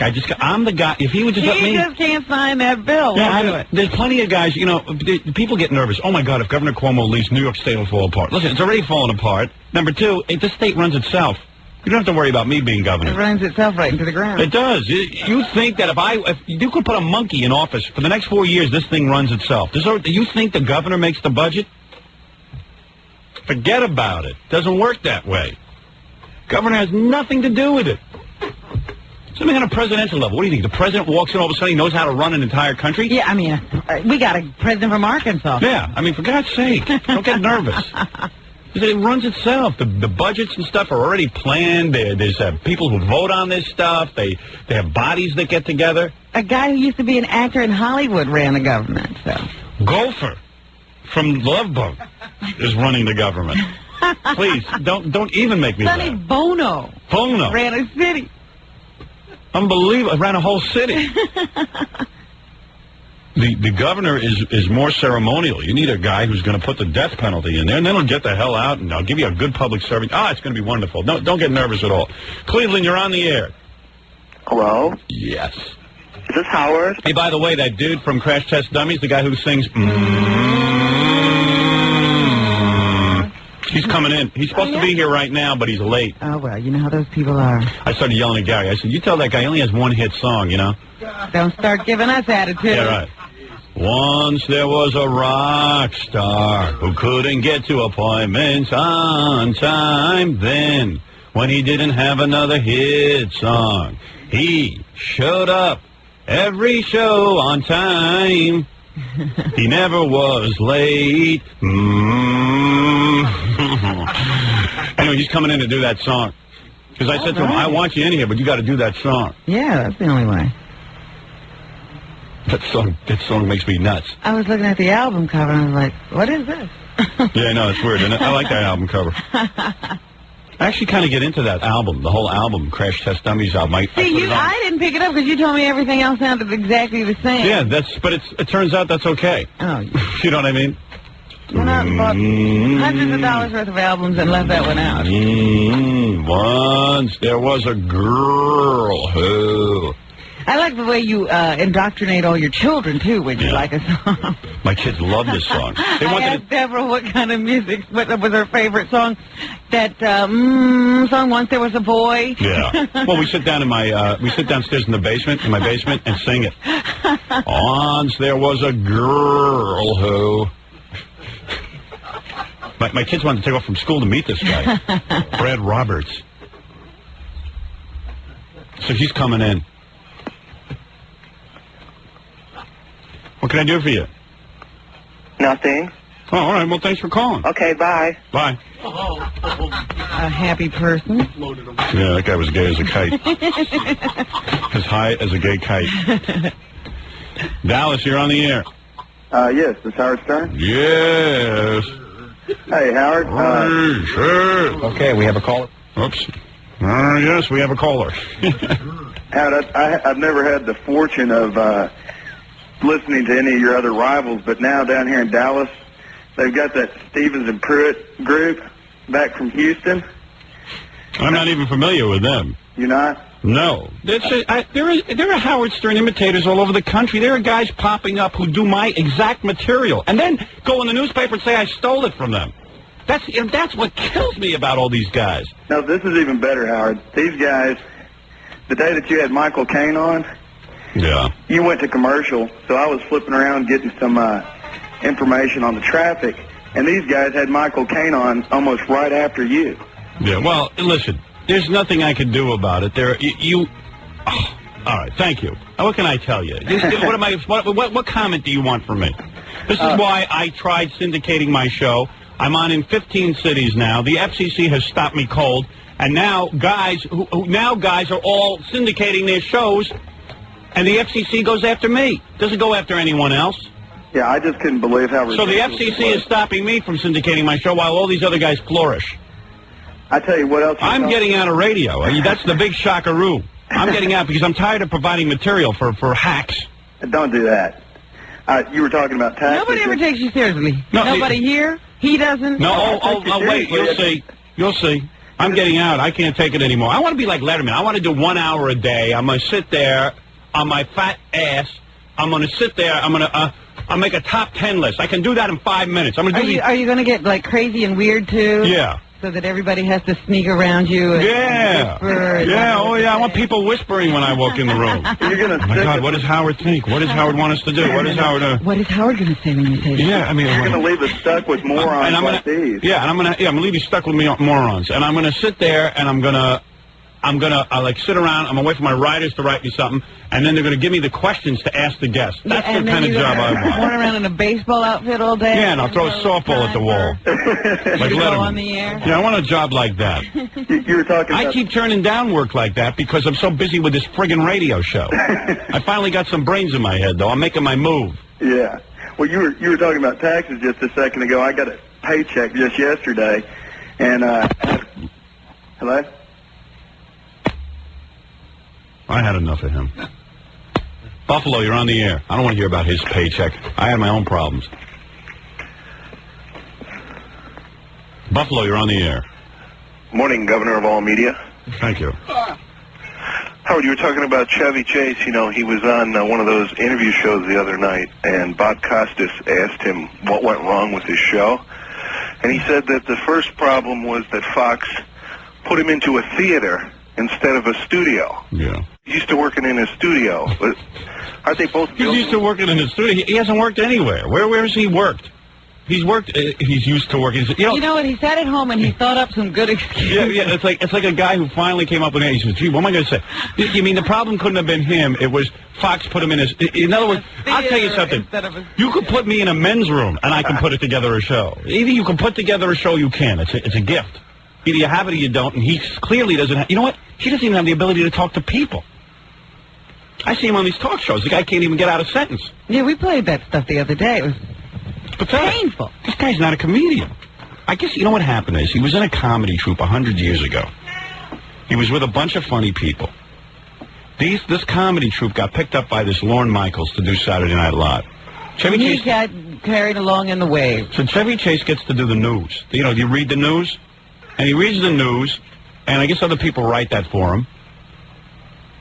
And then he read the news. I don't know. Somehow Hollywood had to grab him. What is that? What is that noise? What are you doing? Hello? Yes. What is that noise? That's the cat. I never heard a cat like that. What are you doing to it? Oh, He's from Mars. From Mars? I think you got to third base with that cat. I never heard a cat make a noise like that. Is that a baby? No, he's real old. Oh, my. You having sex with your cat? I think so. Friday. It's the weekend. Wow. I bet you a lot of guys have sex with their cats. Oh, stop. I bet you they do. I know how guys are. I don't see a lot of cats walking like that. Guys who can't get girls. Yeah. Wow. Some bastards. Men. Their dirty, filthy habits.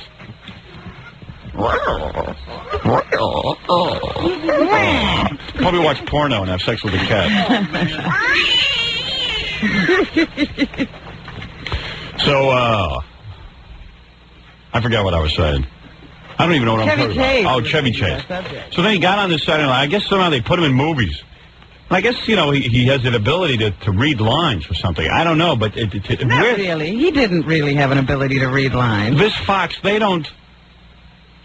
I don't know. They hire a guy. I don't know why they hired him. Why will you guarantee him all that money? Look at what happened to Chevy Chase's career after they stopped putting him in movies with other people and he had to carry it himself. That's right. See? I'm belittling the small accomplishment he had.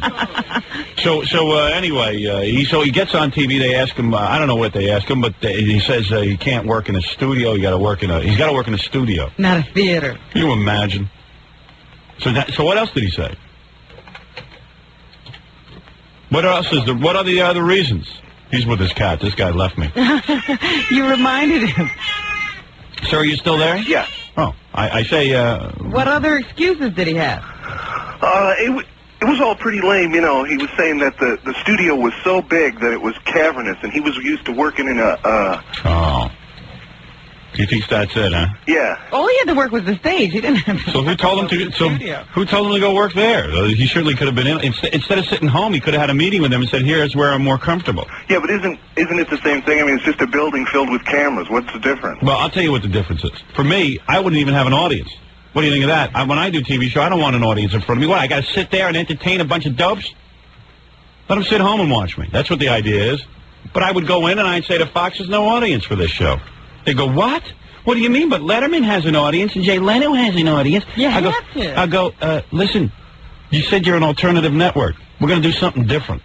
We're going to blow people's minds. There's not going to be any clapping seals in the audience. I don't have to sit here and entertain these people and seek their approval of every word I say. That's what that is. I don't like to have people clapping. I said, what do I need that for?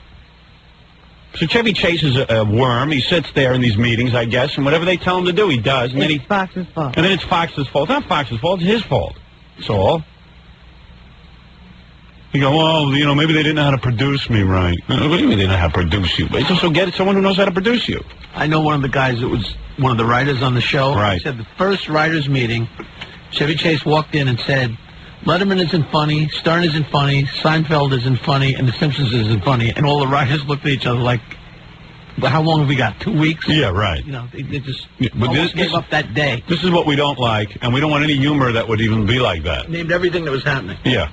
Named anything that might be happening on the horizon, and he doesn't think it's funny. Dismissed it. Yeah, well, that gives you a good indication of what he found was funny. Yeah, he doesn't tell you that on TV. Right. Well, that's like I Larry don't know King. what's funny. Larry King's a loudmouth. Here's a guy who's never gotten ratings his entire life, never put on a show that people tune in, never had a radio program that got a rating. And he says, oh, by the way, not only am I funny, I can do what Howard Stern does, but I could be a great stand-up comedian. The guy's never uttered a funny stand-up thing. comedians should stop doing that show. Yeah. Because Larry just insulted them. Yeah, I mean, Larry has never been funny anywhere. I got a tape of Larry giving his suspenders to the Planet Hollywood. Was he cracking jokes? Oh, I mean, he emptied the place out. You have to hear this guy. Can we play that? Yeah, sure, I got it. All right. Where is it? I don't know where it is. I'm too tired to go get it. I'll find it. Anyway, thanks for the call. Hey, Howard. Yeah. You were talking yesterday about the toll booths, and you were mentioning that you got a letter from somebody who said that they have barcodes in Europe. Mm-hmm. We have them here. Yeah, I know. We have them here. Yeah, well, let me tell you something. I've been investigating this. And I'm going to have more information for you on Monday. I have met with IBM. Again? I met with them, my research committee, and I've done tremendous research. I appointed my consultant, Jeff Schick, to the head of the research department for my gubernatorial bid, and it turns out this technology already exists. It's a little thing you put on the side of your car. You put it right on the side of your car. You can drive right through the toll booth, and that's the end of it. And then they bill you. That's it. Any room for fraud? No. No. I don't know if there is. If there is, I'll castrate the first person I find defrauding the system. Ripped off wholesale. Well, if you do, then tell me about it. We'll change it. But why should I have to sit at a toll booth? Thank you. Thank you. Thank you. Listen, you were talking about fraud at toll booths. How many guys you think are throwing Necco wafers into the toll basket? What's the matter with you? And slugs. She's worried about... You think people aren't ripping up the system? All you have to do is pull up to a toll booth right now and go, oh, I threw the money in the bag and it doesn't come out. Can I confess now? I did that once. Sure, everyone's done it. I did it only because I had forgotten my purse and I didn't have any money. Right, so you went there? So I took what little change I had and I went and I threw it in the basket and then I sat there until they raised me up. Yeah, you just... How are they going to argue with you? I can't believe anybody pays a toll. Oh, stop it. You should pay your toll. I do. I pay it every morning, but I'm saying that you talk about fraud. Believe me, I would have you caned for that offense. You wouldn't know what hit you. I just confessed. Does that count for something? All right, man. Hey, let me ask you one question. What war was North versus South? Kenneth Keith answer only. Civil War. All right. Yeah. The capital of New York is Albany. Right. All right, I'll see you, man. All right, man. Congratulations. All right, good luck, Rebecca. You'll need it. Thanks. You're a very pretty girl. See you, man. Okay, man. Okay, man, later. He always walks like he just did something. Yeah, I know. He can barely walk. Who says he's not? He's a young guy and he can't walk. It's like he's rickety. Yeah. Yeah. Well, Yeah. it's harder for him to walk while he's talking. I got to get that for my computer. Yeah. I got to put that on the IBM ThinkPad. Yeah, please. Yeah. Technology. I need all that technology to put that in. I hobbled on. Hobble on. I had to hobble on it. You know, ever since I've been demonstrating my IBM computer on the air, all these other disc jockeys are calling IBM trying to get... They want what I have. Oh. Rocky Allen from PLJ was calling yesterday. Could you give me what Howard has? I mean, but none of them listen. But none of them listen to me. None of them steal from me. But they just want what I have. They don't even know what it is and they want it. They just want what I have. I instructed the guys from IBM to please don't give away the technology to them. It's putting it in the wrong hands. They'll only abuse it. They all want what I have. Yeah. You can't have what I have. No. You got to be born with what I have. Yeah. The big ugly face. You know, she really seemed to be changing her mind. I bet you he said more sitting here than he has since they met. Yeah. I don't think she's got to be aware of who she's marrying. I mean, he's goofy. I think she likes that, though. No, I don't know, because she was weakening. I don't think he's ever said anything. I think that mannequin story really got you. Yeah. Well, she knew about it. Well, he didn't tell her about the making love. He told her he had a mannequin. I think she did. What's the guy have a mannequin for anyway? I saw her face when he said, I rubbed up against it. Oh, She yeah. started to get sick. She couldn't believe She it. was getting nauseous. Scratching her head. She's like, oh, my God. Where's the pillowcase? She's an attractive girl, isn't she? Real cute. She seems Way too cute for Yeah, I mean, this is crazy.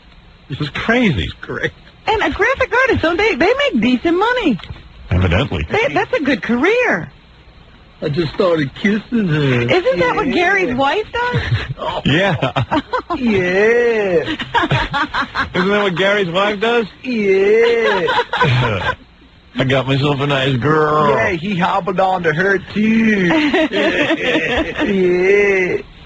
I could just see him quitting his job. Once she finds a job, he's going to quit work, and he's never leaving the apartment. Stay home. I don't want to work. I don't want to work. I don't feel like it. No. Stay at home. We'll watch Rescue 911 together. Yeah. It just doesn't turn me on. Yeah, I keep telling her how to dress. Go get some beer. Yeah. Out of eyes. Did you sleep with a guy who said go get some beers? No. Anyway, Robin, we got to do the news, but let me just mention one thing. What? We are going to Albany next week for me to pick up the gubernatorial nomination from the Libertarian Party, hopefully. Yeah. And gubernatorial. Governor Goober. Okay.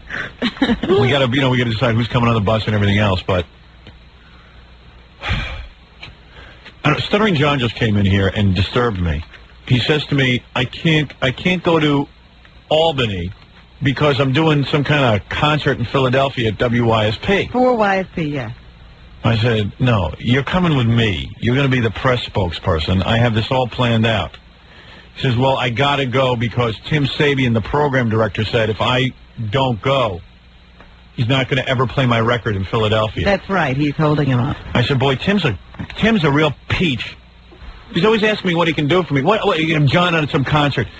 Who needs John at a concert? I need him on the radio for 2 days. It's going to be funny when he's up there being the press spokesman. Or maybe I'll have Kenneth Keefe be the press spokesman. Yeah. And why is Tim threatening you? You've worked for this company for free for years and years and years. Why would he hold that over? These guys like to boss around my people. Well, I told you, whenever they get a little bit of power, what do they want to say first? No. To John. What's going on? Are you coming with me or are you staying in Philadelphia? Well, I asked him if I can come here, we can make it, if we can make it another day, and he said it's impossible. Why? What is this concert? This has been like a big thing. I'm doing a gig at, Jugs and Mugs out in Philly. Jugs and Mugs? Yeah. That's strict joint, isn't it? Yeah, I know. It was always a problem from the beginning because the booking agent who booked me in a different club. And then Tim wanted to... Yeah, who cares what anyone wants? They want you to come to... don't you want to go to Albany? Yeah, of course. But this was done, way before you, this... Oh, please. So do it next weekend. No one's going to care. Where's Tim? You want to talk to him? Do it in 2 or 3 weeks. No. Where is Tim? Where is he? He's here. I don't know, Tim, get your rather overweight ass in here. You're rather broad. He's gaining weight, too. In here. I like Tim. He's always nice to me, but I never know how a guy really is until I see how he handles my people. It was nice, and then when I said, can we, because we make some changes, because, because, I mean... You said it just like that? No, I mean, because, when I, getting taken care of for expenses to be there, I said, Tim, I'd like to just get, I can pay the band to be there. He said, and then he started getting, listen, we've had too many problems, and if this becomes any more of a headache, I'm going to drop the whole thing. I'm not going to play the record, and that's it. He's not going to play your record? How mean is that? If I give him any more problems, so so now he's with the so don't play the record. He's, so what are you going to do? Blackmailing. Blackmail. How could he do that to you? You're a good kid. How many guys get a record deal that work for us? Play the record. Be a man. And not only that, you are right. John has given years of service to this company. Where is Tim? Tim, come in here. For free. I wanted to get this out in the open. I'm really bummed about it. I spoke to him a couple times in private saying, well, can't we get, He's sitting there pretending he doesn't hear you. Yeah, what are you doing? Are you in a coma? Get in here. What's the matter? And stop with that smile.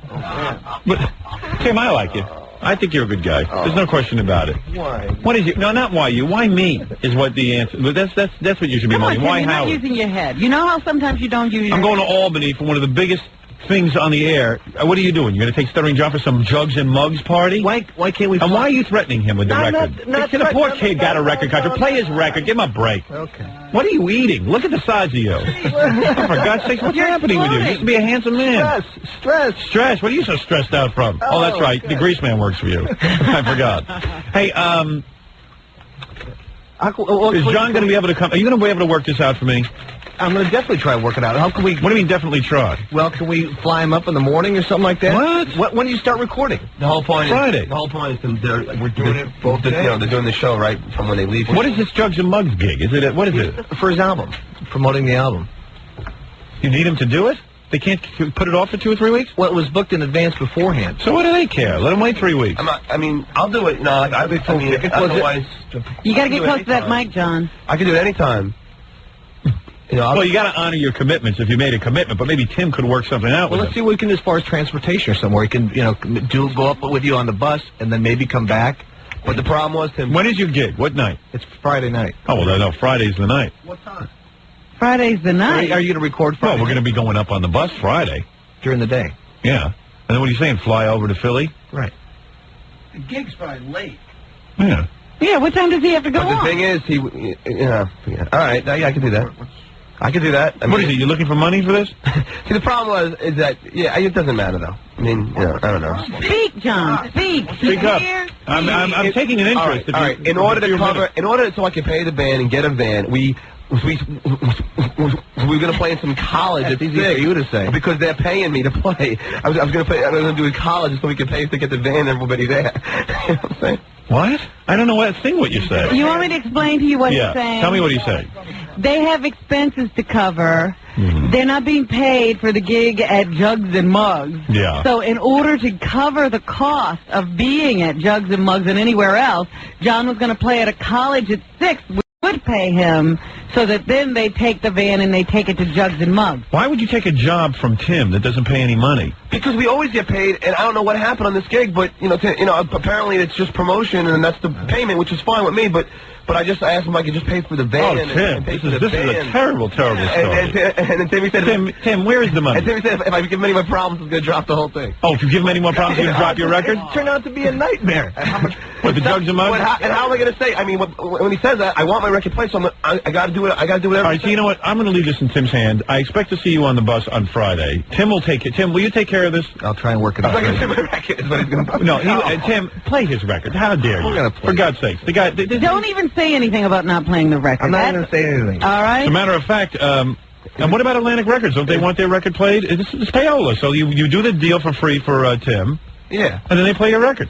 I know, but Atlantic Records is also advertising on YSP already. And, I see. And they're paying a lot of money for that. So they're hoping that being that I do get paid when I go to Philly, that I can translate that some of the. All right, listen. What? Please. You stepped on that. Tim, I need you to be the boss here. You work it out. Get John on the bus with us to this convention. Right. I don't care how you guys handle it. Just get it done and play his record. Okay. Please, you got a good review from Roberto Santiago. Can I go back and eat now? Yeah, go eat because you missed a meal for the last 5 minutes. God, look at the size of him. Poor Tim. All right, will he take care of it now? I don't know. I'm a little worried. I can't even figure out what's going on. No, it's just, I'm just a little... Obviously, what John is now saying is he had 2 gigs. No. The other gig is not confirmed, but I just was trying to find something to... Oh, I see what you're saying. To pay for the other trip. because they didn't want to pay us anything. All right, I can't get into this complicated life. No, I'm sorry. It's unbelievable. Well, you agreed to do it.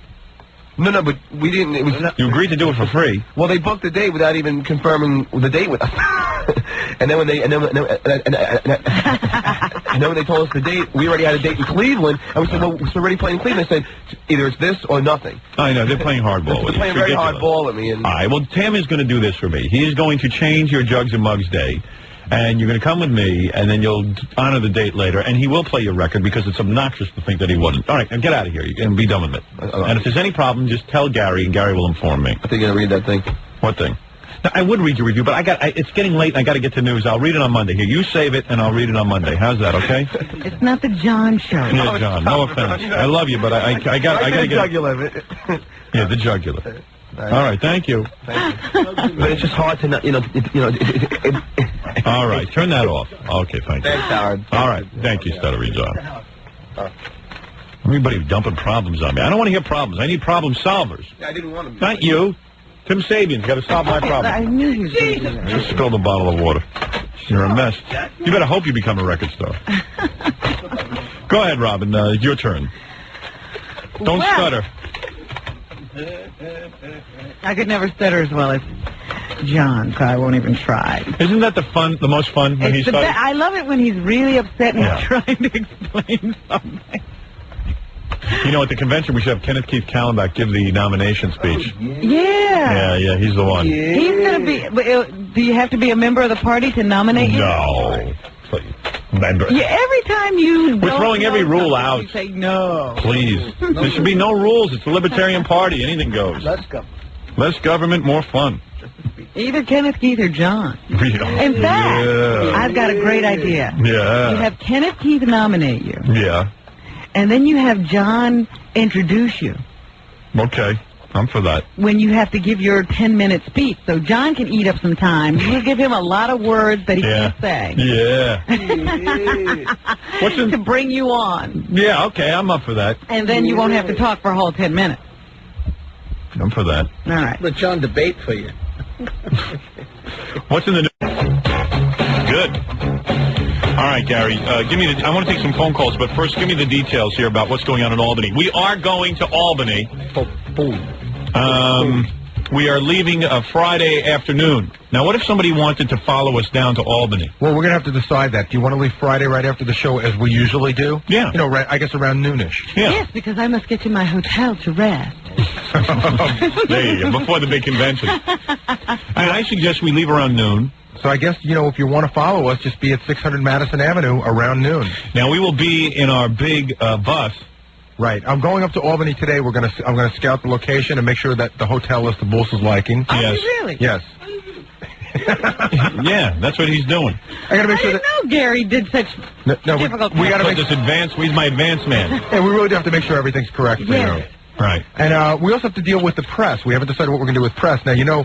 You said you were going to hold a press conference, didn't you? Yeah, we got to figure out the itinerary. We have to have a definite itinerary, Robin. I see. You need to publish a schedule. Right. Well, we can do a little bit more. I want to see what the hall looks like today, and then we can decide how and where we want to do stuff. Okay. But I can tell you that Comedy Central and Fox Local, specifically Penny Crone, are very hot to be part of the inner circle. Yeah, well, first of all, Comedy Central can eat me. That's number one.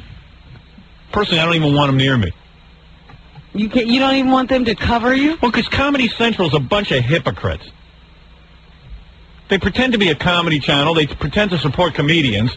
And then you have a meeting with them. And they, I've told this story 100 times. I had several meetings with them when Comedy Central started. And then throughout the years that they've been around, they've called me from time to time and said, come on, Howard, do a show for Comedy Central. And I go, okay. Here's some ideas. They take your ideas and use them, or... I go in there now and I go, okay, tell me what you want me to do. I'm not going to give you any ideas. Pay me some money first. And they don't want to pay you. So they get a free show out of it. They follow you around and they have a free show. You know what they're looking to do? They want to tape everything and then run it for free. For free, sure. But they could cover it just like any other news organization.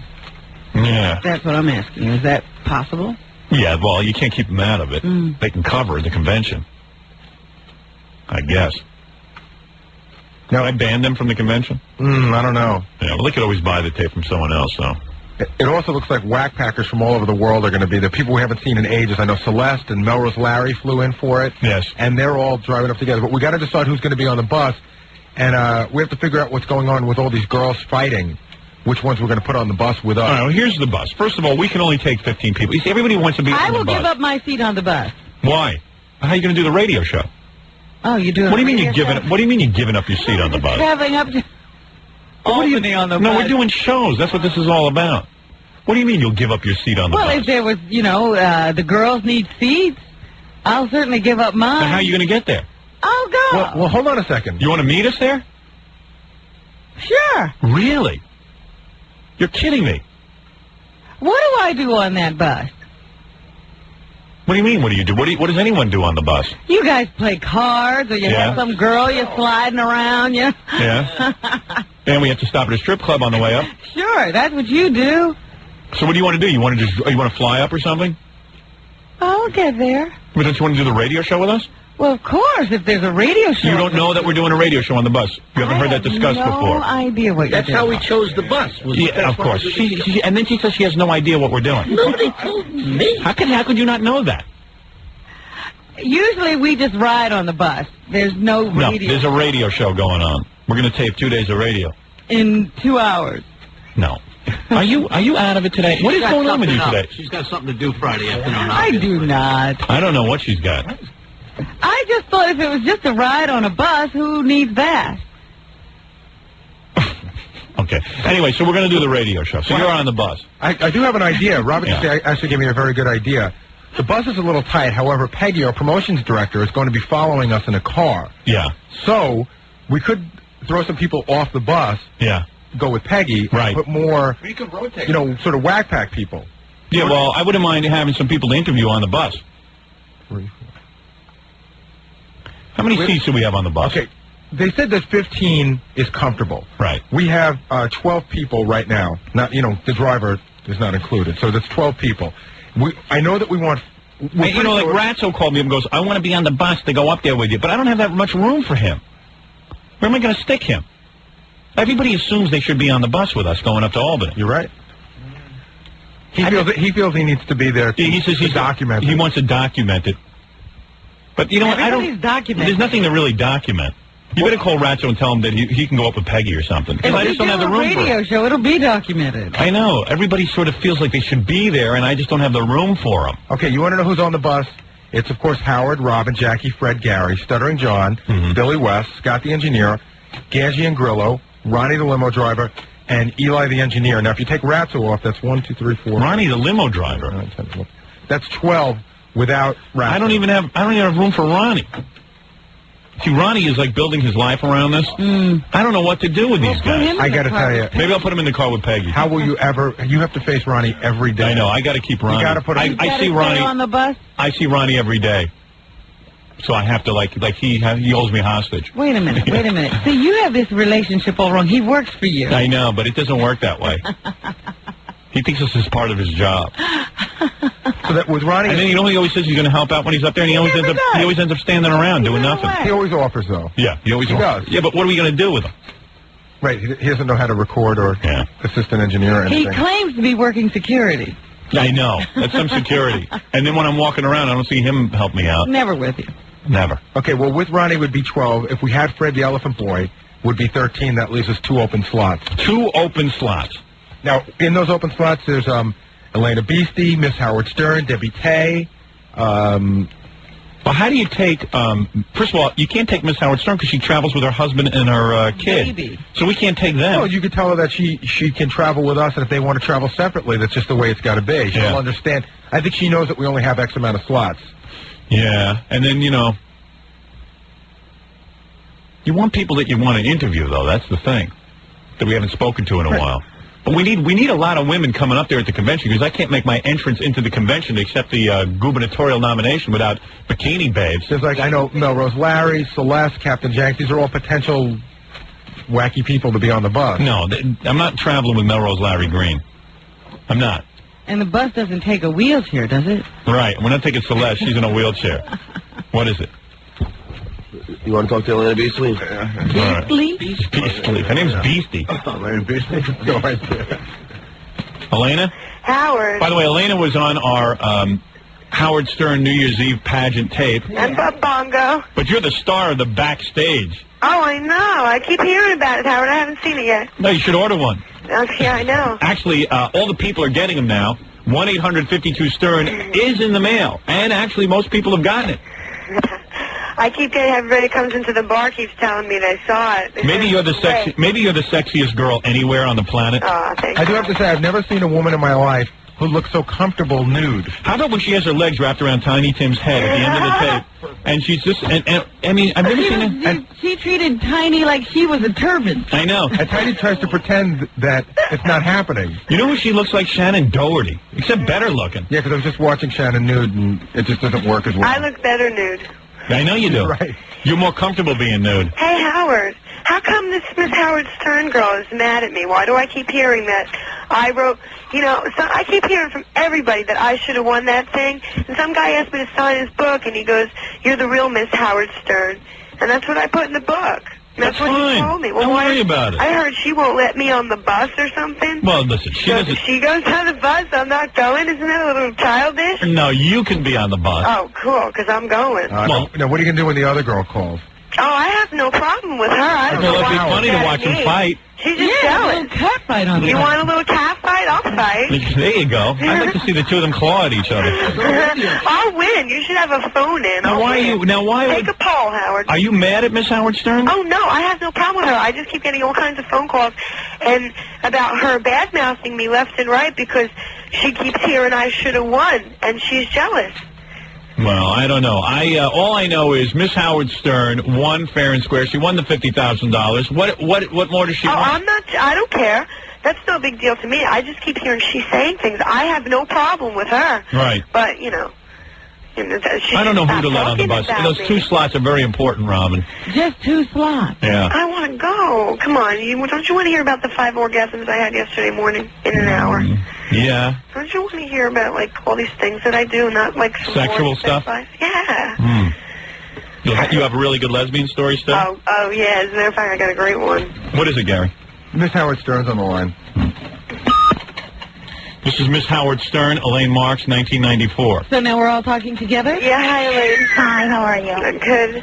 Now, Elaine, Miss Howard Stern, 1994. Mm-hmm. You're angry at... No, first of all, let me quote something from the King of All. Hey, don't give me the F word, all I'm right? sorry, Howard. All right. I got just pissed because when I read it, when I read it, he misquoted everything I said to make it look like I was saying things bad about her, and I wasn't. Well, can I and a read lot it of the so things that that you he can said, I understand? never said. That never came out of my mouth.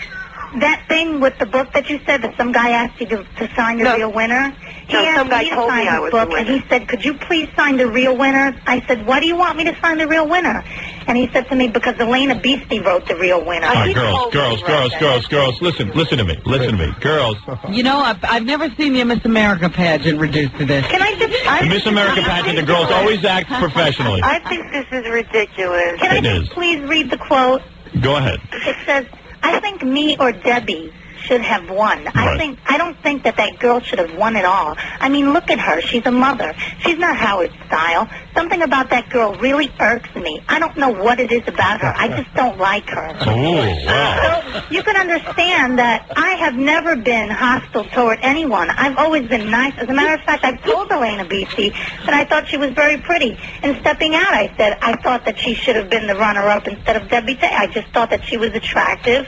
And that's all I said about it. Howard? Yeah. For me to read this, I just felt like she was lashing out at me for no reason I'm not whatsoever. lashing out at you. I'm not lashing out Stop at you. this now. Well, I Get them all on the bus. I don't want to fight with you. Hold on, let me take that. It's childish. I mean, I I don't want wasn't... to fight either. And when I called the show, I didn't call to be on the air and voice my hostility towards you. Well, personally... Well, that's what I was I told. called and But I I don't said, know, you know. listen, I don't think that this girl likes me, and I just don't want to be near people who All right, you two girls can go with me on the bus to Albany. Okay. And I think we should make room for Debbie Tay. Well, you know, they can only take up one seat. Debbie will let somebody sit on her lap. Debbie can sit on my lap. All right, let the space alien, Debbie, and, of course, Miss Howard Stern, 1994. Hey, what are you going to do with your husband and your kid? Oh, they're going to follow us up. Oh, they're going to follow you up. Nanny. And your nanny? Yeah. When did you get a nanny? When she I got a nanny a while ago. I didn't know that. Miss Howard Stern has to have a nanny house. So does Mrs. Howard Stern. But I can't just leave her with anyone anytime. No, absolutely not. Yeah, he might not even need to be left with you. Right. Let her stay with the nanny all the time. Yeah, just keep him home. All right. Why don't you guys, we'll work this out on the bus ride up. Yeah, that'd be fine. Okay? Thanks, Howard. All right, girls. Can I just ask one thing? What is it, Stuttering John? Well, I had the guy who interviewed her, Elena, and says that's exactly what she said. Is that right? Wait, let me get him on just so we understand. All right. Now, who No, is wait, this? those things I said. He said a lot Is of this things. Kevin? Those things I did. Kevin, what did she say? Basically, I quoted her accurately, Howard. I have it on tape. I just can't find it right now. But wait, no, I have the newsletter, and I can tell you exactly what I did. All right, Kevin, why don't you get me the tape? okay, yeah. Well, I can't cue it up right now, but I'll make. That's all right. You get me the tape for the bus ride up. Excuse me? You get me the tape for the bus ride up. Yeah, no problem. All right, thanks, Kevin. You're welcome, man. All right. All right, girls, I'll see you then. Okay, Howard, I love Friday. All right, bye-bye. Bye. Okay, Well, that should be a good bus ride up to Albany. So minus Ratso, it's 16 people, which I think is... And we'll let Ratso go in the car or something with Peggy. Peggy? Yeah. And you can put Elephant Boy in the car with Peggy. No, Elephant Boy's got to be on the bus. Oh, he is already on the bus. Yeah, we're including him. Okay. What about Kenneth Keith and his bride? Yeah, we got to get them up there, too. I think they're going up, but I don't know if we're good. We'll probably meet them up there. Okay, just as long as they're there. Yeah. That was a big moment in the show. A lot of people fascinated Yes. by that new couple. Well, you know, the convention will probably be more than a political convention. It'll be a convention of all wackos from our show. It'll be a wacko convention as well. It'll be a chance for all of our listeners to get together in Albany and make it a whole Howard Stern weekend. Sure. It's going to be wild. Like a nutty, that's a nutty Woodstock. I'm sure we'll see King of All Messengers up there. Oh, yeah. Like a retired Captain Jank. Retired Noah's Ark. Yeah, two of everything. There's going to be a Star Wars bar somewhere. You bet. All right, I got to take a break here. We'll come back. And so we're all set on the bus?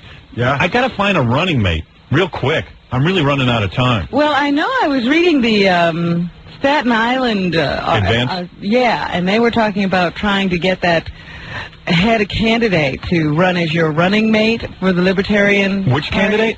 The guy who thought he was going to get the gubernatorial nomination, that Ostrowski guy. No, I don't want him. I want a regular politician. I'm going to look over some paperwork today, and I'll get back with some answers in the morning. Yeah, all right. Well, this guy said he wasn't interested in that either. Oh, yeah. So. Yeah, good. Turning you down before you got a chance to turn him in. Yeah, no offense. Then we're both happy. Okay, so I got to get somebody to run with me. Somebody good. Maybe I'll go with Congressman Solano. Serrano. Whatever. What? Did Senator Al get back to you No. with a name? No. And you never heard from Mayor Koch? No, you better call Mayor Koch again today. Get a name. Quick. All right. Time's running out. Yeah. So the big convention, go up there Friday, and then Saturday is the actual convention. That's right. So for anyone who can't make it up there, we'll be broadcasting on the radio Monday and Tuesday. You'll get to hear all the hijinks, or maybe you'll come up and be a part of it. And certainly... Oh, I'd love to have as many people up there as we possibly can. Yeah, and certainly if you're a member of the Libertarian Party, come up and vote for us so that I make sure I become the next governor of New York State. At least the nominee. All right, we'll take a break. We'll be back right after these words. I'll take some phone calls. To the Howard Stern Show. Howard Stern Show. 97.1 The Eagle. We're back with the Howard Stern Show. Okay. Let me take a few phone calls. I've been threatening to do that all morning. Let's go to New York first. New York, you're on the air. Let's go all the way around. New York? Hi, you're on the air in New York. Hello? Yeah, lower your radio and let's get going on this. All right. And shut your girlfriend up. It's off. All right. Tell your girlfriend to quiet down. That's my dog. Oh, sorry. Now, I got a question. I got my my movie in. You mean the pay-per-view? Yeah, the pay-per-view movie. It's not a movie, it's a videotape. Same thing, the video. Right. But the problem is, what happens to the part with Janice? Well, some of the stuff we had to take out to make room for all the new material. You know, I felt that a lot of people who were going to order the videotape had seen a lot of the show New Year's Eve. So what I tried to do is create new material. Oh. I wanted to give you all new stuff. I wanted you to see what went on behind the scenes. I wanted you to see the backstage party. I wanted you to see everything that went on there. And none of that was staged. That was just roving cameras. Yeah. I like the part with the banana and Baba Booey. Wasn't that great? Yeah, that was funny. I was crying. Yeah, well, we came up with a good format. We sit there and watch this backstage stuff with you. It's a lot of fun. Yeah, it was pretty cool. Yeah. And did you see Fred getting on John's nerves? Yeah, I watched it, like, the whole thing. I thought I was going to fast forward through the middle. Yeah. But then I realized, like, when I was watching it, that there were parts in there that weren't from the pay-per-view. Right. That's right.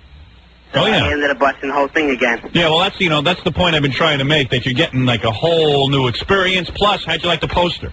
Yeah, the poster was great. It's nice stuff, right? I gotta get a frame, but right now I don't have the money to get a nice frame. Yeah, That's you all right. spend it all on the videotape. That's right. Yeah. But you know what? It would make a good story, actually. I know a guy who, in order to get the money to frame it, had to sell his poster for thousands of dollars.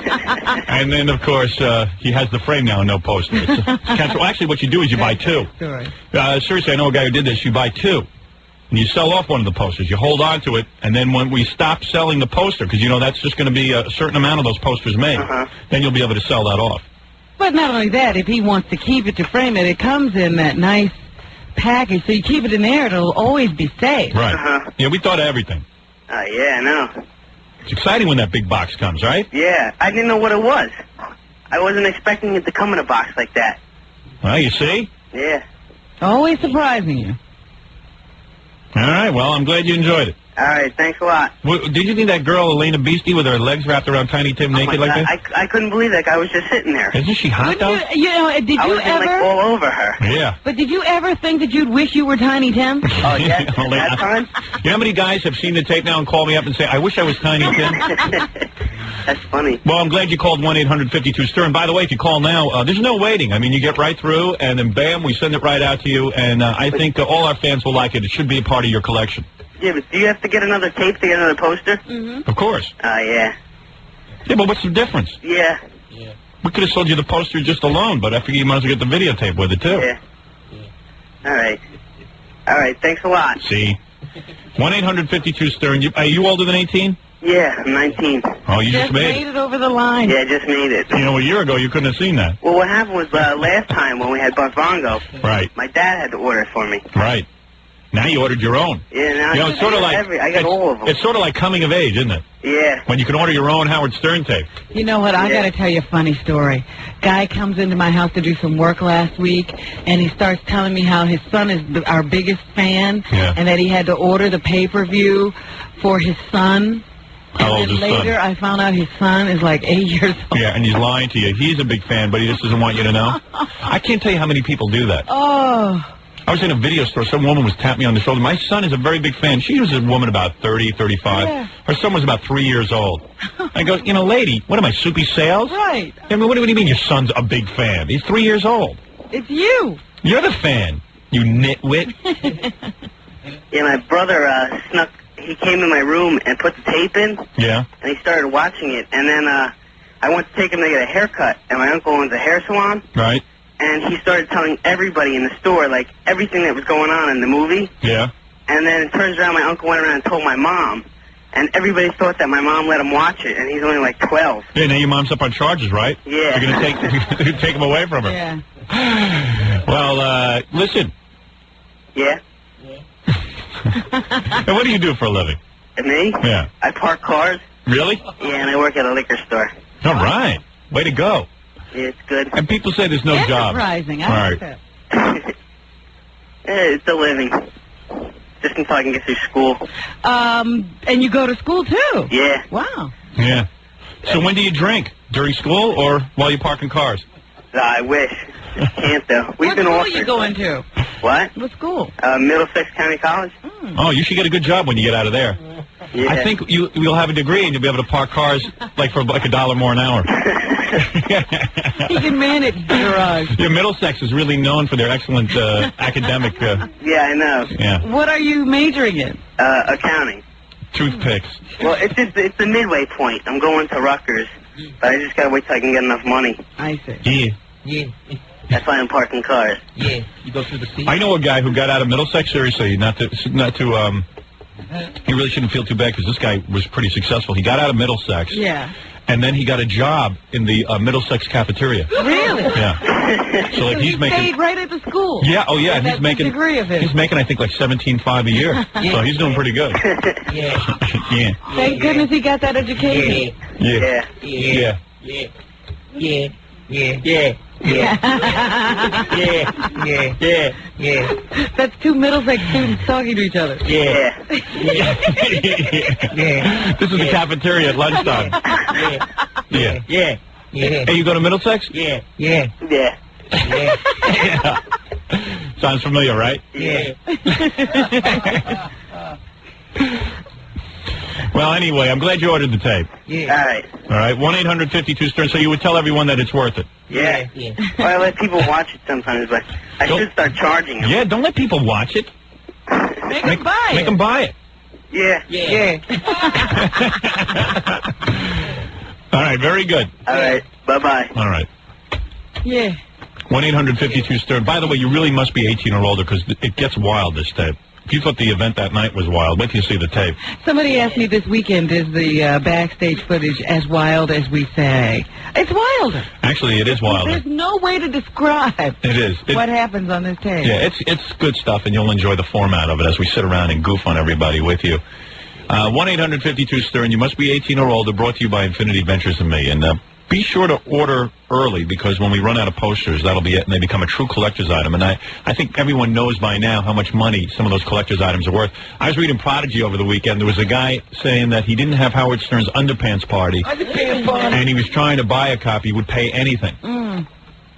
He was offering like $1,000 or something. Anything. Yeah. So, I mean, I can't tell you how much I love my poster. But you would sell it for $1,000. No, I wouldn't. $3,000.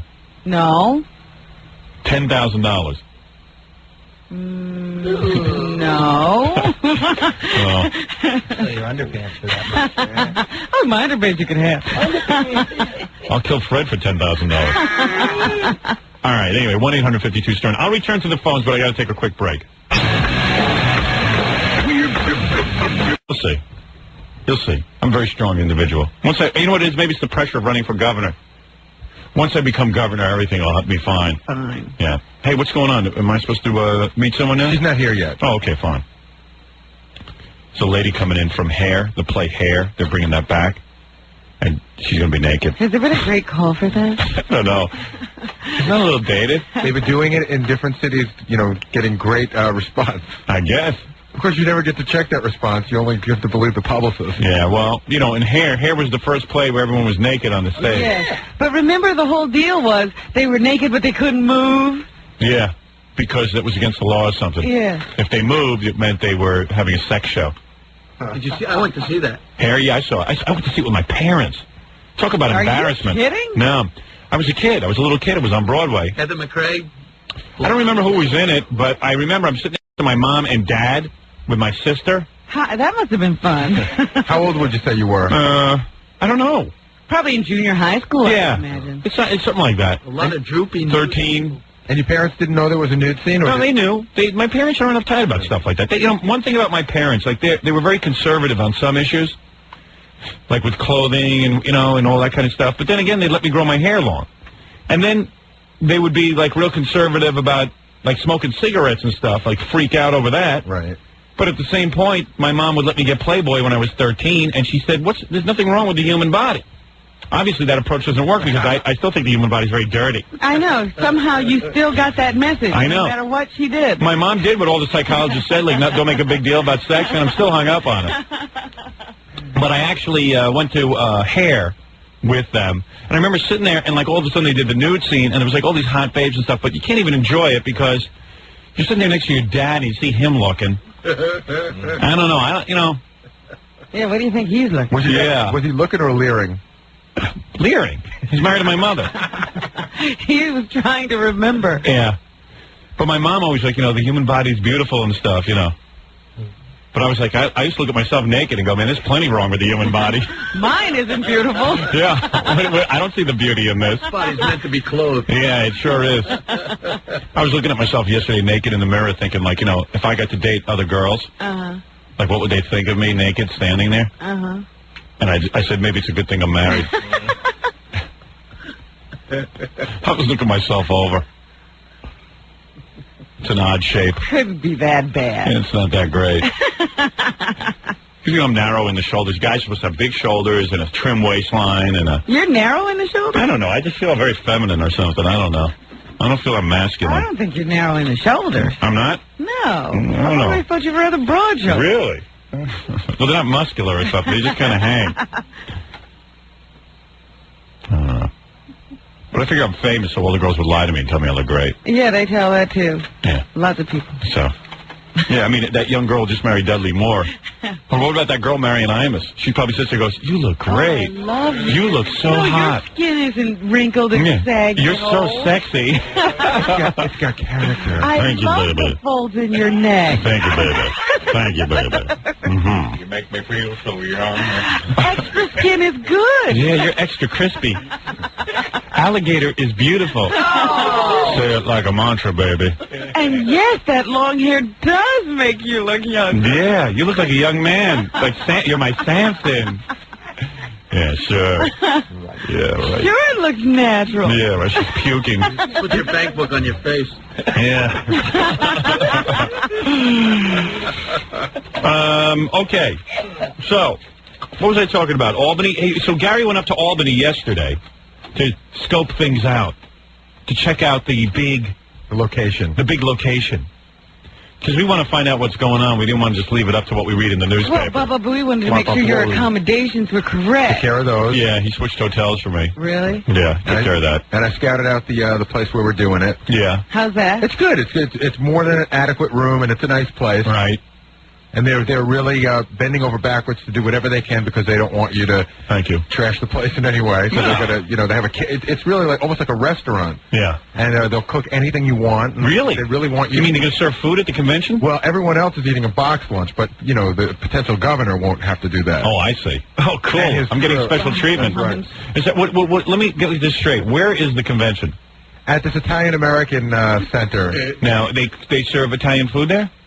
Well, it's sort of like it's like a community center, but they have like a banquet hall. Like people have weddings there. And so it'll be catered? No, they're going to have box lunches at the. So how am I getting a meal? Because they have a restaurant there, for when they do catering there for you. That's what I'm saying. So it's going to be our meals will be catered. Right. It depends on what you request. So if you want potatoes and turkey, I can no. Let's have Italian food. Really? That's the cuisine of the day. They can do anything. Yeah, I mean, why don't we have it's an Italian hall. We like a nice pasta dish, Robin, with a little shrimp. Nice, yeah. Won't that be nice? Shrimp. All the libertarians will be sitting around eating a box lunch, and we'll be sitting there getting served this big. That's going to be funny. Yeah, more baked clams, please. Yes, let's have a table where we actually have waiters sitting there with some towels wrapped in their arms while they're eating out of boxes. Yeah, hey, this is not acceptable. Do you want me to bring the clams? While all the libertarians are eating out of a box lunch. Red wine. Yeah, more red wine for my tiramisu. Hey, Howard. Come on. Do you want me to call Alfredo's and get the recipe for rigatoni radicchio? Yeah, give me rigatoni radicchio. More rigatoni radicchio for my friends. Vote for me and you can have a rigatoni. So you mean the whole... I mean, don't we want to fit in with the rest of the convention? Do we really want to be singled out? Well, you don't have to.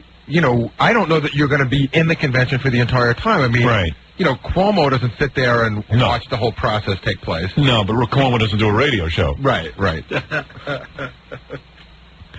get this straight. So, and you're taking care of all my food and everything? Yeah, Peggy and I are going to take care of that. All right. You're going to be all set for the bus ride, prepared with meals for me? Everyone who's going to be on the bus, the order will be taken the day before. Excellent. Plus, the bus will be stocked with the appropriate snacks that are necessary. Slowly. Doing what he does best. Doing what I do best is book a naked girl. Well, this is second best. So, he really does do that good. He's excellent at that. The one thing we have no dearth of. I hear him on the phone sometimes. He goes, look, if you want to be down here, you're going to have to be totally naked. And that doesn't mean underpants. It's sad sometimes as I walk by that office to hear him negotiate. Yeah, he really, and he's very, very brutal. He's now, very rough. What do you mean by nude? Howard doesn't want to have you. You should hear me there. He goes, Howard doesn't want to be in there begging you. You're going to be naked. Get in there. What you have to do, you have to get get in there and drop your clothes. Take off your clothes. Robin hit it right in the head, though.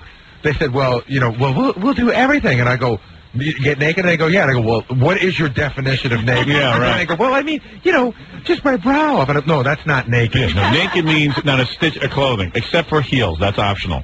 High heels are fine. I hear him in there. He knows exactly what to say. It's amazing. People say, why do you keep Baba Fohai around? I go, well, for that precise reason. And he has no problem doing that. It amazes me that there are simple things that he comes back and he says, how do you want me to handle this? Yeah. That one he has... I know what Howard wants. Right. Howard wants nudity. There's no in between. He has that one It's down. clear. As long as I'm clear... He browbeats on that phone. I'm Eichmann. What is it? No, I was just going to say we should really tape that rap. That's very funny. It's a very funny rap. Yeah, it is. All right, next time I'll tape it. Just like yesterday when those girls came in there and they had the panties on, G-strings on. Yeah. Baba Booey comes right up and goes, "We had a deal." Yeah, we negotiated this. Those panties come off, and the girls had the panties off. They knew. They knew. I was waiting for you to notice, but I mean, I told the PETA people, listen, we get naked girls down here every day. Why do I want some girls with panties on? Right. Exactly. You got a point there. That was funny. It's tough to argue with that kind of logic. We had a deal. He's a tough negotiator. He can't get 10 cents from Tom, but he can negotiate nudity. Even I get Tom's clothes off. Right. So, where were we? We're at the Italian American Community Center in Albany. Right. You know, I think we'll have to sit down and pull everything together, but I think we decided Robin should be the one who should nominate you, and I don't know who you want to second you. And what is Elephant Boy going to do? Isn't he going to make some kind of speech? Well, it depends on what you want. But, Robin, what did we decide? I thought that we had changed, and we were going to have Kenneth Keith Callan back, or Elephant Boy. One of the retards. Yeah. Second. Yeah. Okay. Yeah. We'll work all that out. So we get up there and we can broadcast from the convention hall. That's correct. Oh, good. We're going to be. And anyone who wants to come by can stop by and say hi to us, right? Yeah. Yeah. Yeah. Absolutely. Yeah. Oh, that's good. We're going to. I mean, I don't know how much room is going to be in the convention hall, but we can certainly appear outside the convention hall, can't we? Yeah, I think our Albany station is setting up like an RV and putting together a little tailgate party. Boy, those guys really go all out, don't they? RV. Oh, RV, recreational vehicle. You can ride around like a dune buggy. Cool. We should have some bikini girls there and stuff. Well, I think we're bringing 3. Well, that's what I'm saying. We got Debbie and Elena. And Elaine Marks. And Elaine Marks, Miss Howard Stern. Right. And then I know others will show up. Yeah. And you know, there's always controversy. Roa feels she's being shut out of the convention. Oh. She is. She's right. She's right. Well, she can come. She can come. We just don't have room on our bus. She feels that I haven't played you her song. Oh. No, I've heard the song. What song is this? She wrote a song about me being governor, but... Oh. Was it any good? Of course it's brilliant. I'm just I don't want to play it here because I'm afraid someone will steal it. Oh. It wasn't F the President. Right. Well, anyway, so you got this under control? Yeah, we're under control. It's going to be a great show. I don't know, because Tom's kind of like bitching and moaning about this. Our general manager, he hasn't been like he's not going up full for out. this. But you know, he's the guy who always wanted me to go do remotes and go out. Tom can't make up his mind about anything. I know. He wants you to go out, but not out.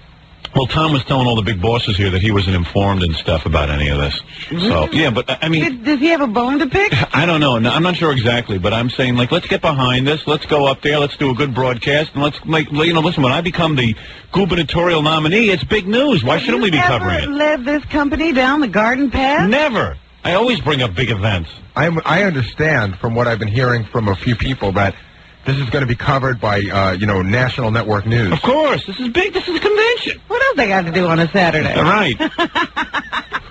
I guess me running for governor isn't a big enough media event for the company to get excited about.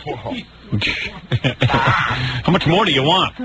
I'll tell you, once you get that nomination this weekend, all hell is going to break loose because, you know, people aren't taking you seriously as a candidate. Yeah. Once you have that libertarian it's going to be a whole different thing now. Now I'm a party candidate. I hope Gary lives. I mean, does he have an asthmatic condition? Yeah, I'm fine. listening to him breathe today. Well, that's because he goes out late every night and can't breathe when he gets up in the morning. There's nothing wrong with where I'm breathing. When you talk, I feel fine. I know what you're saying. I had like almost a wheeze. Yeah.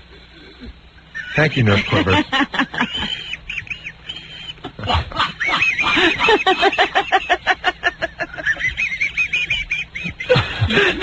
Gary, that don't sound good.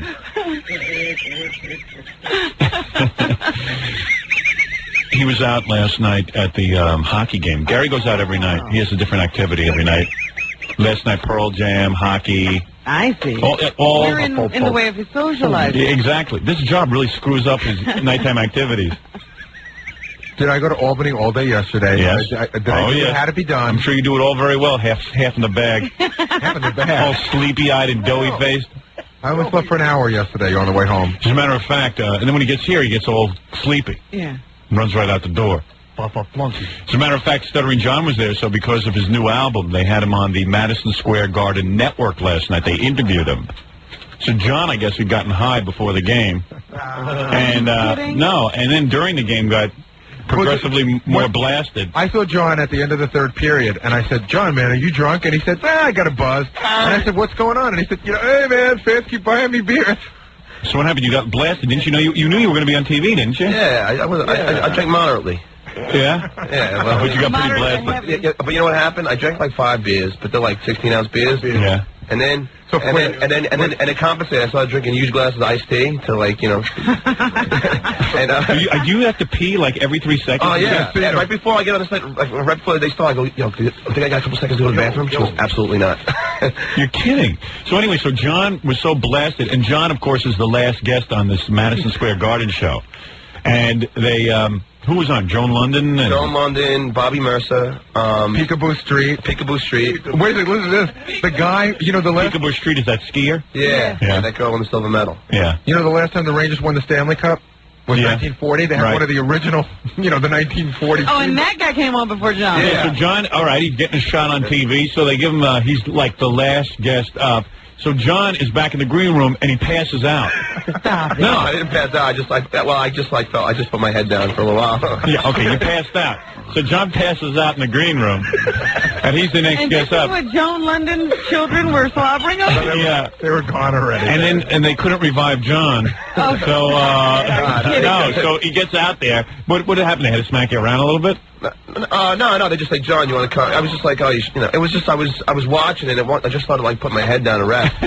And, it was 12:30 at night. Yeah, right. And then they finally just brought me out, and I was kind of like, why doesn't Atlantic Records just burn their money? I was kind of dumbstruck. No, he's doing the whole rock star thing. It's not at all. I was having a good time. I was having a good time at the game. Weren't you like a little uptight about being on TV drunk? Well, no, I thought it would be better for me. Relax you? Yeah, I would not stutter as much, but much to my chagrin. You stuttered? I stuttered like a maniac. Really? Yeah. I think when you're loaded... Did we have any tape of it? Yes. Yeah. Couldn't stop. But then again, and like Gary says, and so did the rec company guy, they're all saying I shouldn't do it. Like, what you advised me not to do is say, I'm stuttering. But because I can't spit the word out, so I end up doing that. I'm not, because with you, we become like, you lost Howard. I'm used to look on your face.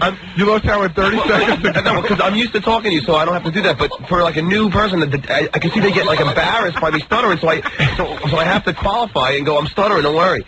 So I get weird about it.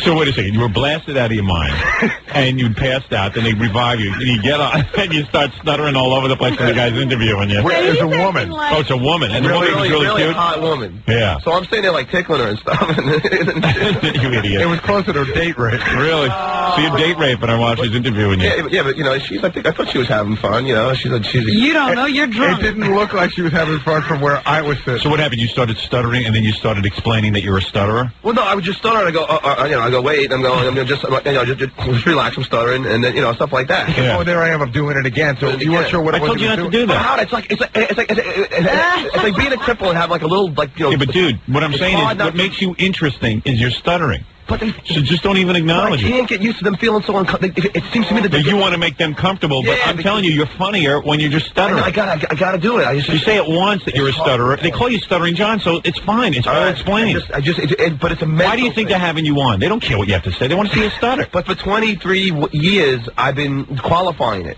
So I got to get, for the 5 years I've been here, I've been, I don't have to, but but I'm so used to from my, upbringing. But people aren't uncomfortable. They're People entertained. know what a stutter looks like. You don't have to describe it. Did you hear what I said? Yeah. People aren't uncomfortable. They're entertained by you. She did finish one of his sentences. I thought that was a little rude. Yeah.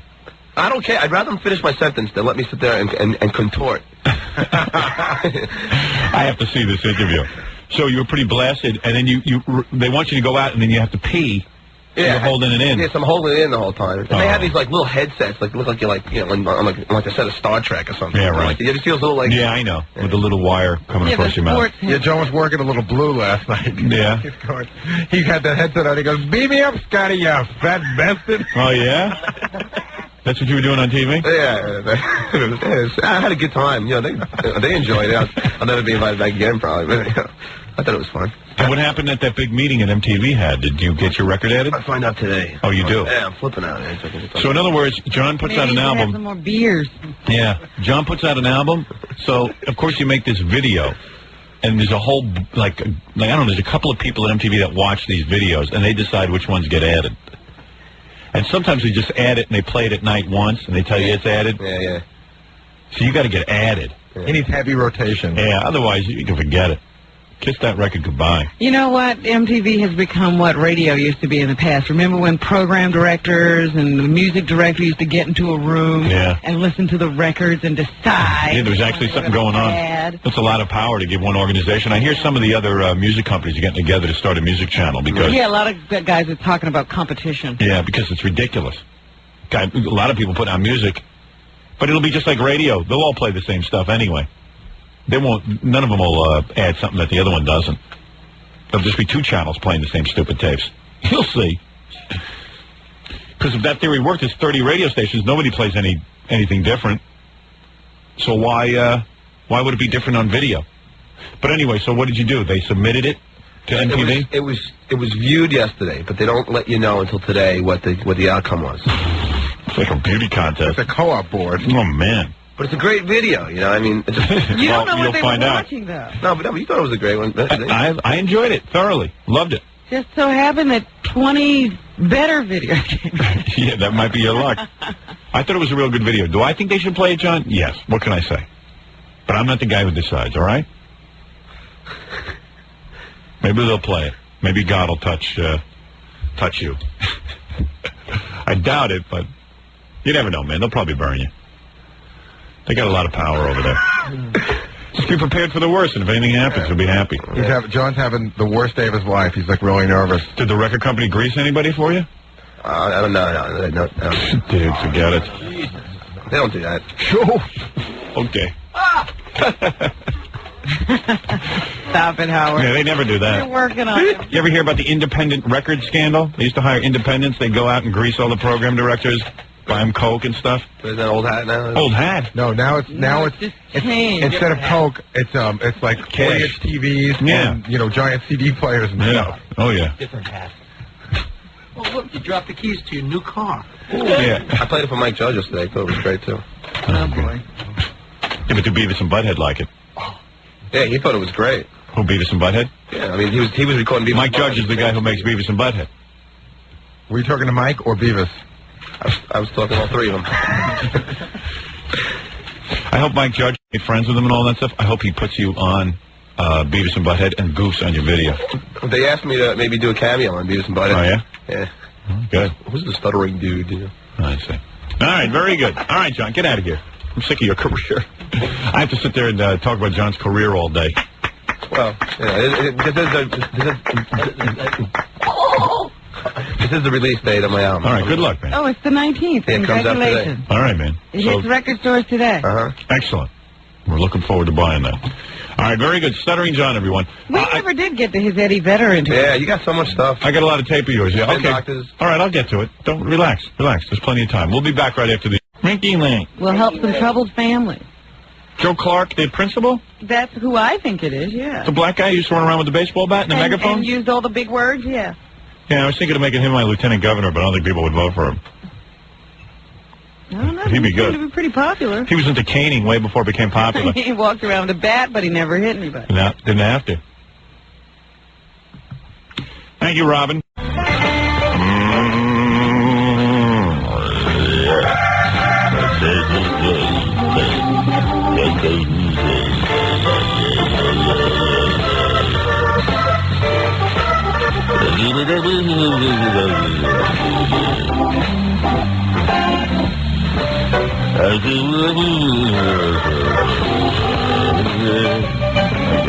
Thank you.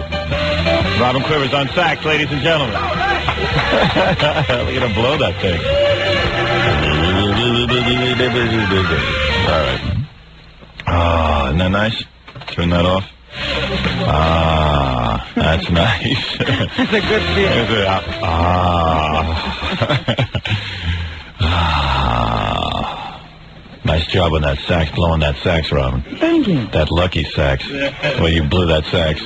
You know, I have to lick the reed and get it wet. I saw that. I saw you tonguing the reed before you blew the sax. Anyway, good morning.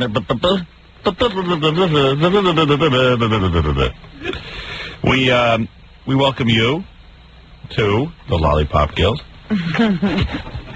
Let me take a little break. We'll get it all together for you. There's so much to talk about. There is so much going on in this stupid career of mine that I must share it with you right after these words. We're back with the Howard Stern Show. Is that guy on the line? Yeah. All right. This guy's got a funny story. Hey, you're on the air. Okay. This guy, he signed up to be a member of the Libertarian Party a couple of weeks ago because he wants to go to convention and vote for me. Yeah. Hello? Hi. Hi, how you doing? When I went, I went up there and I signed up, and I had Tom Bowen sign a piece of paper to make sure that when I put my check in that I would... All right, don't go into every... The guys get on the air and they start telling you every little detail. Yeah, we don't know who Tom is. We don't know anyone. Oh, okay. You know, it's just sort of like what happened to you? Okay, so I was at work yesterday and all of a sudden I get a call. And this woman gets on the phone and goes, are you going up to vote? And I said, yeah, I'm going up to vote. And she said, who are you going to vote for? And I said, Howard, of course. And she got kind of pissed, and she says, well, I'm for whoever this other guy is, and I really don't remember who the name is. One of the other candidates, the other Libertarians. One of the other candidates, and then she says, well, I'm going to send you a letter so you know where we stand. I'm like, kind of nasty. Yeah, I don't know what that's all about. You know, these Libertarians might be a little wild. Because there's like 5 guys running. There's no chance they can win. There's no chance they can bring any recognition to the Libertarian Party. They finally got me to do this, and now there's like people trying to unseat me. And you haven't been seated yet. Yeah, so you know, one of the things I'm going to do at the convention on Saturday, if I'm lucky enough to get the nomination. Yeah. One of the things I'm going to do is make a plea to bring the party together. That's going to be my big thing. I'm going to be the unifier, the peacekeeper, the healer. Yeah, the savior. I'm going to ask that all factions of the all 200 people come together, please, under one roof, so that we may win the election in November. I'm going to wait till you hear my speech, Robin. It will Have be you stirring. been working on it? Oh yes, I already wrote one sentence of it. Wait till you see it. It starts out, "We all must work together." Can't we all just get along? Can't we just get along? Can't we just get along? Holy mackerel, Andy. I think you're going to shake them up. Yeah. Oh, you're going to the convention, huh? Yeah, in fact, I'm even going to take off Friday, and, you know, that big bus, I think I'm going to try to follow it. Yeah, you know, if as many people are following our bus into Albany as say they are, we should have quite the, what is that called? A cavalcade? Convoy. Convoy? What's a cavalcade? That's like a bunch of people who get together in a room. Oh, the cavalcade of stars? A convoy is like truckers going down the road together. Yeah, we should have a CB in our bus so we can communicate with the other people in line. I think Madison Avenue is going to be shut down on Friday. Just with cars? Yeah, because everybody's coming. Right. Well, anyway, our bus. What time is our bus leaving? We're going to say approximately noon. You know, depending on what time you get off the air and how soon we can get down. About noon. Right. And most of us have phones, so you'll have all our numbers. And what we're going to do, yes, you'll just make up a sheet of numbers so we can call you. Oh, that's funny. That'll be good during the show if we call various people in their car, in their convoy.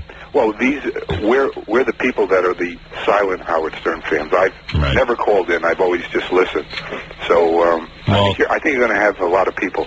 Well, it'll be good because we'll go up to Albany, and then Saturday will be the big convention. It should be kind of interesting as the Howard Stern Show gets involved in the political process for the first time. I don't know. It's really funny, too, because I keep... Is Ronnie going? Did Ronnie sign up for the Libertarian Party? Ronnie, the limo driver? Yeah. Because you know what I found out about him? What? You know how we always get on the air and we talk about how, you know, I didn't vote a couple of times? He's never voted in his life. That's right. Yeah, I know. Yeah, Ronnie's never voted. So I think this will be his first time. Finally, something getting him politically motivated. Yeah, a 50-year-old man finally voting. I meet 100 people. Well, he's childlike. Yeah. I meet 100 people like that. They come up to me and they say, I've never voted because I ain't going to jury duty, but I'm going to sign up for Stern. Well, last night on MTV, evidently President Clinton was interviewed again by the adults who watch MTV, and they said to him, "Do you support Howard Stern for governor?" I hope we can get some tape of this if anybody has it. Do you support Howard Stern for governor? And he said, "I support his right to run." Yeah. He didn't come out and support me, but at least he knows who you are. Yeah. That's pretty big. Well, he should. I mean, his government now, the government that he heads up, is fining me $2.1 million for so-called obscenities, and he's done nothing about it. And it's embarrassing to me that the president, who was supposed to be rational and get away from all those yahoos, has done nothing. Here it is. Does he support Howard Stern's candidacy for New York governor? I support his right to run. That's a good soundbite to have. Yeah, that would be good. But I'll show you how hypocritical it is. There's a guy who wrote an article in today's paper who was talking about NYPD Blue, and he mentions a whole bunch of other shows. That George Carlin just did a show where he uses the F word. They bleeped it out, but you can clearly see that he's saying the F word. And the guy goes, "What's going on? Why is Howard Stern being railroaded? Why is he being fined $2.1 million while, I don't know, NYPD Blue, George Carlin using the F word, and it's clearly the F word." It said 7 times. Yeah, 7 times. Why is it that Madonna can go on Letterman and use the F word 7 times, and no one has? The guy's name is John Podohoritz. I don't know how to say his last name, but he goes, "What's going on here? Howard Stern is facing $1.6 million in FCC fines for using language you can now hear weekly on NYPD Blue, and never has Stern been as foul as Helen the ill-tempered ticket lady," whoever that is. Who is Helen the ill-tempered ticket lady? I don't watch NYPD Blue. Oh. I wouldn't know. The George Carlin show was in danger of blowing away like a dead leaf until Sunday night's episode, which has already been featured on Entertainment Tonight, and is the subject of this piece, not to mention several dozen others, for using the F word. Madonna uses the F word. What's going on, the guy says. What's going on? He says, while disc jockeys get the wrath of Washington visited upon them, the networks are daily relaxing the standards that they themselves set decades ago to avoid public wrath and licensing challenges. Well, they know the focus is on you. Yeah. They can do anything they want. Yeah, everyone's doing everything. It's really nuts. And 2 disc jockeys in New York here. The 2 black guys from MTV who are real unfunny. Dr. Dre and Ed Lover. Ed Lover, yeah. So they're not getting any ratings, and so they're making a billboard campaign. Whenever you see disc jockeys getting billboards, you know it's their last couple of moments on the planet before they get fired. So and stations get resentful when they have to spend millions of dollars in advertising, and then they get no ratings. So they have an ad with these 2 guys nude with just frying pans over their genitals. And I'm saying they're going to run that on buses. That's okay, but my book, when I just put my hands over my genitals and block them, that was no good. They had to put a big bar across my book. It's only me. I'm telling you it's only me. It's only about me. Here's another example how it's only about me. You got to hear this one. We just put out a tape of our pay-per-view special and all the backstage goings-ons. And the backstage tape was so wild that when the New York City Council saw it, they enacted an anti-obscenity law at Newark Symphony Hall. Howard Stern's New Year's Eve show at Symphony Hall prompted Newark City Council to add an anti-obscenity clause to its Symphony Hall lease. It's difficult to see what that accomplished. They had Millie Jackson there over the weekend, I guess. Millie Jackson did a show that included obscenities, sexual references. There was no nudity, but plenty of provocative scenes, one involving Jackson and a banana, and another featuring a character shown in silhouette only taking a shower. So, in other words, there's an anti-obscenity law in Newark, but you know who it's for? It's for me, so I can never go back to Symphony Hall. You're the only one they'll notice. Yeah. Millie Jackson, no problem. She's been doing dirty shows for years. Well, Millie Jackson's a black woman, and the hypocrites on the city council there would never say a word about her. Just about Whitey. But you think, well, now that we know that there's this obscenity rule, let's make sure Millie doesn't do her show either. Yeah, well, yeah, we'll see. It's stupid to know how to figure that out, though. Yeah, well, you know what it is? They're all a bunch of hypocrites on that Newark City Council, and I understand from what I read in the paper, some of them are under investigation by the FBI themselves.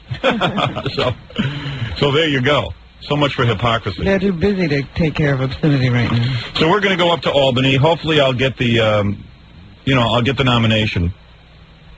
And we're going to go up Friday. Anyone who wants to follow us, we'll be in a big bus, and we're leaving from 600 Madison Avenue at about 12 o'clock, somewhere around there. Then we'll all go up to Albany and spend the weekend up there. Well, till Saturday. A day. If you guys want to spend the weekend, you can. Hello? Oh, just lost that guy. I don't know what happened. Yeah, I didn't even hang up on him.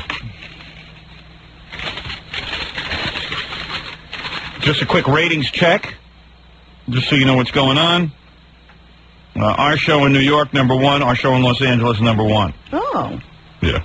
You won't see any big headlines about it. In New York now, we've been #1 for about 3 years. I remember whenever another show becomes #1, they put a big, thick headline. It's a banner.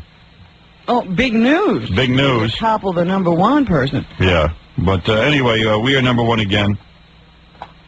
Everybody else taking a tumble. Los Angeles, #1 again. Yeah. And that's right, beating the Spanish station and everyone else. Even though every 3 weeks they're predicting my career is over, I'm a flash in the pan. It's now 10 years we've been on top in New York. And ever since we've been in L.A., we've... This is a long flash, obviously. Yeah, big flash in the pan. Bunch of suckers all praying for my demise. They think I'm going to be some kind of Morton Downey Jr. or something, even though I've been doing this for 15 years. Yeah, like you're a crazy person who's going to disintegrate. Yeah, like Arsenio Hall. I'm going to be like Arsenio Hall. I'm reading an article in the paper today. They're now talking about, I told you about all these experts. Now all the experts have to write their opinion on why Arsenio Hall is failing. Yeah, okay, go ahead. And when they sit and write about this, hey, Jackie, maybe you ought to close that door because those phones are going to drive us nuts. Let me try to open the door. It gets a little air in here. Did you turn down the temperature? Yeah, now it's a little better. But it was unbearable. It was so hot, you just want to go to sleep. Ugh. Anyway, they're talking about now, why is Arsenio Hall going off the air? And Eric Mink has to come up with an answer because he's a TV columnist, and he's got to figure out why. It would be interesting to go back a few years and see what Eric Mink was writing about Arsenio. Well, Eric says, hey, wait a second. It's simple to understand. Arsenio didn't change with the times. His show got stale. Wait a second. Johnny Carson was the stalest, most boring performer on television. And they used to say the reason Johnny succeeds is he always remains the same. Stays true to his format. Doesn't change the thing. So what do you mean? Arsenio sucked. And I don't know, I think America went through a coma or something and somehow started tuning him in. That's all. And now they finally wised up to it. That's all. Well, I think it was the fact that, that was the only alternative to Carson. Yeah, and Carson sucked so bad because he didn't change. So they thought, well, this is hip and new. Let's watch this. Right. And then when Letterman came along, they went, oh, well, this is good and hip and new. Right. This is actually funny. So we'll watch this. Yeah, so there it is. But as far as being new, I don't think there's any new guys out there. Anybody doing anything different than what Johnny actually did. Except for maybe Letterman. And that's that. And in the ratings, of course, you see all these loudmouths. Like Imus talking about how he says he's #2. I don't see any evidence. He's right behind you, isn't he? Yeah, no, he's way behind us. And Rick Dees, the big loudmouth, he was mouthing off a couple of weeks ago that I'm all over with. And yeah, how's he doing? He took a tumble. They all took tumbles in the ratings. They all took tumbles. I guess they're not crowing too loud this morning, huh? Dickheads. I wonder how he will. Rick always changes the ratings in the middle of the book. Yeah. He'll pretend that you're having a bad time. Yeah. Later on. Yeah, but you won't read anything about it. Dickheads. Mark O'Brien, Down, all of them. Because they suck, like Arsenio. They ought to resign from their shows. If everyone who sucked resigned, it would be a lot easier.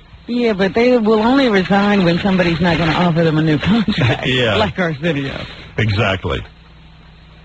And what can I tell you? That's the ratings news.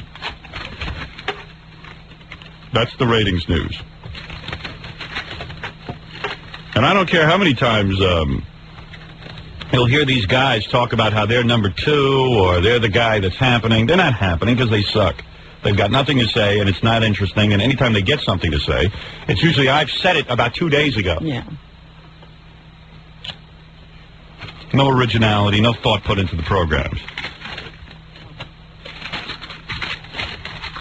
Anyway, that's all I had to say for the day. Good night, everyone. That's it. I'm done. Ooh, it's hot in here. I heard something on the air this morning. Don't you know? Sometimes you are guilty of this. You think that everything that happens is a result of you. Yeah. Anytime that somebody says something on the radio or television and it sounds similar to something you've said, you think they got it from you. I know they got it from me. Well, this morning... they got it from me. It was me. Well, they got it from you. I said something the other day about, them bombing Bosnia, and Bill Clinton was driving around a Mustang at a convention. Yeah. And so somebody today did some kind of editorial like that. Yeah. They got that from While Bosnia was being bombed, the president was driving a Mustang. Well, let me tell you something. As a matter of fact, I know the guy who wrote that. He told me he got it from you. No one else pulled that together. I thought, hey, you're listening to me. Good for you. Well, you are so observant. No one else could have drawn that parallel. Well, it took him 2 days to do it. There you go. Boy. Los Angeles, you're on the air. Yes, Howard. Yeah. I want to wish you luck up in New York in the Albany election. You're not coming up with us? No, I'm in Los Angeles. So what? Get on a plane. Yeah, how long a drive is it from Los Angeles to Albany? About 2 days, a day and a half. Yeah. Believe me, our trip's going to seem just as long. I hope you tell them what you told them here on the radio this morning at your speech. Yes, I'm going to try. Turn off your radio. Okay, hold on. I'm going to try and bring the convention together. That's going to be the point of my speech, because all these libertarians are running around talking about how I shouldn't get the nomination. I think they think... So what if one of them gets it? What good is it going to do then? No, I think a lot of them think you really are like some Morton Downey Jr. or some flash in the pan who's going to be some kind of nutcase. No, I'm going to get him a lot of votes. I did call for a request on the Elvis tapes. Some of Elvis sounding a little bit too high. I don't even know what you're talking about. He's requesting that you play Elvis. I play Elvis what? Some of those tapes we have of Elvis singing and garbling words and stuff. Oh, okay. Oh, a little too high. Okay, I got you. Maybe, all right. Maybe a little bit later this morning. All right, very good. I'll play that. But I wish you luck up in Albany, and I hope you give him hell. I hope Thank you very much. You said that already. How many times are you going to wish me luck in Albany? Hello? Yes, you're on the air in New York. Yes, I know that you really don't care, but the other morning when you had... How do you know if I don't care? Well, I'm going to guess anyway, but the other morning... You're probably right, but go ahead. When you had Al D'Amato on... Senator Al D'Amato. Right. The only guy who's willing to get up on the floor of the Senate and talk about the FCC. And he's a good man. I've called him numerous times and spoke to him. And he'll actually speak to you, and he'll actually respond to you. That's right. And anyway... That stupid Imus on the opposite, he was running your... Listen, let me tell you something. I'm going to tell you something. Go ahead. I'm aware of all the other disc jockeys in town, with Imus and Rick Dees and Mark and Brian and PLJ. I'm aware of all these stations. You got to understand something. I'm the guy. I'm the man. I'm the number one guy in all these towns. You understand? That's it. And these guys are going to sit... First of all, when I came to both of these towns, none of these guys ever mentioned another radio station. They never mentioned another disc jockey. They all were cowards. They were afraid to stand up to management and do their own thing and say what was on their mind. So if you call my show and start telling me about this one and that one and what they say about me and what they're doing about me... They were running clips. Excuse me. Yeah. He's insisting. You insist on infuriating me. I don't mean to. I don't mean to. You're infuriating me. They're all dirt under my fingernails. Let me tell you something. The day that the audience becomes so fickle that they have to go listen to these lesser talents, I will leave radio. Quite frankly, I will probably leave radio in a year or so when I finish my contract here because I'm fed up. I'm fed up with the double standard. Anyway, if other disc jockeys who work for this company are running clips of me. Well, they were running. If that's the case, then they're traitors too to me. They are traitors to me. This company is traitors to me. Then, if that's the case, they were running. Leave me alone. Leave me alone. What is wrong with Stop hounding me. Man's having a heart attack. You're going to continue to. Don't hound me. Ajita, I'm running for governor. what's wrong with you? Can't you see you're getting him upset? I've been upset for over a week now about other things you don't even know about. I protect you, Robin. I know you do, and I thank you for that. Protect you because I'm very fragile. You would run around with your head. You know me, I go off. Your head would be in your hand. You would go off. I would lose it.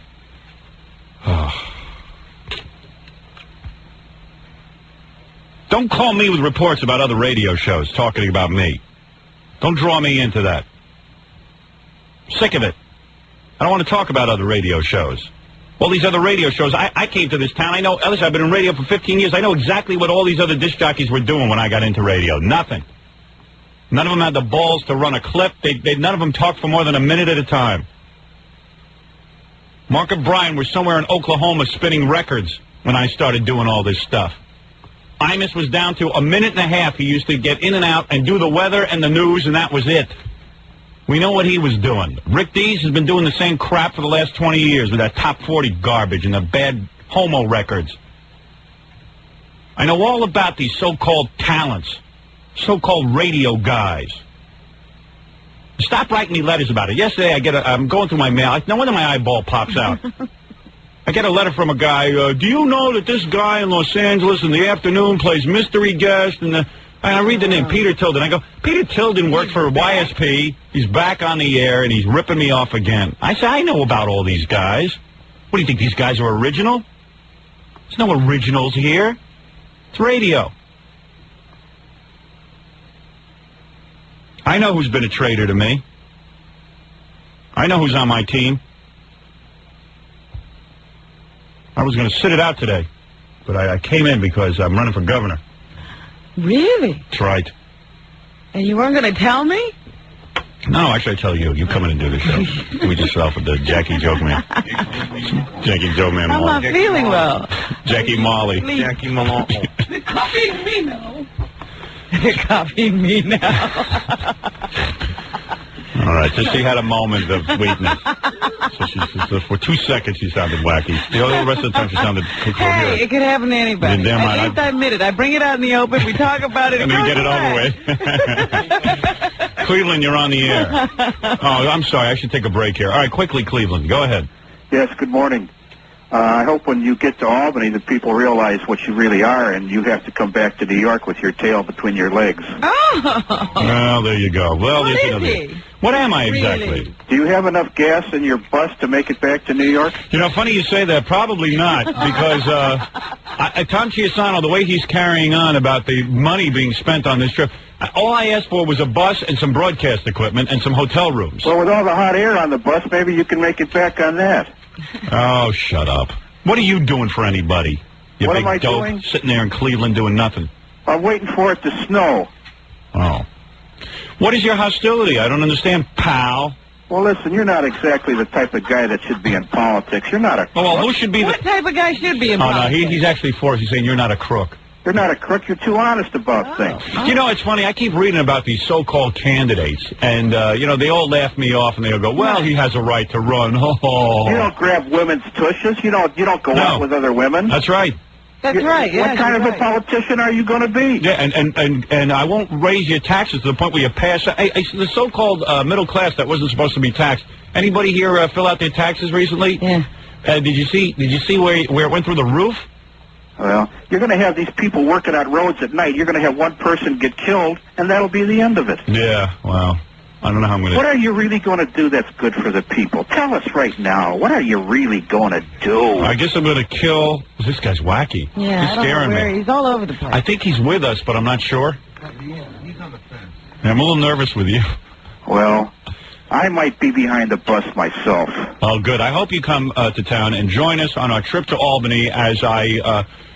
And I am serious about this. If I read one more article about how I'm not serious about running for governor, I'm going to puke. How much more serious do you have to be?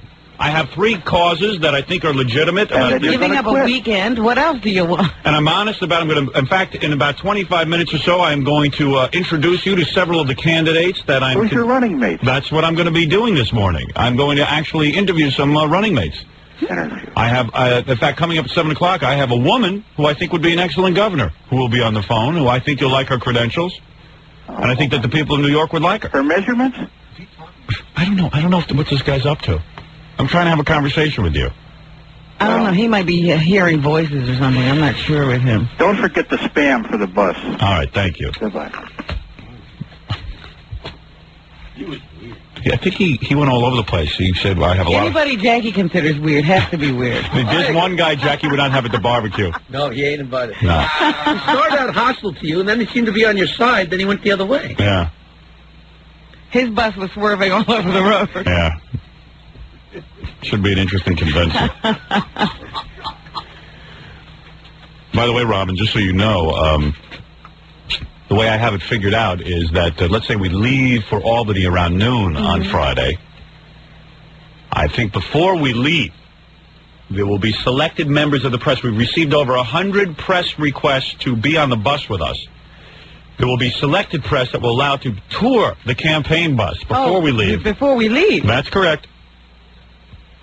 They will receive a tour of the campaign bus and be allowed to ask 2 or 3 questions. I see. A little mini press conference. Right. We will reward press that have been there from the beginning of my candidacy. All right. I thought we were going to do maybe a lottery. But we'll see. We'll have to decide. How will you decide who these people are? I love when Gary talks and I hear that wheezing going through the air, going through his nose. Oh, boy. Listen to it. It's a whistle. Whistle for me, will you? No, come on. No whistle. Do it with your nose. There it goes. You hear it? Yeah.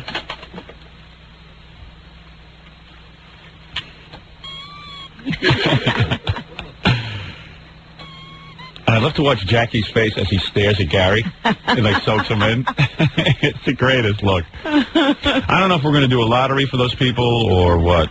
Okay. We were also going to decide how many press conferences we were going to do when we actually got up to Albany. In other words, we know you're going to do one when you get the nomination. Right.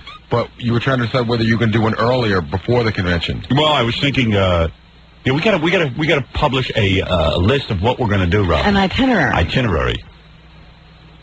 All right, we'll go over that today. Yeah, let me take a commercial break, and then we'll figure out what we're going to do. I just found out that there's a Stop Stern slate that's going to be up there this weekend. Oh, really? At the party? Yeah, they're trying to oust not only you, but, Ludwig and Joe, for backing you. And I got the guy's number if you want to call him. That's heading the slate. Yeah, that'd be interesting. Oh, that's so fun. It's going to be a convention battle. Revolution. There's Stop Stern slate. Here's a party that has 200 people left in it. They don't want any recognition. And yet, in their own party, they ran a hooker. Yeah. They ran a hooker. But Jackie's right. You have 200 people. How many factions can you have with the 200 Yeah, right. people? Well, it seems each person has their own faction. Very fractious party. Well, can I just tell a little story about how Ludwig and Joe are the only 2 guys even working hard in the party. Can I tell you a little story about what a defeatist attitude this whole party has?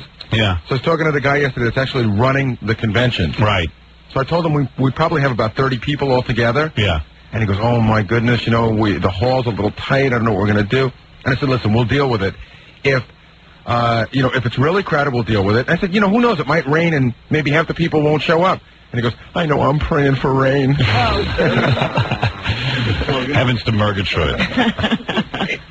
We're praying for rain. Usually convention they want it to be packed and look exciting. They like to have a lot of excitement and draw a lot of attention. Not these guys. It's the only party I've ever seen that was comfortable being very, very small. Open his road construction. Yeah. They're freaking out, and all we did is just double their constituency. It's not even like, there's thousands of people coming. No, it's a couple of hundred people. They're amazing. The libertarians are truly amazing. I know. Well, listen, if they're not comfortable with all this attention and being written about and people analyzing what a libertarian is, all these articles, if they're not comfortable with it, all they have to do is vote for one of the other candidates, and I will slip back into my hole. May I ask a question? Yeah. Should that happen, which I don't believe it will, but should it happen, will you give up the race or will you turn independent? Well, that's something I'm not comfortable answering right now. Okay. All right? So there, Mr. Nosy. I just want a death penalty. You have to read. Wait a second. You want to? Do I have time to read an article here, Fred, or do I have to take a break? All right. Wait, Governor, before you make those comments. All right. Wait. You got to hear what's going on now. This is the greatest. I got to read you something. It's real short. When we come back. We're back with the Howard Stern Show. Is that right?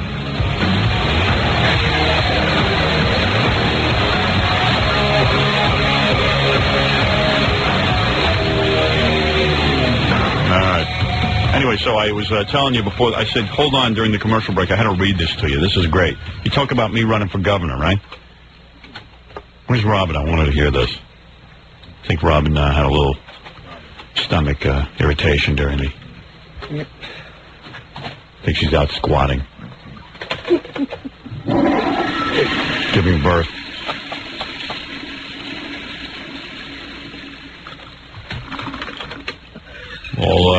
All cleaned up? All eyes are on you. What? All eyes are on you. What did I do? Well, where were you? I was in the room looking at faxes. Yeah. Oh, okay. Really? Yeah. You weren't in the can? Nope. But you had one of those difficult ones. I came in. I would have come in from the other side. Oh, is that right? You only come in from that side when you go to the bathroom? Yes, because I have to get back as soon as possible, true? Yes. I know sometimes during the show you get that urge and you have to go. Not often. It's like one of those where an hour to clean up. You know what I'm talking about? Longer than any newscast or anything is that actual work. That's more work than anything. Right? That takes up a lot of time. Oh, yeah. I know that problem. I've had it. Had it yesterday. Had it twice yesterday. Oh, no. Oh, yeah. A lot of cleaning up. Hope you were near a shower. I was near one. I didn't hop in it, though. Clean myself out. All right. Anyway, I wanted to read this to you. This is great. Talk about me running for governor and the nonsense that's going on around it. For a guy who supposedly isn't serious, it's causing a lot of problems for certain politicians. This is from Rochester, New York. It's called New York Notes. Albany. His candidacy may be a joke, but radio... It may be a joke. What is it? Why is my candidacy a joke? Why is it? I got 3 good issues. His candidacy may be a joke, but Radio Shock Howard Stern is undeniably getting under the skin of some politicians in Albany. This week, the Assembly's chief sponsor of death penalty legislation nearly hyperventilated while citing the blowhard Stern as one of the most important reasons to bring back capital punishment. What? Howard Stern has threatened to turn the governor's race into a farce, said Assemblyman Vincent Graber, Democrat, West Seneca, Erie County. Guess what his main issue is? Passing the death penalty. By delaying and not overriding the veto that I'm sure will come, we're giving Howard Stern a platform. In other words, so I've got a really good issue that I stand behind, and now the guy's saying, but I shouldn't have that issue. We should have taken it away from him. Why did we give this to him? Yeah. But it's a silly comment. But look where the guy's from. He's from... Seneca, Erie County, whoever that is. People who normally wouldn't give a Howard Stern for governor campaign a second thought, they may now listen, because poll after poll after poll shows that people of the state of New York want a death penalty, and we haven't given it to them. So in other words, you got a guy saying, I'll give you the death penalty. This guy who wants the death penalty is now upset. Yeah, so now he's against me. Isn't that brilliant? I agree with him, and he's against me. Yeah. You have a choice. Are you going to allow the governor's race to be turned into a circus with a one-issue blowhard, soaking up the headlines and protest vote like some kind of obnoxious joke, or are you going to listen to your constituents, your friends and neighbors? Boy, I would love to have a tape of this guy blowing off like this. Anybody got it? Maybe it was recorded. That junk up there? I don't know if it's that important that they have to sort of chronicle that whole thing. Let's pass this bill, Graber concluded, and let's pass it with 100 votes. It's high time we did this. The bill passed, but only 89 to 52, well short of the 100 votes needed to override the expected veto by Governor Mario Cuomo. Oh, so you were his reason to rally the troops. Yeah. Still didn't work. Yeah, so evidently people didn't listen to him. So you do need me as governor so that we will have a death penalty. I guess the people were voting that you do make the election a joke. Yeah. Really wild stuff. I'll tell you, I watched TV yesterday, and the Rodney King story came on that he was awarded $3.8 million, and I got so sick to my stomach. I mean, literally sick to my stomach, that I had to turn my TV off. And if you think I'm joking, I'm not. I turned the TV. I got so disgusted. Well, you better not put it back on. You know, they have to still go into another set of deliberations. Oh. There could be even more money. Yeah.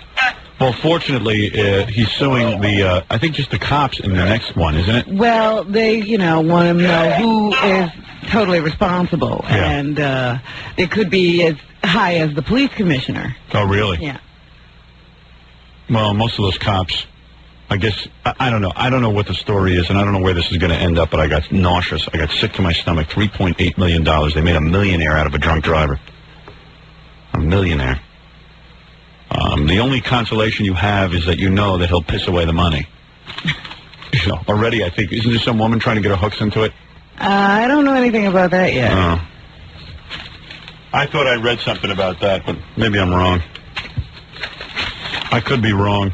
My command of, my retention span is minimal, so I don't know what I read.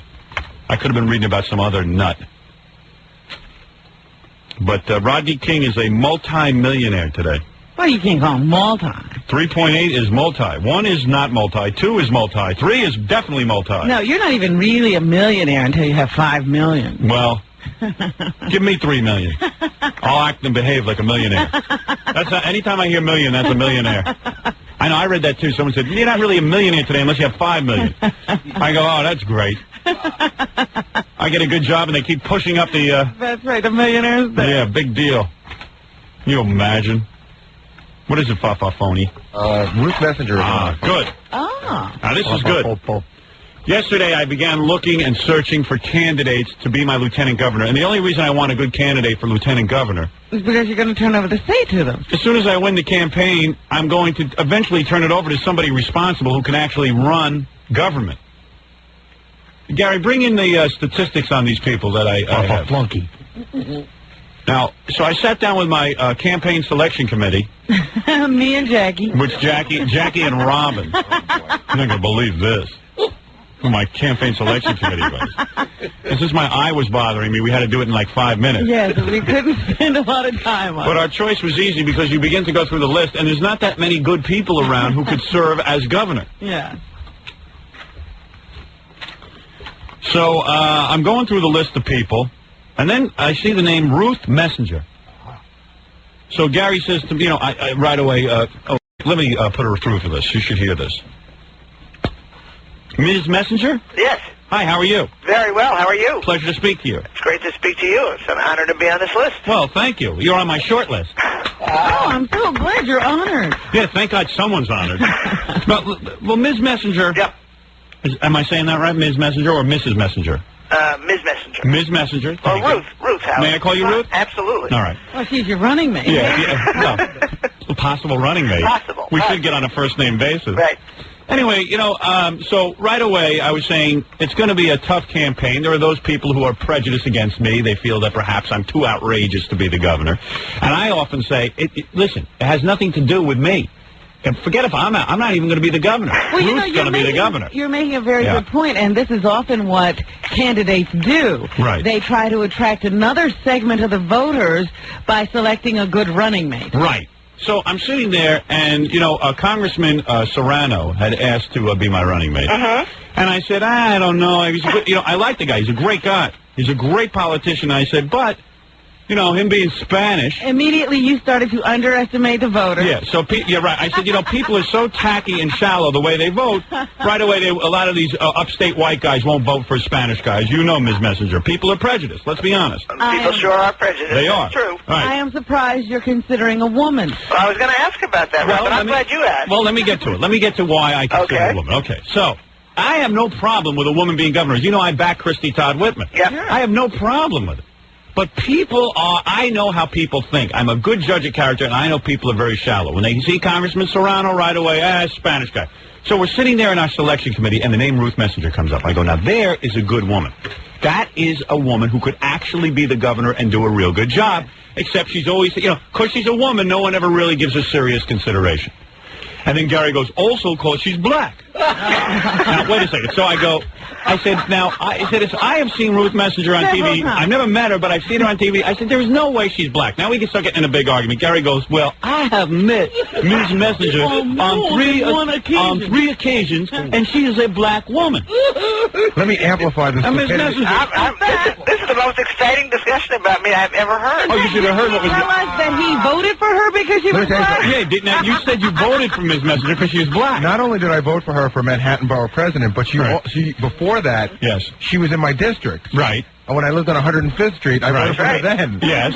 And you under an interesting illusion all of this time. Gary wanted to vote for a black female. Yeah, Gary wanted to vote for a black woman. Now, Ms. Messenger, you are not black, right? That's correct. I know. I mean, you can ascertain that quickly, except we're on the radio. I know. It's unbelievable. But Gary saw you. I met her at every year we do the multiple sclerosis, K-Rock bike ride. Right. And, she cuts the ribbon. Yeah. Met her a couple times there. And you thought she was black. It was early in the morning. No, I can explain it, Howard. When I do that MS bike ride, I bike down the length of Manhattan. Right. And I probably pick up a lot of dirt and grime and pollution, and Gary just couldn't see clearly. And Gary thinks you're in blackface or something. I don't know what Gary thinks. I still think... There's no way you would look at her and say that she was black. Maybe you're like in a coma. I don't know, but I still think she's an impeccable public servant. All right. Well, that was the point. So I'm sitting there and I said, now, who would be... Now, the only strike against Miss Messenger... Right. Is that she's a woman and you call that a strike against because there are shallow voters out there. You know what held you back in your political career. Being a woman did hold you back. Am I correct? If you were a man, you probably... Let me tell Robin something, because she's got this notion here, and obviously, as part of your selection committee, Howard, she's interested in getting you elected. Robin, 53% of the population in this city is women. Oh, I can imagine. And 58% of the vote in the city is women. So that's one reason why I gravitate to the city. Yeah, well, here's the deal. So I'm looking at I'm looking over your statistics. Right. I see right away age 54. That's nice. Right. That's good. I like that. That shows, that people they're comfortable. You like your age. I like your age. I also like the fact that you had done a lot of stuff. Now, here's what I mean. Okay. All right. Now, look at her qualifications. And you talk about people who say they want to be public. You take a look at Ollie North. He's now going to be a public servant. Here's a guy who never did anything. All these guys, they're all going to get... shredded a lot of paper. Right. Can you imagine a guy who shredded paper is going to be the senator? And lied to the body he wants to serve. Yeah, well, I don't get that at all. Anyway, so I'm saying, well, let's see if this woman is lip service or she really did something for somebody. Okay, so here's what I'm looking at. Starts out, she worked as an administrator, College of Human Services. Right. Assistant Director, Community Elementary School. Right. Served on from the elementary school and education background. She then began serving on the City Council 1978 to 89. On the Community School Board, which is a thankless job. Oh, boy, did you ever say that right. Right? Am I right? Yep. Okay. That's not like you're going to get a... No, nobody's going to favor you. No one's going to favor you. No one's going to sit there... Right. No one's going to give you... And it's free. Graduated from Radcliffe College. Ooh. I like that. Holds a master's degree from the University of Oklahoma. I didn't like that so much. Oklahoma. I'll admit. A little bit of prejudice against the rest of the country, right? Tough on the budget. Interested in cutting the budget. Definitely. Has liberal ties, even may have ties to Cuomo, which is no problem with me. I don't think that Cuomo has been a horrible governor in many aspects. He just won't give us the death penalty. Yeah, but now see, Howard, there's where we got a problem. Oh, you're against the death penalty. Yeah, and I've heard your platform, and I got to tell you, I like some of those issues in your platform. I know. There's only three. There's only three. I know. That way people like I'm a twofer. You like the traffic stuff. You like the tolls. You like making people's lives easier. But the death penalty we must have. You see, the only thing I'm afraid with you is if I make you my lieutenant governor is, okay, the woman issue. But I can overlook that. I think people would accept you. The thing that I am worried about is, what if I go to all this trouble, get the death penalty, and then Ruth goes ahead and starts a fight against it. Yeah, and starts shenanigans. You see, that's where we run into trouble. Well, now, Howard, I'm going to ask you something about this death penalty. I could be sitting here like other people that you've probably had this debate with and tell you, in the states that have the death penalty, it hasn't deterred anything. I could point out to you that it turns out that lifetime without parole is real expensive. But I have another question to ask you. Yes. You're saying that the same system that produced the FCC Yes. that drove you crazy, that was on a vendetta against you? Yes. That same kind of government system gets to decide who lives and who dies? Well, here's what I think. That doesn't make sense to me. Here's what I think. When somebody uses a gun, right? All right, in a crime, we've got to stop the violence that's going on. It is outrageous. And whether it's a deterrent or not, I can't prove to you. But I do know this,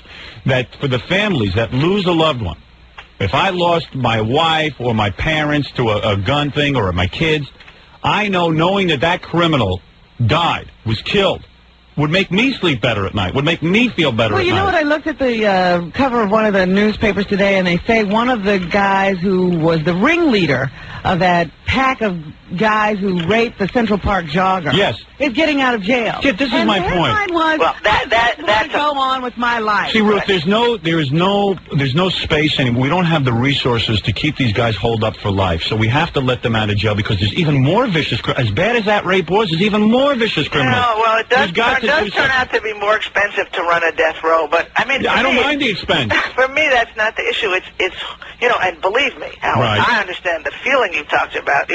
You read about a crime, you think about a crime being committed against somebody close to you. Boy, that's what you want, is get that person off the world. Well, what about a cop? I mean, these guys are making $30,000 a year, and they're risking their lives every day, and then you can... They can't make a thick enough bulletproof vest for the innovations and the munitions. It used to be, there was no question. For me, I guess I just think it's funny, given your experiences with government. I just can't trust government. Well, to I don't make either. Life and death and bedroom choices. I know what you're saying, and I agree with you. It's a horrible thing to decide once and for all that bureaucrats will have the power of life and death. But I must tell you that when there are obvious cases where a guy walks in with a gun and shoots a cop in the head, you've got to allow the death penalty. There has to be. I talked to this guy, Mr. Tinez, out in Valley Stream, who lost his daughter, Kelly, and I talked to him. I haven't spoken to him in a while, but I talked to him when it happened. And I said, this guy can't sleep at night. He knows that creep who killed his daughter, his 10 or 11-year-old daughter, who butchered her in the basement there, he knows that creep's not only going to get out of jail, but that creep he'll never receive a death penalty. This guy cannot live with this fact. And I believe he deserves a death penalty. In obvious cases like this, you have to have a death penalty. You just have to. We have to start somewhere. It's not quite caning that I would like. I would like the caning to come to New York State. But since I can't bring that, I would bring the death penalty. So, Ruth. Yes, Howard. What I'm saying is, you would be a good governor. You would be a good person to put in that seat who would cut the budget, who would look after things, who I feel is a responsible human being. Howard, the problem is with the death penalty. Well, there's that problem, but I got another problem. I am honored to be considered, and I really consider this is a great opportunity to chat with you, and we can do that some more. But would you accept my heart, Howard? Listen, my heart is in the city. If I'm governor, I have to give up New York City coffee and New York City bagels. That's what I run on. No, you believe me. Look at Governor Cuomo. He's in the city all the time. You think he spends time up in Albany? You never see him up in Albany. He's there for 2 minutes. His wife sits there, Matilda, in the mansion and sits around all day waiting for him to come home. What? Listen, I plan to be the governor. I'm going to run the whole thing from Long Island. I got a computer. I got a modem. There's no problem. I don't have to. Oh, then we can talk to each other. That'd be easy. I'll sit in New York City. You sit in Long Island. So are you saying to me that even if I offered you lieutenant governorship, you would decline? That's right, because I have. I'm so. Oh, God. Wow. What a public response. God, I really am honored. But I think I'd have to decline. But let's be clear. Don't stop talking about those other two platforms. Well, Ruth, it'd be nice if we could all move around the city, and then I'd want to stay here even more. Well, I'm disappointed to hear your announcement, but perhaps it wouldn't have worked out anyway, seeing as how you're against the death penalty. All right, Ruth. Okay, Howard. Thank you very much. A hardworking public servant, Ruth Messenger, who I guess likes being a small player and doesn't want to be the governor. In a big city. I love the big city. All right, Ruth. Thanks, Howard. A little more ambition would get you far. Okay. Thank you very much. I'll take that as advice from you, and I'll give it some thought. What is your title right now, Ruth? Borough President of Manhattan. I mean, what can you do with that? Well, good. You know what I'm saying? In all honesty, it's not much to... Well, it was a springboard for Dinkins to mayor. Well, it's... Robin, what a nice observation. I love this selection committee you got there, Howard.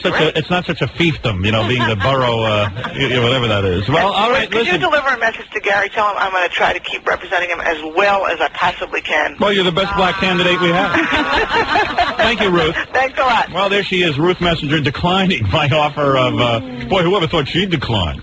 All she'd have to do, she wouldn't even have to campaign. All she'd have to do is sit back and be the governor. Continue to be borough president and governor. Well, listen, she's got an important job picking the animals for the Central Park Zoo. You know what I mean? Well, that was a shocker. That was a shocker, Robin. You thought she'd jump at the chance. Well, you know, listen. At least I'm honest. I'm doing all this selection stuff over the radio. This happens all the time. Usually it's behind closed doors and lots of deals are being made. Listen. This is above board, right in front of your eyes. As embarrassing as that just was, I must tell you that this happens all the time. You just don't read about it. Imagine her rejecting me. I can't believe you didn't beg. Believe me. Let me tell you something. She couldn't have won this for us anyway. She's too liberal. Way too liberal. With the death penalty stand, I think it would have been a bad match. Yeah, and I left out some things in her background. She was on the liberal line. You know what I'm saying? Yeah, it's too liberal. Too liberal. You think a little too much of those social services would have been enacted? Yeah, well, yeah, she's a little bit of a bleeding heart. Which is good here in Manhattan. There's lots of Jews, they like that. But, you know, I got to think about the whole state. The rest of the That's right. But she is a hard-working woman. She was, she's funding for adult literacy, you know, all the right things you're supposed to do. You know, she knows what to do. She really works hard. She works hard. Our first choice. Gary thought she was black and has been in her presence. Yeah. Oh, he's met her 3 times. And he's in there in the we had a big selection committee yesterday. It was me. Well, Fred was busy, I guess. So it was me, Robin, and Jackie. Fred was out of the room doing... I believe I was there. But oh, well, again, you made your presence known. So anyway... he just didn't know anybody. Excuse me, Mr. I know, you did the research. All right, thank you. All right. I'll quiet down. Billy West there not even piping in, doing Ren and Stimpy impressions. Making jokes. Yeah. They're trying to select a vice a governor. Whatever. Governor. You're watching videos. Rock videos. John. And then Gary goes, boy, she's, you know, and she's black, too, which, you know, is not that good. It doesn't hurt. It doesn't hurt. Like black? I go, Ruth Messenger, isn't that like a Jewish name, Messenger? She's not black, Gary. Oh, yes, she is. Yeah, and he starts arguing with me. Maybe it's the photocopy. I know my black. I voted for her because she's black. Is that what he said? It's sit around on my belly. Can they label what people are in the voting booth so that people know what they're voting for? Not black. You should have heard the names that were coming up. Adam Clayton Powell IV. I said, are we hitting the bottom of the barrel? I didn't like his father, let alone him. Adam Clayton Powell IV. We're going to talk to a bunch of other people this week. Yeah, and by the way, Ruth Messenger was not my first choice. Well, she was just the first person we talked to. Don't put her down because she turned you down. She wasn't that good anyway. If she had any motivation, would she still be the borough president? Thank you. Our first choice, Gary, and you pick someone who doesn't agree with my platform. She's against my death penalty. And she's black. And she's black. We're rolling. No, it might be Congressman Serrano after all. Might be Congressman Gary.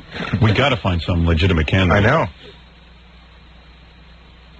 You know, I could always do it after the convention. I'll tell you why I was thinking about this. Even if the Libertarians choose someone. Yeah. Right. I will make a stink and say, this is who I am running with. Rewrite those bylaws. Exactly. Well, doesn't that kind of throw your candidacy into an odd light? Yeah. You know how it... Yeah.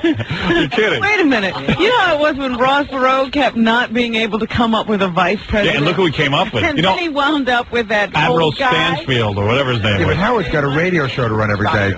Admiral Stockdale. Who am I? What was that, Admiral? Who am I? What am I doing here? Well, wait a minute. I forgot to turn my hearing aid on. Yeah, That's better. Is the election over? Maybe we'll pick up a candidate hitchhiking on our way to Albany. You know what I could do? I could run a candidate in proxy and then appoint someone later. Like I can nominate Baba Booey. Yeah, you just... Right. If worse comes to worse, I'd like to have my candidate selected this Right, week. and then we can have Baba Booey declared mentally deficient and reappoint someone else. Declare him officially retarded. My name's Baba Booey, not John Wayne Bobbitt. Booey. What? Citizen Bowie. Yeah, well, I might have to put your name in as lieutenant governor and then dump you. All right, but don't dump me because I'm mentally deficient. Well, I have to come up with a reason. I just can't dump you. Are there going to be more people calling in? Not today, but there will be, you know, tomorrow and Yeah, Friday. give me some more candidates. Some good ones. We'll be back right after these words. We're back with the Howard Stern Show.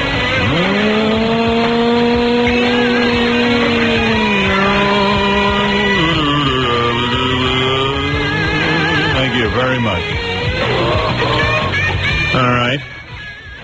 By the way, next week when you tune in, Monday you'll hear the whole trip down to Albany, and then Tuesday you'll hear the convention and everything that happens, and then Wednesday we'll be back live. That's how the. We're not here Monday and Tuesday? Well, I'm trying to tape 2 shows on. Well, you know the plan.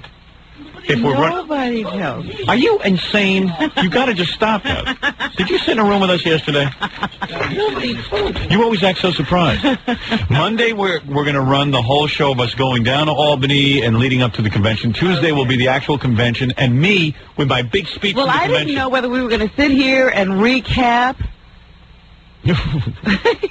All right. I know you've been drinking. I wasn't the only one who had a beer yesterday. I ain't sitting here recapping anything. Suffering from your face. I'll recap right during the show. You can recap. Yeah, anyone who wants to recap can come in. Me, personally, I'm not recapping. Recap my ass. Ooh. I've had it. Beam me up, Scotty, you bastard. Robin is not recapping. No, here's what I figure. It's going to be a long, arduous task getting the nomination this weekend. Yeah. It's not going to be easy. It's going to be a hard-fought battle. All of our supporters will be there with us in Albany. There's going to be plenty of people to interview, talk to. There's going to be 2 days of radio there. Easily. Possibly 3.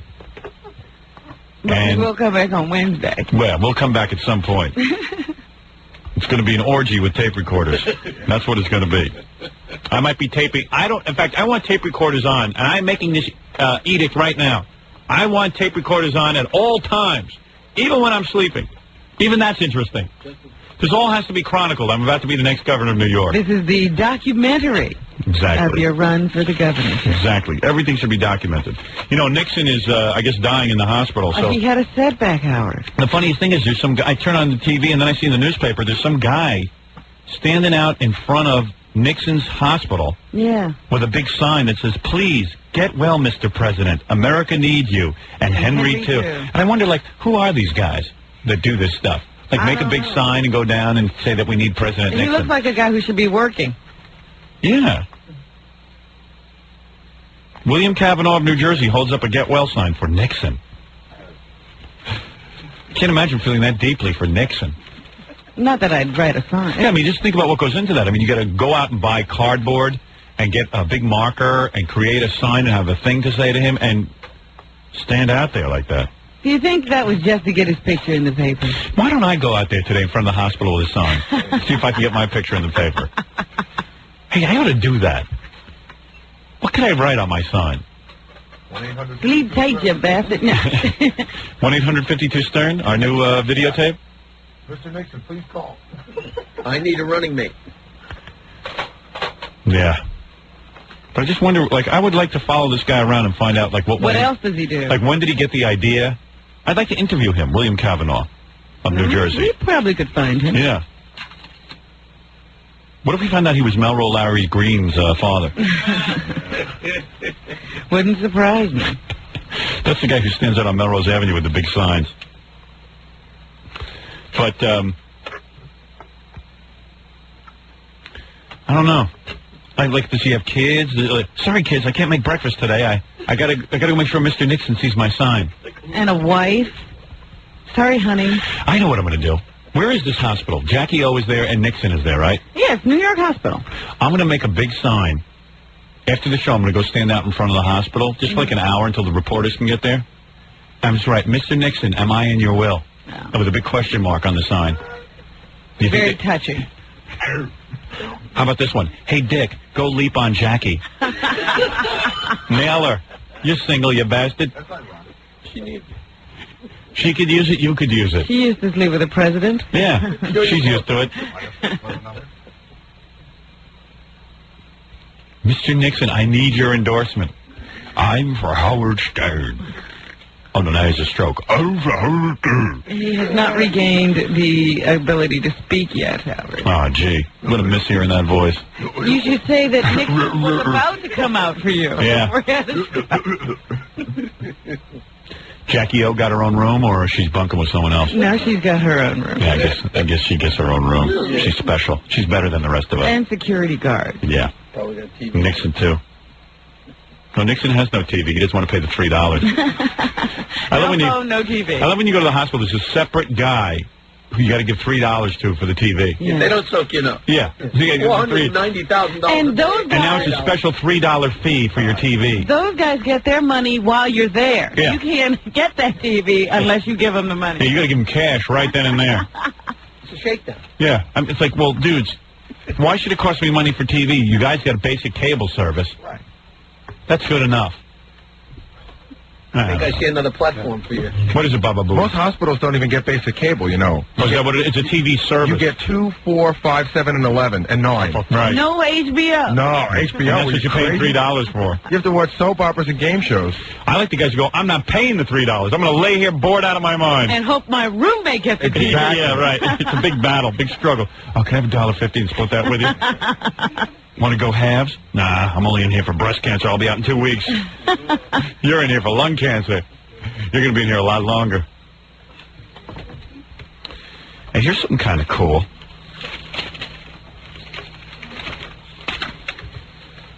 So Arsenio was leaving his show. Yeah. So he came out and he said, they said, well, Arsenio, you're resigning from your show. What's the story on that? And he goes, well, everything must change, and it's time. I think he's trying to sound like a civil rights leader now. When everything must change. And These are lyrics to songs. Yeah, I mean, why is he wasting that on talk? Everything must change. Things have to change, and it's time. He's sounding like Minister Farrakhan now. He's got a heavy statement for everything. No, you suck, and you have to leave. That's all. Actually, it's already a song. It was a song written by Quincy Jones. Was it? Everything must change. Gee, I missed that one. You're on the air in New York. I'm on the air. Yes. Oh. Lower your radio. Oh. It's off. All right, thank you. Is this Howard Show? Yes. Oh. I'm not on the air, though. Listen, I have a possible candidate. Okay. I got to run this by you quick. John Kennedy Jr. Oh, please. No, why? What has he done? Nothing. He's so well loved. He gets the vote. He flunked the bar 3 times. He finally gets that stupid bar exam. He gets a job that his family gets for him, and a job that any lawyer would kill for. You usually have to be like a Yale graduate or something to get a job with the district attorney. Special. Yeah, you got to be a really even pass the bar. You got to be a really distinguished student. So he gets that handed to him. Okay, all right, that's okay. He'd sure get the vote for you, though. Then he finally. Well, you would vote for him? I would. I think a lot of people would. He's dreamy. Well. I bet he can't even dress himself. And then, all of a sudden, he gets this job. And what does he do? Now he gave that was a 3-week career, or a year, I don't know. He walks in so he can go skiing every day with Daryl Hannah and rollerblading. That was the thought. I'll tell you what kind of vote he gets. There was a you broads are nuts. In the Inquirer or one of those things this week of him romping with Daryl Hannah in Central Park. And a friend of mine just looked at it and said, "Oh, look at that! What a lucky woman." I wasn't even thinking along those lines. Oh, yes, you I'm not. No, not at all. Well, what line are you thinking about? Not at all. Actually, the first person I thought of that would be perfect would be D'Amato, but he's supporting that other guy, and he didn't want the governorship. But why would you think that John Kennedy Jr. If you want a serious candidate, he hasn't done anything. The only thing he's done is Daryl Hannah. He got that bird jackpot of being a Kennedy. Yeah. But I just thought he would get the vote. And that would be a shoo-in for you. Say a JFK. Hey, interesting slogan, the skunk and the hunk. Yeah. Hey, don't call Howard a skunk. That's all right, Rob. That's a great slogan. What shall we call you? Well, good luck, Eddie. I'm not running. Yeah, smart move. Well, good luck to you. I'll tell you, John F. Kennedy Jr., I don't understand why you like him. I don't. I'm not even saying that I like him. I just thought he would get you the vote. It would be an easy way for you to get in. JFK Sr. is more active. Thank you. You're welcome. He's a better political ally than JFK Jr. And I wasn't really calling you a skunk. I just thought that's what reporters would pick up on. Yeah. He was your running mate. Cleveland, you're on the air. Yeah. I want to ask how you figure Howard's got to get ready to do a little bit of like Bill Clinton did, you know, with tried marijuana and didn't like it. You know, I heard within the last month he was talking about LSD and that. I tried marijuana and didn't like it. Yeah. But I did it endlessly. Well, I thought I could talk myself into liking it. I figure at the convention you got to do a tried LSD. I didn't like LSD. Didn't hallucinate, didn't like it, yeah. What are you talking about? You're a kook. Yeah. People can't even communicate. I don't even know what his point is. I'm the only candidate that admits to drug use. I did Quaaludes and loved them. You even admit to brain damage. Yep. I admit to everything. So what? I could still pass the death penalty. Any idiot can do that. I'm just an idiot who's willing to do it. I bet you I win, too. I don't care what any of these people say. Well, you know, when I was delayed getting back into the studio, it was because I was reading this thing from the Gannett News Service. What do they say? Howard Stern expected to win New York Libertarian nomination.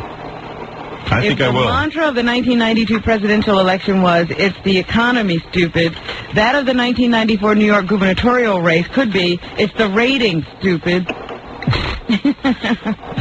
Howard Stern, the flamboyant radio announcer known for morning discourses on masturbation, flatulence, and genital size, is taking on Governor Cuomo, a Democrat who's held the post since 1983.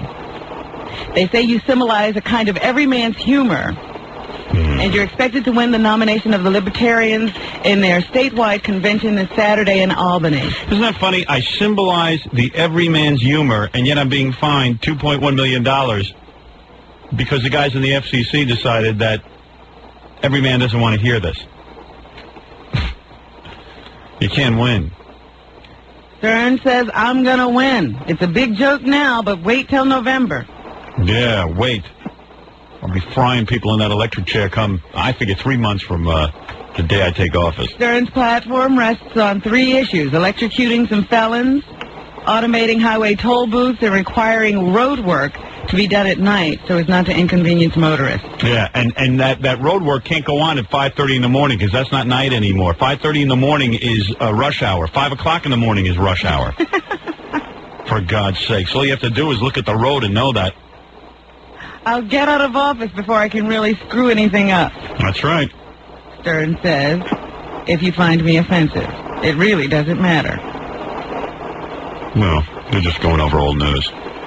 But you're on the news service about possibly being the prime candidate of the Libertarian Party. Yeah, I am the prime candidate.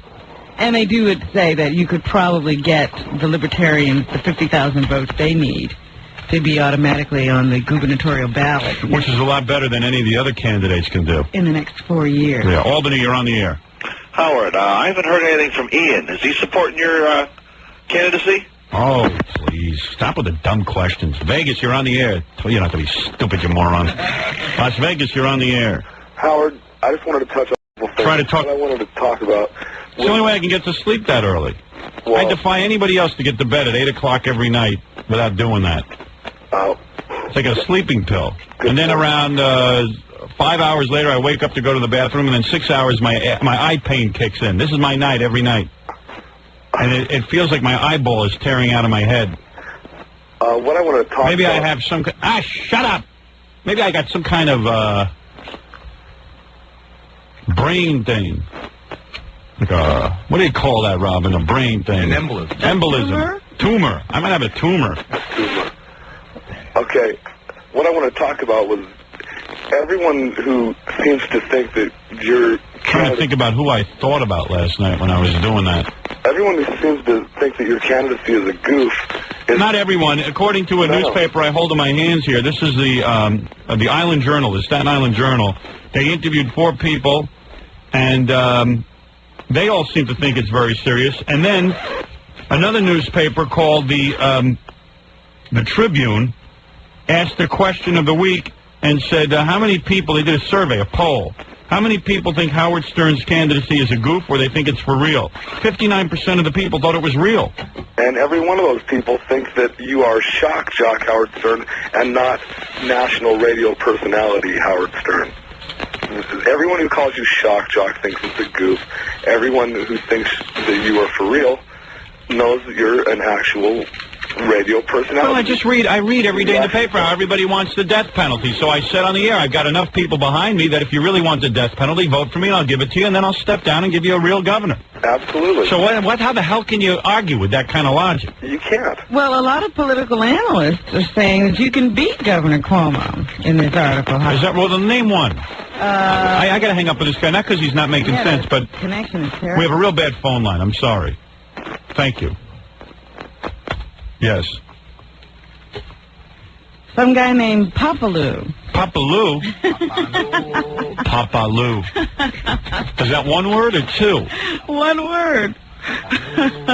What's Papaloo? Yeah, all right, I don't see his first name in here anywhere. I never heard of him, but... Papaloo, among others, says Stern can beat Cuomo and the still unpicked Republican nominee to run the state of about 18 million people plagued by high taxes, high rates of urban crime, and weakened business climate. Of course I can win. Everybody that you speak to is disgusted with what's happened to New York, Papaloo said. I don't need Babaloo to tell me about that. Papaloo! Democratic political consultant Hank Morris disagrees. Even with how strange politics is in 1994, Stern can't win. Why? Why can't I? Tell me why. What does he say? Asked whether Stern should be considered part of New York's tradition of fielding populist celebrity candidates, including writers Norman Mailer and Jimmy Breslin, Morris commented, I don't think it's risen to that level yet. Excuse me, Gopher from the Love Boat won. Why can't I? Gopher. I mean, come on. Gopher. That guy was, I mean, as goofy as the Love Boat was, that guy wasn't even... That guy was the goofiest. I would have voted for Isaac the bartender. If somebody said to me, who will win, who will be the next governor, or who will be the next congressman, Governor, Isaac the bartender, or Gopher, I would have said Isaac the bartender. Yes, sir, Mr. Benny. Unbelievable. And you seem to be the only candidate with an agent. If Stern wins the Libertarian nomination Saturday in Albany, he must collect at least 15,000 petition signatures to gain the ballot spot. Yeah. Stern declined through his agent, Don Buchwald, to be interviewed for this story. Yeah, I have an agent. I don't think any of the other candidates have agents. Unbelievable. We got to take a break. We'll be back right after these words. He also brings his own headphones. He's the only guest that does that. Well, it's good to see you, Howard. Why many votes are we getting? I don't know. I mean, aren't they taking informal polls now? You're getting like... I'm like 20% of the vote right now. 20%. And that will rise once they realize I'm serious. But of course. Are you moving into the town so you can vote for him? I have to change my residency. He's moving into town so he can vote against me. No, I would vote for you. Thank you. Thank you. I would. Well, because you won't win, that's why. But there's a part of that it's a dissident vote. No, your vote will serve a purpose. Exactly. If you want to make a statement, you vote for me. That's right. All right. You'll split the right-wing vote and Cuomo guaranteed re-election. But, you know, when I came to this country... No, I don't think so. Yeah, well, that's...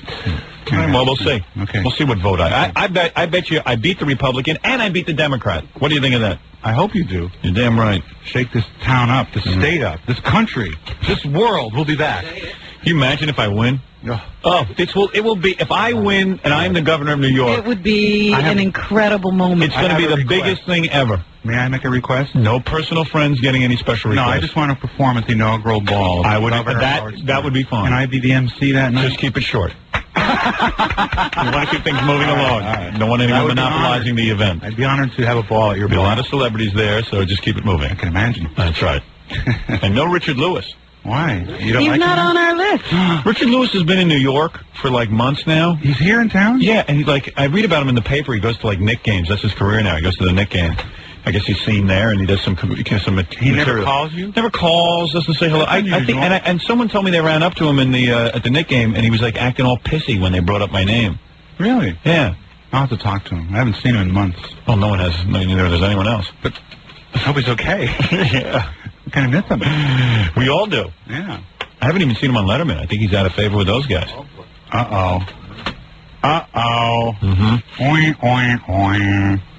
Maybe Jamie Lee Curtis will give him a few bucks. Then he had that lucky break. He got that movie with John Candy, and look what happened. Sad. Imagine waking up and saying, "Oh, we're not working today. Why? The star's dead." Yeah, like, there's some good news. Jesus. And guess who died? The star of the movie. Person's like, what?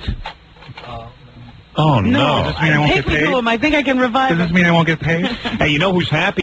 Richard Belzer will be on Jenny Jones today. They're doing a show about comedians who tape their own shows and call it a record deal. There's 6 other comics on, by the There's way. 6 other comics who are all taping their own shows, Right, Robin. right. Bells. Where are you going to be? Caroline's? Yeah, like you don't know. What are you, dyslexic now? No, you're going to be at Caroline's. You're going to be there Thursday night, Friday night? Thursday, Friday, Saturday, Sunday. Right. Caroline's in Manhattan. Okay. 49th and Broadway, or 50th and Broadway, right across from Letterman. Robin, anything else? Are you guys coming to any of the shows?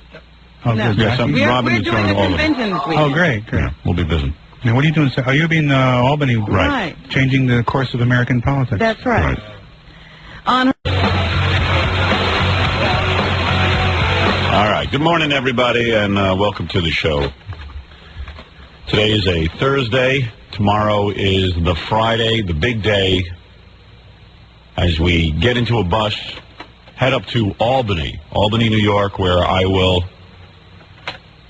hopefully be celebrating. have high hopes. I have high hopes that I will be the gubernatorial candidate for the Libertarian Party.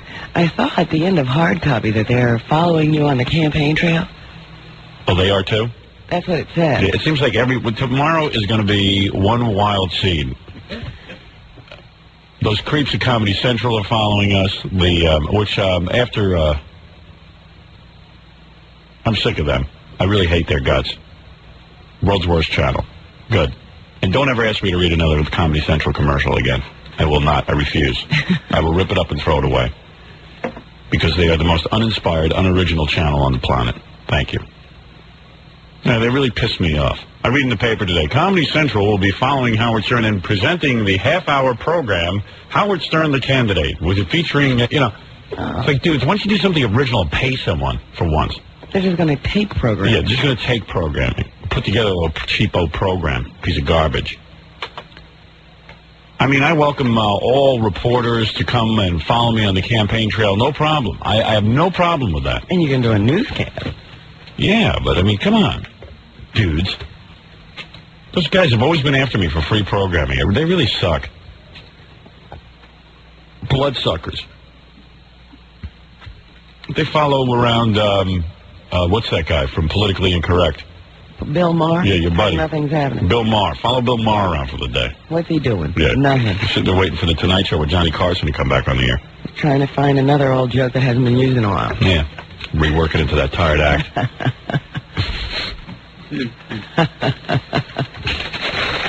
Anyway, so tomorrow, you want the itinerary? Here's the way. We went through this yesterday, but let's go through it again. We didn't do it for years, though. Right. Fafafu, you want to come in and tell everyone what's going on? Tomorrow, let me see if I got this right, Robin. We'll get off the air here, and around noon or so, we'll be taking to the bus. Yeah.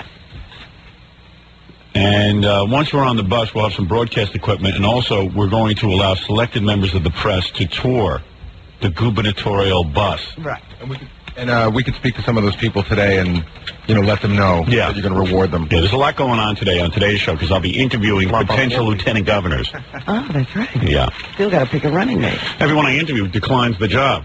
Well, you've only talked to one person so far. Yeah, that's true. Don't get it off. Yeah, I know. Well, I have a feeling that the second guy that you speak to will be into taking the job. Good. He doesn't hold any public office currently. Good. Well, we need the unemployed. Yeah. Well, we need guys who would be good, but they just can't get elected. Yeah. One reason or another. You know what I mean? I'm thinking of Khalid Muhammad. He seems to get a lot of press. Well, he's a good speaker. Gets everybody fired up. So, okay, let me get this straight now, so everybody understands. So at noon tomorrow, we're on the bus, and then for about half hour to an hour, we'll be entertaining the press, selected members of the press that has rewarded us with certain good stories. Yeah, people we like. Yeah, people we like. Certain members of the press will get to tour the facilities, get an inside look at our tour bus. Make sure all the broads have scanty clothing on. Called them all yesterday, told them to bring bikinis. Excellent. You know, up close and personal with the gubernatorial hopeful. They get to see me in a relaxed atmosphere on my campaign bus, dressed in casual wear. Relaxing, as you know. Yeah, relaxing. You know, you'll see me laying on my bed because we have 12 beds in there. Right. We have births. Yeah, we have births. I'll be giving births. And they'll get to see the candidate relax and kick up his heels and get down. Is that what it is? Kick up his heels? Yeah. Put his yeah, I guess that's what it is. Should we bring like some of your favorite CDs and some of your favorite books to leave around, give a flavor of what you're about? Yeah. Yeah, that would be good. That'd be a nice touch. Lots of Metallica and AC/DC. No.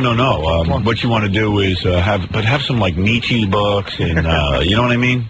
Get some Plato. Socrates. Yeah, I am a lover of Greek philosophy. Like the Greeks ever gave us anything good besides diners. But that they got down, though. Yeah, that and philosophy. Greeks give us the best diners. Don't ever kid yourself. There's something in their blood. Try to get an entire encyclopedia on the bus. That might look real good for the press. Yeah, I just like to read the encyclopedia once in a while. The entire history of man. Well, let me look that up. Yeah. That's a very good question, and I'll admit I don't know the answer, but I certainly have my resources and my encyclopedia. Get the World Book. Yeah. You want me to scatter a few, like the Washington Post, make it look like you read all the different... Yeah, what's that, the Wall Street Journal? Wall Street Journal. Yeah. Stuff like that. Only intellectual stuff. Throw a Mad Magazine in, too, just for the hell of it. Little humor. So that the candidate has a sensitive side. Funny side. You get lots of books about how to deal with cancer and stuff like that. How to get in touch with the inner self. Things that show that I'm the... Women who run with the wolves. That's a good one. Yeah. Medical journals. You know what I mean? I like to read up on the latest in medicine. I'm up on all the arts. Everything. Yeah. Show me as the well-rounded candidate. Road scholar, if you will. But there won't be any room for us. You got the book. Right. Robin, you might have to stay home. I don't know if I got room for you next to me. I have so many... You just took up my bed space. Yeah, I have so many medical journals and books that I don't know if I can really take anyone with me. Yeah, so that'll look good. That'll be funny on camera. Surrounded by medical journals and encyclopedias, the candidate... You want to have 1-800-52-CERTAIN and pay-per-view box. Yeah, please. Our new exciting videotape and poster. Get the poster, too. Absolutely. Absolutely. So anyway, we're going to give like a tour of the bus for about half hour or so to selected members of the press. And then, Robin, we will begin our long trip to Albany. Yeah. And, we'll do a radio show from there, so Monday we'll air that. Do we have a full list of who will be on the bus now? Yeah. We know exactly who will be on the bus. Although I hear there's a lot of hostility toward Ratso. Is Ratso on the bus? No. And it's not hostility. No, about his room, about his hotel room. From him? No. I don't understand what you mean. Then why are we paying for Ratso's hotel room? That's the thing. We have 15 hotel rooms. See? I see what you mean. Yeah. I was into having Ratso come because I thought he's pretty good at scouting stuff out. He's actually doubling up with somebody. Yeah, I know. It's like half of that. Yeah, exactly. So that's what I explained. They said, hey, the guy's also pretty good at scouting some stuff out. And, he's my advance man. Because Jackie was complaining. Yeah. Was Jackie complaining? No. Oh. We just picked the rooms yesterday.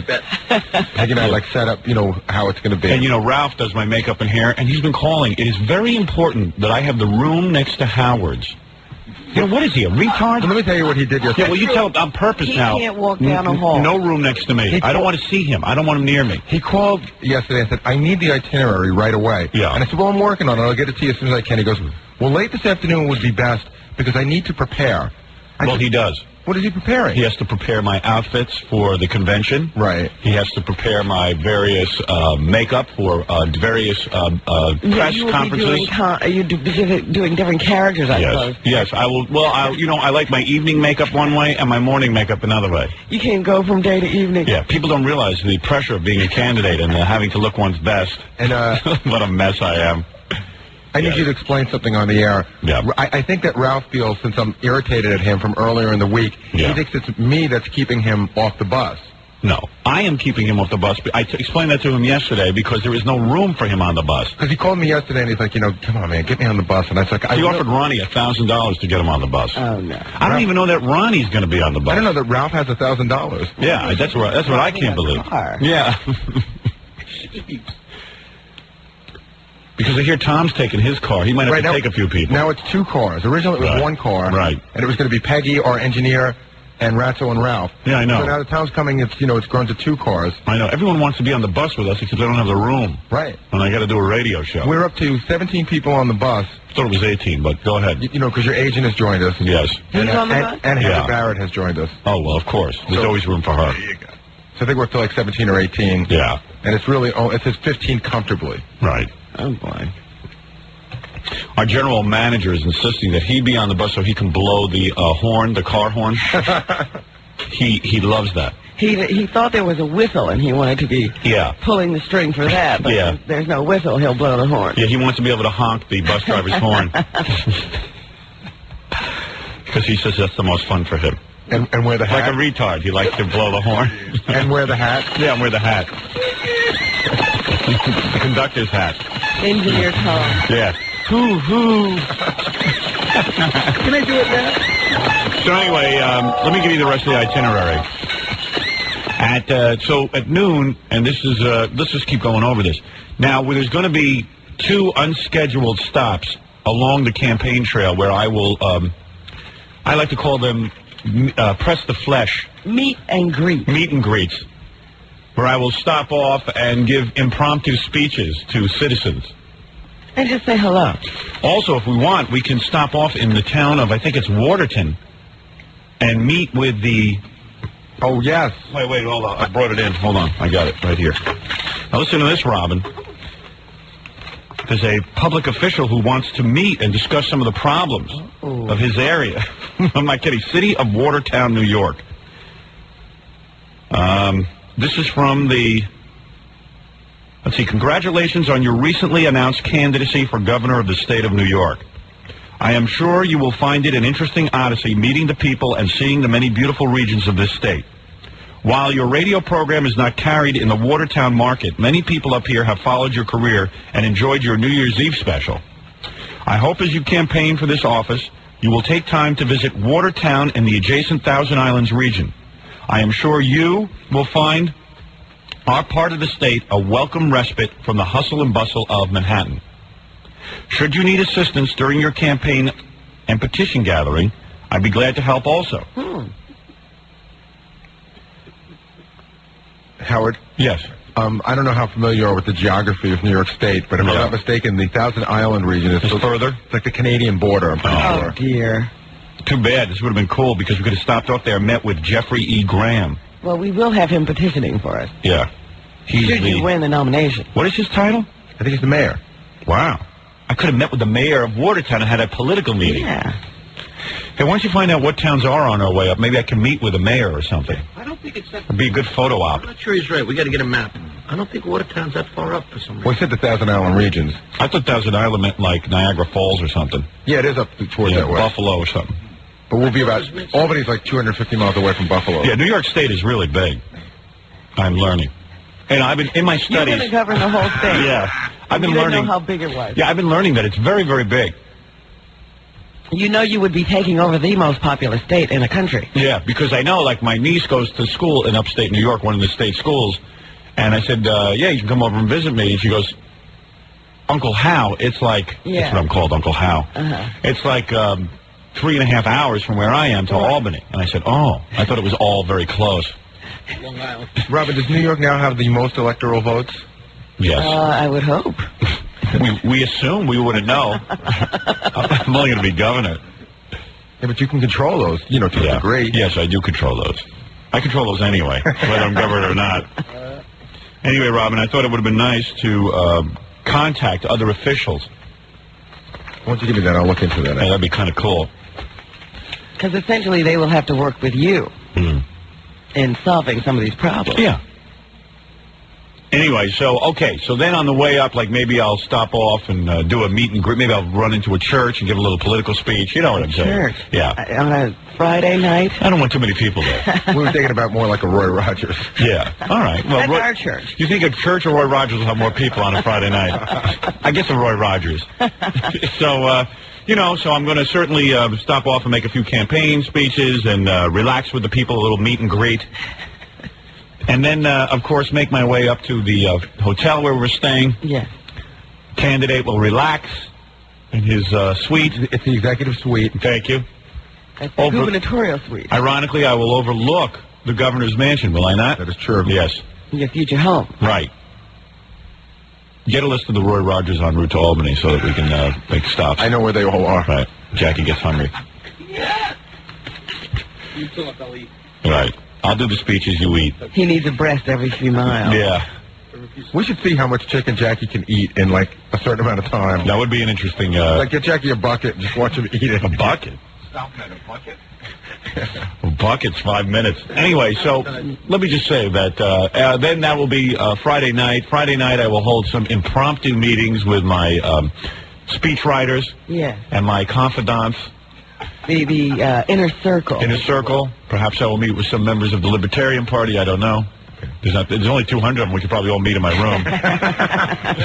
Your room's bigger than the hall we're meeting in. Yeah. And I will, I will discuss my platform, and also I will probably discuss my running mate, and my plea for unity in the party. I see. Seems that the party is split all over the place. You have no idea what's going on. As a matter of fact, one of the guys who will be voting, Ronald L. Munn, received a letter yesterday from the Libertarian Party. There's an anti-Stern faction.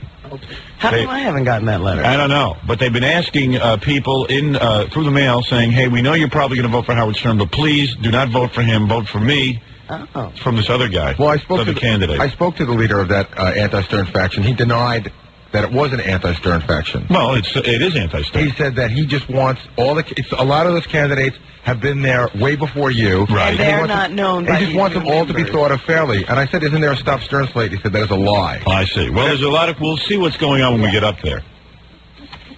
And then I'll tell you, there's some more controversy from the Libertarians. I spoke to them yesterday. Yeah. They're upset that you're even talking to potential lieutenant governors from established parties. Well, sorry. I told them, if they want to win... They can have a hissy fit about whatever they want. Yeah, I mean, this is why, I cannot trust a party that has only 200 members, that went from 600 members to 200 members. That means they're doing something wrong. They need someone to come in there and revitalize the party. Now, I'm all for getting behind these guys and making things happen, but I'm not going to put up with nonsense. Well, they said that, the Republicans and Democrats are the reason why they became libertarians and decided to establish parties. And they said that by you talking to a Ruth Messenger, they gave me an analogy. Yeah. They said it's like the equivalent of somebody saying, listen to Howard's show and then tune over to another radio station. Right. And they're very upset by that. Well, they're trying to govern me, and I thought they were for less government. So that's all I have to say on it. No, they've got to understand something. If we really want to get votes and win this thing, my whole campaign is based. I really don't need them. I can do this independently. I can get 15,000 signatures. I can send you out on the street for 2 days and get 15,000 signatures. There's no problem with that. But I'm willing to do it through them. I'm a libertarian, and I'm the one who's going to get them. You know what the libertarians need? What do you think they need? They need more than 50,000 votes so that they become an established party. If you don't have 50,000 votes, you sort of you might as well just be an independent. You might as well, it doesn't make a difference. You might as well not be a party because you aren't. Yeah, what they need from me is to bring a lot of votes to the party. So I'll tell them what I'm going to do as a candidate. Tell them to stop the nonsense. Either that or go back into obscurity. Thank you. I'm gonna lecture. Wait till I get I'm gonna be taking part in a debate Saturday morning. Wait till I get my chance to get a hold of those libertarians and give them a piece of my mind. I will lecture. Anyway, Saturday I will appear at the convention at 9:30, preparing for my 10 o'clock debate, where I will debate the other 5 candidates. First, you'll be nominated. Oh, really? I mean, someone has to step up at 10 o'clock and nominate you and second you. Yes, and by the way, our microphones will be there as Elephant Boy and Kenneth Keith Kallenbach nominate me. And second you. And second me. Dude. Harder. What? I can't wait till Ludwig tries to understand that. Yeah. Well, anyway, so then we'll have that. I'll be officially entered in as a candidate, and then I will debate. Yeah. The other candidate. I will assume I will win the debate, only because I am a master debater. Speeches. Yes. Mostly speeches, but I will probably take a few digs at the other candidates. I would say. But as the front runner, I certainly will be... gracious. Yes. In a victory. Thank you. The national publicity director for the Libertarian Party will board the bus at around 9:30 and explain the day's events to you. Oh, yes. So that's something to look forward to. So we'll learn what they have to do. Woman? Yes. Nice looking? Tomorrow. I haven't met her yet. How old? I don't know. I'm going to find out. Tomorrow. I'll ask her to send a picture. Tomorrow, I love you, tomorrow. You're hoping it's that hooker candidate. Yeah, that would be cool. Tomorrow, I need a rub down. So then, so after that, after the debate, will actually come the voting. The balloting. Right. I will be meeting with the press also before the debate. I will talk to the press. I will address them, Robin. Yes. I will also address the press after I hopefully win the nomination. It's kind of embarrassing to address the press after you've lost. Yeah. You will speak to the press nonetheless. All right, but let's recognize I could lose. I doubt it. If all our listeners show up. Can I tell you a really funny aspect of this whole convention? Yes. The Italian American Community Center, serves a lot of purposes, and they do a lot of weddings there. Right. There's a wedding scheduled for 6 o'clock. Right. So, if I don't know what's going to happen if the balloting goes farther. It could take us into late in the afternoon. Right. And oh my God, we may have to push this wedding aside. Oh, I could always perform the wedding. I'm also an ordained minister. Hey, let's go to the wedding. Extra table. See, who will be my date? Miss Howard Stern or Debbie Tate, the space alien? Well, you can't forget Elena. Or Heather. Right. Heather looked great, though. Yeah. Right, Heather it is. A straw in the wind. Hey, as long as Tamara's going to be there, bring a spare bikini for her. Who knows how she looks? And then, Robin, when I win the gubernatorial nomination, then there'll be celebration. The bikini girls will enter the room. It will be wild. There has to be a big hoopla. Hoopla? To celebrate your nomination. I'll put you in charge of the hoopla. All right? I'm writing it down right now. I want noisemakers. Right. The whole thing. Just People running through. Steal all the stuff from the wedding that's coming up and then throw it around. Party favors. Party favors. Get the wedding cake. Right. Anyway, so then, then I'll address the press, and then after that, Robin, we will board our tour bus, and we will make our way back to... Triumphantly. In celebration. We will make our way back to campaign headquarters. Yes. 600 Madison Avenue. And there it is. Our itinerary, if you will. All right. Sounds like a scary 24 hours. Yeah. Should be fun. Our microphones will be there all the way, and... we will take you with us. Yes, and hopefully you'll come with us. Where is it in Albany? Give people the address of where this is going to be. I have to go get For anyone who feels like taking a ride this weekend and showing up at the convention. Yeah, what do you got to do? Yeah, Fafafui will give you that address in just 2 seconds. Too bad I wanted to meet with the mayor of Watertown, but I'll find another dignitary to meet with. Yes, maybe we can take a map. Yeah. And see what towns are between here and there. Yeah, what else does a candidate do on his way to the convention? He will meet with some people, the regular people, the voters of New York State. And some officials. Some officials. I need to meet with officials. And who else can I could stop to pray. We should stop off at a church and pray. A prayer session. Or we could just pull over to the side of the road and pray. No. You have impromptu sessions. Oh, for goodness sake. Well, they do that. I think when the report...